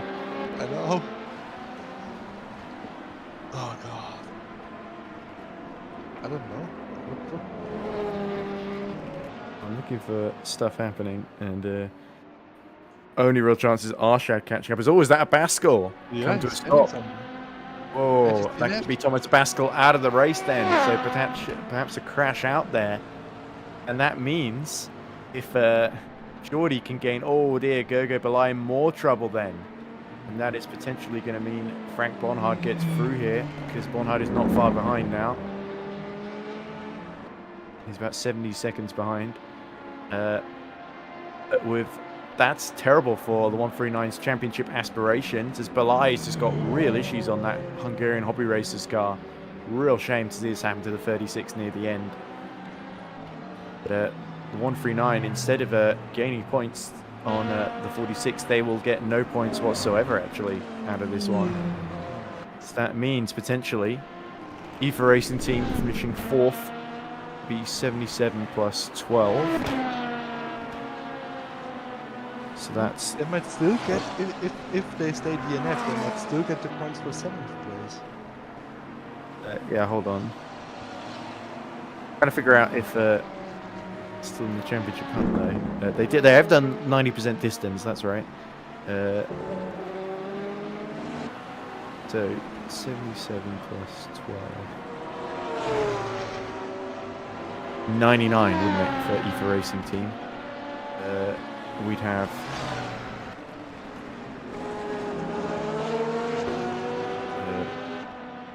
the 71 in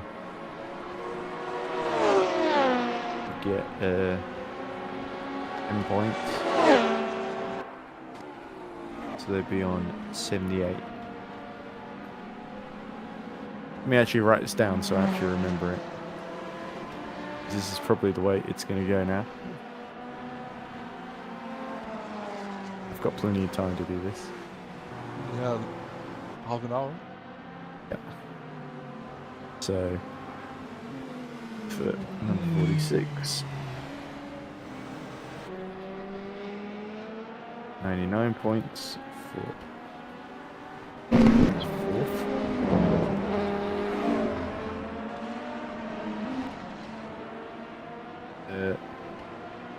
RT 071.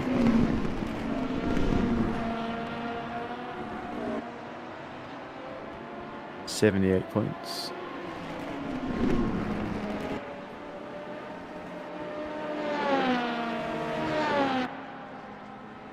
That puts them right about. Run wide. yeah. What car is that? Was that Oh, Desir in the? What's car? Oh, yeah, the one the LMP2s. There's only one left, so it has to be in the 140. No, it was the GT3 car getting run wide by the 71. Oh dear.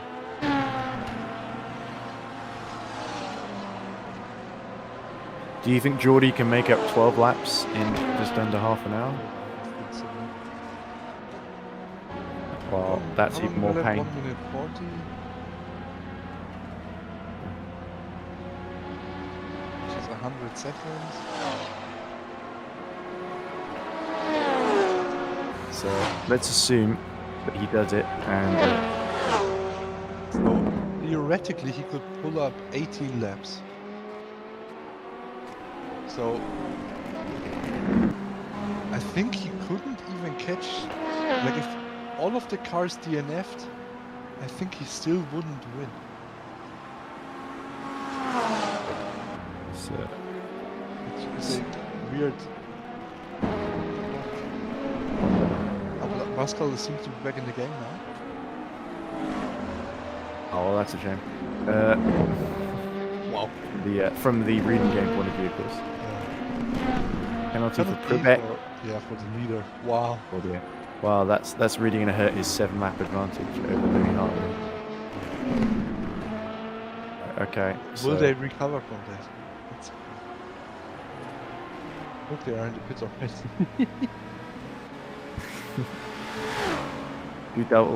we'll make another penalty that we can serve just to make things slightly more interesting. Look, it's 6 laps now. It's 6 laps now. Look at this. So from 7 to 6 laps. You got Wow. me all excited there. Well, everything could happen. I think Racing Zone have pretty much got this title wrapped up Pretty much, yeah. already, even if they don't do the last couple of laps. Finnegan number 149. For 6th place, how many points do you get for 6th in this again? Is it 8? Yeah, I'm pretty sure it's 8, isn't it? I think so. Wait, let me look. So it'd be 65 plus 8. Yeah, it's 8.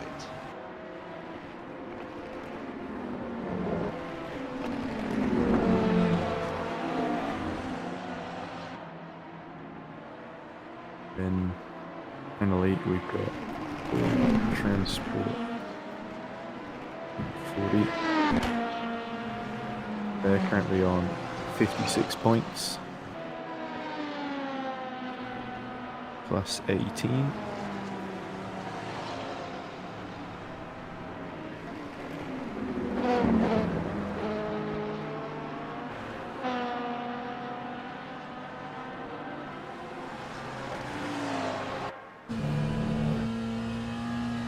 This is the standings in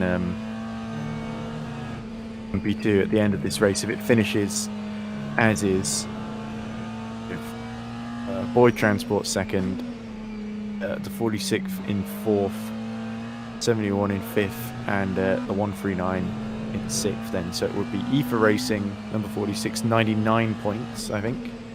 77 plus 12 is 99. And we've got URT 78 points. Boyd Transport number 40 on 74 points. And Finnegan 139 on 73 points. So that would still be, let's see, 99 minus 73 is 26 points between them all going into the last 2 races then. There's Roy on his final stop of the race. Big gap to Valencia, so should be okay here.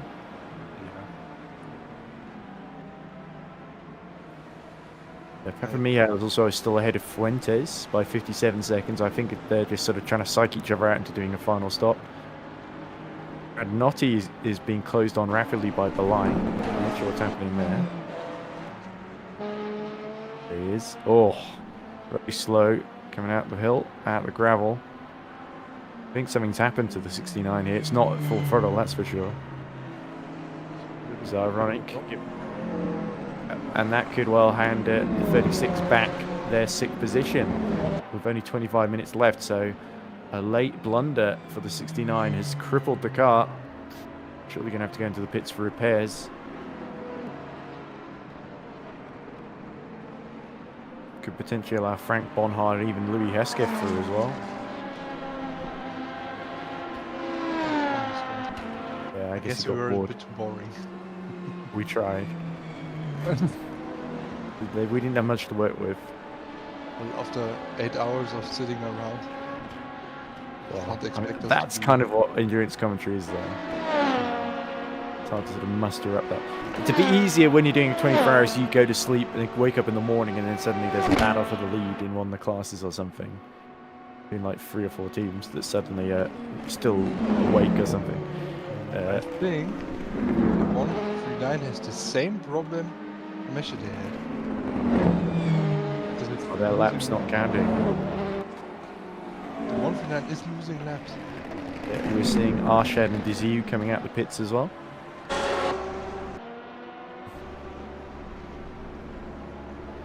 Oh, Arshad's still being serviced, sorry. But Important. it is counting laps on the Oh, what was that? There was somebody. Was that the HHR? Or was that Radnotti stuck in the gravel there? He's made it to the pits. There we go. I thought I saw somebody facing the wrong way. Radnotti has actually got in for servicing. So he's going to lose out to Frank Bonhard. Certainly, Louis Hesketh is 71 seconds behind. And then we've got Bradley Sellers a further lap down. So Bonhard and Hesketh are definitely going to come through. And Bradley Sellers, it's a sort of maybe here. So come on, Bradley.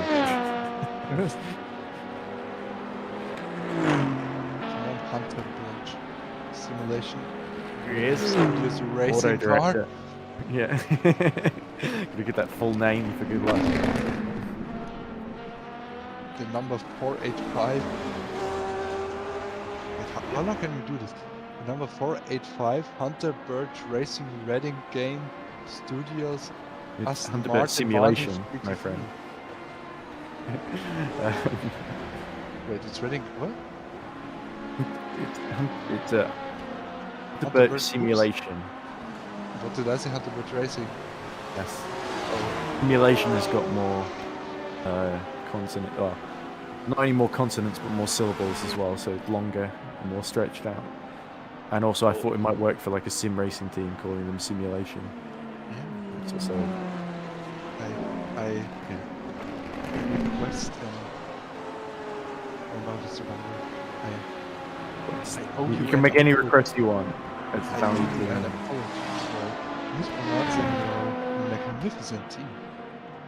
I spent ages on that now. Yeah, how long? 10 minutes? Actually, it wasn't my first choice. My first choice was calling it something like Commentator's Curse, and Joshua overruled me. Bradley still has a set of purple first sector in duty-free in his quest to try and catch up to Radnotti, who's in the pits still. Oh, I need to look at Yeah, his last lap was actually a 1:48.7, so Bradley has really woken up here. That's my best laps being set there. I'm going to work out what the duty-free points are now. But, we wait for the race to end. That's the main thing we're doing here. 162. I actually think they may just let. Go on. New Oh. fastest lap by Bradley Sellers at 147. 147. Wow. The They got Sellers in the also car. bad didn't car. they? It shows what could have been. Well, that kind of proves my theory that car just isn't as big of a thing in this. I mean, it still is pretty big, Yeah, it's a factor. Don't get me wrong. especially across a really Driver, long yeah. road.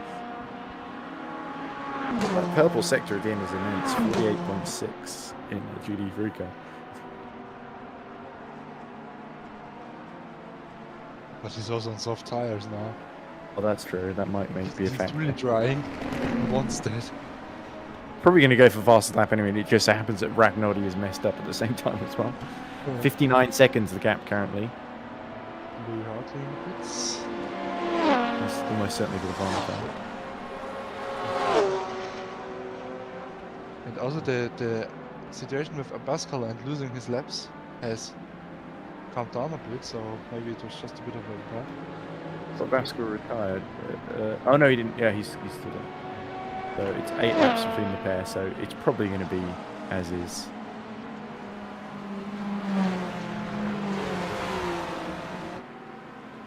Eight laps. 20 minutes remaining. Yep. So not long now until the finish.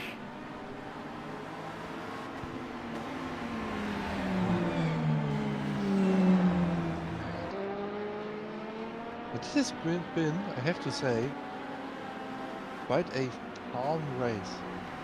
Yeah, I think we're all Was- expecting a big photo finish in Yeah. LMP2 and GD3, which sadly didn't end up happening. I think we just expected a bit more carnage. Well, I mean, we did get the carnage, but not mostly in the first half. It must be said. Yeah. Especially the last one. Well, nothing to do with you, I'm sure. Just say it. Just say it. Come on. You think it. Just say. Most of your incidents were on your own, so everyone else's crashes doesn't really explain. Well, the Sunset Motorsports company puts really down now. To get back to the racing. That's true. Yeah, and Bradley still has to get past Radnoddy in the end, who's still being serviced. So it's going to be top 9 for the 485, which is great to see it finally finish a race for the first time in what feels like forever. I think since Hockenheim. Yeah, after Hockenheim came Le Mans. I think this is after Le Mans. Watkins Glen. was Ah, in yeah, between. Watkins Glen. Ah, yeah, and I killed the car. Oopsie. Oopsie. Well, oops, I did it again. But who could have thought that after flipping the car, the engine was going? Yeah, it's usually only one thing that goes wrong at once.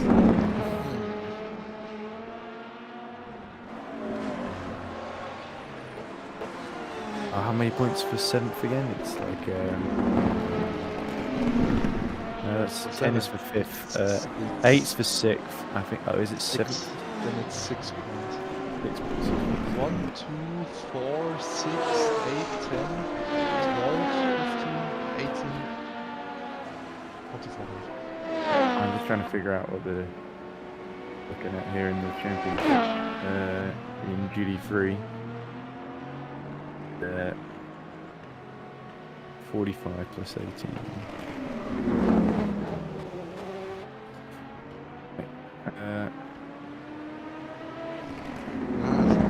We just wanted to make an Instagram post. Okay, oh, that's Yeah. fine. You certainly need to leave the call to do that. Yeah. I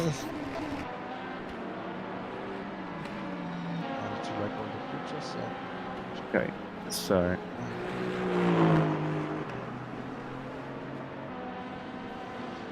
I think I accidentally just gave 162 100 extra points for some reason. Because I messed up the maps and pressed the wrong button essentially. Sounds like something that could happen. 100 does- more points for some reason. Does seem feasible, isn't it? That could happen. Believable. Well, Yeah, I think- 107, not 207. I think So, I think we have a fight coming. what do we? Between who? Bonhard and Belli? Yes. The gap's been shrinking for quite a bit now. Only 16 minutes left, so Frank Bonhard's got to get a move on here. I think he does.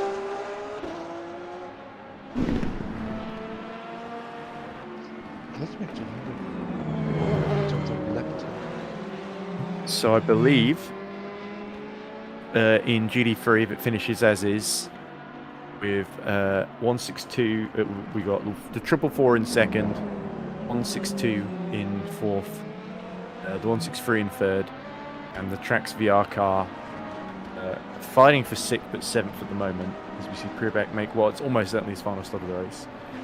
I think the final points are going to be at the end of this race, potentially. We've got 162, 107 points, which means they're 36 points clear of EP Lab 163, who are on 71 points.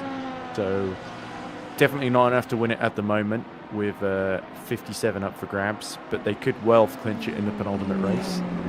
Finnerbon 444 are going to move up to 3rd on 63 points, so just 8 behind EP Lab 163. And then Trax VR 11 are going to move down to 4th on 58 points. It might be 60 points if they can get past Belay in the Hungarian Hobby Racers car. Which I think is the gap is down to 4.7.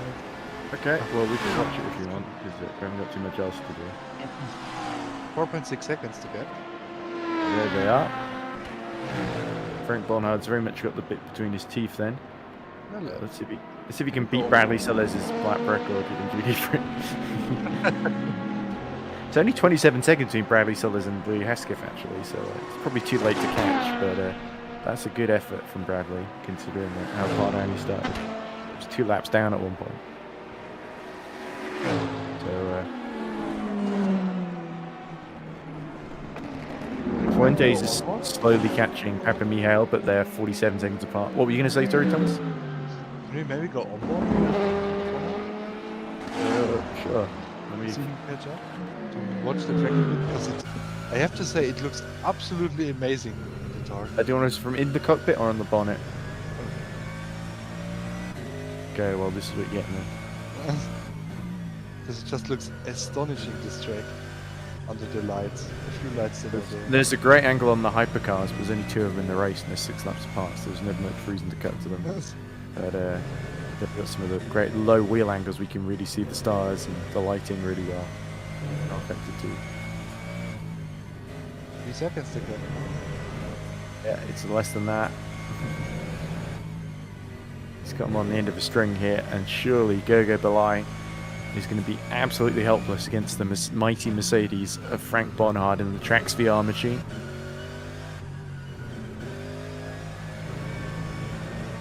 I think that'll be a way too easy overtake. If there even will be a fight. So I don't think the 36 will actually fight that much.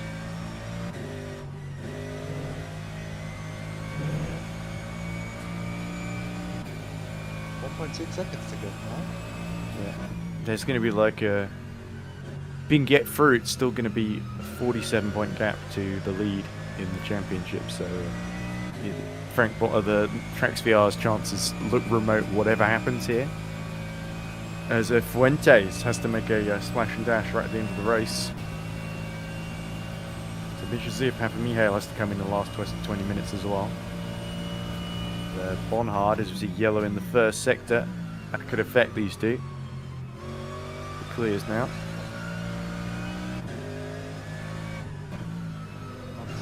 They're getting too close to it. Yeah, surely there's a move coming on before too long, because Belay's pace has just been dropping like a stone. Here we go. Around the outside. Tries to switch back probably. Here we go. Just Downhill. alongside. Thinks better of it, luckily. That was sensible That there. would be a nasty collision. Yeah, that's not really... Casanova's not a great overtaking move. Into Arrabbiata they go, and again Belay shuts the door. Yes, 2 as well. It's going to come down to Scar Pereira, potentially the last sector here. No hurry to do this, but he has only got 11 minutes, I guess. So there was a bit of hurry.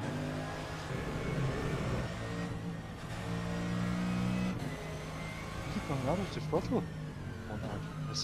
He is, yeah, because he wants to give himself a bit more space to accelerate into, I think, when he exits some of these corners. Really holding back. And watch him in the final corner. Wouldn't be surprised if he just dives down the inside. Yeah, me neither. Here he comes then. Belay gets on the brakes very, very early, mid-apex there. That could leave him a bit vulnerable on the exit here as we ride on board. Or wide on the curb goes Frank Bonhard. Well in the slipstream now as they cross the start-finish line with 10 minutes remaining.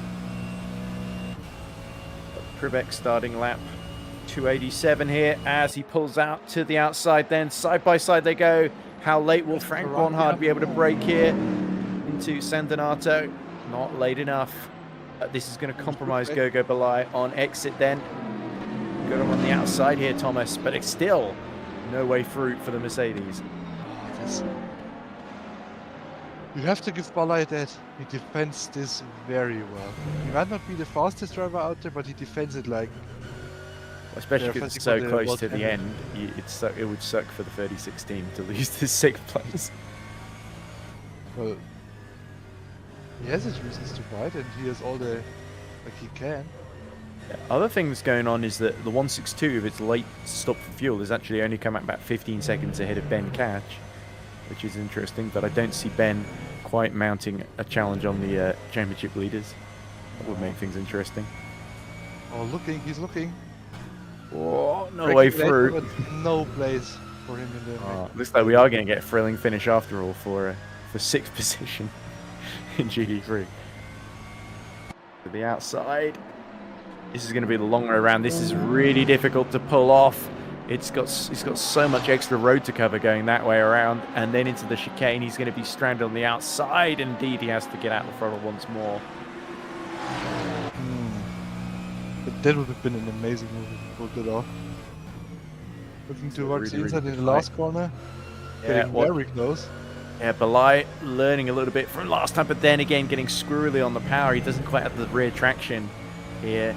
It's slightly older tyres on that 36, aren't they? And here we go, a bit of slipstream from the LMP2. That's going to help Frank Bonhard a little bit.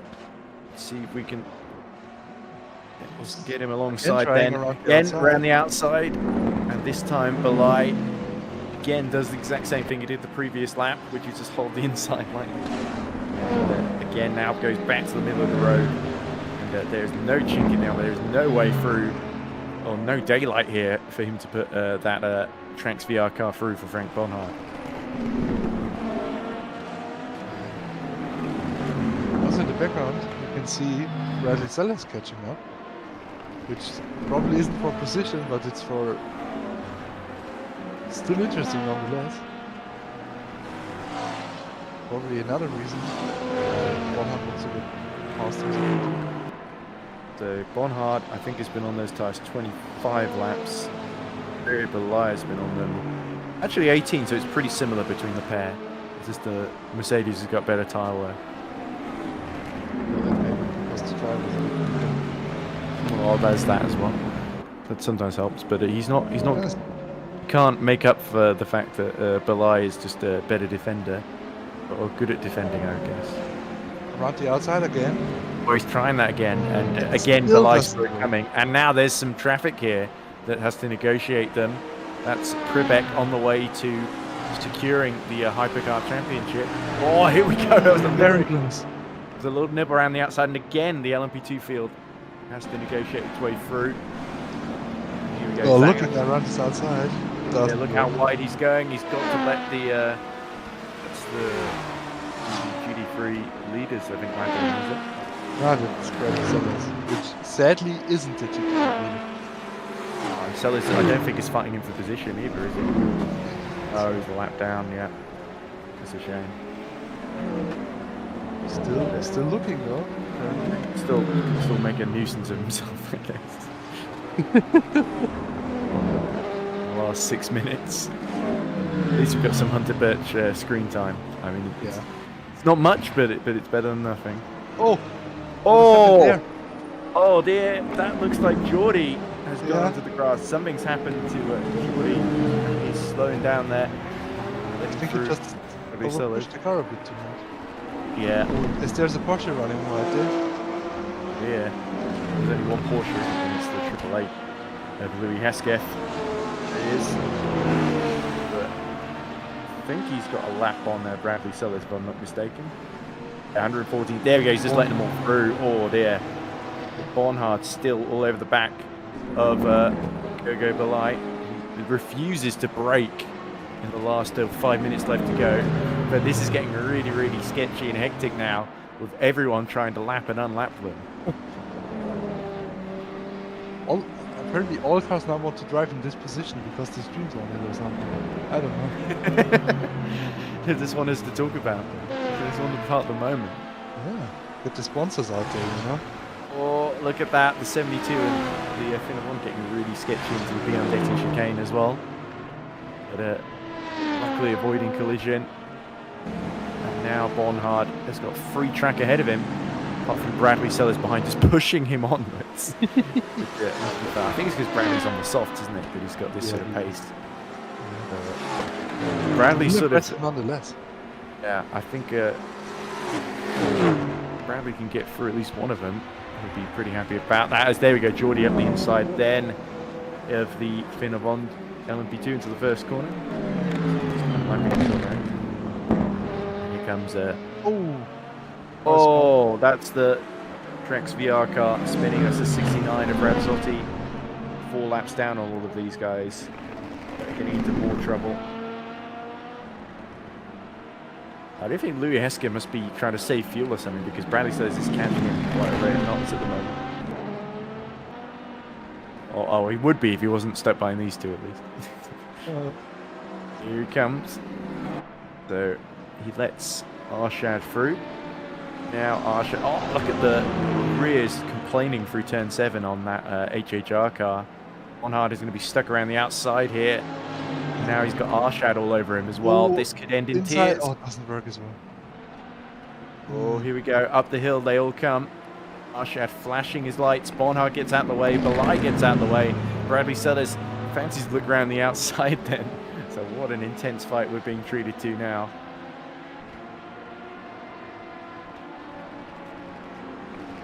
Here comes Bradley Sellers. Oh, into the side. Belay and Bonhard hit each other, and Bradley Sellers is going to come through. Excellent. But Bonhard, what do you make of that, Thomas? It looked like he just dived up the inside, and Belay turned in from the outside. I think it was the other way around, actually, wasn't it? Okay. Well, I would call it a racing incident. It's the last laps. You try anything and everything to get the position. So the elbows will be out. Got it in the end. And yeah. It's like Lindsay just make a quick stop at the end there as well. Somebody did in the LMP2. It doesn't seem to have affected the order. Dew's still about 36 seconds behind Arshad, and that's a case of really what could have been for URT number 71, isn't it? Because they could easily have got second today. So could the 139. So could a number of drivers really, but in the end it's going to be Boyd Transport and Sunset 161 that win by 2 laps. Or they probably could have won by about 4 laps if they hadn't had the incident that happened earlier on. Incredibly entertaining. And there we go. Does indeed have to pit in the last 2 minutes, and may as well, because he's got a 6 lap gap to a Baskel behind him. So no need to push.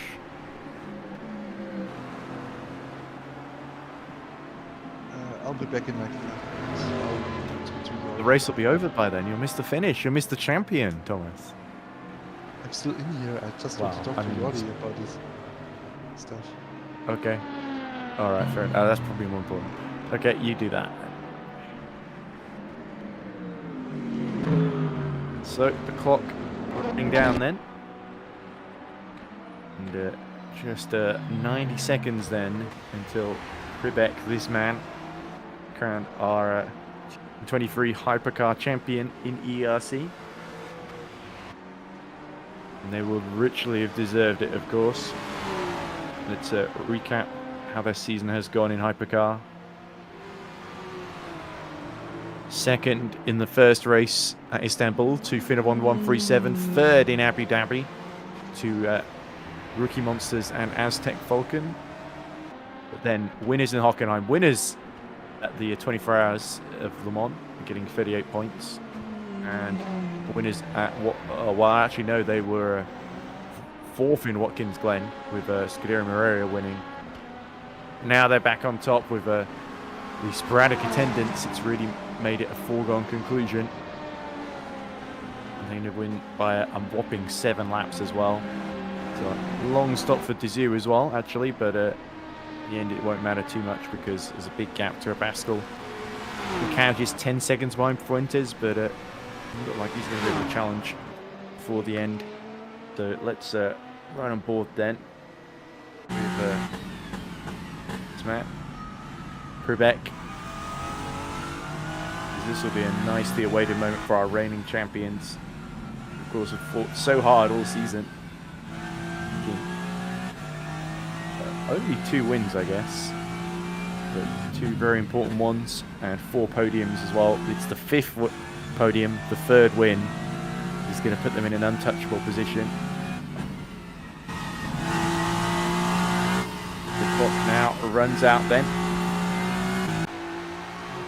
Racing zone. I'm just inches away from securing hypercar title and securing a dominant win, 7 laps. It's seldom that you see a race won by 7 laps, even in endurance, but they've well and truly thrown down the gauntlet, and it's one that nobody can pick up. In the final sector they go. Through the Biondesi chicane comes Zsolt Prubeck. Now it's just 1 corner left to negotiate. They came, they saw, they held off all comers. The racing zone number 1, the reigning champions, they're going to do it again. This time in their new guise.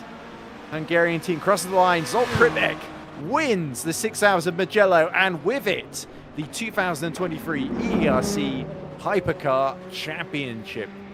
Very big congratulations to them. Now we wait for our last winners then to cross the line. Here they are. It's LMP2. It's Sunset Motorsport, the 84 team with Mert Koptange at the wheel, that wins in LMP2, and alongside them are our GD3 winners. There is Daniel Shvokin, beats Peter Schumann by a lap in the 2-4-1 to take Cyberlinks' first win in ERC. What a fantastic achievement that is. Schumann closing the gap in the points. And let's not forget, of course, with Transport. Roy Tunn, this man, crossing the line. Here he is. And that's an excellent result for the number 40. They equal their best with second. And they close leading LMP2 down to just 15 points. 40, despite not winning any races this season, are still very much in play. And what else can we talk about? We could also talk about 3rd place 6-3 beating the 162. There's our title leaders, looking like the overwhelming favourites in GD3. And similarly, there's our LMP2 points leaders as well. So a nice little bit of symmetry there, I guess. Let none of that take the shine off of Prubeck, as it looks like everyone has crossed the line to finish now. As they make their way down through the cool-down lap, we can take a look then at the final results.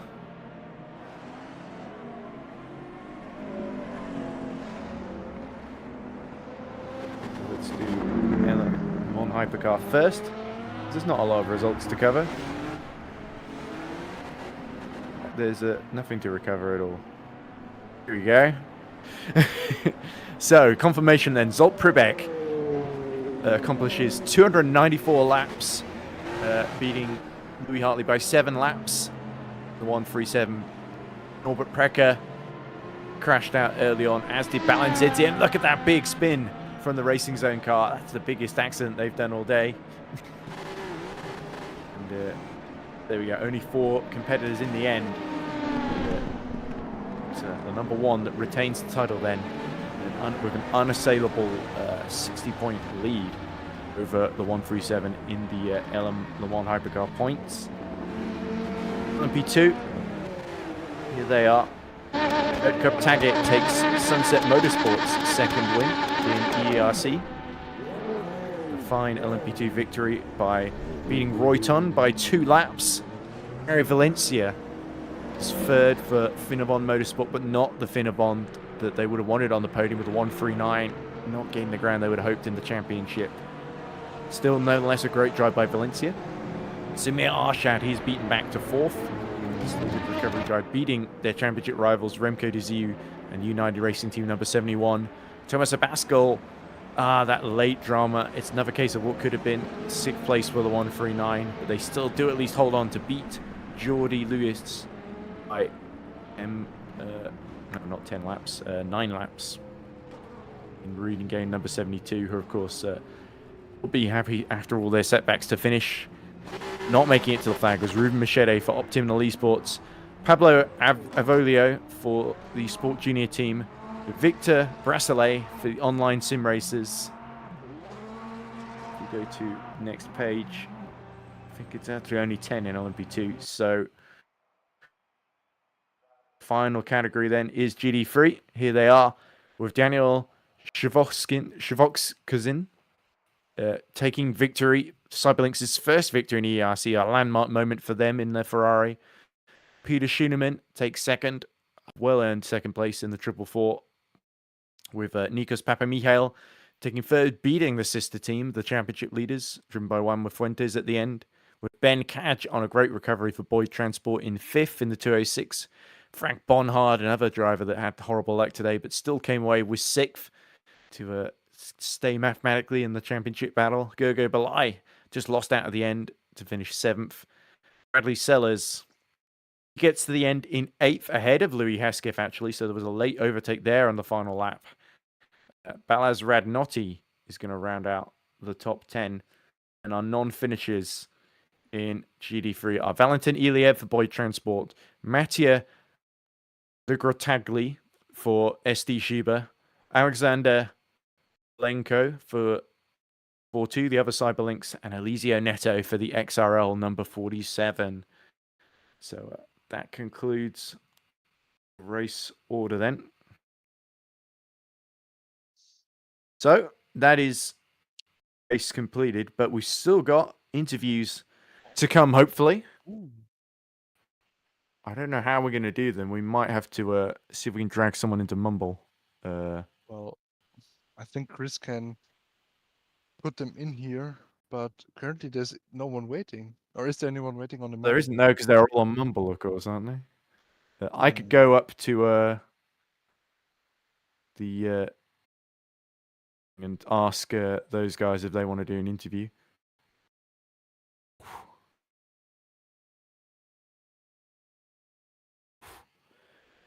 Oh, Roland Zolt. Congratulations. You're Hypercar Champions of 2023, Roland. No. I was only if we want to do an interview because we're still streaming at the moment. But it's if not, it's okay. They aren't champion. On the Discord server is where we're recording, so they can't hear you at the moment. Don't worry. They can hear me. They think I'm sounding like an idiot, and indeed I am, ladies and gents. But they still aren't champions. Anyway, I think that's the most dominant season we've seen in EERC so far because you've finished it 2 races early. No, So they you've got- haven't.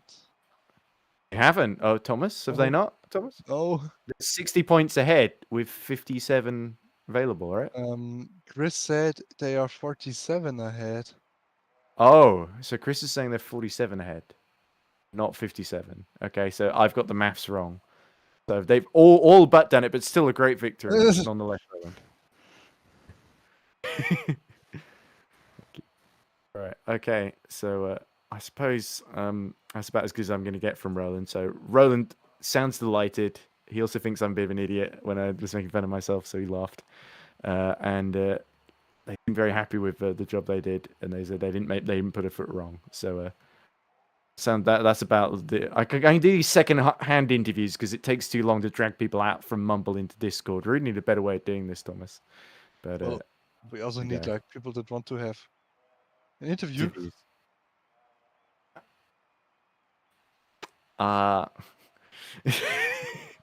This is a really silly situation. I think we should just end the stream and then go to bed. or I, something. Thomas can come.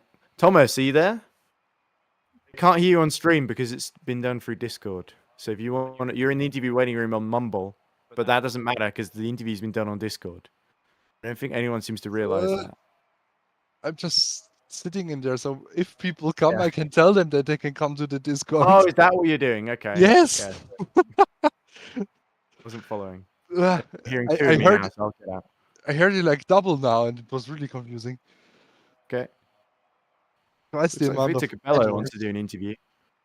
Sorry. Victor, are you there? If you want to do an interview, you have to go on Discord. We're not on Mumble. We just came on here so we could hear the code 80s. Victor, can you hear us? This is a great piece of isn't it? Desperately trying to shout at people for interviews.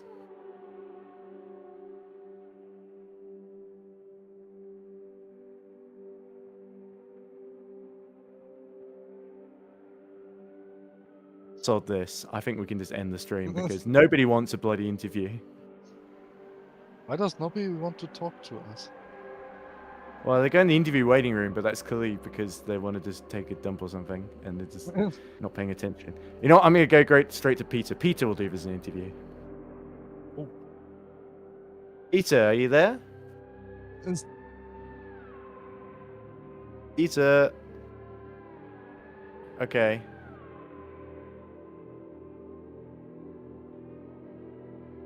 There you are. Right, Peter, do you want to jump on Discord and do an interview? Because no one else seems to know Oh no, we have doing one. interviews there. Victor is here. Okay. Right, I got to do this interview with someone else who's popped in. So, okay, we've got Victor Cabello who wants to. Who does Victor Cabello drive for again? We can ask him. He can tell us. Right. Sorry, just not. There we go. Right, so we are now joined by Victor Cabello from one of the GD3 teams. Yeah, the EP Lab 163. The P3. 63, yes, on the Yes. podium. So EP Lab 163. So Victor, in the end, the 163 having to do team orders to let the 162 through. In the end, you came out on top there. So that was a really tricky one in the end. And in the end, you got to feel happy with that, surely? Yeah, of course. In the beginning of the race, we have a lot of problems with the code 80 because we didn't, how we say, like we didn't connect with the code 80 and we lost a lot of time beating. But then through the race, we pick up the pace and we did our best, and now P3. So if I've done the maths correctly, you guys are now 36 points behind and still the closest challengers to your teammates with 2 races left to go. It's a big gap. Did well to beat the 162 team today, but it's going to take something very, very special, potentially race wins in the last 2 races to overcome them in the championship. Do you think that's going to happen, or do you think it's going to be a case of helping the 162 to secure it now? Well, I wish we could beat them, but unfortunately they are very strong. They are doing their best, and it's not good. It's going to be very more than difficult. It's going to be almost impossible, but we are going to try. They did an amazing job today, and I want to say that Juan Mas today did a very good race. He almost stayed in the car for 4 hours because of problems with the team, and they are very tough to beat, so it's going to be very difficult. Oh, see, I had a problem with my team as well, but in the end, we just end up having to use our first driver again at the end, which is quite funny.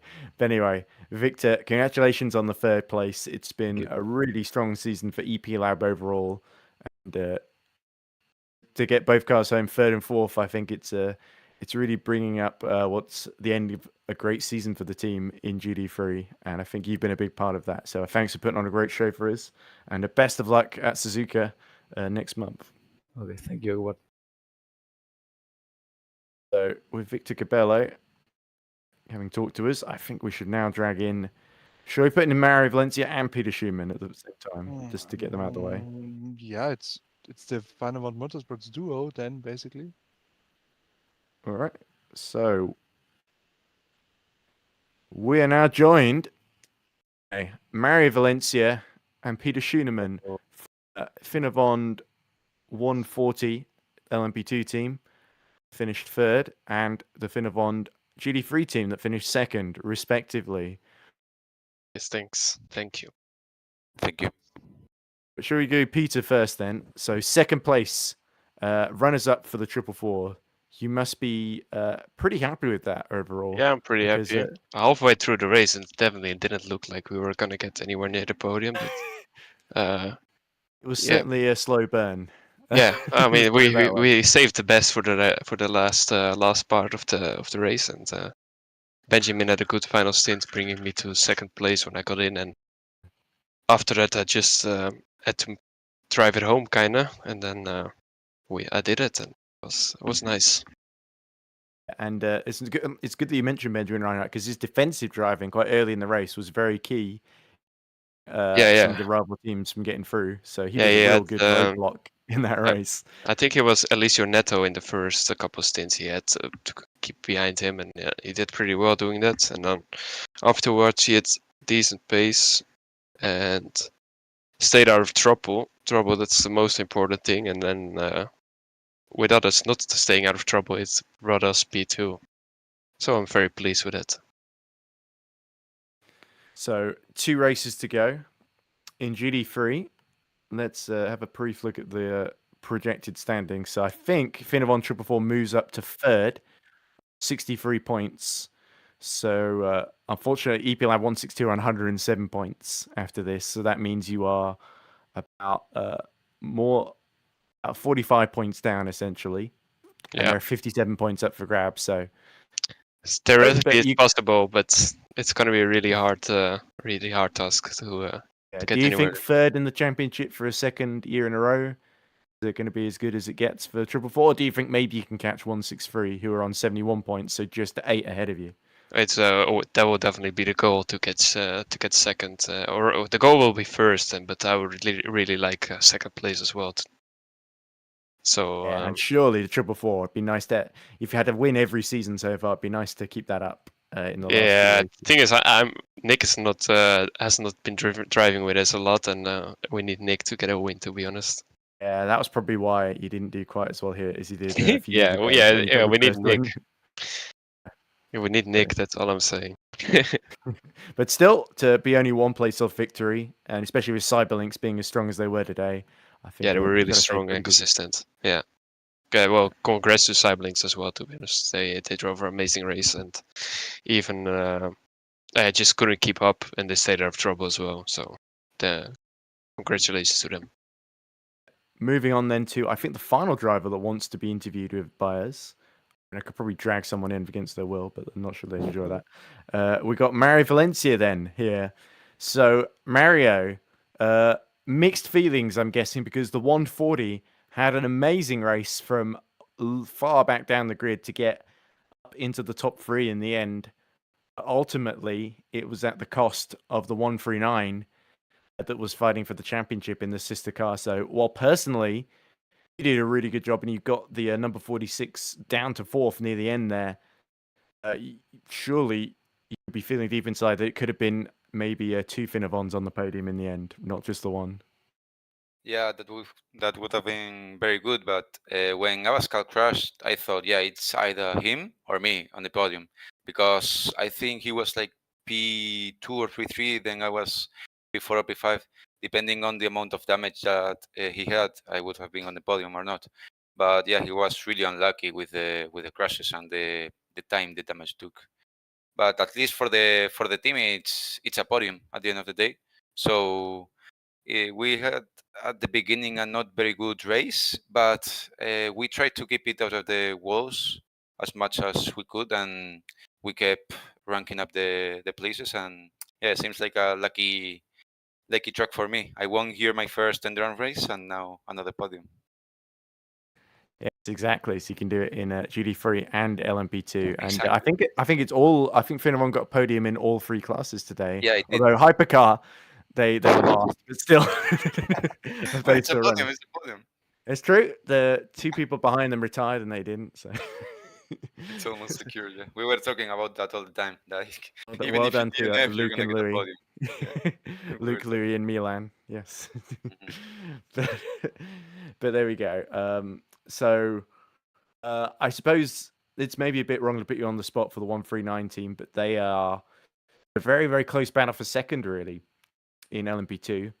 We got EFA Racing on 99 points, URT number 71 on 78, Boyd Transport's on 74 points, and then we got the 139 on 73. Yeah, not far off. Definitely not far off getting back into third, and second is very much up for grabs too. So as we've got to feel that LMP2 has a great chance of getting a strong result in LMP2 overall with the lead car. We hope they get better races now and get closer to the championship. I don't really see the championship that much because at the beginning of the season I wasn't in the car, so I just try to enjoy race by race, if you know what I mean. So if they are in front in the standings, then I wish luck to them. They're really good drivers, and this time they got not very good luck with the car, the damage and stuff. But I hope they do better. Up after getting just 6 points in Abu Dhabi and 8 points at Watkins Glen last time out. This is by far the 140's best result of the season. So congratulations, Mario, and best of luck to you and Peter for the final 2 races at Thanks. Suzuka in next month's time, and of course in October the finale at Daytona. Thank you. It Thank will you. be fun. Yes. Yes. Yeah, love it. So, with that said, I think it's time to end the broadcast then, Thomas. So, any final thoughts then before I sign us off? Because obviously, while the 72 recovered up to 7th in the end, so it was a decent salvage job. Overall in the race, we saw, I don't know, even though Chris said, oh, they didn't win the championship, I'm pretty sure Racing Zone have all but won it, essentially. It could be me just getting the maths wrong in excitement, Well, but they're not far off securing. They're maybe only 10 points off of knocking Finavon 137 out of the championship. It's literally only those 2 in hypercar left. well, it should be enough of a reason for everyone to switch back on the next race in Suzuka to see Exactly. what will happen, which is on Complete that 70% distance. Yes, it's in 27 days. So that would be 23rd of September. 23rd of September. So make And sure then, to of course, be we there. got the finale, of course, 21st of October as the 10 hours of Daytona, not the 12 hours, as I erroneously said earlier. Hmm.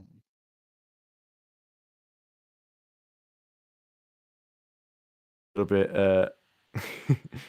a little bit silly of me, but yes, 25, 57 points available, and it does put them 47 points. Just working out in my head again, and I think Chris is actually right. So anyway, but I think that's all. That's really all. So Racing Zone number 1 wins in Mugello in hypercar to put them within a gnat's crotchet of winning the 2023 hypercar championship. LMP2, it is still the 46 EVA Racing team that leads, but it was the 84 Sunset Motorsport team that took their second win in a row. And in GD3, it is still the 162 EP Lab team that leads by quite a margin, 36 points. But it was the oh god, what are they called again? This is the part where this is the part where you just forget things because they didn't talk to me, so I can't remember their names. It was and it's annoying because Peter literally just said their names as well when we interviewed him. But it was Cyberlinks, of course, in the 142, taking their first win ever in in EERC. So a very memorable day for them, and I hope a memorable day for you too. So thank you very much for watching. Be sure, as Thomas said, to tune in again when we are at the Suzuka circuit for our penultimate round of the championship, where we're no doubt going to see 1 and perhaps 2 champions crowned, maybe even 3 if we're really unlucky and it all ends a race early. But thank you very much for watching. I've been Edward Hunter. Thank you again to Omi Zadie, Thomas Rasch, Peter Schooneman, everyone who's tuned in and everyone who's helped with the broadcast, including Chris Tompkins, of course. I'm sorry I had to go at you earlier, Chris. That was a bit unnecessary. And thank you very much. See you soon, and Suzuka in a month's time. Bye for now.